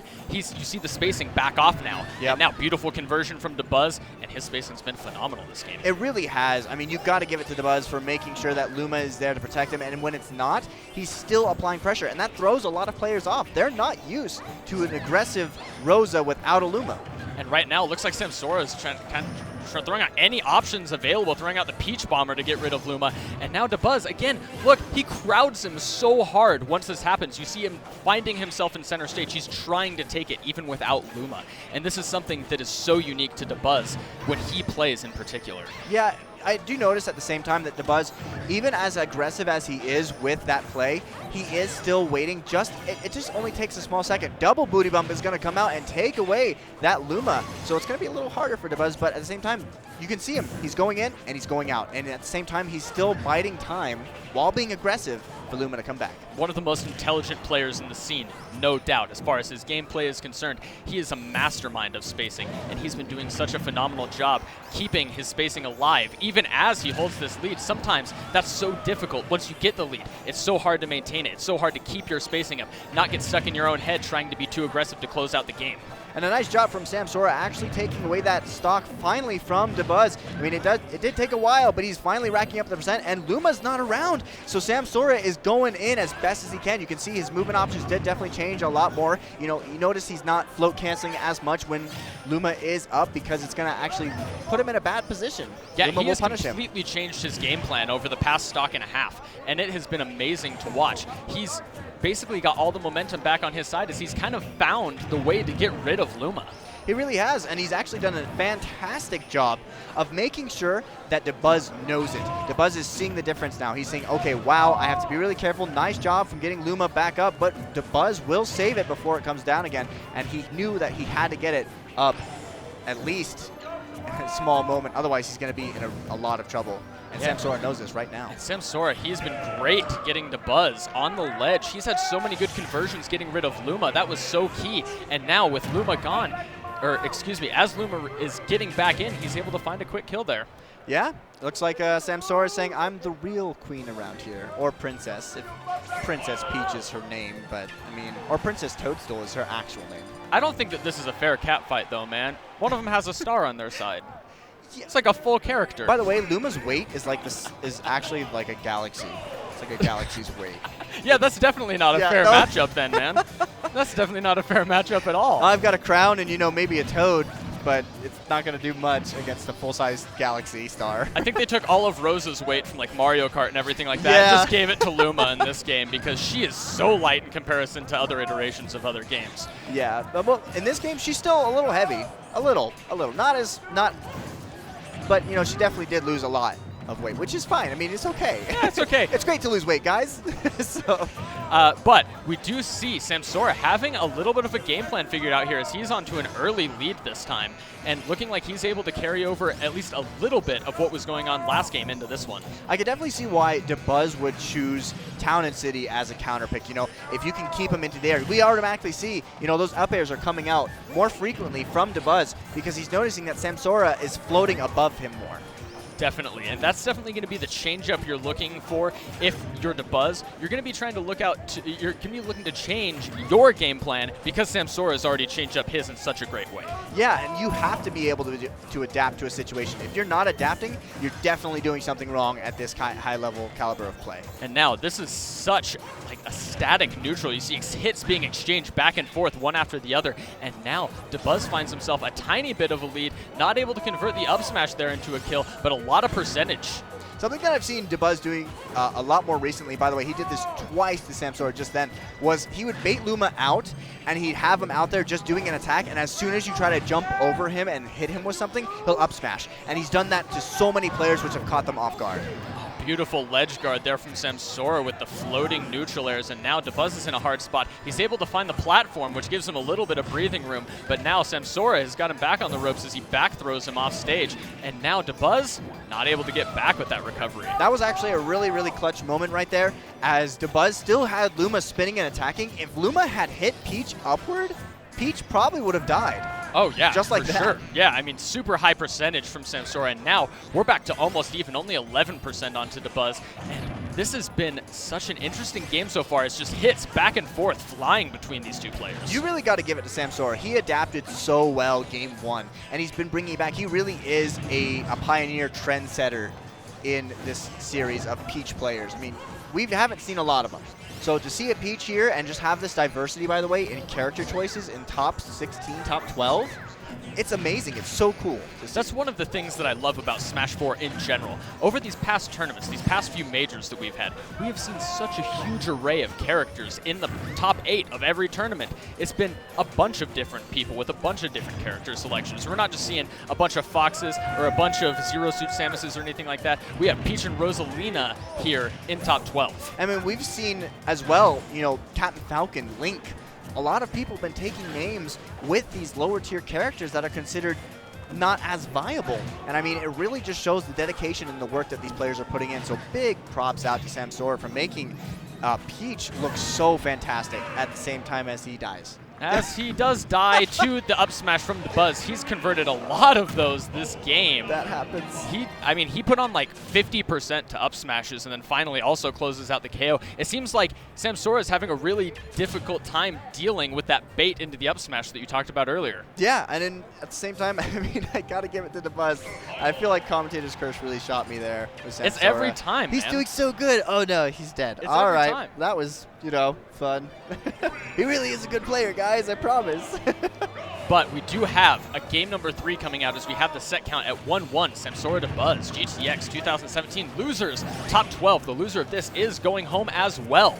Yeah, but I mean, remember, this is a 3 out of 5, and Final Destination being chosen. I like this stage choice as a counter pick for Samsora. I feel like, hey, you know, you had your chance on Town and City. You've won that game, all right. But now I'm going to take you to Final Destination, where I have a ton of movement options. I have a lot of spaces to run away from and make sure that Luma doesn't hit me. And if Luma does get near me, I'm gone, away from it just in time.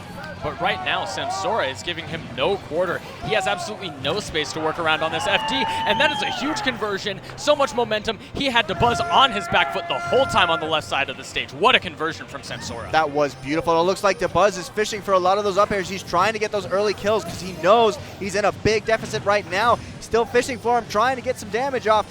And Samsora really hasn't gotten any percent off just yet. Maybe using a vegetable right now just to space him out, maybe find some sort of option. But he actually goes past the Luma and does a nice percentage onto Dabuz. He does snuff out the recovery a little bit by handicapping Luma there. Yeah, and now Luma's out, and now this is where he's able to put on a lot of percentage. We see Rosalina already up to 54, and not going to quite lap him in percentage, but this is a huge advantage so far to Samsora as he's put on a lot of extra credit on the second stock. He really has, but we've noticed that Dabuz, even when he didn't have Luma, like you said, he's still been very, very aggressive. I mean, just right there, he sends him out, makes a little bait, and then changes up his mindset just enough to trick Samsora into thinking of a different thing. But hey, Luma comes out, very, very strong, takes the kill. And the Luma spacing from Dabuz has been so pristine so far, but Samsora has done a phenomenal job of finding his way around it and is able to get these conversions onto Luma, knocking him off the stage.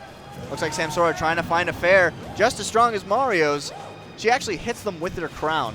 I've noticed that a little bit recently, where Yeah, she just pulls it off. Like, pulls can it you off. imagine being smacked by a crown? It's spiky, too. Look Yeah. at that thing, man. That would have hurt. So right now, big percentages onto Dabuz. And Peach Bomber coming out. That's going to send Dabuz off stage. And now Samsora, a little bit of an edge guard opportunity. He's going to have to get rid of Luma if he really wants to convert this stock. There it is. And now he has a great opportunity as Dabuz is at 121%. Which, yeah, like this is his moment to capitalize on, but Dabuz really isn't giving him the ability to do so. He's actually using a lot of those Nair stuffs out, which has a lot of priority. It's a slower move when it comes out, but it really does do a lot of damage, and it stops your momentum. He's really good at using it once he loses Luma. He's particularly adept at spacing out with, with these aerials. As soon as that Luma goes down, it almost becomes, it's a completely different spacing game at that point. And there's the forward air conversion again coming out from Samsora, and that's going to be a second game for him. Very, very beautiful job. Something that I noticed while he was actually hitting Luma off the stage, you know how sometimes when you're hitting a object in the game, you'll have a moment where things are frozen for just a second as your character is swinging through that object. Something that would have been really interesting and can still happen is Samsora using a fair, hitting Luma, but the stall as he's hitting him stalls the animation just long enough for it to affect the buzz all the same and still hit him, even if after he's air dodged, which I think, that's some next level stuff, but Samsora can still pull it off. But it actually happened a couple of times, especially on Dabuz's spot dodges, that delay, that little bit of delay, actually making it so the forward air does convert. And that puts you in a really bad stage position. Getting hit with such a strong ability like Peach's forward air, you're definitely going off the stage if you're like post 50%. This is another stage that's also works really well in Dabuz's favor. Dreamland, Town and City, both excellent stages to kill way off the top. You've got that platform that's pretty high, and if you can carry him all the way up, which we're seeing Dabuz not really allowing Samsora to hit the ground a lot of that time, that's going to be in his favor. If he continues that momentum, if he's able to get Samsora back into the air and continue that, that's going to be very key for him in this matchup with the triplat. He's able to establish so much momentum, getting those quick aerials, keeping Peach in the air there, and if he's able to continue that, that's why we saw this counter pick. Yeah, definitely. And so far, Luma's been taken away pretty early. Let's see if Samsora can do it again and really gain himself some more momentum, because when Luma is up, Samsora has a very hard time getting in. But if he does get in, it's good. And Dabuz seems to be spacing a little bit further back here this game. I wonder if he changed anything up in his game plan, maybe trying to get a little bit more space than he has in his past couple losses, because he's playing a lot further away in the neutral than he was in previous games. I am noticing that as well. He is backing off a little bit here. Something that I feel like Samsora could do to effectively maybe snuff out a little bit of Luma, which we haven't seen be very prevalent in this set, is Captain Toad, basically. Yeah. Protector of the Queen. Yeah, for sure. But he has actually found a little bit of a way to get rid of the Luma. He seems to be using the bomber and forward air to really good capability to get that Luma off stage. But honestly, when Luma's been out, he hasn't been able to find that much this game. Yeah, he really hasn't. Luma is so good at keeping you away from and just stopping you from doing so many options that you want. So you really have to get rid of Luma as soon as possible. But right there, even just trying to get rid of Luma, he makes it profitable for Dabuz to do a capitalization. Yeah, and that's the little bit of back-off spacing. You saw a couple times last game where Samsora was able to just jump over that Luma when he would put it out in front of him like that, and he was able to find the empty hop to grab or something like that, or the short hop neutral air. But Dabuz backing off just a little bit, you saw he was able to get his shield out in time, and therefore is able to punish that instead. Luma taking a lot of hits, but still not out. There was quite a few times that Samsora might have actually taken away Luma, but it's kind of now working in Dabuz's favor. That Luma has been around and taken about, maybe I'd say 70% almost, 60%. Yeah, and Dabuz has been doing an amazing job finding a conversions while Luma is up and not taking any percentage while Luma is down. Yeah, and right now, here we're looking at the same situation. He's kind of playing a lot more defensively now. He was super aggressive earlier on. Yeah. He's changing it up a lot. He's going more defensive Luma, for sure. And this is one of the things I love about watching Dabuz is you can visually see the change in his game plan from game to game often, because he's such a cerebral player. He is really able to make huge adaptations in his gameplay extremely fast. And a beautiful DI coming out from Dabuz, actually living from that fair. He was pretty far on the stage, but at the same time, I mean, there's a lot of power in that fair from Peach. Yeah, Double fair. He gets 45% of extra credit. That's not too much. Samsora isn't looking too bad in this game if he's able to just get a couple conversions here. He really isn't. A nice little booty bump actually will knock Luma off. Looks like Dabuz trying to go on the offensive. Nice pivot grab coming out from him. And it looks like he's still trying to find that right moment when he wants to be aggressive and defensive. Yeah, and trying to get any conversion here while Luma is still offline, but is only able to find about 18%. And once Luma comes back in, he's able to convert a little bit more. And now we're up to almost even percentages. Yeah, I mean, once again, when Luma's gone, you can see Samsora, he goes in, and he goes in hard because he needs to. And right now, I'm actually surprised that Dabuz may not have tried to go for some up air shenanigans. Tries to actually go for the spike. Very, very nice job. Yeah, good edge guards from him. Samsora's taken so much damage this stock from those edge guards, and now up to 100%, and he's on the ropes. He's going to have to find a way to come back to stage. Dabuz, quick hit, sends him to the other side, and Samsora is unable to get out of this corner. Yeah, I mean, that was beautiful spacing done by Dabuz. He actually set the Luma all the way out to the edge there, and then he actually just held it. And you can't roll away from that. If you roll towards Dabuz, you're actually going to still be hit by his neutral jab. And that's that back off spacing. He's doing such a phenomenal job with spacing, and it pays off as he closes out the 4th game, and now we are going into game 5. Yeah, I mean, you really got to hand it to Dabuz. He had to change up his gameplay a lot there. He was back and forth, and I feel like Samsora had a hard time with that. Not only that, but the stage choice itself, Dreamland, you know, it was interesting. Those fairs on a lot of other stages may have taken the kill much earlier than on Dreamland. So you really got to give it props for Dabuz choosing that stage to his advantage. The question is now, will Samsora be able to bring it back for the final game here, and what stage will he be choosing?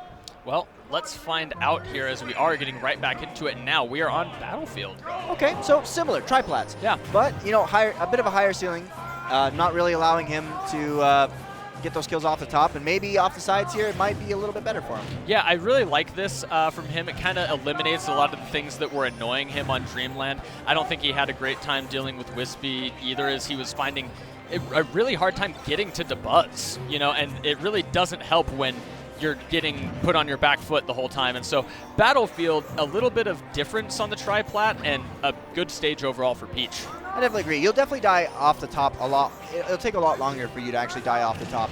Off the sides, maybe a little bit of a difference as well. I feel like Battlefield's still a very, very solid choice for Samsora, and he's abusing those platforms really well, especially when Luma's gone. Yeah, and now he has a decent percentage lead for himself like he hasn't had in a couple of games so far. And normally when he's found himself in the lead on this first stock, he's been able to convert to a second stock later in the match. So what is Samsora doing really well during the set to allows him to really get all that percentage off on Dabuz? I feel like a lot of his big moments, though, are fairs. He's getting a lot of damage off. His spacing with forward air has been fantastic so far this set. It's been the only thing that he's been able to get in on Dabuz with is when he spaces that forward air properly. I feel like he does have a lot of setups from that, and he actually did a fantastic, phenomenal job of getting that edge guard with his dare. And you have to be really good at your float cancels, because that just puts you right below that ledge. And if you can handle it properly, you'll see what happens, a stage spike right then and there. And that's just hundreds and hundreds of hours of Peach play coming out, able to space that move perfectly. And now Dabuz isn't taking that much extra percentage on his second stock here, as he has Samsora just kind of sitting off stage for the past few seconds here. The nice thing, though, that Samsora does have is the opportunity to use float. Plus, his recovery is also pretty good. It actually kills quite early off the top, so if he does have all this rage, he might, if he can, lead Dabuz up to the top, near the top platform, get an up B, and kill him pretty early off of that as well. Yeah, and another forward air. That's going to be more percentage coming onto Dabuz. And again, Samsora being so strong with those. And now he has to get back to stage again, but he's just racking on more and more percentage. So many things are going to KO him at this point. Fair seems to be the name of the game right now, I feel like, for Samsora, for sure. He's got to be careful now that Luma's back up, but a good, sweet booty bump coming out and actually knocking Luma back a little bit. Oh, good roll behind and able to get the forward smash conversion, 75%. And oh my god, quick closeout, flies out real fast, is 180% on Peach, and now 88% of extra credit here for Samsora. That was a really nice job of Samsora getting behind Dabuz and really just laying on a lot of damage with that 15 love, basically. I liked it. So, I mean, I got to say, Samsora, he knows when to capitalize on those punishments, and he's doing a fantastic job. Good job getting rid of Luma there. Now he has a little bit of opportunity to close out this game. But Dabuz is doing an amazing job bringing it back so far, even without Luma. That's 40% already. And that was a clutch spike almost coming out for Dabuz. He could have actually probably taken the game if he had gotten it. And already, hey, Samsora takes the game over Dabuz. What a beautiful float in air there coming out from Samsora to close out the game. And a beautiful ledge read, actually, is what closes out the set. Yeah, he did a fantastic job getting that edge guard initially with that dare, that floating dare, and then afterwards getting the float in air. I feel like a lot of the time with float, you can stall out your options. You don't just have to go in right away all the time. And if you do wait just a little bit, you can wait out an option that your opponent's doing and then smack them hard for it. So tell me what Samsora did a little bit better in that last game to close it out. I feel like he was very, very prominent in getting rid of Luma as fast as he could. In the Dreamland game, you saw Samsora go a lot more for Dabuz than Luma. And when he left Luma alive, Luma came back and just whooped him real hard. I mean, you saw the difference in that last game. Luma was not as prevalent in that game as he was in other sets. So Samsora applying a lot of pressure. When Luma's up, booty bump right into it, gets him knocked right off the edge, then capitalizes on the fragile Dabuz. Yeah, that was a big job from Samsora there in the last game. He did get rid of Luma, I mean, regularly throughout that last game there, and was able to get, actually this game in particular, that last game, a lot of percentage off of killing Luma, which he wasn't able to do on the games that he lost. What do you feel like the difference was, particularly with Battlefield and Dreamland, switching that up, as it were? You know, I think in particular, it wasn't so much the stage as Dabuz's spacing actually dropped off a little bit from what we saw in that Dreamland game.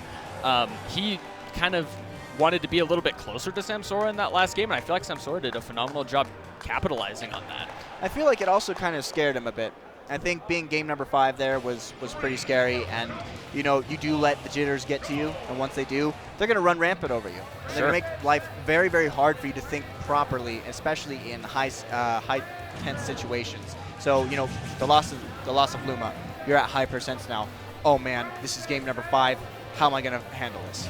Yeah, and the pressure in Game 5 can be incredibly immense. You know, not everybody can play like Zero in a Game 5 every time.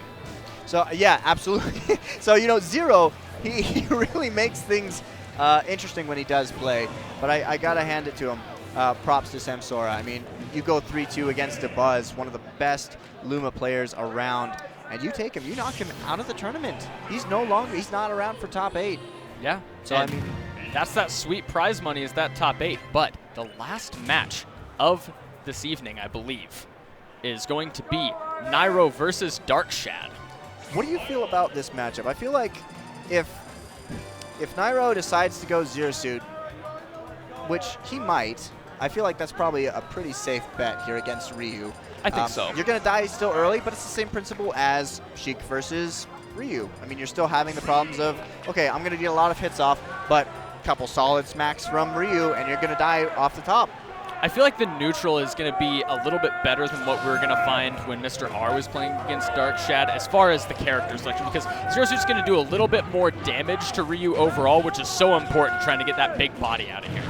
Now, the difference is between Nairo and Mr. R, I believe, was that you had a lot of trouble finding distance between the two. This, like Nairo Zero Suit, you have so many opportunities for distance. Your tether grab is beautiful. You can use Zair a lot of the time to snuff out a lot of Ryu's approaching options. So Darkshad having a bit of a hard time. He actually does get the up tilt into True Shoryu. That's going to take the first stock of this game.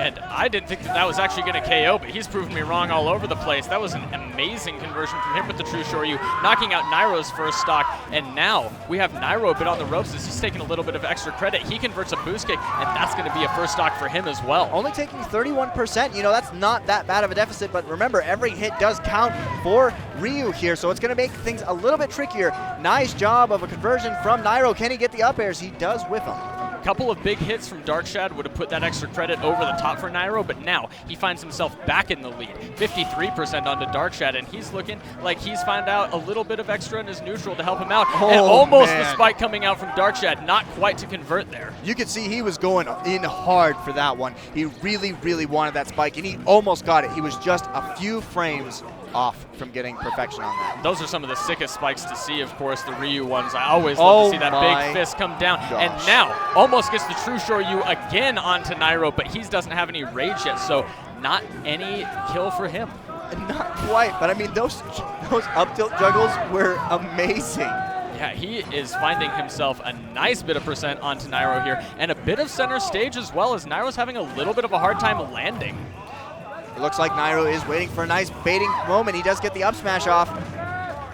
That was a good option by Nairo, using the up smash to counter that focus attack. You want to hit those multi-frame moves on that focus attack, and he's so good at reading that on Ryu's when he plays them. Nice job from Nairo trying to edge guard, but you know, Darkshad still on it. Man, that strong up tilt's gonna take it. Darkshad takes one game over Nairo so far. And Darkshad just stood there to throw out the up tilt too. He didn't even move. That was pretty funny. He just kind of threw out the hard up tilt, sent Nairo right off the top, and takes the first game. Man, I don't gotta do anything. I'm just gonna sit here. You know, whatever. I'm gonna just let you come to me. Come here. That's what he said. You know what? I'm gonna give you the strong chicken wing. And he let Nairo just make a little bit of a mistake there and was able to convert off it beautifully. And now we go into game 2, and we're on Smashville. Yeah, I mean, I feel like Smashville is going to be a pretty solid pick for both these players. Still, Nairo did an excellent job of racking up a lot of percent, but we're going through the same phases again. Ryu has a very, very strong game here. He does lots of damage right off the bat, and Nairo has to work a lot harder for his kills. And now a lot of damage, only 3 hits coming out from Darkshad, and Nairo's only at 45. And percentages in neutral looking really good to both players. I think both of them still having a little bit of a hard time feeling each other out in the neutral. We see a lot of whiffs coming out from both characters, but that's just part of the adaptation process from these two players. The question is, can Nairo actually adapt fast enough in order to take Darkshad out? Looks like Darkshad's movement is pretty solid in comparison to things. Nairo having a hard time finding himself back on the stage. Yeah, and 70% on Zero Suit, 82 on Ryu. That probably favors Ryu at this point, as Nairo is almost ready to go off the top to a True Shore. And there it is. Not quite the kill. But a back air does come out quite promptly right after and almost gets the kill as well. Phenomenal DI. Can Nairo do it? He cannot. Darkshad will take the first stock again. And takes the first stock. Wow, real quick, actually. I was going to say, is he able to convert any extra? But no, he gets less percentage than he did in the previous game, and now we're reset to 0-0, first stock apiece. Those back-to-back pretty much, except Nairo last game had like, what, maybe 21%? Yeah, 23, 30%, something like that. So he's doing even a little bit better than last game. And now 27% with a quick conversion from Darkshad, but Nairo, he's answering back with some up airs of his own. Nice up air string coming out from Nairo, but the focus attacks were too much for Nairo to handle right there. Looks like maybe Darkshad's trying to find a nice little bit of crumble pie, but he's not getting it quite yet. Nairo's found so much percentage off of aerial conversions in this stock, and that was an amazing combo by Darkshad. My God, into the True Shoryuken, and that's going to wrap up game number 2. He's got a 2-0 lead over one of the best players in the world. You see that Nairo losing his nerves a little bit here to Ryu. Ryu has that effect on a lot of players. You know, you die to True Shoryu super, super early. Nairo dying right off the top there. I mean, it's pretty freaky. It's really hard to die multiple stocks in a row at like 70% and keep your mind in the game. And Nairo looking a little bit upset, but he's going to switch to the Bowser. I love seeing the big body come out from him as well. I do love seeing Bowser all the time. I got to give Nairo a big hand for it. He's done a fantastic job with his Bowser so far, but Darkshad does know this matchup, and he knows it well. I've actually fought him earlier, and he does know the Bowser matchup phenomenally, which is why you see Nairo getting juggled really hard here. Yeah, only 13% so far to Darkshad as he takes most of the stage control here. Nairo not able to find his way back to center stage without taking a huge amount of damage, but fast conversions from Bowser are going to lay on a lot of percent. Only one more grab, and he'll probably be close to KO percentage. Pretty much. It looks like Nairo is doing a fantastic job. He actually tries to go again for the grab on the platform, but it doesn't connect. Nice pivot grab. He actually thinks I think he might have messed up with that forward throw. Perhaps, but now 76%. Any grab will be huge for Nairo at this point, and it's up to Darkshad to stomp that out.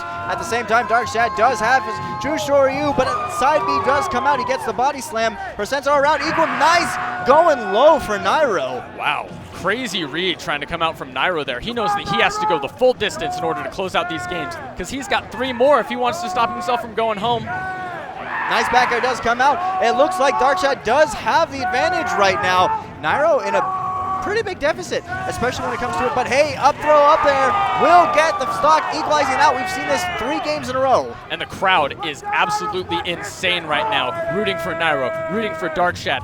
And now 0-0 apiece again. We find ourselves in this situation in game 3, just like game 2. So something that Ryu does have a lot, like really well over Bowser, he has a lot of combo game. Any hit will connect into a lot of other hits. You have to be really careful because you will get juggled and you will die from a lot of those. By the way, Bowser will die pretty early to a True Shoryu. Roundabout, if with some rage, 100.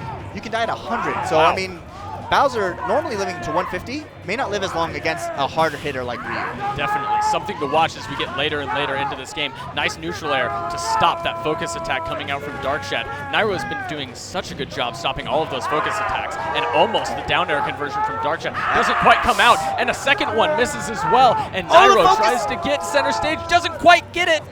Looks like Nairo is looking for a grab here. Up tilts are coming out. Looks like Darkshad still maintaining his composure. He's got to be pretty careful here. A few more hits, and Bowser might be in the range of a True Shoryu death. And Bowser finds himself on the ropes here as he's just camping this platform, trying to find a way into Darkshad, and he's looking a little bit lost. Whoa! Beautiful pivot grab, gets a neutral air conversion. That's going to even out the percentages a little bit. And still now, side B, not quite. Almost doesn't save him. Now both players. The grab's going to come out. This might take the stock, and it will! And now Nairo taking one game, sending it into a game number 4. The question is, can Nairo make the 3-0 comeback?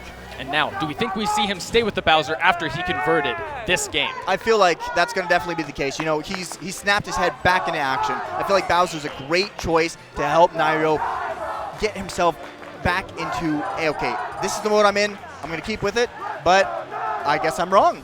And now, Nairo, a little bit of a teammate here with the crowd. The whole crowd outside us shouting, "Let's go, Nairo," as we go into this game number 4 onto Battlefield. He does go back to the Zero suit, actually. He doesn't stay Bowser. And he does, Darkshad opting to go to Battlefield. I feel like in this situation, Nairo is going to have a very, very good job. And I mean, man, 78% off of just that one string. Nairo's got his head back in the game.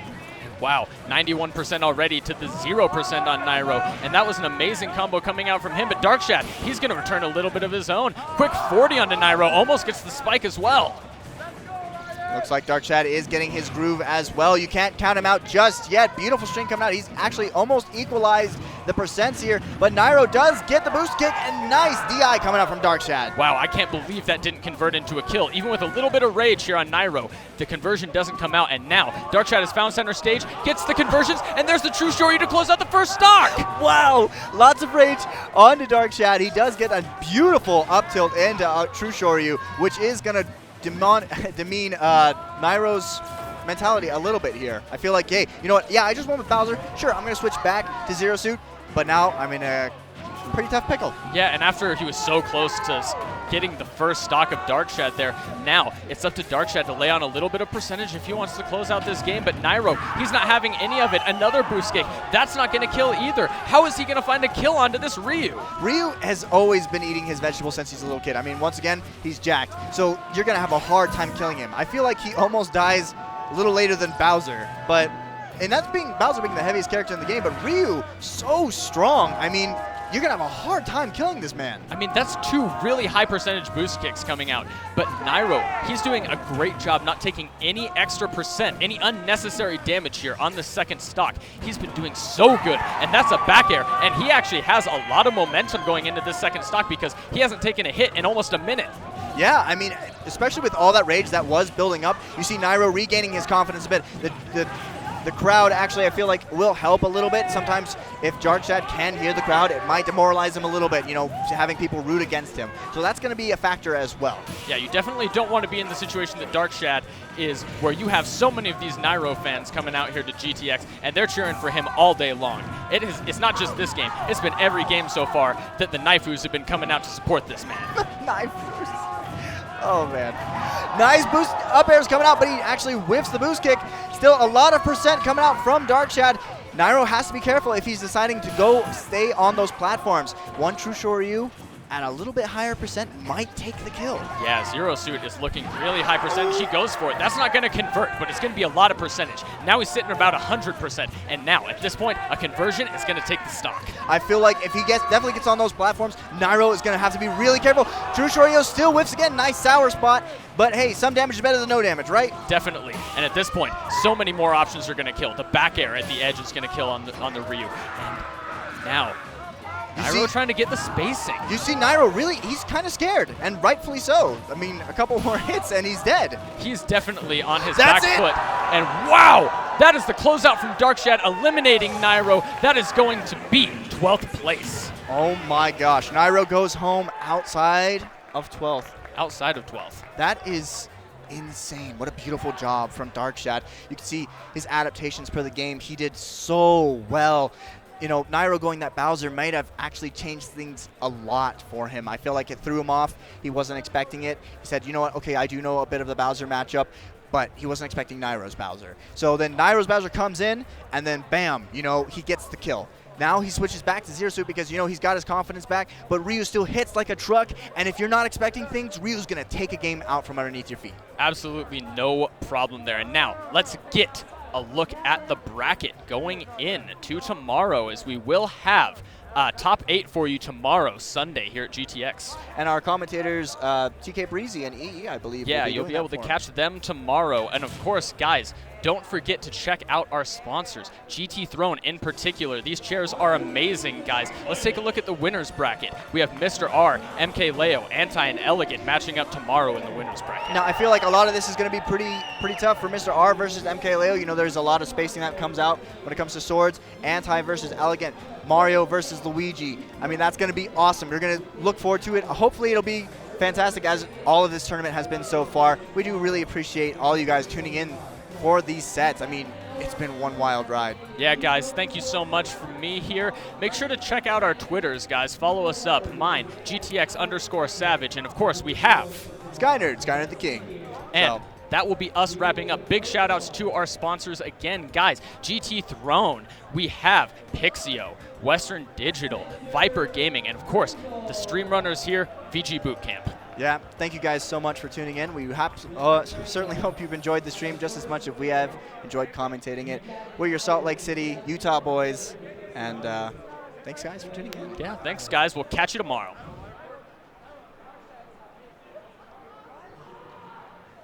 All right, and this second one right here is going out to Ian Punnett. Ian Punnett, that's you. You just won your own Pixio monitor as well. Ian, come on over. We'll come with the Pixio booth.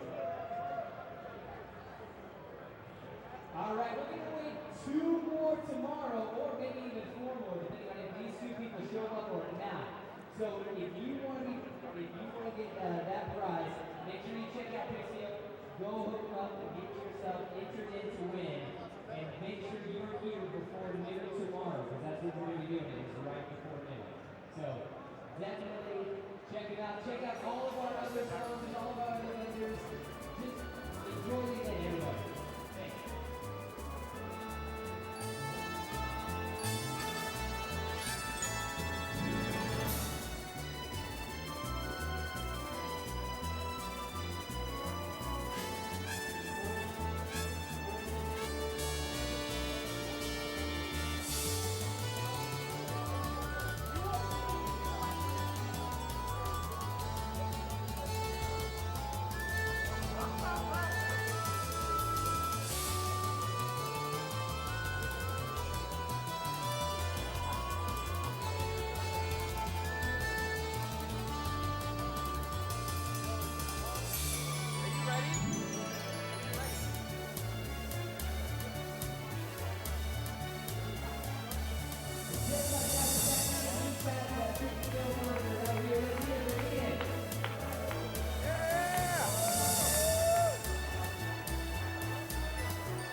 What's up, guys? We're back at it here at GTX with more Melee action, and basically these guys, it looks like they're going to be finding their way to get into the quarters of these matches. But first, of course, D1 here if it's your first time ever seeing me commentate Melee, and... Hey, I'm Tuesday. So we got first up, we got Amsa versus Shroomed. I have not seen this. Has this happened? I didn't get a chance to ever see this either, but I'll say one thing. After seeing what he did to Plup, it's going to be really interesting to see what's going to happen between these two cats. Yeah, so Amsa definitely has Sheik experience, right? Historically, it's a pretty bad matchup for Yoshi, but like, remember when, I think his name was Spirit? No, Flash. Flash was like the best player in Japan. He was a Sheik main. Sheik main, yep. Yeah, and they would have insane sets. And then I've seen Amsa beat very good Sheiks, most notably Mewtwo King.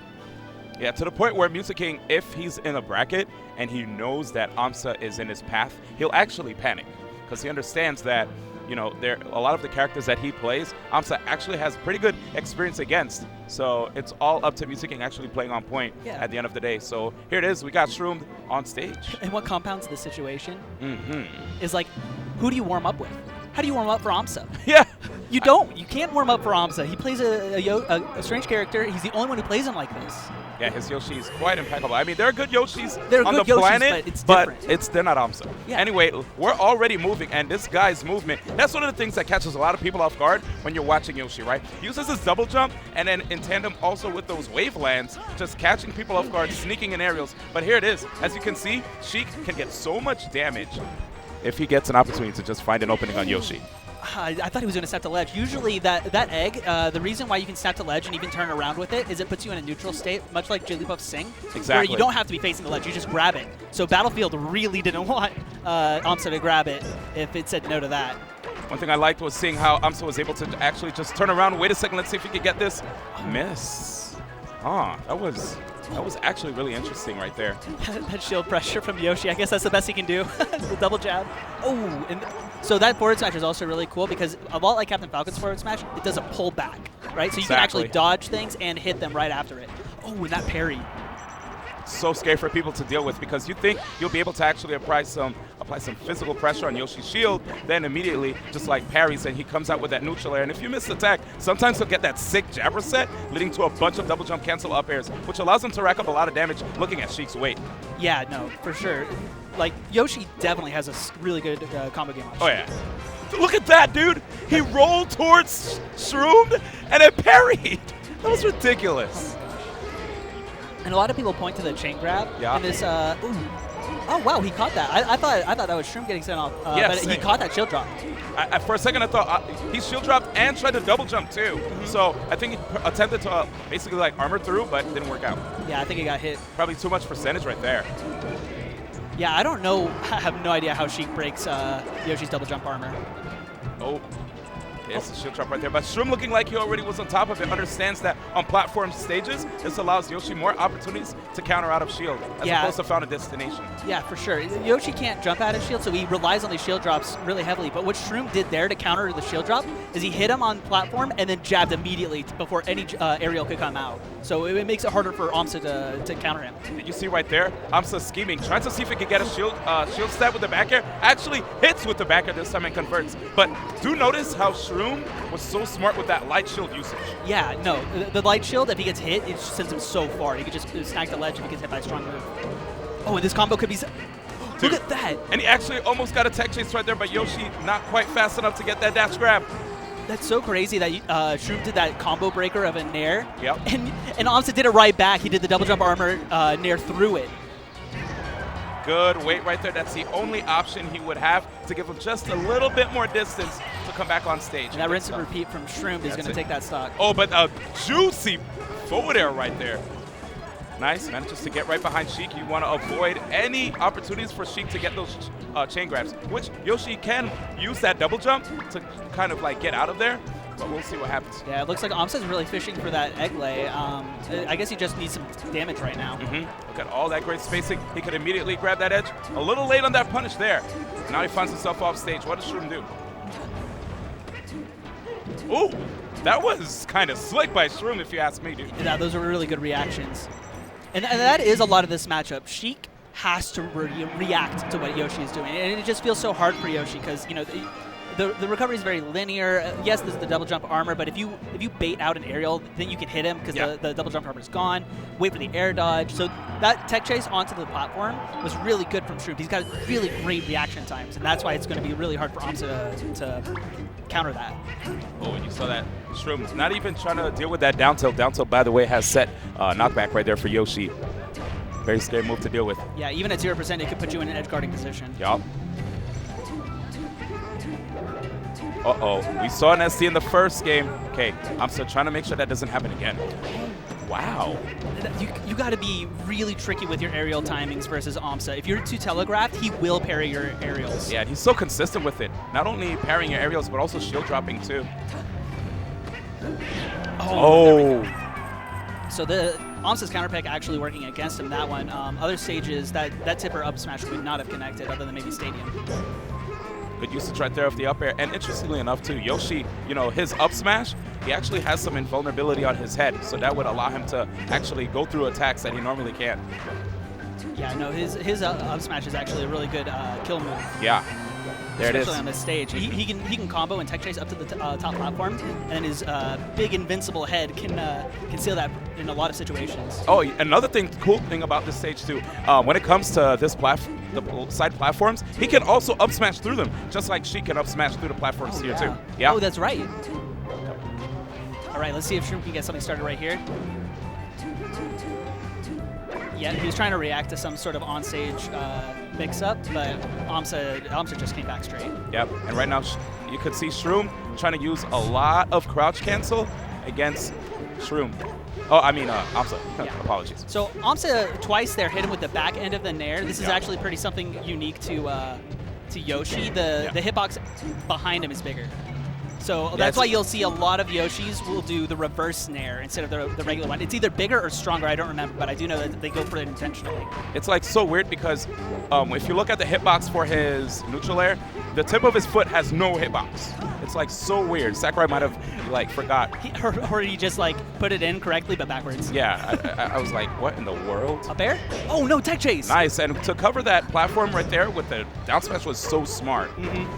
Okay, and right there, you see Shroom just using these active hitboxes to go through the egg and hit Amsa at the same time. But again, that double jump just helps so much. That was so smart! And you saw that up tilt actually set up for a DI mix-up. Yeah, it was Nair or up air. Yeah, that was the perfect response to that percent. Yeah. He's doing these double jump Nair, back airs into up air trying to get a combo started, but Shroom has seen that a couple times now, and he's avoiding it. Oh. Okay, that was great by Shroom too, actually. See, there you have it. You saw how big Yoshi's head was? Yeah. Actually going for another up smash too. So Shroom's movement right now is actually pretty nuts. That platform movement, and right now, Trying to see if he can rack up some free damage as Shroom just hangs out on these platforms. Oh, there it is. What are you going to do?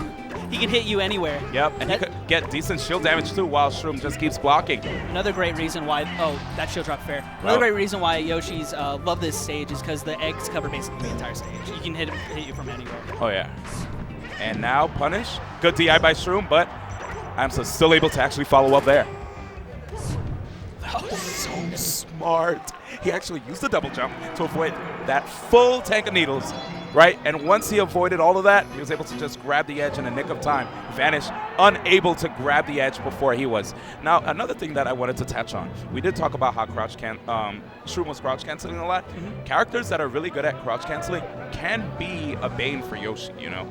That could actually be really tough for him to deal with. Yeah, characters with good crouch cancels, characters that are really good at dash dance grabbing because the options out of shield are bad, and characters that have multi-hit moves like Fox's drill are a nightmare for him to deal with. Oh yeah, especially when it comes to trying to, because of the parry. And there it is. So right there, you saw Shroom try to go for the down throw regrab before, and AMSA basically tried to double jump immediately in the opposite direction and use a nair so that he can have an active hitbox as he escapes the regrab.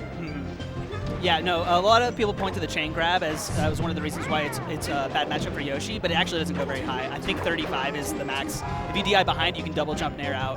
Yeah, a lot of Yoshis try to find different ways to come out of that. It was great because around that time that they were trying to figure out the matchup, I was still playing at the time. So it was really exciting times to figure out how to actually combat Sheik, you know? Yeah, good tech from Shroom. But these early aerials that he's throwing out are just getting parried every time by AMSA. There's the fair. Oh, and so much knockback, so he couldn't quite get the up air. Might as well just leave an egg out there to see if it finds its mark, get some percent. Oh man, and there you have it again, right, Tuesday? Basically, you have to switch up your aerial timings. Can't make it too free. Yeah, and not only that, that roll almost looked like a bait, you know? Yeah. As soon as you see Yoshi shielding and rolling, you know, oh, he can't jump out of shield. I can just run up and grab it, right? So he rolled and then immediately did a crouch for a parry of an aerial. Oh, one thing AMSA has to watch out for is that his smash attacks are very punishable on shield, as you saw with that forward smash right there. So I don't know what percent Yoshi was. It looked like it was like 150, but it looked like that back air broke his double jump armor. So maybe that's what he's got to look for Yoshi to be that high of a percent, and then he can break the double jump armor with his aerials. Basically, once your moves have a decent amount of knockback growth. All right. Uh-oh. Shroom right now content to maintain stage. Oh, but now he's edge. Yeah, see, that was, and I think that was a weak hit back air too, so. Oh, so fast with his movement right there. And you see, he's trying to jump outside of the range of the fair option. Oh, that get-up attack actually helped him out so much because it looked like AMSA was scheming. Oh, there we go. So you got to cover the air dodge every time. That was good. Sorry, that was good by Shroom that he could cover the straight up and that he could cover the air dodge, but I saw Over Triforce play this matchup, and he was doing really well just by faking out the edge guard and then waiting for the air dodge and then hitting him.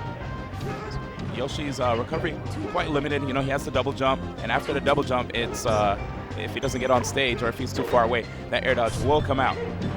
Okay, let's see. He didn't quite get the DI that he wanted. I wonder what he was doing with that egg. It had no ult limiting him. That looked so far away to when he was able to get that up air. Okay. Oh, that was really good from Shroom to read when he was going to throw that egg. He picked his times really well. He AMSA threw out those back airs waiting for Shroom to come in, but he stayed his ground. He didn't know he didn't have a double jump. Yeah. That back air is actually pretty smart, allowing him to just push Shroom off to the side. No double jump. Oh, and he does the egg roll to get out. This is so tricky from AMSA. Speaking of that, you know, Yoshi could actually use the egg roll too from the edge to catch people off guard. Oh yeah, it's really quick. It's not a terribly strong move, but it'll catch people by surprise a lot. Try to parry a needle. I think the best way to mask that option is if you keep throwing a bunch of eggs, and while the opponent stays back, you could literally hit to the side, and it just side beyond. Oh, I don't know about that. Oh yeah, he's gonna die for that. I don't know if he meant to do that, and he just was trying to salvage the situation by rolling away.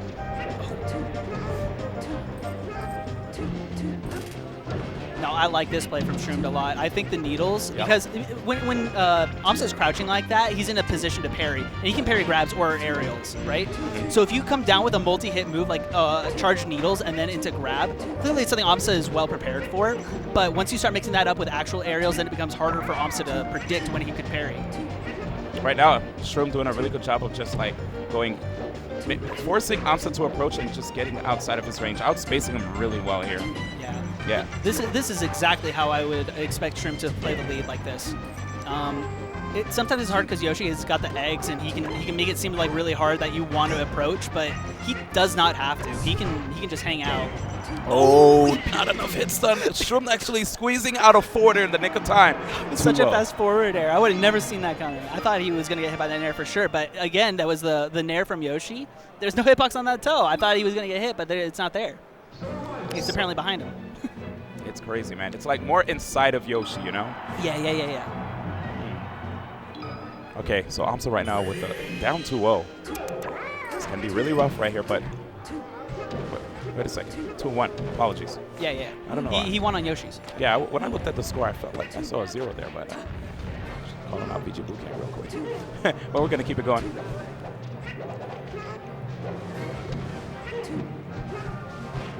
So this is another good stage for Yoshi. It's small. Not having platforms sometimes does kind of hurt, but overall, the top platform's a good height for him to continue combos and to do the platform mix-ups. One thing that's scary is, like, you see Amsa going for these neutral airs. This is an aerial that Shroom can definitely crouch cancel. The fair, on the other hand, really different. With the timing mix-up. Yep, with the percentages being higher now, at least he can knock over Shroom if he holds down. What? Crouch canceled that down tilt. That was really good. Wow. Wait, he's at like 100%. I guess it doesn't matter. It's set not back. I guess you can crouch cancel it whenever. Wow. That's not how Melee works, is it? I don't know. I've never seen that. You've never seen anyone crouch cancel the down tilt? Down tilt like that, what? And he just like stood there. Yeah, I don't know what was happening there. That's some frame data I need to look at later. Wow. That was crazy. All right, these needles from the platform, I like it. Oh, see, he was a little bit too obvious. Shroom was a little too obvious coming down with that nair, and it was he reacted to that with a parry. Oh, and the pullback with the forward smash. Amsa evens it up. A little moonwalk for good measure. Look at that spacing right there, and Shroom was actually getting closer and closer. Okay, good shield too. Sheik's shield being so big. Yeah, Sheik definitely has one of the best shields in the game. Yeah. Okay, there it is, down tilt working as intended.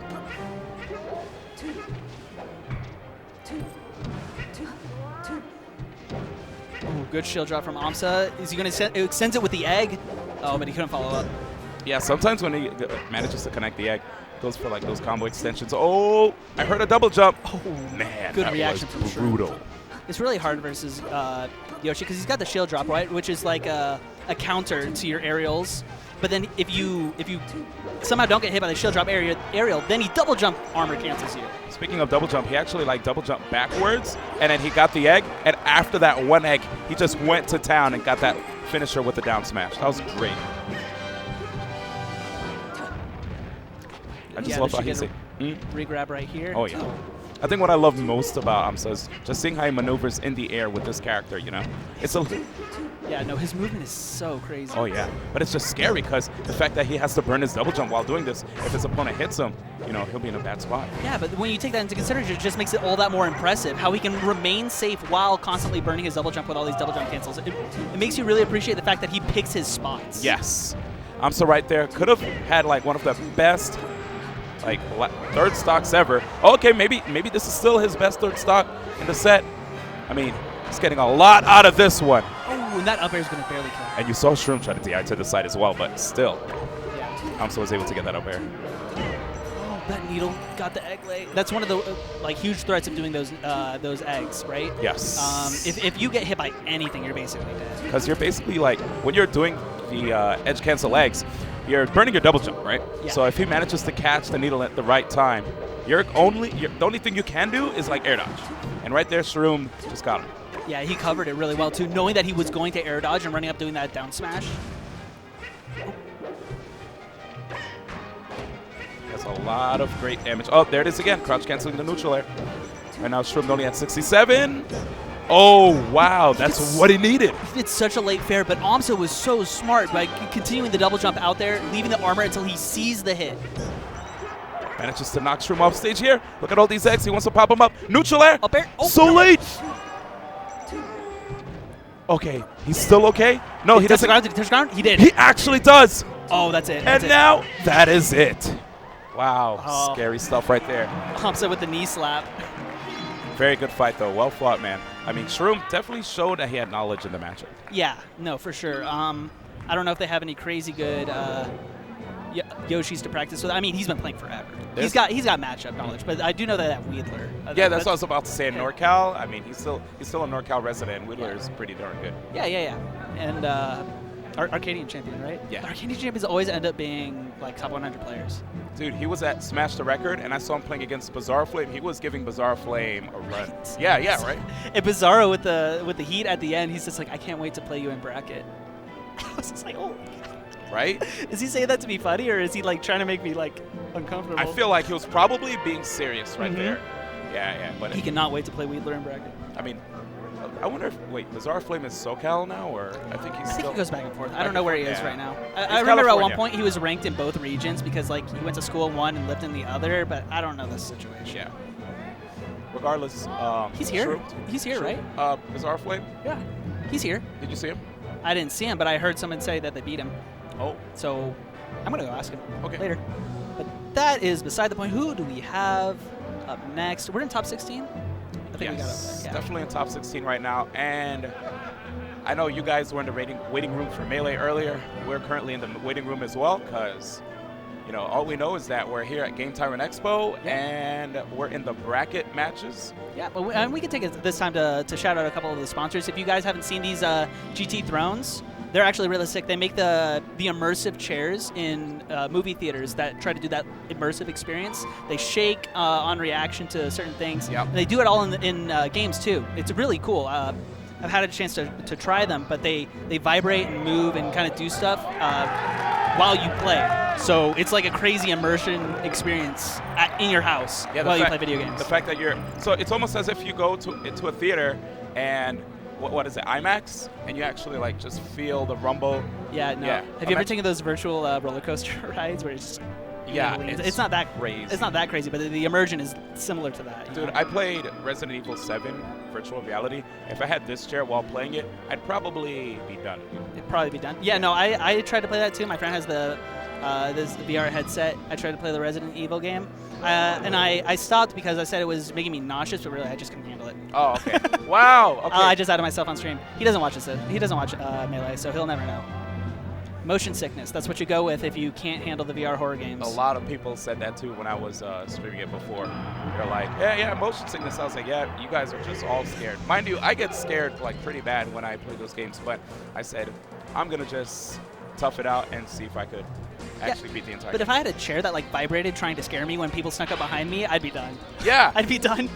I'd be like, okay, this immersion is great. I'm selling this chair, but I'm not playing this game anymore. Let's play something else. Let's play a racing game. Yeah, okay, so there it is. You'd actually feel the intensity too while you're driving. Yeah. Let me see. Also, we have some monitors here by Pixio. Yeah, we're doing a giveaway, right? I got to figure out how to get into that giveaway because we're looking at Pixio monitors right here while we commentate. Yeah, they look look curved. Clean. Yeah, they're curved monitors. They look great. I look great. I wonder you what's look great. Yeah, thank you, man. I wonder what's the science behind that too when it comes to actually curving it. Did they ever tell you? No. I have no idea. I don't know. It's magic to me. I don't know how they take a monitor and just curve it like it's. Can they do that? Is that real? I mean, can they do that? It's right here in front of us. I know. Also, can't they do that? Right? I mean, they can. Yeah. Game Tyrant, by the way, also putting together something really cool. This venue's really, really massive. Like, if ever you go to tournaments and you just feel like it's way too small, maybe the ceiling is way too low. As you can see here, I mean, you guys can't see, but the ceiling is quite high. If any of you guys watching were at EVO, you probably might get a decent idea of what it's like to be in the stadium. Like that Mandalay Bay event center was massive. Yeah, it feels like we're just center court. I mean, it doesn't feel like it. We are. We're center court in a basketball arena. It's just unreal. It's crazy. And this tournament has everything you would want. I've been to a lot of majors, and this covers everything. It's got setups forever. It's got the tournament's running well. It's got good streams. It's got vendors here. It's got food in the venue. I've been eating J-Dogs like crazy. Those hot dogs are so good. Yeah, I had a J-Dog today. It was pretty darn good. Oh, here we go. Here's a view of some of us on the basketball court in the arena, and the stadium just goes up and up. Look at this, man. Oh, 6th stage too. We got two setups with 2 monitors each on the stage. Doubles was so fun to watch, and we have jumbotrons, enormous jumbotrons. Is this what we're watching? Are we going to be seeing SFAT versus Cyrox? Dude, I actually want to watch this, man. We did have an opportunity to commentate a pretty fun Fox Ditto with Lovage and Drug Fox, and now we have another opportunity with SFAT and Cyrox. Yeah. It's going to be good. So I feel like these two guys encapsulate different schools of Fox, or approaching Fox. Yeah. In that I feel like SFAT plays really like he knows all of his options. He's trying to force you to pick a bad one, and he reacts appropriately. He goes for optimal things. I feel like Cyrox just goes for crazy things that he would think you wouldn't expect. So this is going to be an interesting Fox setup for sure. Yeah, when I watch Cyrox play, there are a lot of times where I do get caught off guard by some of the crazy things that he manages to do. Yeah, and it works on players too. Not only that is it fun to watch because you see things that you don't see very often, but it works on players. Like that movement sequence where he just full hop tomahawk then dash back, like it just catches people off guard because it's just so unexpected. Right now, he's doing a really good job of just staying ahead of SFAT. See how he manages to get this edge guard. And that was quick. I thought we were going to see an edge cancel, but SFAT actually unable. Yeah, he's just a little bit short. And Wow. the ledge dash is from Cyrox. He gets that ledge dash, and then he's back on stage and ready with an aerial so quick. Honestly, that finisher after that weak back air was kind of dope, you know? He just like jumped off and just got the up air. That looked really cool. No, that was definitely, most people would go for the back air because it's a little bit easier to do, and then you just do the rinse and repeat edge guard, but that up air was a good decision from Cyrox. I like that. Sorry. Yeah, no, I was a big fan of just that neutral air that you saw SFAT put out there, because Cyrox is doing a lot of heavy dash dancing, and as you saw, like SFAT just caught him on the dash back right there. Yeah, that full hop Fox neutral air is really good. It can sometimes stuff out the Fox if they want to jump, and it can cover the dash back. Nice. It looks like SFAT definitely on top of things here, rather. Yeah, but really good DI from Cyrox. Oh wow, that was almost it. If he had covered that, if he had tried to illusion to the stage, he would have gotten Tri's mic. It's so cool seeing when Fox players they get hit off stage, and if they somehow barely scratch the stage and then fly off, they could go for an immediate side beat. We see usually Westfalls do that a lot, and what's even more impressive is if you're able to combine that with a short in. Oh yeah, that's crazy reactions. That's unreal. All right, so we got a dead even game here. Oh yeah, both of these guys at 2 stocks right now, and you can see SFAT looking way more confident. Yeah, no, getting a lot of damage here. And you see that a lot with newer players versus the more seasoned players. Oh, where the newer or the older players will think that they can just make the newer player panic. Yeah. And that's what people call the clutch factor, you know? It's when they do tricky things, they do baits, and they punish the newer player for panicking. Like that. Yeah, you saw the roll. He wasn't able to actually get that punish on it, but... Yeah, he dashed forward. I think he meant to wave dash back and accidentally rolled backwards, but he definitely baited Cyrox into rolling into that position. Well, a little bit too early on that. Actually reversing it, and good stuff. Every time I see a player go for that, I'm just wondering, will they actually miss the timing? And as time progresses in Melee, these guys just get better and better at nailing it. Oh yeah, I see it and I get proud. I'm like, someone practiced that, and I just want to give them a thumbs up. Good job for practice. Look how far we've come. It's always good to see people get more optimal with their punishes, you know? Something that'll definitely make Armada happy, as he's a very, very big proponent of that. Yeah, you can't expect results if you don't spend your time in the lab. Yeah. It shows, too, when you're playing, because you'll miss obvious things. Tech chase? Oh, that was really good. Cyrox to crouch that get up attack. Oh, but that reversal shine right there.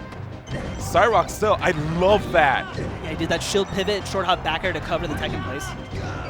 Oh, but up tilt with all that knockback, he's not really able to follow up, but he still has his positioning. Good DI from, that was good DI from SFAT. Sometimes you can get those DI mix-ups with a back throw. Yep. I definitely like what he did when he basically set up for that edge guard situation. He knocked SFAT off, tried to see if he can intercept the side B with a runoff double jump on stage, neutral air. It's a classic, right? Yeah, yeah. But it was interesting seeing the way SFAT was actually able to escape that inside B on stage. But with all that lag, I mean, the up smash is definitely going to be able to take your stock. So here it is. I want to see SFAT's punish game on this stage, because this will definitely make or break, you know? No, this is the classic SFAT counter pick. Okay, so Cyrox has had really, really good DI. He'll DI straight, like, survival DI really hard so that he can double jump out or side B onto the stage over the combo, but that one works against him. He just got hit by more and more weak hit aerials. Look how SFAT is playing, dude. It's just literally trying to get Cyrox to get into his space so that he can get that punish. But now Cyrox with the opportunity to get a lot of damage.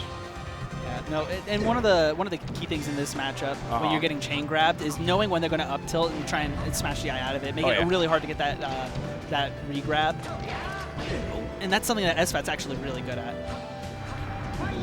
That was sick. You saw that, right? I thought he just committed to grabbing the edge. Yeah, no, it was a really good fake. And SFAT's taking a commanding lead right now. And going for that down smash ender too. A lot of times you see players. Oh wow! What a changeup! The forward. So I guess SFAT's punish game, man, pretty good. Well, that one's an oldie but a goodie, you know? That's like, we've been seeing that one for so long, and it brings a tear to my eye to see it still working. To this day. Yeah, you got to mix up your double jumps with Shine Stalls and then going on stage and then throwing out aerials, but that if you go high, that forward tilt just puts you in a horrible position. Yeah. Look at this chase, man. Cyrox, will he be able to get a 0 to death? Oh, the drop, but he picks it right back up. I feel like the pivot was unnecessary. He wasn't straight above him. He wasn't doing the DI that he would need to pivot. All right. And sweet spot. Okay, that's a stock. That's the perfect ledge hop back air. If you do the really low one, it covers everything, even sweet spot to ledge. The only thing it doesn't cover is for the high recovery, and you can react to that. Yeah. So if you like immediately do your ledge hop back air and they go for the high recovery, you could just full jump back air. Yeah. Or if you think they're going to drift back, you can sneak the ledge. Oh, that's a good one too. That's how you really let them know I'm in your head. It's like the moment you see him drift back, you could go for like dash attack up smash. We even saw a down smash earlier. Wait, wasn't this where we had game one, or am I tripping? So first game was on Dreamland. Dreamland, never mind. You're right. That's why we're a team. What? In neutral? You're going to get punished for that. I wonder if he meant it down air. Yeah. I mean, it worked. It got him off him. Oh, mixing up his recovery timing with 2 Shine Stalls. Cyrox is too far. Yeah. SFAT. Oh. Okay, I guess that was ambiguous. You're right. I thought he was too far to come back, but SFAT, for good measure, does that back air because it did seem like an ambiguous distance. Yeah. There's no reason not to do it. Again, it should cover everything. That's it. Oof. Okay, Cyrox opportunity. I love these shield stops from Cyrox. Yeah, He does that dash in shield stop and puts him in a position to do the back air out of shield. So immediate too with that up air. But yeah, one of the key hallmarks on that, when it comes to that back air, is the range, right? How much you're able to cover on the platform when the opponent gets knocked on there. Yeah, no, that move is broken. But they're jumping around a lot. I feel like, I don't know, when you throw out the aerial, but you're just kind of jumping around without throwing it. Yeah. It's not a very committal situation. So I feel like they both are trying to play safe, but at the same time, they're both calling each other out for jumping too much. So good delay on the recovery right there too. If you notice. Platform tech chase again with he does that shield pivot, and then on reaction he can do a back air or an up air depending on whether he techs in or in place. High back air. Yep. The classic, dude. So good. Really good DI to tech and slip off from SFAT there. If he hadn't gotten that tech, that would have been terrible DI because it's like down. Cyrox with the double try. Yeah. See, he tried to make SFAT panic in the same situation. Yeah. But SFAT was like, no, I'm just going to take platform. I've seen that one before. That's it. He reset. But Cyrox still taking that stock. And I like how SFAT, noticing that his hands are getting a little sweaty, might as well just wipe it off with that rag and get right back in there.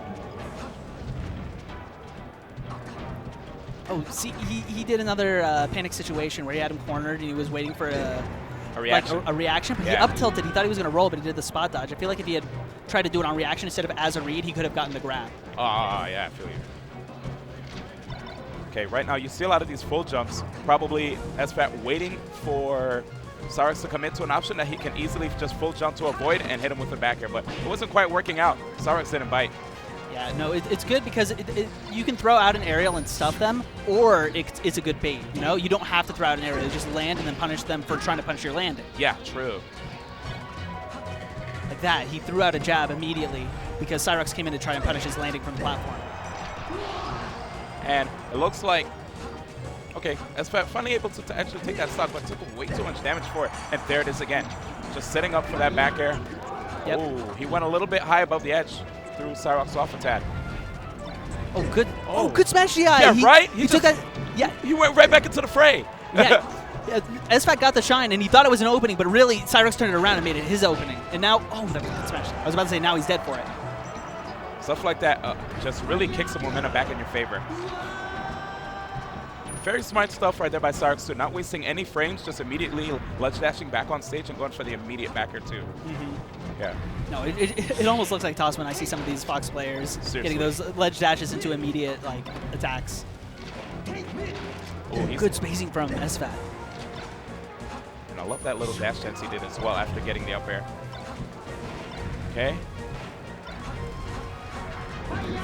Oh, that was stolen. slick. And look at Cyrax. He's like, got him. Got him. Very I knew good it. play. Yeah, and Cyrax is throwing out a lot of these down tilts too. I love down tilt from Fox. Versus in the Fox Ditto and versus Marth, it's just such a good tool because it's a lot further than you would expect. Exactly. That down tilt pops him up. It catches the dash back a lot. It can outrange a lot of things like jab or shine that you would expect Fox to approach with. It loses to certain aerials, obviously, but if you're down tilting, you're already crouch canceling ASDIing down. So in a lot of situations, it covers that too. Yeah, and one of the good things about that move too, on a dash back, if a person is coming back towards the opponent while the down tilt is out, they'll be DIing in. So that just gives you so much free damage. Yeah, it's a combo starter. Yeah. Oh, bad spot. Oh, that hurts. I'm surprised he didn't just shine him off again. Yeah, same. When I saw up smash, my face, I was like, oh, okay. That shine out of shield from Cyrax caught him in a terrible position. But now SFAT's going to try and take this all the way. Oh, he wanted that, but sick smash there right there by Cyrax. Yeah, no, that probably would have ended it. Oh, caught him slipping. Yeah, right there. Was immediately striking back. SFAT really wanted that stock and was able to find it in that up smash. But Cyrax, again, just every time he puts... the reversal! I can't believe it. He was shine stalling. Did he just jump and shine immediately? How did he do that? We have to see that again, dude. I know they're going to have replays, so we should be good. Oh, that was a really good idea from SFAT. Normally, I would think we would do an up smash out of shield, but he's a little bit too far away. But that short hop up air caught him from that get up attack. And now SFAT's got the lead here. And look how safe SFAT is playing on the platforms, trying to maintain the lead. Yeah, he's doing a lot of these non-committal drills too. He's trying to catch the approach by doing the drills in place or even fading back. If you commit too hard in this, that was a heavy commit that paid off. Then you end up always catching a huge amount of damage in these Fox Dittos. Good spacing. Whoa, Cyrax actually forcing his way in with that drill too. Such a great tool to use. Forcing players to employ smash DI instead of the crouch cancel. Oh. Caught him, but he didn't want to go off stage. Yeah. He wanted to hit him with that nair and maybe edge cancel or land back on stage. Yeah, but this is really good for SFAT, which, wow, okay. I wonder if he meant to do that. SFAT was trying to keep center stage, force him to stay on the wall. Cyrax got help by doing that jump illusion. I actually see sometimes some players actually mean to do things like that, but I don't know if it was in this case. I mean, I do, but that's because I'm bad. Seeing it work with top players makes me feel a little bit better about it. It's all good. SFAT going to try and play keep away. He wants to maintain this lead. He doesn't want to lose it. He doesn't want to give Cyrax the opportunity to make the comeback. Good delay again on those recoveries because he sees those tilts from SFAT to try to intercept the recovery. And here it is. Cyrax back to the edge. Okay. There he goes, catching that aerial with the back air on the platform. Oh, the chain of up airs, man. If he had gotten that dash, he did it again. I'm starting to think that. I think he's lasering. He's got to be, right? He's trying to reverse laser. Okay. But it's working. Oh, but he actually hit back on instead of off stage. Yeah, that was a really early back air. Yeah. I got hit with the weak hit, the very weakest hit. Good. There's the dash attack. Covers that really well. See that? He does that back air. Oh, nobody lets him have it. He doesn't do the back air again. He did the back air the first time, and then since he was forced to recover high, he got hit with that other one. Oh, and there you go. Guaranteed. That's the bomb soldier with Fox, though.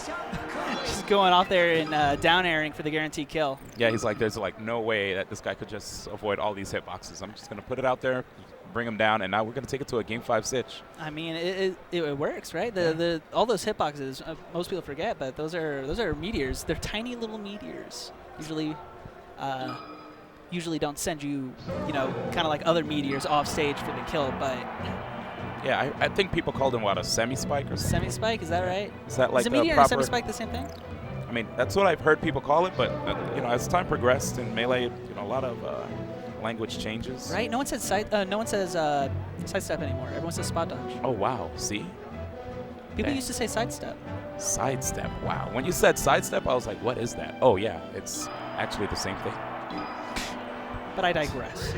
Game 5 on Yoshi's. I love this stage for Fox Dittos. This is going to be super cool. So much action is going to be happening here. We'll still see some dash dances, but of course, I don't think there'll be as many. Let's see. Oh, it's so much damage. And it's crazy how the screen shakes when a person gets like chain grab 2 in this game. Right? That's just one of those things they added into Melee that I'm really glad is there. It just makes it seem so much more like immersive. Exactly. Or intense, yeah. I'll take both. Wow, this guy's persistent, dude. Oh yeah, if at first you don't succeed, You keep on Tech going. chase? Yeah. There it is. And taking the first stock right there is Cyrox. Man, I've seen this guy on Yoshi's, dude. He gets a little crazy on the stage. Oh yeah. I wonder if he's gonna try his cloud shenanigans Game 5. That's what I'm waiting for. I'm on the same page. All right, let's see how much of this he can get. Oh, he ends it with an up smash. And it was smart to go with that because by the time the opponent hit the platform, there might be an opportunity to escape a tech chase. So might as well get as much juicy damage as possible.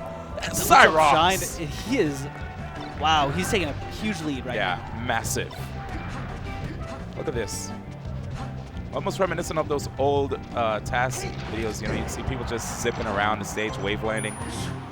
Oh, and there's a cloud. There, yep. I can't believe it. People in the crowd said, "Oh, like the camera showed Randall for a smidge." Oh man.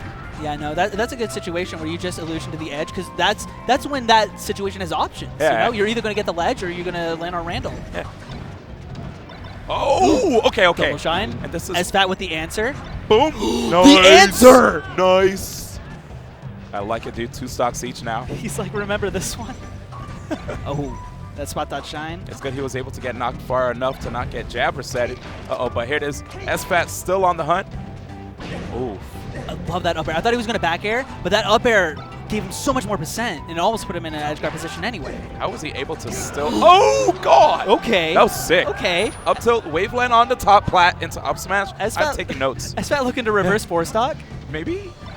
Oh, okay, that's it. Okay. Yeah, he caught his double jump. Okay, we got last stock, dead even Game 5. Going to wipe off these hands from SFAT. Yep. He's going back into it. Well, Cyrox is just staying, pretty stoic, looking at the screen, trying to make sure he could finish this thing off. If he had a little bit more percent, that jab might have sent him off stage. Oh, yeah. These waveland jump shines, dude. Oh, neither one wants to commit. They're both doing the aerials in place. Put that little bit of a pop-up on the down tilt that we did talk about earlier, man. The combo starter, SFAT. Whoa, that was unsafe. He could have got punished. I'm surprised he didn't get, Cyrox didn't ledge dash grab him or something. Oh. Cyrox going in. Dude. Okay, he has to escape. Dude, no punish on that dash attack on shield. Oh, the fade back aerials. Dude. Okay, slide off. Still back into neutral. Oh, unsafe option. The miss! The up air! And he gets another chance. What the heck? The shine reverse. He didn't get the shine up. Oh, Tech chase. Tech chase. Not even an up smash. He goes for the down smash and ends it right there. Great job. SFAT staying in winners. Oh, my. He turned that around so hard. He was losing by so much. And you saw that? Somebody put a Sensen sign on the man's mouth. That was impressive. You know what? He earned it. You could say whatever you want on stage, man. Good job to SFAT. Repping CLG. Sheesh to the camera. Yes. He said fudge. Apparently fudge is his favorite kind of cake, and I have no problem with it, man. It's a great cake. Yeah, man. These matches were super sick, and it was sick again for us to kick it again. I mean, we were just on Endgame TV.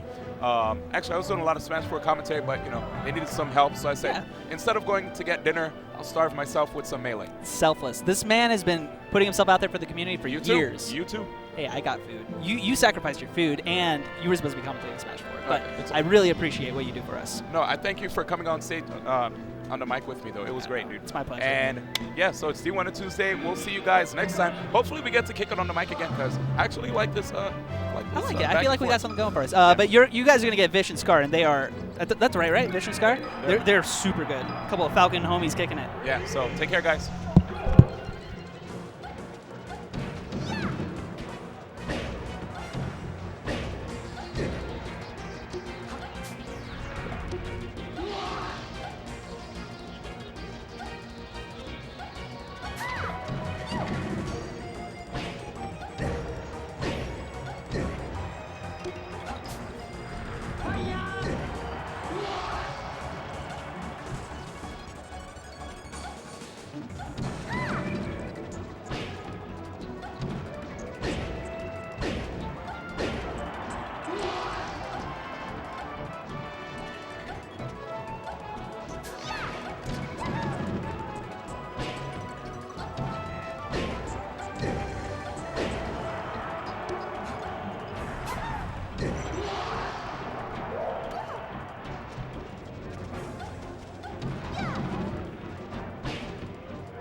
What is up with it? Welcome back to GTX 2017 Melee Singles. Top what? Top 48, maybe like top 32 at this point, Probably I would top imagine. 32, maybe even a little bit higher. Top 12? Whew, we're almost there. Top 12 isn't really a thing, though, right? It's like top 16.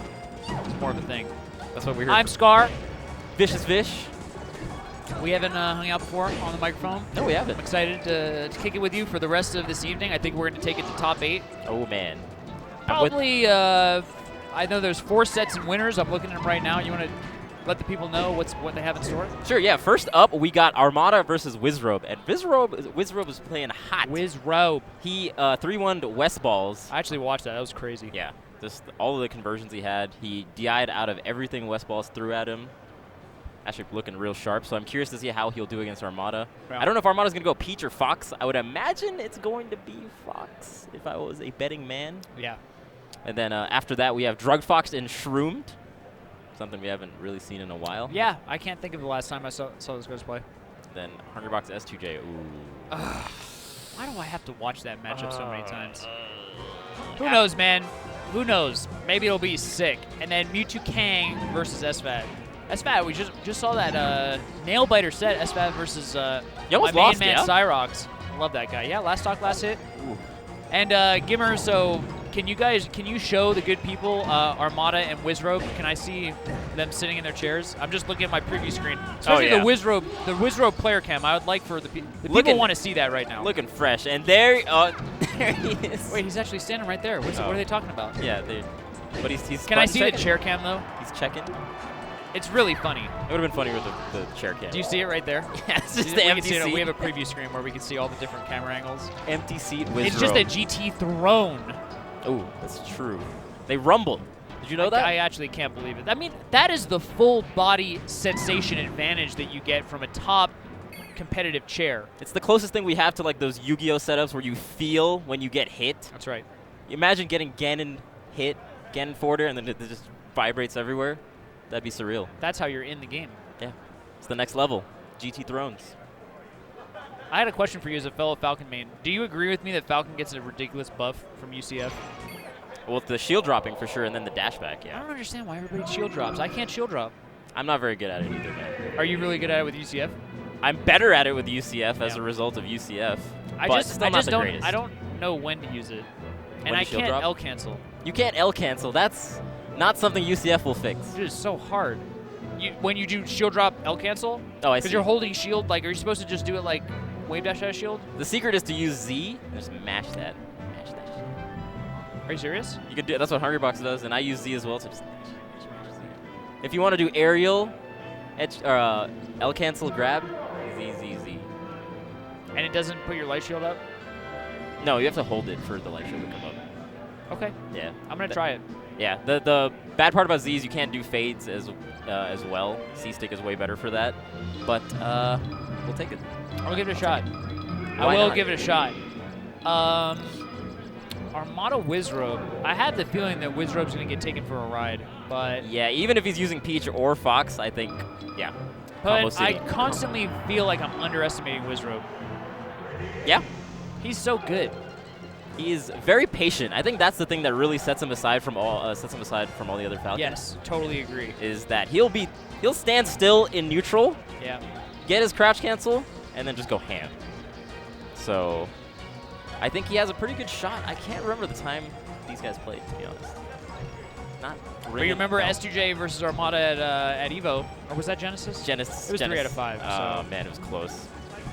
that was a heartbreaker. It really was. He was one knee away He really from was. getting a 3-0 on Armada. He really was. You know how many people have 3-0'd Armada? As soon as he lost game 3, it was like, okay. Yeah, they're coming back. Set's over. You have to 3-0 Armada. You don't let him win that game 3. We saw it yesterday in teams with Alliance versus Hungrybox Chudat.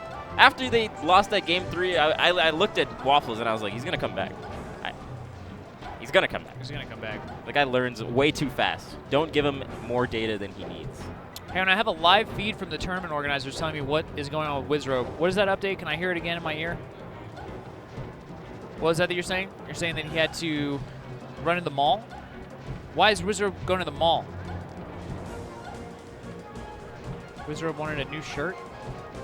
Wizrobe, now's not the time, man. It's really Here's not the time. Here's the thing about that, Wizrobe. Let me tell you. Tweet at Wizrobe and let him know that you, the people, have come to twitch.tv/VGBootcamp because you wanted to see GTX, brought to you by GT Throne, brought to you by Pixio Monitors, and you wanted to watch some Super Smash Bros. Melee top tier, top competitor action. But now instead we get to watch Armada warm up against Falcon. And just like that, I see Wizrobe. Oh, he appears out of nowhere. Must have been the tweets. Yeah. Thank you for sending your tweets over to Wizrobe. Real quick. Real quick. That's how effective the people can be. That's very true. The people's champ, summoning them for quite the endeavor. Thank you, good sir. I just say what's in my heart. That's all we want to hear, man. That's all we. That's all I can do. What was Wizzy I doing? have nothing else to offer. Usually Wizzy is like button checking or like drinking his water, then meditating, or some kind of like ritual that he has before his game. I used but to in make this fun case, of Hugo for that, but it's a thing, dude. It's a thing. Wizzy's taking it to a whole other level. Definitely, yes. He takes just the optimal amount of water so that he doesn't need to pee in between the sets. It's like a good 3 sips. Very impressive. He's been experimenting with the exact dosage for years. Yeah. One tournament he tries 4 and he's like, oh man, I need to pee game 4. That's too much. It's not good. And if I drink too much Monster or too much energy drinks, then you got to watch out. My tech chases are not on point. You can't get the shakes, that's for sure. 2 bites of the Rice Krispie treat. You know, I wish that I knew what my, optimum calorie intake was. That would be great. I feel like I'm always a little bit off. Yeah, especially for like playing. I think it matters a lot. If you eat too much, you're just like lethargic, and if you don't eat enough, then you're just like hungry, shaky. tired. I get shaky. You get shaky? You get shaky? If I don't eat enough. Man, I get shaky if I have too much like tea or something like that. It's that blood sugar. Yeah. Oh. Final destination, Captain Falcon versus Peach. Actually, Vish, tell me what you think about this matchup. I think that as a Falcon player, I think it's actually pretty even. I think it's super even. Yeah. Why do people think that Falcon destroys Peach? I don't know. They don't play Falcon. No, no one thinks that. They do. Who thinks that? They don't. They don't. They do. They do. You're right. Everyone thinks that Falcon destroys everyone else, dude. They really do. I don't know what happened in the last years since you left.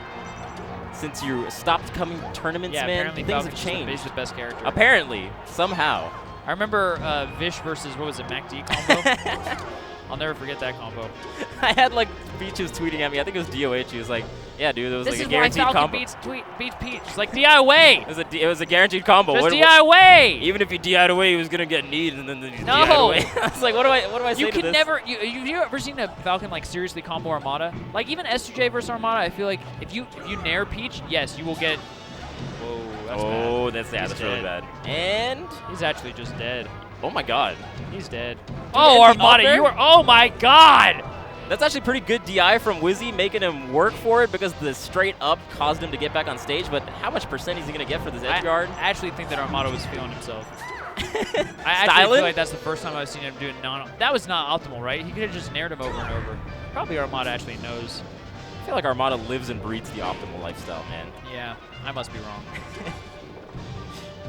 I'm kind of curious about this particular stage as the first stage. You know what I mean? Yeah. Because you get so much off the chain grabs. There's like less places that you can recover as Falcon. You can't get like the edge cancels off the platforms. I don't know. I kind of like this stage, to be honest. I feel like the chain grabs, but if the combo game's super strong. Yeah, it's only if like I don't think the Peach is going to be able to grab me, or if I think they'll mess up the chain grabs. Both of which I think are not good assumptions. Like for Armada. Yeah. So I kind of agree with you. It's tough to say. I think what Vish is pointing out, see, we know this because we have a shared Falcon background. If Peach grabs you as Falcon, you get chain grab pretty hard. Yeah. And I think they can actually end the chain grab into some sort of like up air nair combo, which like sets up for an edge guard. You pretty much go from like 20 to 90. Yeah, you'll get a lot of percent at the very least. Ooh, he jumps out of it real quick. Wizzy would jump out of it though, you know. He knows exactly when to do it. Oh, he's gone. He said, "Peace out, goodbye, cruel world." Oh my God. I feel like Armada knew that was going to fan him. He's like, I'm spaced pretty good. I'm pretty safe here. I like that Armada's not down smashing at the ledge just because Wizzy will probably tech and up him. Yeah. He doesn't even want to take that little bit of damage. No, definitely not. Man, this is so It's textbook. Yeah. Yeah. I'm looking at the textbook, I think. Armada wrote it. Yeah. Author of Peach versus Everyone. Oh my God. No. Power shield, spot dodge, down smash. Too much. Yeah, maybe you're right about these uppers. That maybe you can end it with a neutral air or something. I kind of think so. Oh, okay, Wizzy. I just believe Armada beyond it. He's so good, dude. He's too good. Oh my God. Slapping him 4 times. Oh! He can't go anywhere. Is that wiggle out air dodge? He knows how to get out of everything. Yeah. He's just a beast, dude. He's been in this situation so many times. Yeah. Oh my God. Where's he coming up with this? Oh no! He tricked himself up. Goodbye, Wizzy.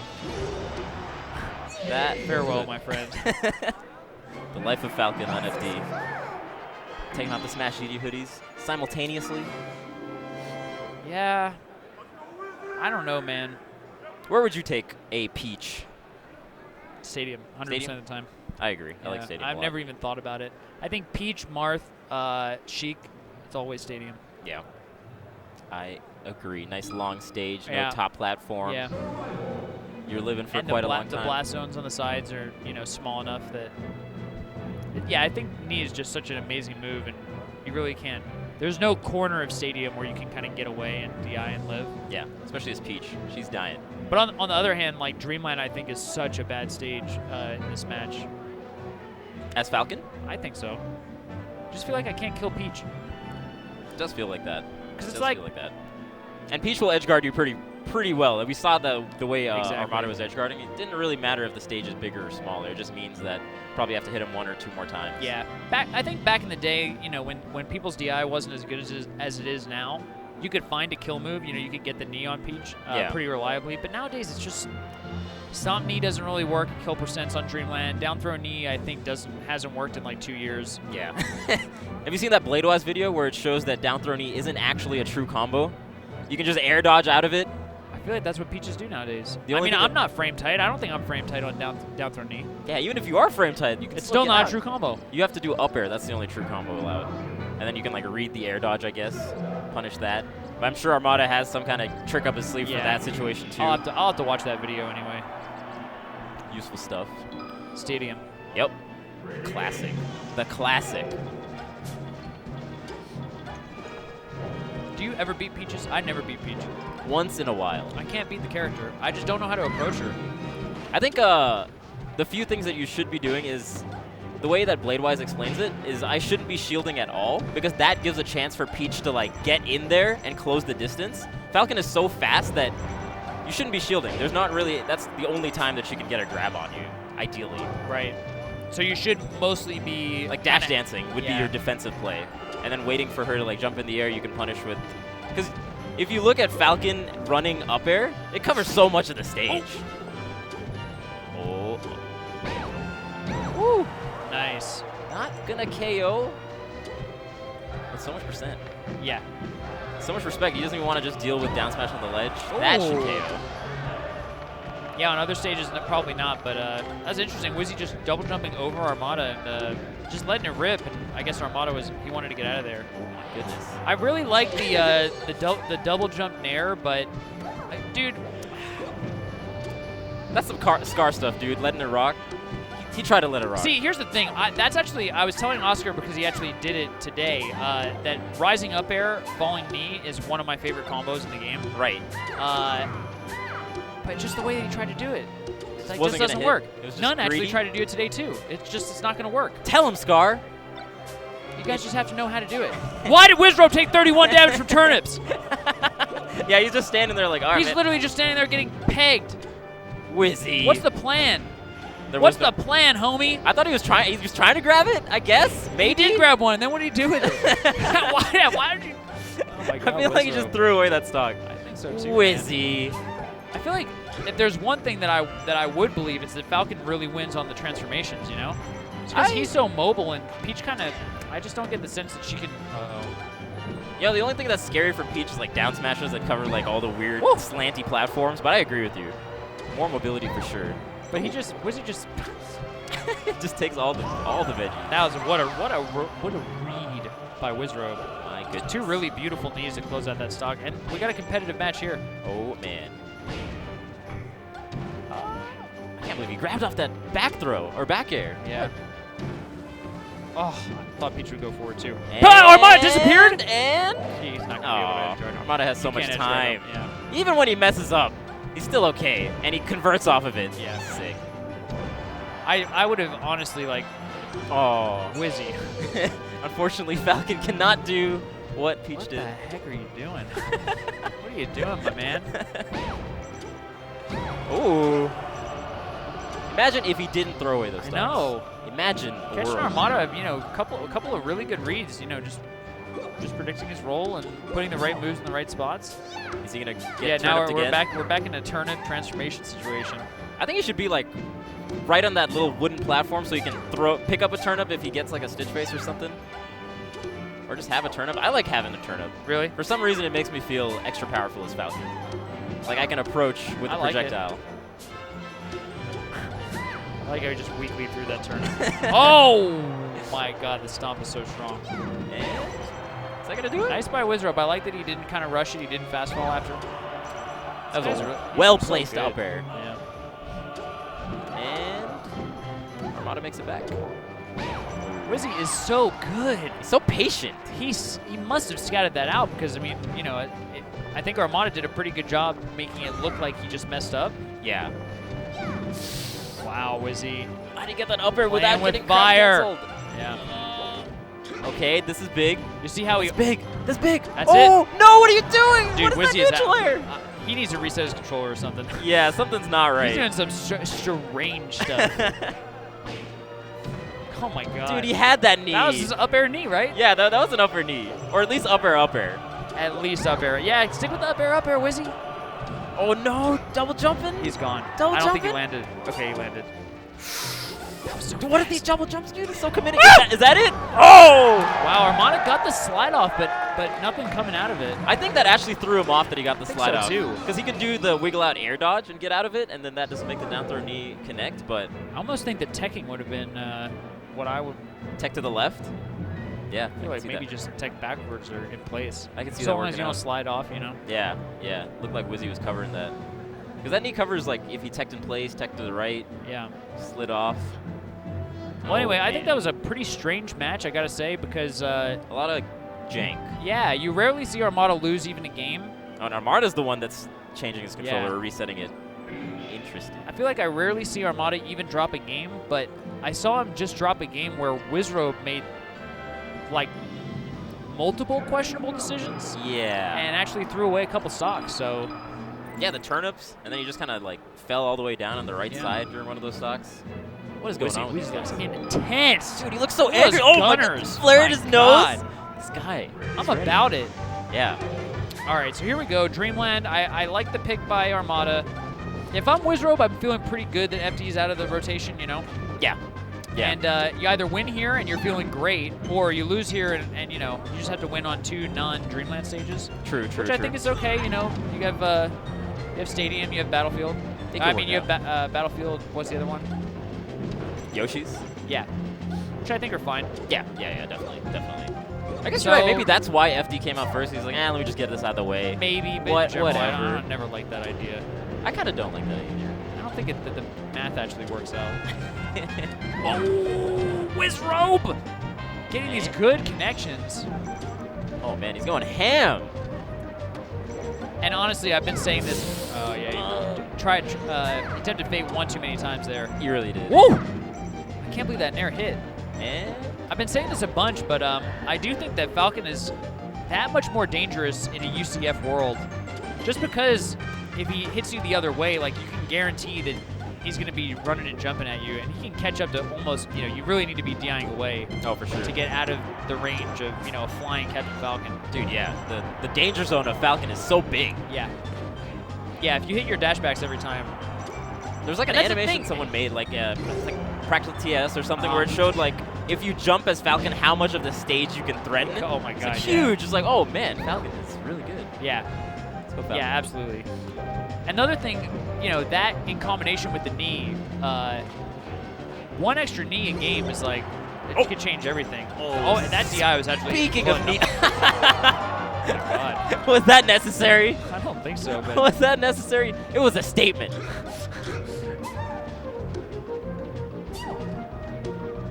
Yeah, it's tough for Peach to really contend the top platform on Dreamland, so I kind of like that he was just waiting up there, taking his time. Uh-oh. Yeah, after that, so the down throw up air happens, and then, you know, Peach is just trying to make it back. Right. And I think Armada is doing it. He's doing a really good job mixing up with just like, okay, I'm going to float like ambiguously, and I'm just going to go for you with down air. Yeah. Yeah, definitely. The last one that he did was kind of the down air attack. Right. Caught Wizzy not really ready for it. Great wiggle out by Wizzy. Get back on his feet. So much percent. Oh, he didn't. Wizzy did not commit to that back air. He could have drifted all the way back and it would have hit, but That's actually crazy that Armada pulled out the turnip, the one previous to that. He was right next to Falcon. He was like, nah, I know that you're just jumping around and doing your back air stuff. Yeah. I'm gonna pull out this turnip. I'm not confident that you're going in. Fish, I think it's cool that you're watching that. I usually don't pay attention to like when Peaches decide to pull turnip, but it is such a huge part of the character. Oh, for sure. Ideally, Falcon shouldn't let Peach pull out a turnip. Yeah. That's the distance you should be around Peach. Like constantly threatening. Yeah. To be able to. It's hard to react to that though, right? It's if you stay at close distance, it's not too bad. It definitely is like pretty difficult. Do you remember the old post that Magus made about Falcon's down throw, double jump, nair? Do tell. As a combo. Well, it's just one of the old pieces of melee knowledge that were lost to history until Wizrobe dug it up. Optimal Wizrobe. He's trying to figure out he's just going in the archives like, what little Falcon nugget can I incorporate into my game? So Magus 420 knew a long time ago that down throw combos didn't really. You couldn't actually get a follow up beyond. I think it's like up throw up air or down throw up air or something. But if you as Falcon do a full jump nair, then you can hit Peach on the way up and the way down, and like there's no smash DI that can really get you out of it. And yeah, Wizzy's been doing that a decent amount. Yeah, he's been definitely using the full jump nair and the double jump nair. Oh man, I didn't realize Magus was the one that found that out. That's crazy. That must have been a long time ago. It was a super long time ago. And I never listened to it because DI was so bad. Back then, it was like so amazing that if I nared a Peach, she was dead. Who was he playing to where they were DIing so well? I feel like he was just the first like tasser. Oh my God, he's going nice that Wizzy gets that, but unfortunately, Armada not at a high enough percent where it's really gonna matter beyond just the percent. Yeah. Upper. Oh, wait a minute, he's at 92. Yeah, that's. Oh, and he jumps into the down smash. He's getting a lot of. Wow, Wizrobe, last stock. Wizzy getting a lot of really great back airs. He's kind of baiting things out, making it look like he's gonna, short hop and attack, but just double jumping away. Yeah. And then he can just react with the back airs and punish. Is he dead? That might be it. Oh no. Oh wow. It's very. Honestly, I'm seeing some. I'm surprised that Armada's not just like murdering everybody. Right. Murdering Wizzy specifically. Oh, does the proper crouch cancel to get the down smash sending you back on stage? The re-grab. Yeah, I'm surprised. Yeah, it might be. Probably not it, but yeah. Bad position, gonna be tough for Wizrobe, yeah. Nice fake. I really thought he was gonna land on the top platform. But even then, Armada has so much time. Oh! Oh my God, he got the up air and that was huge, but then no and the wind helped him, dude. The wind pushed him like a foot forward. God damn it, Wispy. Why you gotta help out like that? All the forces of nature helping out Armada right now. The Melee gods, I think, really like this guy. Something about him. Melee gods got like pictures of Armada on their bedroom, the bedroom walls. See that one photo of like Wolverine looking at the person he loves? It's just like it's just a photo of Armada. Yep. We miss you. Oh man. Was he standing up mid-set break? It's like, yeah, just need a set, guys. I wasn't properly. Don't worry about it. It's not like it's super late at night or that there's thousands of viewers watching this tournament. I just need a second. I wasn't properly hydrated. That's why. It's been 30 minutes. I need 1.2 milliliters of water. And Armada's like, my hands are not the proper temperature. Yeah. They're 2 degrees too cold. Let me get these hand warmers, please. He has so many of those. We kid, but these guys are amazing. Yeah. It takes a lot to play at this level, so I don't mind that they're taking a minute composing themselves. But how does Armada always have these hand warmers? They expire after a certain amount of time, like the heat dissipates. Does Probably it not? has it on Amazon Subscribe and Save. He gets one delivered to his house every month. Huge box. Yeah. Every single month he gets a new shipment of hand warmers. Delivered by drone, so he gets them on time as soon as he needs it. I get a Subscribe and Save shipment of Soylent. You know what Soylent is? Oh, I do know what Soylent is. How is that? Is it good? Amazing. I mean, it's amazing for me because I'm like, I basically have the eating habits of like a picky 5-year-old. Okay, so it's delicious and you get your like 20% It's not that it's delicious, it's just that it's like, you don't really, it's not challenging in any way. It has no sophistication to it whatsoever. Huh. It's just food. It's Never just heard sustenance. of food talked about like this. Not Yeah, challenging. you need to be very strange to think about food in these terms. Uh-oh, Wizrobe off stage, facing the wrong way. Double down smash. Oh, no. And this is game 4, so Armada, if he takes this one, it's all over for Wizrobe. Yeah. By all over, I mean he's in the loser's bracket.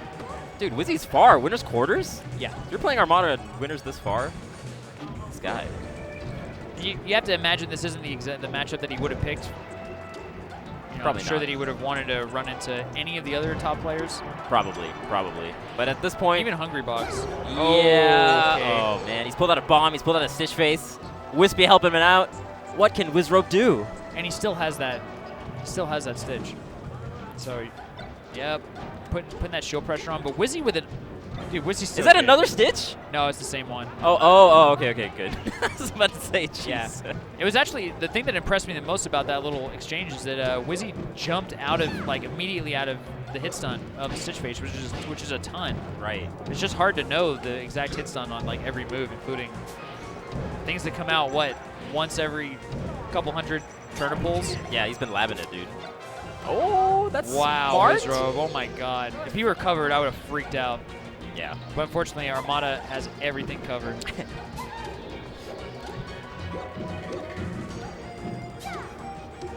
Wizrobe just chilling on the platform, looking for his way in. Yeah, and it doesn't seem like Peach can contest it too well. Yeah. Doesn't have much aerial mobility, just throwing turnips straight vertically. But I think Armada's content to just, I think he's thinking to himself, what do you got, Wizrobe? Oh, wow. Did you see that drift back? Yeah, to get away from getting hit by the up B. By the yes. Yes!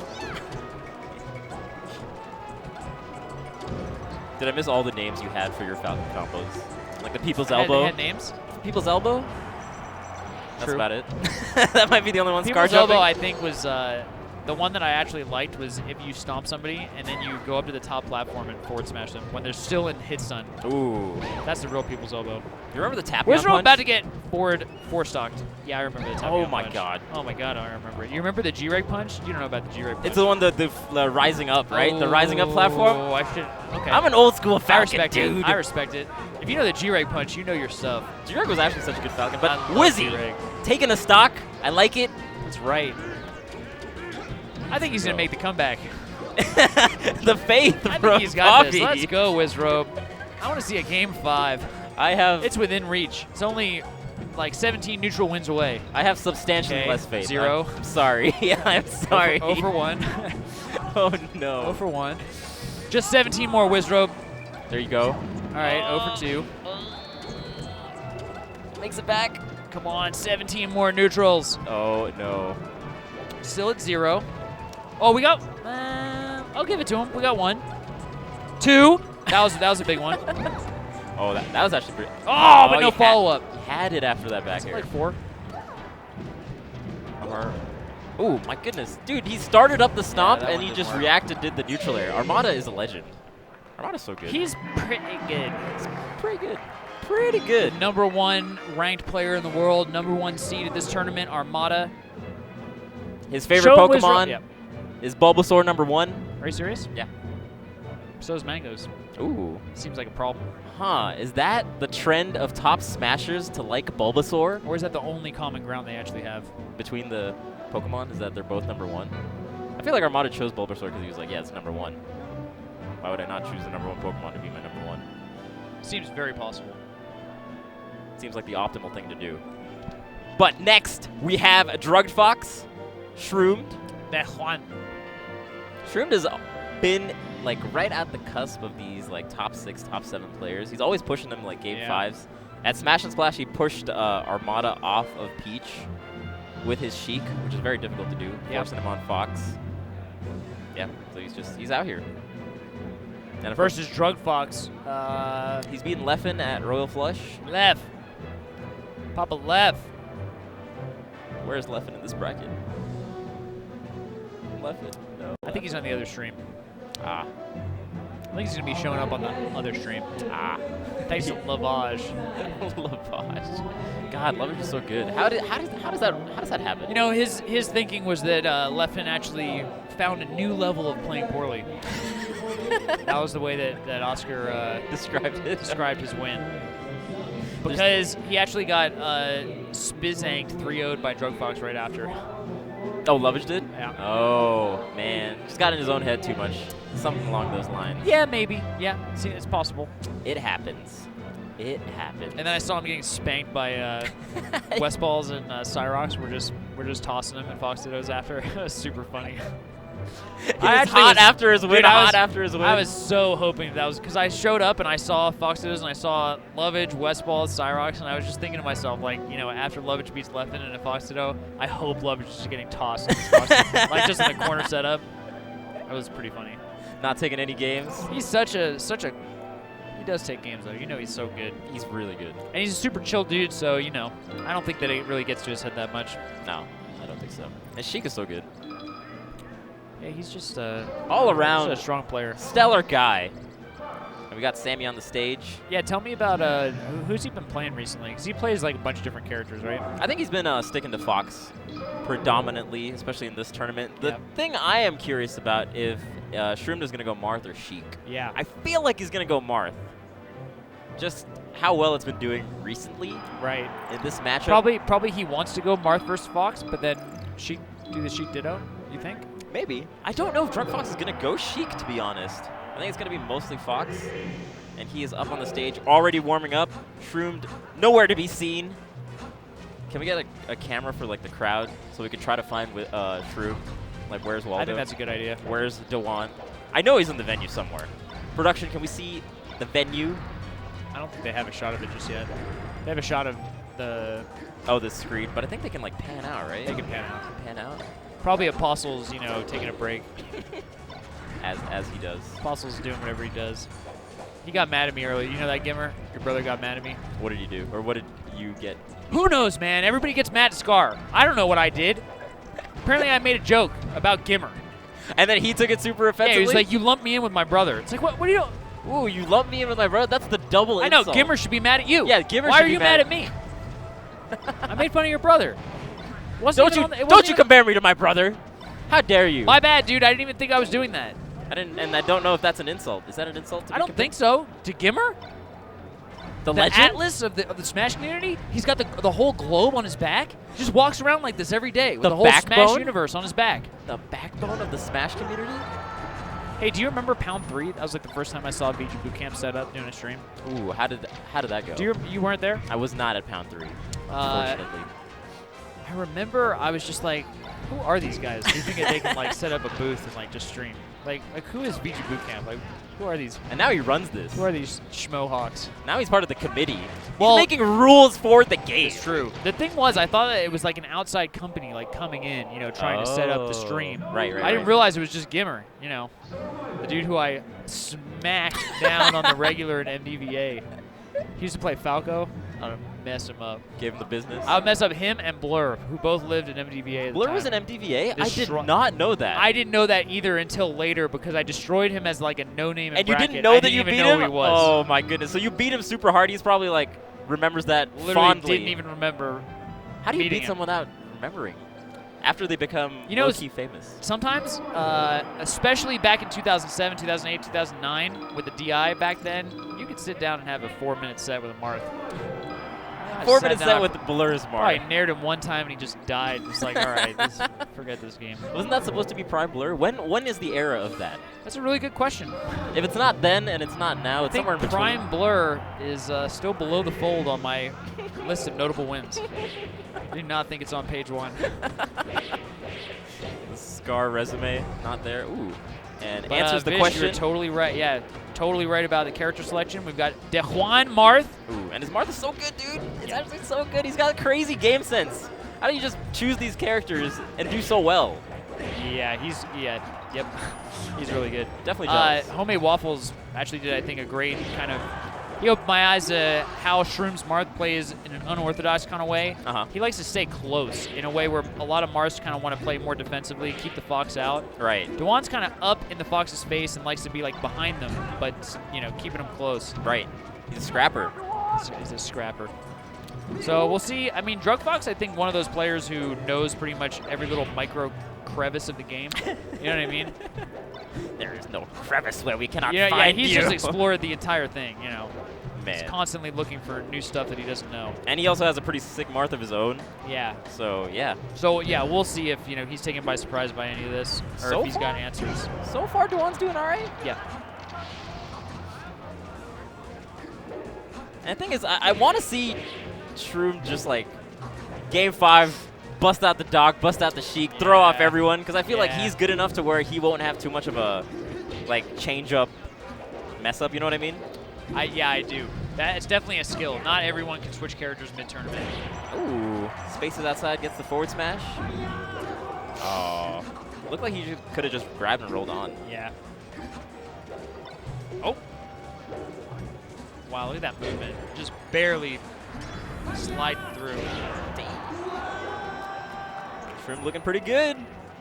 Looking pretty good. But in this matchup, both characters super destroy each other, so yeah. Yeah. This is one of those matches that's just not over till it's over. How do you feel about the way Foxes are talking about this matchup in the current era? There's one Fox that has a special place in my heart. Who I think has a lot to say about this matchup. Oh.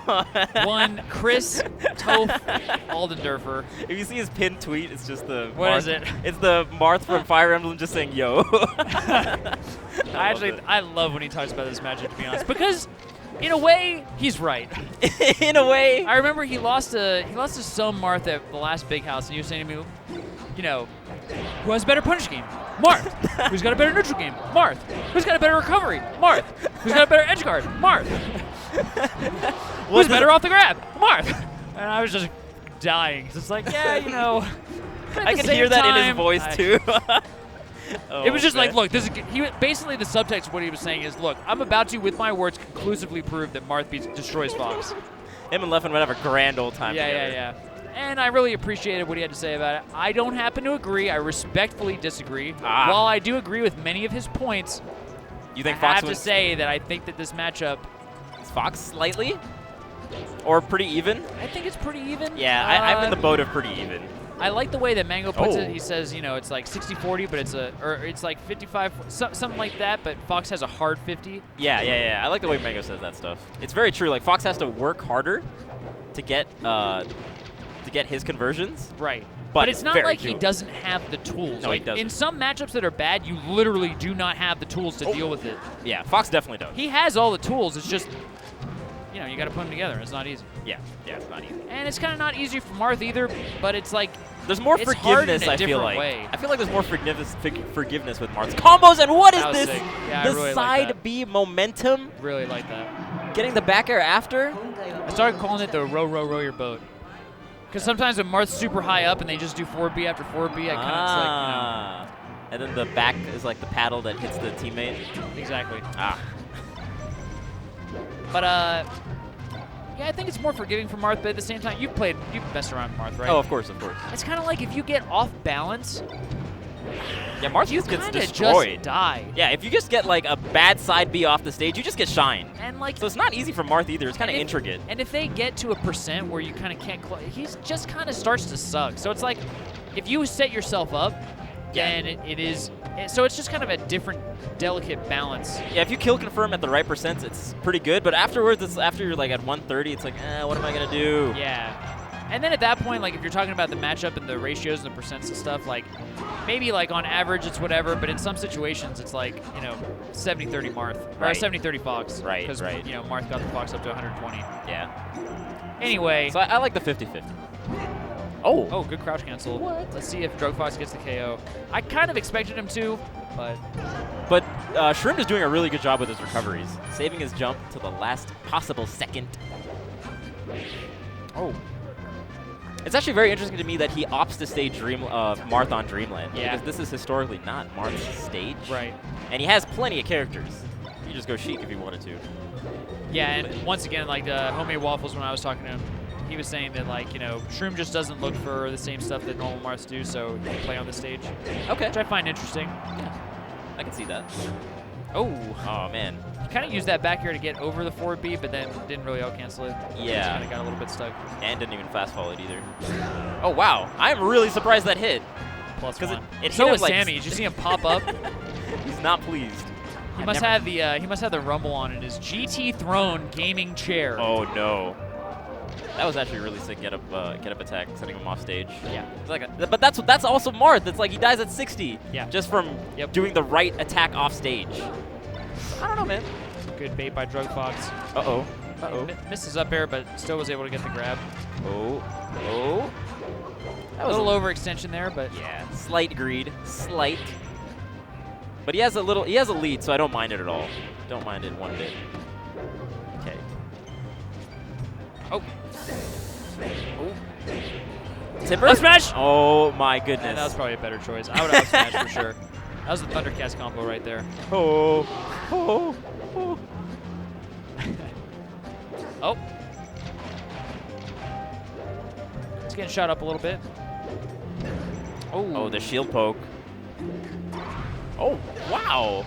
You could hear the start of the up B. Yeah. He even says his name, Marth. What does he say, Marth? He does? I don't know. Oh, It just sounds like like Hua! I like to think just that like a grunt. I like to think that he says his own name. I like it. How about it? It's like a weird Pokemon. Oh. Oh. Oh. Oh, Yeah, that's he's big. dead. That's big. Dude, these side Bs he does are actually so cool. The way the momentum just rides with it. Yeah, I kind of think that time it threw him off balance a little bit, so I didn't like it as much, but it is a cool use of it. Yeah, yeah. Not as a momentum thing to come back, but, you know, to kind of get you out there for the edge guard. He looks pretty dead. Should be it. Especially with the Marth killer. Rinse and repeat. Rinse and repeat. He's got his jump back, so we'll see. Oh, Yeah. nice. I like the up B stall into shine. Sammy got those. Efficient edge guarding. 1-1. I'm going to take my phone out and look at what time it is because I'm just interested. 10:30. Kind of late. We got more Melee to go. I can't tell if this is enthusiasm or... I'm actually doing my best to make it ambiguous. You as did a good job. ambiguous as possible. Did a Thank good you. job. Thank you very much. FD, the classic. You like 3 out of 5, yeah? Yeah, of course, of course. And I'm sure most top-level players like 3 out of 5. I like it, but at top 48 or whatever, You think it should be less? Like maybe Yeah. at like top, what would you want it at? if you do all top 8 is 3 out of 5, that's a lot of Melee. That is a lot of melee. Oh! I think a lot of the top players just want to take out the variability, and that's the best way to do it. Yeah. Oh no, he's out of there. Guess what? We'll take it. Peace. We'll take it. Ah, man. Run up smash. Fox is cool. The coolest. The coolest. The coolest. Hey man, Wizrobe beat Westballs. That's true. Yeah, I don't think I can beat Westballs if I practice my whole life. It's pretty my difficult. God. It's pretty difficult, man. Not easy. Just wanted to bring that up. Just have a little moment with Vish. I said that only for Vish's benefit. None of you watching the stream. I didn't say it for you. Is just it for because you Vish, know so that I'm I sorry. beat Westballs in EVO 2013? 2013? Was he even that good in 2013? No. I mean, I destroyed Westballs in 2013. I'm not that impressed by that. You should ask I Westballs. thought that's why Dude, you brought it up, because you said it's for Vish's benefit. I was like, oh, is this like a... I dig it, man. I'm happy for you. If that's a big win, that's a big win. Thanks, I just feel like Westballs, it's almost like if I said, oh yeah, you know, all these times when I beat SFAT and Shroom, like, I beat them when they sucked. Take those, dude. Tell me about it. I actually will take it. Tell me I will about take it. I destroyed those guys on the regular. You mean the guy They on the saw left Scar, right now? They saw Scar in the bracket and they were trembling in their boots. The guy on the left? That's right. The guy who's almost He in top played- 8? He played Doc that back in the day. Dr. Mario. He's the best Dr. Mario to do it. He really was. I miss his dog. And he was terrified of me. Oh. Oh, I like that double jump by Shrooms. Okay. Look at him trying to bait out some defensive maneuvering, but Drug Fox. Oh no, 2 SDs from Drug Fox. But Yeah. the way Shroom was playing, keeping the corner pressure on, real solid. Real solid. It felt like Drug Fox was just kind of stifled, refreshing his invincibility, trying to figure out how he can get back in, and then just SDs, unfortunately. Yeesh. Not what you want to see. Someone brought up Privilege. in the Fox versus Marth matchup. Who has the privilege there? Foxes. Ah. Where they're not used to even matchups, and so this is an even matchup, and they kind of think that it's not an even matchup because every matchup that they have is a winning matchup. Fox is probably the only character where legit, like practically every single matchup he has is a winning matchup. Oh no. But I think Marth has like almost all of his matchups are wins. Marth? I think so, yeah. He's got very few losing matchups. That's kind of true, huh? This is the so that whole theory comes up when Marth say that they lose to Falcon, and I'm always just like, come on, dog. It's just a harder matchup. You do not know what a losing matchup is. If you think that Falcon's a losing matchup, like, please play Falcon versus Fox. Yeah. And let me know what you think. Tell me if that's about the same. Yeah. Anyway. The privilege. Sure playing nice. And it's up here on Yoshi Story, but this is a super volatile stage. For sure. Tippers everywhere. Up air killing real low percent. Ooh, Shine Drill. Whoa. The way that forward air came out was very unorthodox. Yeah. Almost looked like an instant turnaround, like not a pivot, but yeah, like instantly turned around on full jumps. Right. So UCF forward air. Juicy egg. Juicy egg. Yeah, but Homie Waffles was telling me about how that's how Armada says it. Yeah. Gotta love that guy. Oh! Sure moving fast. Oh! No finish. Oh, man. Still not getting any conversions off these knockdowns? So you know what happened? Drug Fox actually... Wow. He teched one of those dancing blades, and I think Shroom was like waiting for him to tech and looking for the tech chase. Yeah. That extra level. At first, he was just assuming that he would miss the tech, because it's a very difficult tech to hit. And then he gave him the respect for it. Exactly. For but sure. then maybe Drug Fox just on that other level, and he's like, you know, not taking it on purpose. Yeah. Oh. Doing the bad thing is the next level mix-up. True. At this level especially. Oh, man. That didn't send him anywhere. Shroom doing a great job of, you know, getting his hits and getting his hits and backing off appropriately and like kind of going in chase when it's the right time. Oh no, a lot of errors from Drug Fox. I think he just I like want to see this. Yeah, I think he kind of just lost track of where the stage was. Right. That honestly is a pretty good option what he did, but yeah, just kind of misspaced it. Okay. Big conversion for Shroomed. Shield drop forward air, and again. He's dead. What the heck?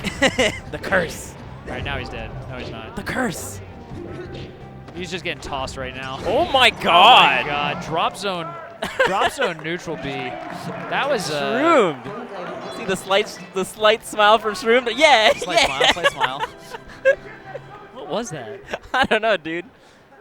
And the laugh. I love Shroom's laugh. His smile and his laugh always get me every time. Just I'm not actually super hard. I'm not allowed to impersonate him anymore. What happened?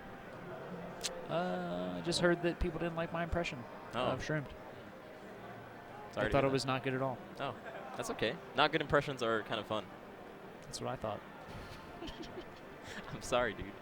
I'm sorry. What Banned. impressions are you allowed to do? I think all the other ones. Sick. Probably I should never do any. Nah, dude. Liquid Hungry Box, Tempo Storm, Smoke 2 Joints. Are you allowed to say his full name like that? And Gimmer mutes Bobby right away. So, guys, we got S2J. I don't know what it stands for. Versus Hungry Box. Should be quite the set. Oh, yeah. On camera, all the brands. Let's go. Gotta say thank you to our sponsors. GT Throne. Game On. The first and only gaming chair that uses patented technology to incorporate dynamic vibration into your gameplay. Does that mean no other chair can do it now because they got the patent? Patented technology. Oh, no. That's not wishy-washy technology, ladies and gentlemen. It is recognized by the United States Patent Department. Should be a spokesperson, dude. WD like it. Blue. I think Western WD is Digital. quite good. I don't know enough about solid-state drives. They just offer a new dimension of storage. High capacity, enhanced reliability, you know what I'm saying? 25 Active power draw, 25% lower than previous WD Blue SSDs. That's what we're talking about here. They got the mat. Constant innovation. Oh, man. And Viper Gaming? Those guys are cool. They make keyboards and mice. Can they hear you, Gimmer? They can't hear you. See, dude, that's such a mix-up. It really is a mix-up for the commentators. Gimmer's. He's all about the mix-ups. And then Just he's wish that smiling I over could there. know if he was talking to just me or to everyone. He said he did it on purpose. I'm just going to repeat everything you say. But if it goes to the stream, then they'll just hear it twice. I'm not going to say that one. Stream. Even if that went to the stream, I'm not going to say that one. Gimmer, you're nice try, dude. Yeah, hard read. Get bopped. It's never the same without Gimmer. Gimmer's a clown. He's a clown, dude. He is a clown. He's such but a he's clown. so good at it. He's the he best is so good at being a clown. Gims always wins, a.k.a. the Grimer. Always. Grimer. Greed Shroom, Dewan, are you in top 8? You top 8 winners? Yeah, top 8 winners. Top 8 winners for my man, Dewan. Shroom, you want to tell the... Shroom. Yeah, look at Lavage. Shroom. Team Beer. Team Beer. Yo, you want to say hi to the stream? Let them know how you feel. What's up, homies? Feeling good. No, you have to put it on for people to hear you. Wait, is this too much? No, it's good now. It was quick? Okay, yeah. I mean, I'm feeling great. Probably, what? It's probably like Sheridan's hair or something, dude. I got some Sheridan Dizzle DNA. He's going on my Helga Pataki statue. We were talking about how well you played. I think that you played really well. How you You're feeling your wrong. Marth? No. I don't think neither me nor Sammy played well that set. All right. We both played like maybe a 7 out of 10. Cool. Yeah. No. Well, yeah. Top I mean, players, true, dude. True. There's no more. It's no true. more. You see how many conversions okay, you know what? No won. one plays their best. We know. No one plays their best. It's not You about played fine. It's about dropping free things. Do you think you played hits. worse than you normally do in tournament? Yes. As of late, yeah. As of late, yeah. In general, like that's around what I kind of that's all I'm play. saying. No, but I'm saying my last few tournaments. That's all I'm saying. Vish I knows look what I'm better. saying. Huh. Y'all Y'all don't get it. Y'all just. Yeah. Give it to Bish. They're not going to play your best, berate dude. me. What? No, He you're complimented not- you. yeah. He said you played well, and then But you're then- like, no, I didn't play well, Bobby. But he wouldn't listen to my sense, you know? I mean, I had a first-person look at this. So. I'm feeling good, though. Mr. Modest over here. No, I mean, hey, I want good melee, okay? You're For trying to everybody. you're trying to get into Summit. Yeah, it's looking good now, man. Actually, yeah, you're in top 8, so you're at least 7th. The melee gods definitely Ooh, what? They decreed this because I was supposed to play Plub and Leffen. Right. So they both got upset. So the melee gods just want me at Summit. It was meant to be. Man. Yeah, I mean, hey. Can you blame them though? can you blame them? I kind of wanted a rap. I wanted a second shroomed rap. How about this? I will drop. Maybe I'll do a rap at Summit. Ooh. Just on the mic, on the couch. You know, you can be my backup singer. You can hit All the right. chorus. All right, yeah, I got you, dude. I got you with the deep vocals. I Yeah, got you could be my T-Pain. Yeah. Where you're just on the hook, and you know you just. I could be your Lil Jon. I don't think you're the Lil Jon type. I'm not the Lil I Jon mean, type. that's not an insult at all. I don't think it's an insult. You at rub all. me more as the T-Pain. Okay, I think that's a compliment. Yeah, definitely. T-Pain's the man. Yeah. T-Pain's You know filthy. T-Pain streams Overwatch, right? I did not know that. That's crazy, right? Now I I tuned know. in. It's actually amazing. Y'all should check it out. I don't know if he does as of late. T-Pain's a great streamer, though. What is it? What is What? happening, dude? I mean, I just like. Tell us more about your set with Sammy. Can we talk about any other set? Okay. Okay, my set with Sammy, it wasn't bad at all. It was like, it was some 7 out of 10 melee. You know, he flubbed a bunch of things, I flubbed a man. bunch of things. But we both had our moments where we looked like the best players in the world. And that's what melee is. You live for those moments where you feel like you're the best player in the world. That's melee in a nutshell. That sounds like fun. No, yeah. I mean, sadly, it's hard to bring that out all the time, but, you know, that's what we're aiming for. We all want, you know, Johnny socks every sock. Look, speak of the devil. Look at this guy. Oh, Johnny's coming up for him versus the Who's he Hungry playing? Box? Yep. Oh, man. I love the Johnny walk. He really walks like Falcon. You know that like kind of just- gimpy walk that Falcon does? He totally does that. Johnny embodies Falcon. He really does. Man, if he just says, show me your moves in a Johnny way every now and again, but that's it. Johnny taunts you every now and again in real life. Yeah, That's uses literally what he does. much harsher words Yes, than Show Me Your Moves. he's not as family friendly as Captain Falcon. All right, I'll let y'all get back to your jobs. Peace out, stream. See y'all Peace, tomorrow. dude. Congratulations. Oh, sweet. We got Bobby Scar back on the mic. It's probably just like the wires crossing or whatever. But That's what you get for complimenting Shroomed. Seriously. I'm Who would've sorry, thought? dude. Who would have thought? I didn't think. It Yeah, was you're gonna right, happen Dewan. like You played like shit. Tell him. My bad, dude. Tell him, Scar. Talk to him. My bad, dude. You suck. Never seen a compliment turn around so hard, but we're going into it. Oh, Johnny, he's alive. 30% He right said, on the you know bat." what? You know how to fight Jigglypuff? Run at her and nair. Yeah. It's what I've been trying for 10 years. It's never worked. But I like that S2J is trying it yet again. And do you know what I'm talking about? Like the old play style, how like Falcon back in the day was just nair. Yeah, Nair was so strong back in the day. And I used to do it versus Puff and just get, washed. Yeah, that would happen. Great that tech. would happen. But guess what? Teching against Puff means nothing because she's just going to kill you anyway. Ooh, that was a smart pound going the other way. Doesn't want to hit Johnny because he was dead. He was KO'd. Oh. So Vish, and good viewers at home, I have to just tell you up front, I'm horribly, miserably biased. to a point where, I hardly even have human feelings. At least you're honest. While watching this matchup, because I really intensely dislike Jigglypuff. And I really like Captain Falcon and S2J. Not much has changed from old school Scar. It's true. You did not like Jigglypuff back in the day. So I'm going to rely on you, Vish. I need you to keep the experience of this stream I will try. a positive, non-horribly biased environment for the good viewers at home. I got you, dude. Please I got help you. Oh, look at that crouch Vish. from Hungry Box. That's right. What a crouch. Does that help? Yeah, but I'm upset that he lived that knee. Amazing DI to live that knee from Hungry Box. Yeah, it's sick DI. That was actually a really cool edge cancel. Jokes aside. Yeah, it was amazing. Hit forward on the yellow stick 6 times. Oh, no. Oh! Oh, no. One up air! I really feel like, though. One up air by Captain Falcon! That's all he needs, dude. You gotta win the neutral like 30 times. Yeah, only 30 neutral wins. Let's go, Let's S2J. go. That's one! 29 more. Oh, man. Dude, the crouching puff is actually so hard to contend with for So Falcon. hard, So yeah. hard. Maybe you should just switch to Fox, dude. That's the plan, I guess. Oh, that's Knee. what people have been doing. Yeah. See that neutral air? You can What just is- smash the eye out of it, or you trade and it's not that great. A lot of what I think the only style that really can do well against Hungry Box is Wizzy, because he's so patient. He's just like on the ground, waiting for his moment, crouch canceling anything that Puff does, and then from there gets like a back air or something like that. He probably would have need or something, you know.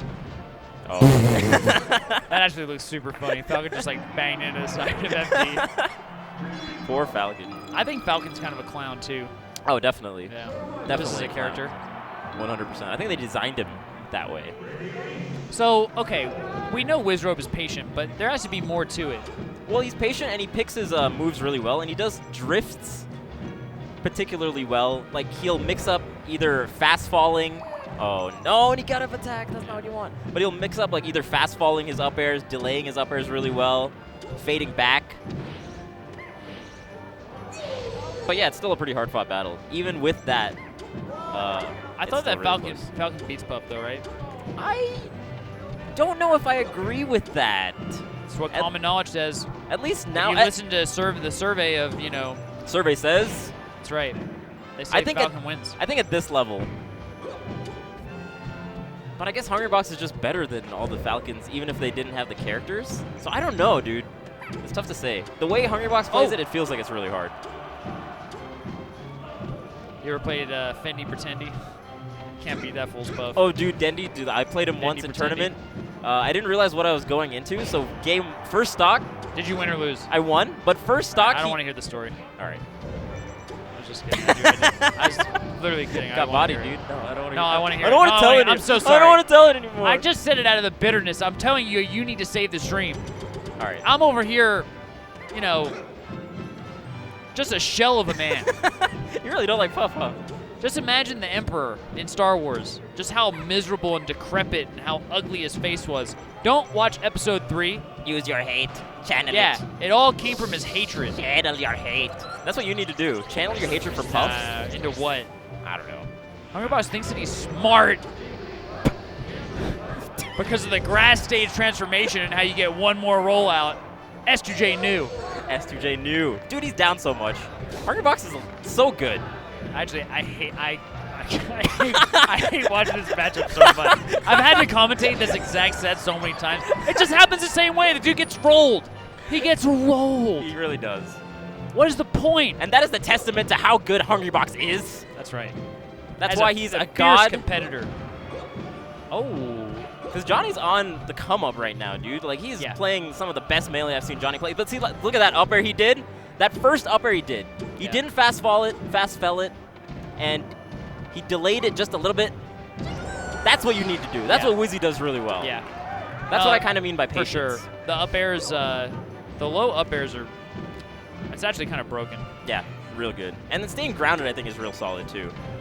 Because if Puff hits you while you're grounded, it's not that big a deal. It's not too big a deal. But if you're in the air, just juggle, juggle, juggle. Yeah. Good points. Good points all around. And at the end of the day, it's only 1-0. Yeah. Hungrybox. He's not doing bad. Not doing bad this game. Oh.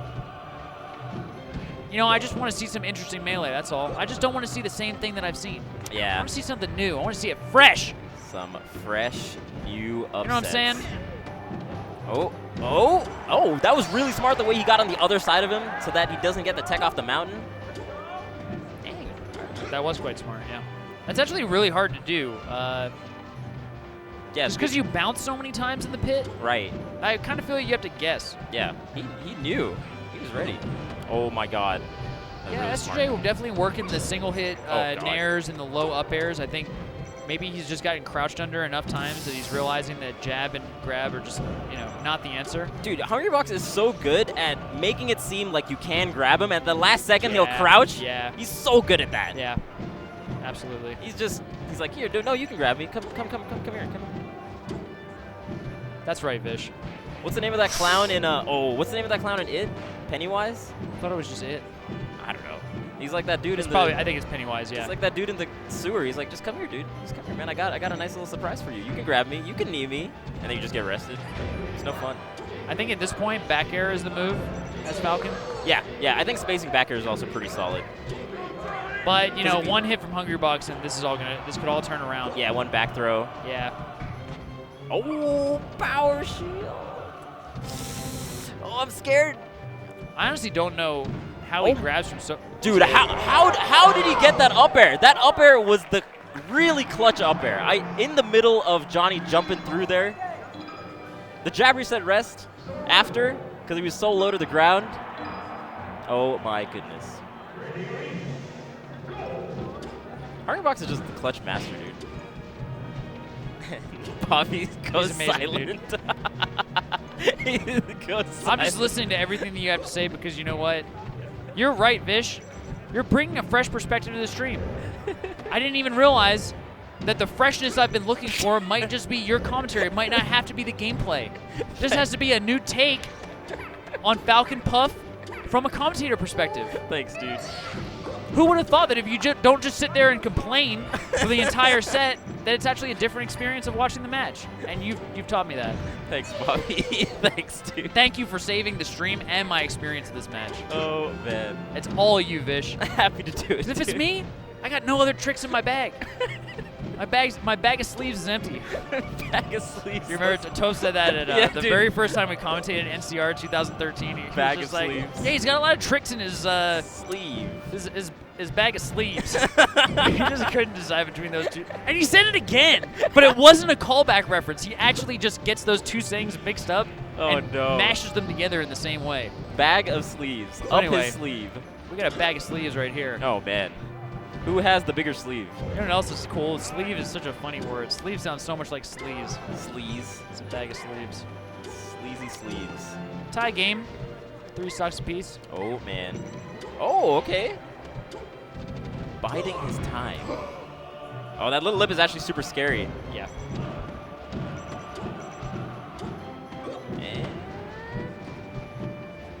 Yeah. Just kind of challenging Puff, and it's like, it's just a problem. The other thing, Hungrybox, like, he always knows when you want to jump out of shield. Yeah, he's waiting for it. He really is waiting for it. To the point where I don't even think that he can react as fast as he does it. He must, you know, he must just kind of predict it. I think they're all reads. Or he like is in a, he puts them out in spots where he's not going to get punished too hard. One thing I've noticed HBox doing a lot more recently is Nair. I feel like he hasn't been using Nair. See, like, he's been using Nair a lot more, and I think it threatens like a completely different aspect. You can like fade in and out pretty well. You can combo off of it. It's like Shades of King. He's the Nair master. Last combo video, just did Nair to grab. Revolutionary, yeah. That sounds dope. Yeah. Nair to rest is also really sick to do. I want to ask you as a fellow Falcon player, Falcon Kick versus Jigglypuff, worthless, right? I think it has its uses just because it has the fade back. Okay. Only at like high percent, I feel like it could be like a random kill move that's kind of cool. Every time I've done Falcon Kick against Puff, it literally, the Puff beats it with her moves. I think it's not great, but I don't know. I'm a big fan of using your entire moveset. Yeah. Once in a while. Nice. Okay. You know when I use it after getting hit by up air to like not fall into rest? Or like not fall into whatever. Oh. Kind of just use it to change my momentum on the way Dude, down. you know who did that today? Wizzy. You know where he learned it? I can tell you who did it first out of every Falcon main. I swear to God I can tell you. No, Johnny, no. Not like Z's. And the solid 30. Not like Z's. The solid 30. S2J just hitting A on his, you know, after sliding off the stage. Brutal. Dude, all those matches were kind of closer than. Yeah. I feel like he gets closer each time. Yeah. Maybe in like a year, he'll win. Maybe. We'll find. We'll see. I'm sorry, Bobby. Maybe. I am deeply apologetic for what you had to watch. I'm telling you, it was fresh this time. It's fresh. I felt something new. It was real good, dude. You gotta appreciate those up airs from Hungrybox. You gotta appreciate those nairs. They were really good up airs and nairs. Super good. And next on the stream, on the loser side, the man we all love. Ooh. Wait, are we doing loser side? I see Mewtwo King up there. Oh, they just switched on the bracket on this thing. But you are right. It is actually going to be Mewtwo King. Is it? Are we doing winners and losers? We're It looks probably like- doing winners. Yeah, because if Mewtwo King's out there, we're probably doing winners. Mewtwo King SFAT. Mewtwo King SFAT.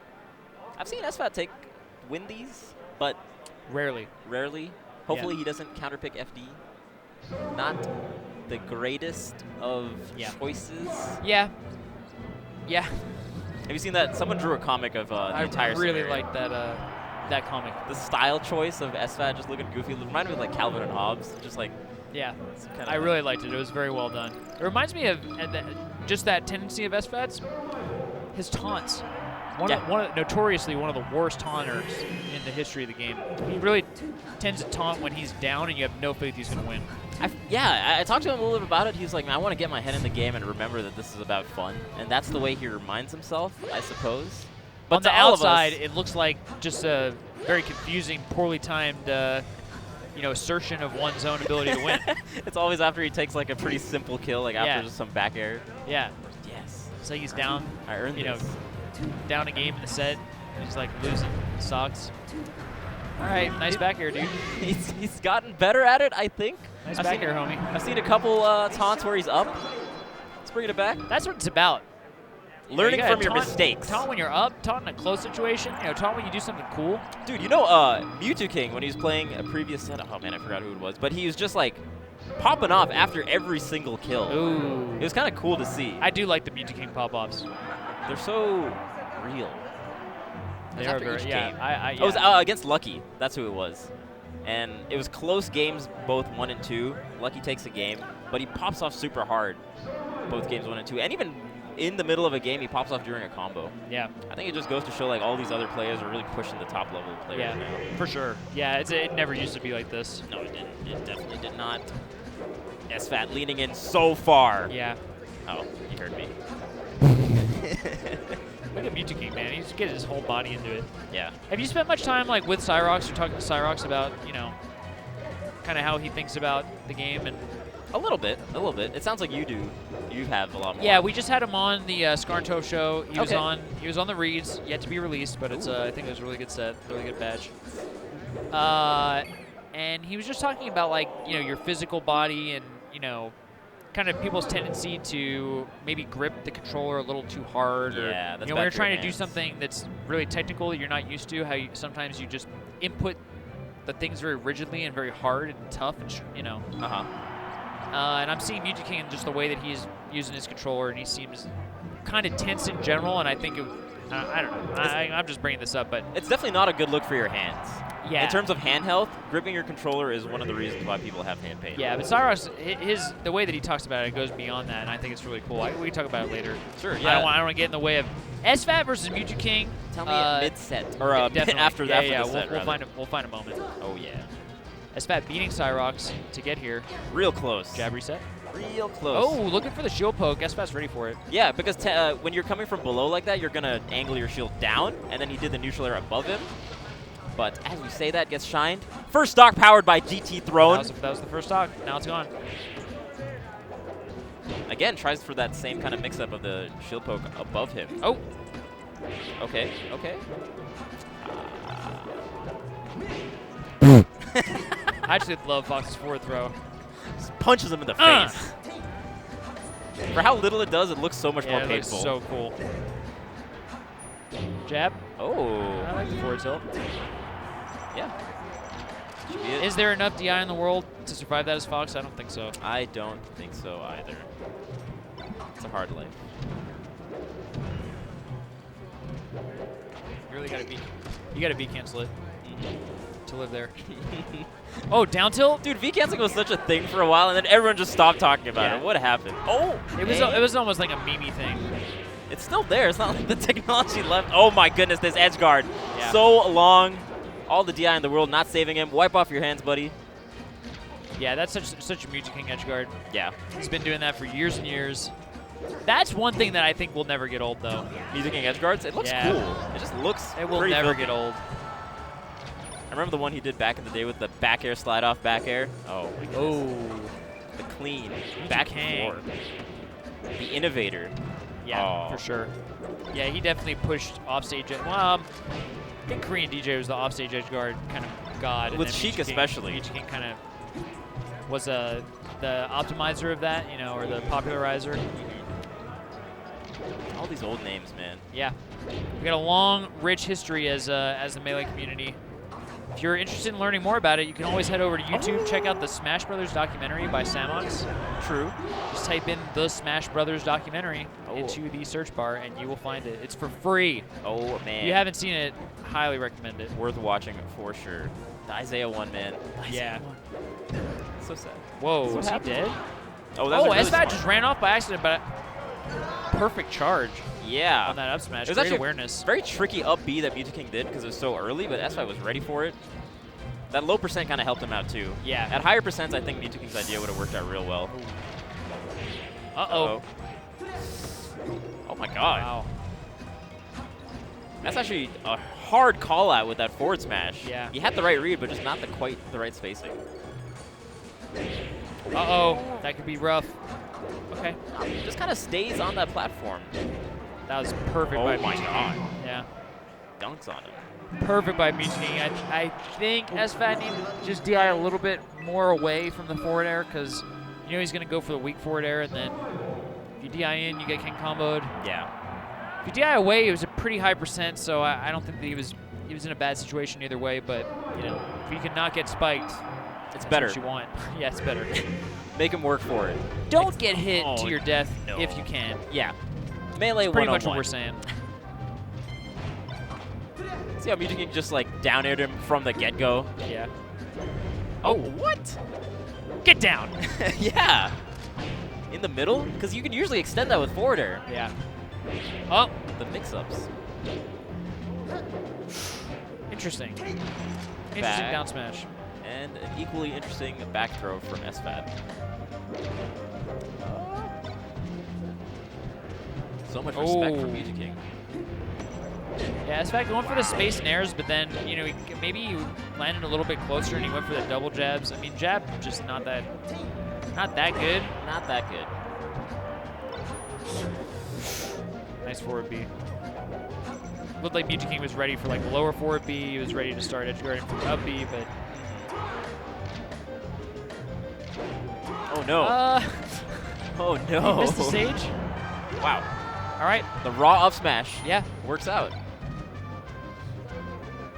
Yeah, I had to imagine that was What is that DI? That's crazy. That was super impressive. We have full lion. Oh my gosh. I was like a smash 4 down there, you know? Yeah. Like you get hit in smash 4 and you just go like sideways randomly. Yeah. Oh, up tilt regrab. Uh-oh. Uh-oh. He can't get away. He can't get away. Where can he go? Oh, Let me go. I like the shield breaker choice too. Oh. It's fat. Dude, Marth's dash attack. Marth's dash attack is giving me like legit nightmares in my life. You have dreams about it? It just goes so much farther than I ever expected to, you know? Yeah. It's like I think that I can run away and outspace it, but you just... Nah. It's the perfect dash dance counter. Yeah.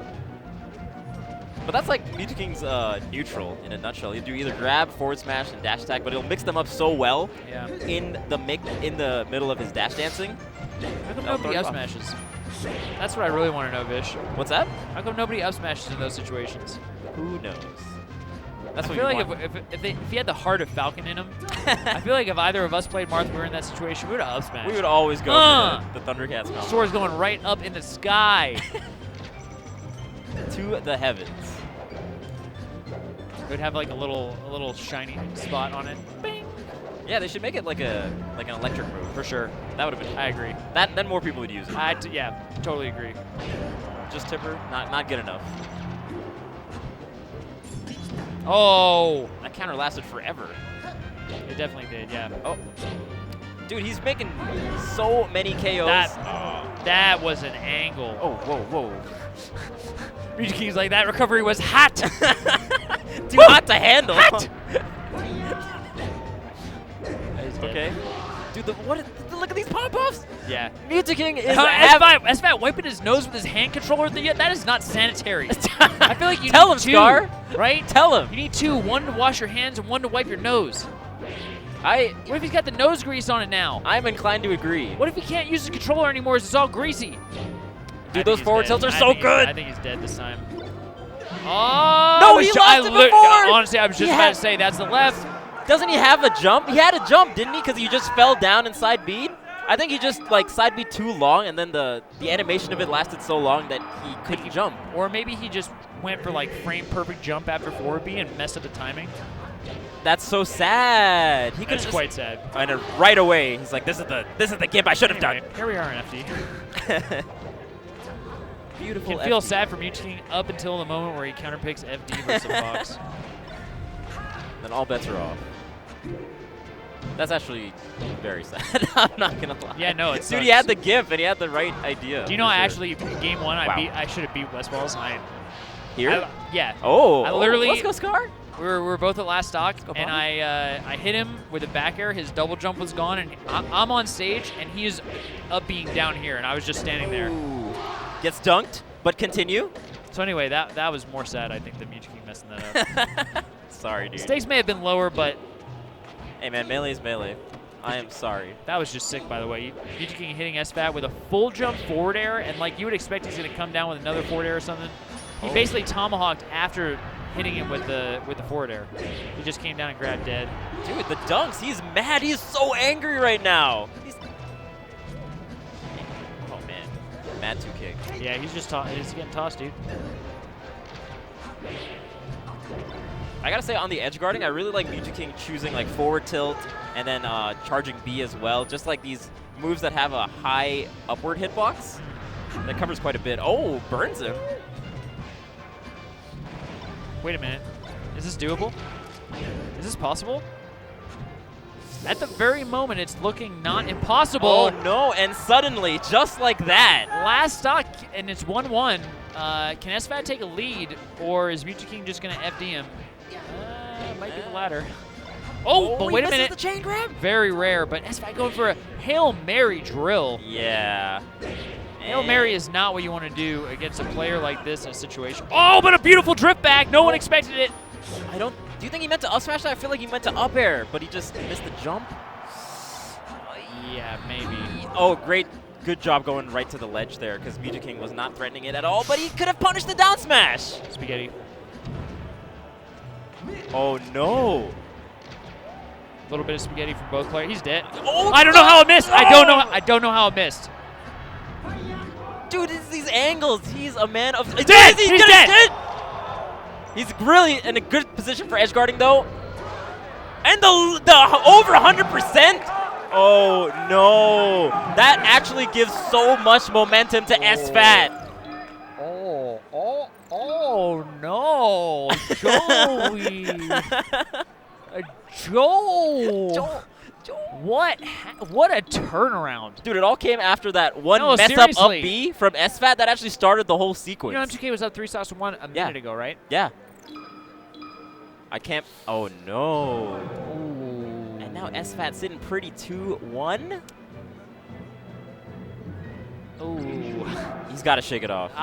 Yeah, I mean, yes. At the end of the day, what we're watching right now, I think, is SFAT capitalizing on all the bad bounces. Yeah. And Mew2King unconventionally, like we've never seen, missing edge chain grabs. Yeah. Oh, man. But you know what? Like, I shouldn't even talk about it this way because so many times we see a lower ranked player pretty much outplaying a better player, but then what is that up smash? I don't know, he just did it. What? So often do we see the underdog just kind of like outplay the better player and then just fall apart with, they just don't, finish their food. Yeah. This is just basically the other way of that happening, and like I shouldn't be talking about it like Mew2King is just blowing it because no, he's not blowing it, but like at this level, just like the blowing it. At this level, those slight flubs add up so much. Yes. Because look at how much SFAT is getting off of his neutral hits. He got like 60%, and now he's going to be safe to laser. Yeah. He can have Mew2King come to him. Oh, swatting him away. Dude, those raw up smashes are actually working out real well for SFAT. What a dolphin slash, by the way. Yeah, SFAT disappearing. Dude, maybe the nose grease is actually working really well for SFAT. I'm actually got to change my opinion here. You got to rub your nose once rubbing your during nose the set. With that blue napkin. The CLG. CLG hand towelette. They got everything, dude. They make everything now. There you go. Get some momentum back, Mew2King. Wow, 72% just like that. And an edge guard situation. Oh, the double down air. Oh, my God. Wow, great follow-up. He's letting him have it. He is letting him have it. Went for the short. Not quite. Oh, no. Oh. Come on, Mew2King.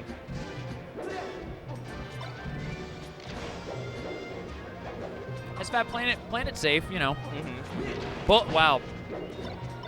Both players kind of just playing a grounded style, and I guess SFAT just getting those grabs. Yeah. Both players won it. I mean, that was such a ridiculous grab by Mew2King. The Johnny grab. Yeah. Okay, that's...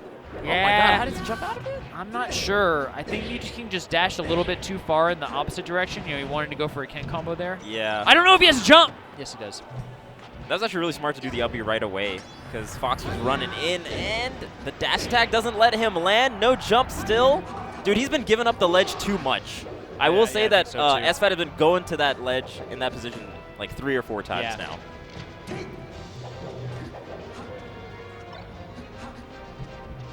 Oh. I thought that smash was coming. Yeah. That was a sick shine grab. Dude. That was so good. Yeah. And SFAT potentially maybe taking 2 games with FD? I don't know. I don't know. I can't even believe it. I'm not even talking about it like it's in the situation that it is. This is Mew2King's on his last stock here. He messes up in the winner's bracket. Yeah. Okay. Oh, he's shining out of it. Shine out. Dude, he's getting so many grabs. All right, let's see if. Oh my! Wow. Dude, wow, flubbed. He could have just gone for the back air. Flubbed. This guy's trying to make a statement. Oh, flubbed. This is what happened that game.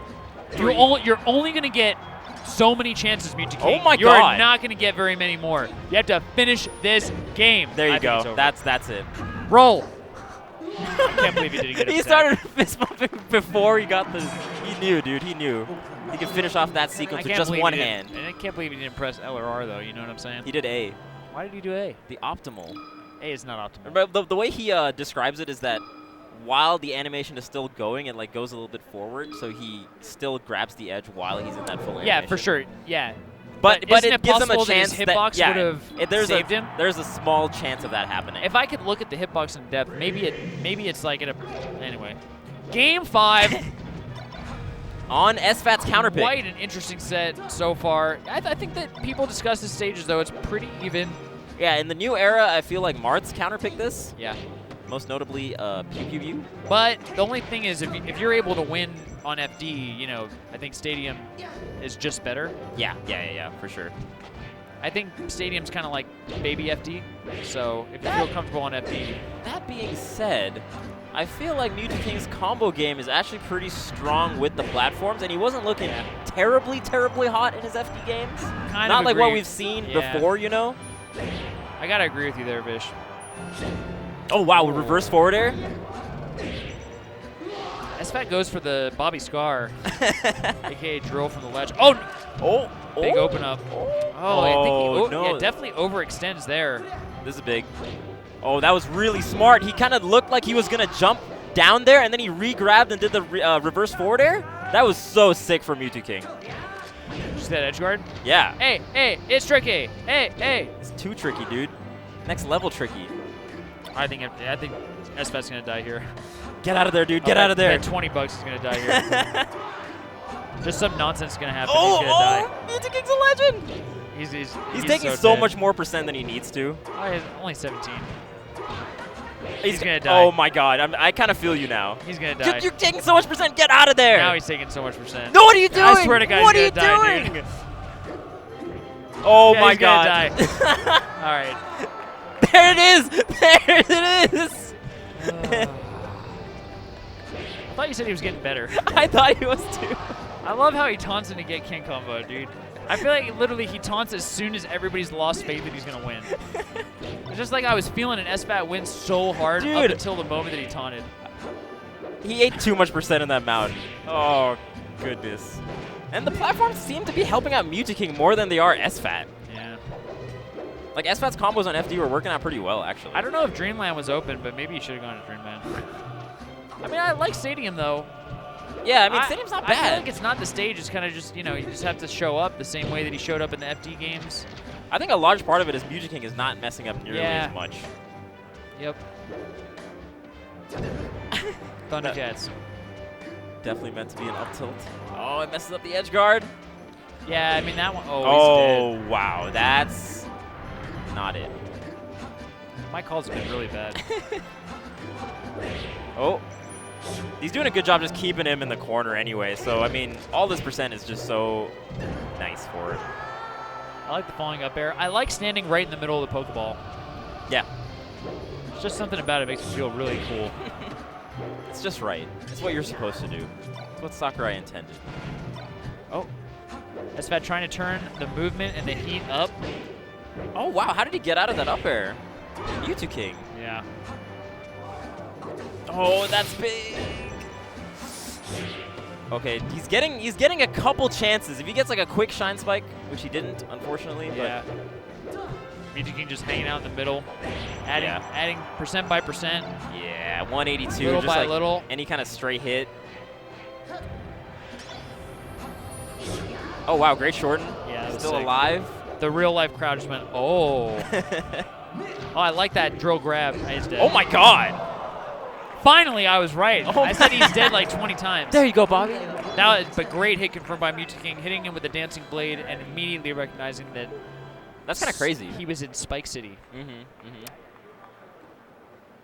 And I believe with that, we have our winner's side top 8 contenders. One of the two. Armada, Hungrybuck, Mewtwo King, and Shroomed. But the Shroomed one is especially good for the reason he pointed out that he gets he is all the more closer to his summit free spot. So tell me more about that. So the highest placer at GTX that is not invited to Summit will be invited to Summit. But the tricky part there, I think, is going to be, if you look at the amount of people that are here, you got about 5 really good players that are probably going to get 1 through 5 unless, you know, some crazy stuff happens. So it's going to come down to, I believe, the 7th place ties, and they are going to have to play it out. Yeah. There's going to be a 6 set. Who, if it comes to that. Who has been invited to Summit? Mango Armada, Hungry Box. SFAT, Axe, Plup, Leffen, Hungry Box, Mango. Missing someone. Missing 2 people. Lev? Did you say Lev? I did say Leffen. Did he get invited? He did? Yeah, I'm sure he got invited. How could he not? How could he not? Well, I can't lucky remember. Us and lucky you guys. We're going to have more Super Smash Bros. Melee on the main stream. Oh, they're only 11:15. Just getting this party started. Oh yeah. We're just getting started. I can feel. Fish has only been commentating for 3 hours in a row. Been putting in work, dude. That's This monster is 3 keeping hours me ain't alive. Nothing when you have a G throne chair, GT throne, Pixio monitors, easy on the eyes. Viper Gaming, the best mice around. GTX 2017 in beautiful Salt Lake City, Utah. Yes. Dude, the people here are so friendly. I don't know if you've had much interactions with. Yes. They're so friendly. What was the friendliest interaction you had? All the security guards here were very, very friendly. Absolutely. And I had who was it? I think it was a waitress yesterday. Yeah, she was super friendly. She explained all of the Utah liquor laws, which are very interesting. Oh. And at the quick start, S2J versus Amsa, the red Yoshi. This is a top 8 qualifier. Sadly a top 8 qualifier because I would like to see both of these players in top 8. Yeah, 2 more Summit contenders. Oh. Yeah. Oh, the egg. And of course, Amsa doing the amazing victory to get here. He beat Plup in Winterside. Yeah. So yeah. Oh, S2J finding some really nice hits versus Amsa, but all the time, you know, Amsa's going to be using that super armor. Yeah. What you want to do as Falcon is use your meaty hits. Like, neutral air really is not the look that you want. Like, back air and knee especially, super great. Stomp, not bad. But you see, like, the Stomp kept him in stun a little bit more. Shield drop. Shield drops out of the egg. Okay. Oh, not a meaty hit, but I like the... Wow. Dude, the way that Yoshi died still made it sound as though his hit move worked. Oh. Because that's the same sound, regardless of whether you got hit or not. Oh my God. No, and that is probably it. The tail whip. Down smash is so good. Did he actually die off the side? I think S2J could have upbeat him. He would have. Especially with Randall there. Oh, dude. He's making it happen with the old school. That was actually... That is insane. Shield drop up air into neutral air so fast. Dude, Yoshi is sick. He's dead. Oh. Wow. Just barely getting that double jump out. Oh. Watch out, Johnny. Dude, this is already such a cool set. Go, Johnny. Go, go, go. Amsa. Ganbatte, Amsa. Ganbatte, Amsa. I like that he ran away right into the egg. He ran directly into the path of the egg. Wait a minute! Oh! Hit him with the 2 little flame things on the side. Not the hitbox he wants. I think... Oh, dude, SJ living! He could have just... Last dog, last hit! Oh, and he gets the clutch air dodge. Dodging the eggs! It's the Matrix! Oh! Knee the egg! No! Nice. That was such a great up air. That was honestly... Smart. If he went for knee, I'm pretty sure it would have missed, and he would have been in a sure. terrible situation. For sure. Yeah. Great move choice by S2J. Mm-hmm. Wow, what a game. Dude, that's actually such a fun matchup to watch. This is what I want to see. Super Smash Bros. Melee, you got 3-minute matches on Yoshi Story. Bobby coming alive. You know what I'm saying? I'm not about these 5-minute matches. That's not the Melee he was Jigglypuff versus raised Captain on. Falcon. Peach versus Captain Falcon. Give me some Yoshi versus Captain Falcon. Yeah, this is the matchup we needed.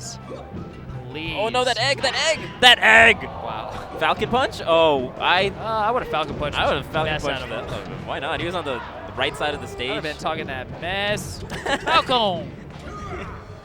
I think. Oh, that's a DI that you love, is Captain Falcon. Seriously. Please continue to hold the stick in and up. Oh no, I guess knee is not the choice. I was wrong. I think it's probably percent dependent, right? Yeah, yeah, definitely. Oh, S2J.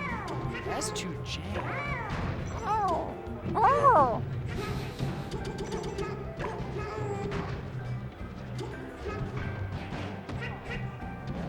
I actually don't even know what Yoshi's doing. He's just wilding out, dude. Making all sorts of noises, Yeah. all sorts of hitboxes. I'm pretty sure he's. Oh! I really thought Randall was going to save him. Yeah. Dude, the eggs in neutral are actually so tricky. Yeah. Not that egg. The other one. Uh-oh. Uh-oh. You're going to combo me? Nah. Yeah. That's actually amazing. Oh, no. That's really smart to go with the neutral air there because you're not going to expect it, and then he missed the tech. Oh, just super armoring through. Oh, my God, he's so fast. Yeah. Good idea by, yeah. That was so fast. You're talking about S2J? I'm talking about AMSA. Oh. both of them.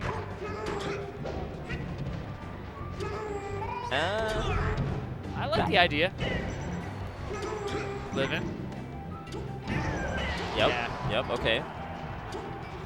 It's only 2 minutes in. I love it. You know, down. If you guys don't know, down tilt from Yoshi is like Fox's giant fixed knockback. Ah. The more you know. Good knowledge. Oh my God. Get over here. Good but knowledge. He's licking the mess out of him. Yeah, he's actually just getting so destroyed right now. This is the Yoshi clinic. Just hitting him with so many B moves. You don't see that very often, really. B move, B move. Yeah. That's so fast. What is happening, dude? I love when he does that. Yeah. Oh. But still looking like Johnny's game, especially at Yeah. this percent. The super armor is not as potent. I mean, just one hit from AMSA, though. Yeah, that's true. The guy is a murderer. He really is. Oh, no. 2-0 S2J. AMSA looking down. Soul searching, thinking, what have I learned through my travels, through my time in Super Smash Bros. Melee? How do I beat Captain Falcon? Yeah. We're about to find out. Taking a moment to compose himself. You think he's going to go back to Yoshi's? Looks like it. Kinda do. Yeah. It looks like he has a lot of little tricks on Yoshi's, so more power to him. Kind of think that AMSA is going to pick like the optimal stage, if you know what I mean. Yeah, he would know. Like I don't think that, yeah. He doesn't strike me as the kind of guy who's like, oh, let me try something different. Right, right. Just because. Oh my God. Oh my goodness, dude. A little teeter. Yeah. Just for good measure. Get as close to the lip as possible. Dude. Oh, I think he meant to slide off up air, but the up smash was cool. S2J's getting that knee, yeah. Yeah, he's understanding how to combo Yoshi. Actually, Yoshi has a really nice way to combo. As long as you don't get hit with that super armor. Yeah. It's actually a lot of fun. Oh, that's a Johnny grab. Johnny grab of the set. Look at this man move. Dude, Johnny's moving so fast. Yeah. Another one. Stays on the platform with his up air? This guy's got technology for days. Oh my goodness. Okay, that was great of Johnny to get out of the jab reset because it looked like AMSA thought it was for free. Started getting his down smash ready. Oh, is he dead? Yeah. Oh, man. Even with all these tricks, Johnny is not phased, keeping his lead. Oh! Oh, man. But you can jump cancel. I can't believe how Peter many times cancel he's KO'd off a down smash? S2J with down smash on the platform. Yeah. See that parry? Dude, Yeah. this guy. Yeah. Oh, the hard read. The hardest read. All right, here we go. We're getting something started. This is looking like a. I should really want the set to continue. Yeah, this is definitely a big lead. But S2J threatening to take it all back. Oh my God! And again, S2J finding himself in the lead. Yeah. Stealing it away from AMSA. Comboing so hard. Oh, he's figured out that he can just nair through these eggs. And yeah, nair through projectiles, I think, just works versus almost all of them. Dog All right, pills. AMSA, this is your moment. Yeah. Do we see the AMSA combo? Or Oh, I I got no jump. Oh, that's a big. Okay. Gotta watch out now, AMSA. Last stock. of the whole tournament. Oh, he looked like he's oh, dead. And that's it. S2J moving on a quick 30. That was the fastest set that I've seen in a minute. Yeah, actually very, very good for Johnny to just kind of understand what he needs to do against Yoshi. Yeah. I can't imagine that's a matchup he's practiced very much. I Can't also imagine. cannot imagine that. Three no. games, I think probably like 3 to 4 minutes each. That was so fast, but that was super fun to watch, I gotta say. I feel bad for Amsa. What's up, Brandon? What do you mean swap? How many sets are there left? There's one set left. Thank God, just swap. I'll swap. You want to get on? I'll swap. Been sitting here for. It's over now? I think there's one more. There's one set left. Is it over? Unless this happened on the side stream, SFAT Westballs. And Amsa, the Amsa cam. Can we get the Amsa cam? We don't actually know.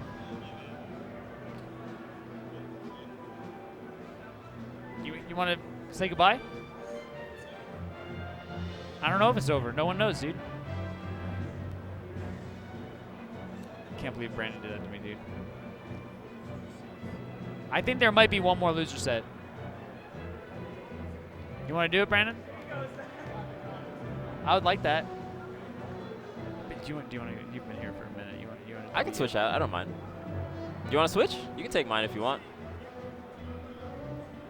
I mean, but if Vish, I don't mind either way, dude. It's one set. It's not gonna be like, oh, this is gonna save me the sleep I needed. This is the energy. You gonna do it? Yeah, take over from me. No, you stay. Oh, okay, yeah, that's fine. Let's just have 3 Here, mics, Brandon. dude. You got this, Brandon. Yo. No, man, Brandon's Gimmer. got things to say to the people. Gimmer. I had a great time here. I've had a wonderful time. Excellent sets that we've seen. We're going to see probably one more set. Gimmer's telling. If we have a 3rd mic, I think that would be kind of fire for our last set. I'm getting out of here. Oh, okay. All right. Either You I'm getting you want to out of get out of here or you're getting here? out of here. You tell me which one. If it's you, you Do you get leave out me of here. hanging? Leave me hanging? Never. Thanks, man. That was fun, dude. You kept it real. For our first time commentating, that was fun. If it wasn't for Vish, it would have been disastrous. No, SJ, dude, SJ versus Hungrybox set. It would have been just as bad as my commentary on Mewtwo King Mango Back in the at day. ROM. Back in the Luckily, day. I had What is Vish here Jigglypuff gonna to do? save me. Homemade Waffle's gonna take it home. Yep. Thank you guys. We'll see you tomorrow for top 8. Thank you, Bobby. And GTX Houston is not where we are. We're in Utah. GT Throne, Pixio. Thank you to our sponsors. I'll see you guys tomorrow. Oh my God, Bobby's so entertaining. The most entertaining commentator. And we got Brandon on the sticks. Well, on the I'm mics? not playing. I'm in the second place. That's if cool, those dude. of you guys were wondering where I've been in the second place. I'm still in the second place. Dude, it happens, I'm man. like doing this as we speak. Oh, someone pull me out. Someone pull me out. Man, Dude, it happens, man. Melee's hard. Yeah, Melee is Melee's goddamn hard. But, dude, I like your sweater. I told you earlier, but it is a fire sweater. Thanks. The little Shocked comb. It the hasn't. little comb, the little comb gets me. I've had it for so long. If you watch Big House 4 commentary with me and this guy, with the I'm bobs. wearing this exact same shirt. It's Oh. that. I just never wear it at tournaments. It's pretty good. Let's get that. Get the Twitters out of here, Gimmer, so people can fully appreciate the sweater. Oh. Nah, yours shit. Vince. Dude. Or stuff. Sorry, Gimmer. Yours is dope. I like that sweater though. You got It's the- like he's questioning his life, but he's happy about it. I don't think he's questioning it. The little question mark? He's too busy being.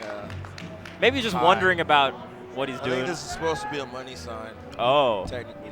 Oh, okay. But I don't know. I didn't make it. That's the Randall I want in Melee. That should Remember, be a if Randall sick- looked like this? This would be a sick random. Yeah. Well, what's up, chat? What's up, man? How are you? Chilling. It's been a fun tournament, man. It's been fun. We've been putting in work. Yeah. I enjoy Melee, dude. Melee is fun to watch.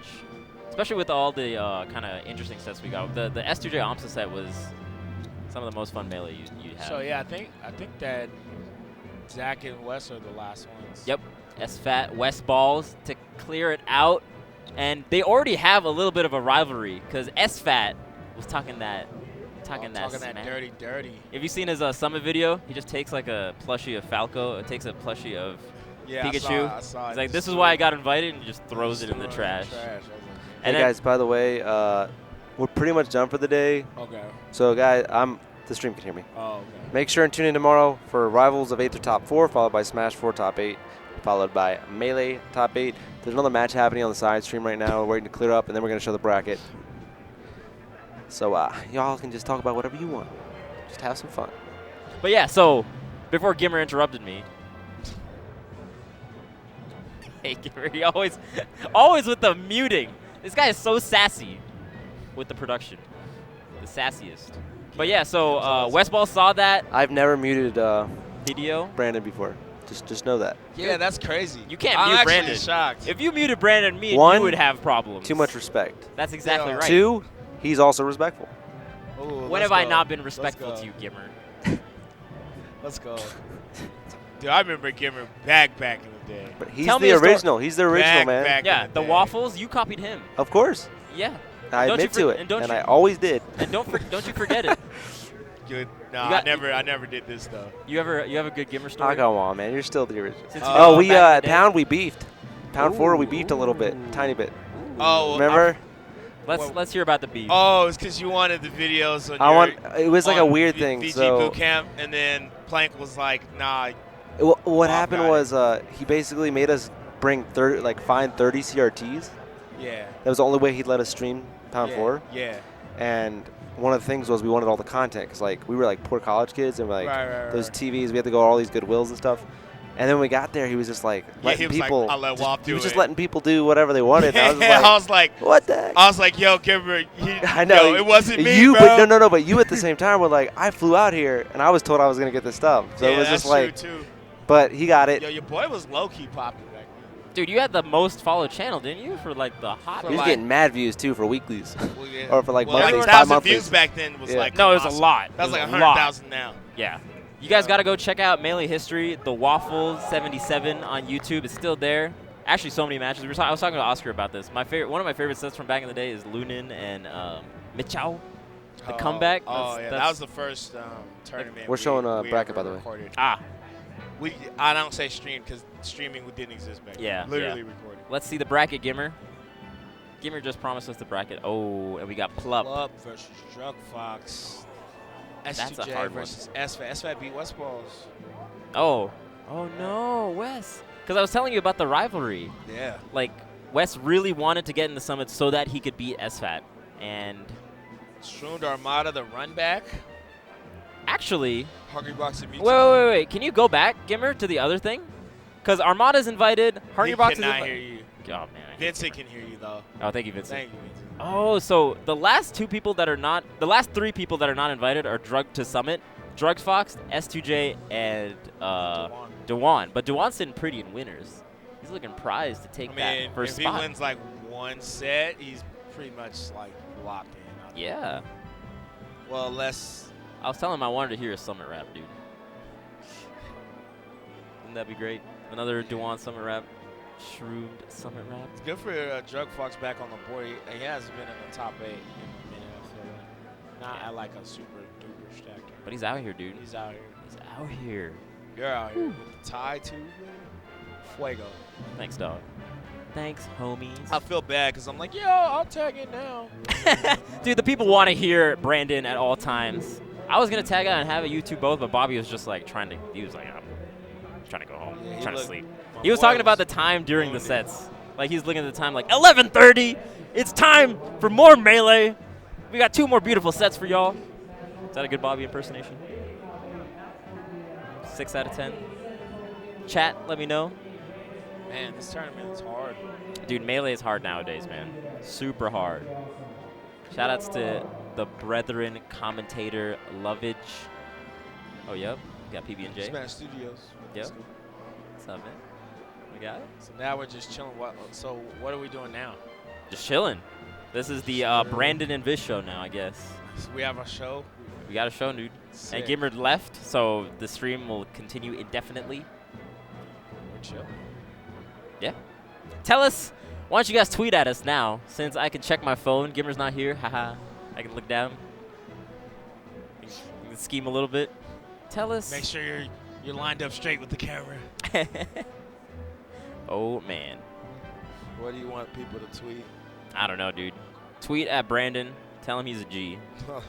Don't. Tell him you love him. Don't, dude. Don't do that it. sunken place. Get him out of the sunken place, dude. One tweet at a time will get Brandon out of the sunken place. Multiple flashes. Ah, man. Multiple flashes. It's like a huge like explosion flash. Get him out I think of I'm there. at the bottom. I'm not even sinking anymore. I'm just like on the ground, like, looking up. Dude, you remember? Have you seen Batman Begins? When he falls into the well. Vaguely, I like watch bits and pieces, but I was on the bus, so I kept falling asleep on it. Don't ask me why I was Brandon, on the bus. why do we fall down? I don't know, man. So we can get back up again. My guy. No, you fell down because you tripped, dude. That's how you fell, bro. You were watching where you were going. Cracking the sidewalk. Yeah. Then you look at the ground like it's the ground's fault. It's not the ground's fault, dude. Low key, it's the ground's fault. You ever see people fall and they're like, they're mad. Like, yeah, what else do you expect? Like, I Mad do at the it too, world. though. Mad at the world. So what's the agenda for now? So we're going to start bright and early at 7 a.m. What is the first?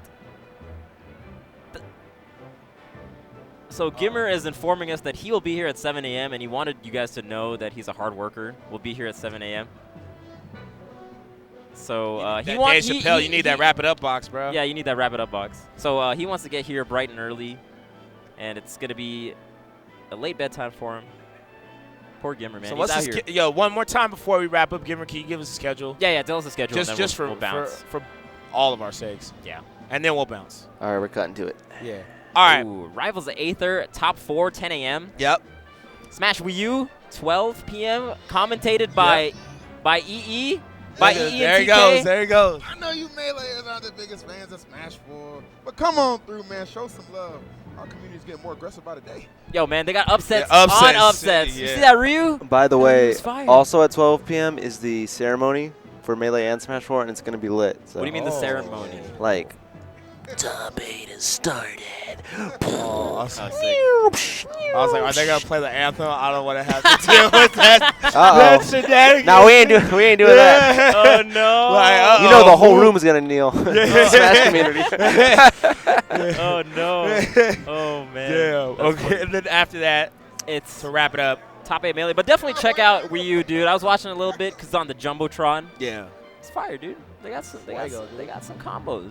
I saw that They got some boy upsets. Shoryuken someone. He was just like, Shoryuken. Yeah, like, dude, damn. the characters in that game are so sick. Yeah. You got Ryu. That's crazy. I don't know what anyone's doing this. I'm trying to see the Mega Man again, dude. There was one- Bayonetta has like 10 recoveries, yo. Yeah, Bayonetta looking like a Marvel Yo, character. like really though. I'm like, yo, I he's don't- got to die at this point. I'm like, damn, dude. Nope. There- She's there's out bro. here. She's out But here. yeah, we should wrap it up for Gimmer's sake. Yeah. For Vince's sake. Yep, They've worked yep. hard today. You've worked hard today. It's Put been in fun, man. Your hours. We'll catch us tomorrow at 4 p.m. Starting off with Scar and Oscar, Scar and Lovage. Yes. And then Brandon and myself will be wrapping it up. Wrap it up, B. Half and half top 8s. We don't have like a name. You know how like you and Fish have like Harold and Kumar. I mean Zoo, yeah. Or, no, you, yeah. You and Zoo. My bad. Shouts to Zoo. Just got married. Congratulations again. Congratulations. Yeah. Kudos to Zoo. The man has a But wife, yeah, he man, has we a need family. something. I don't know what we can. Chat, let us know what combination we could do I for don't know, like our- an Indian black combination. I don't think there's any Indian black comedy. Nah, huh? man. Nah, it's just like, I don't know, man. We got nothing. We gotta do nothing. I think the chat can come up with Yeah, we'll something. figure I it have out. faith in the We'll figure chat. it out. But thank you so much for joining us. The Melee has been hot. Gimmer wants to sleep. Follow us at our Twitters. Peace, guys. We'll see you tomorrow. Peace. Peace. GTX 2017.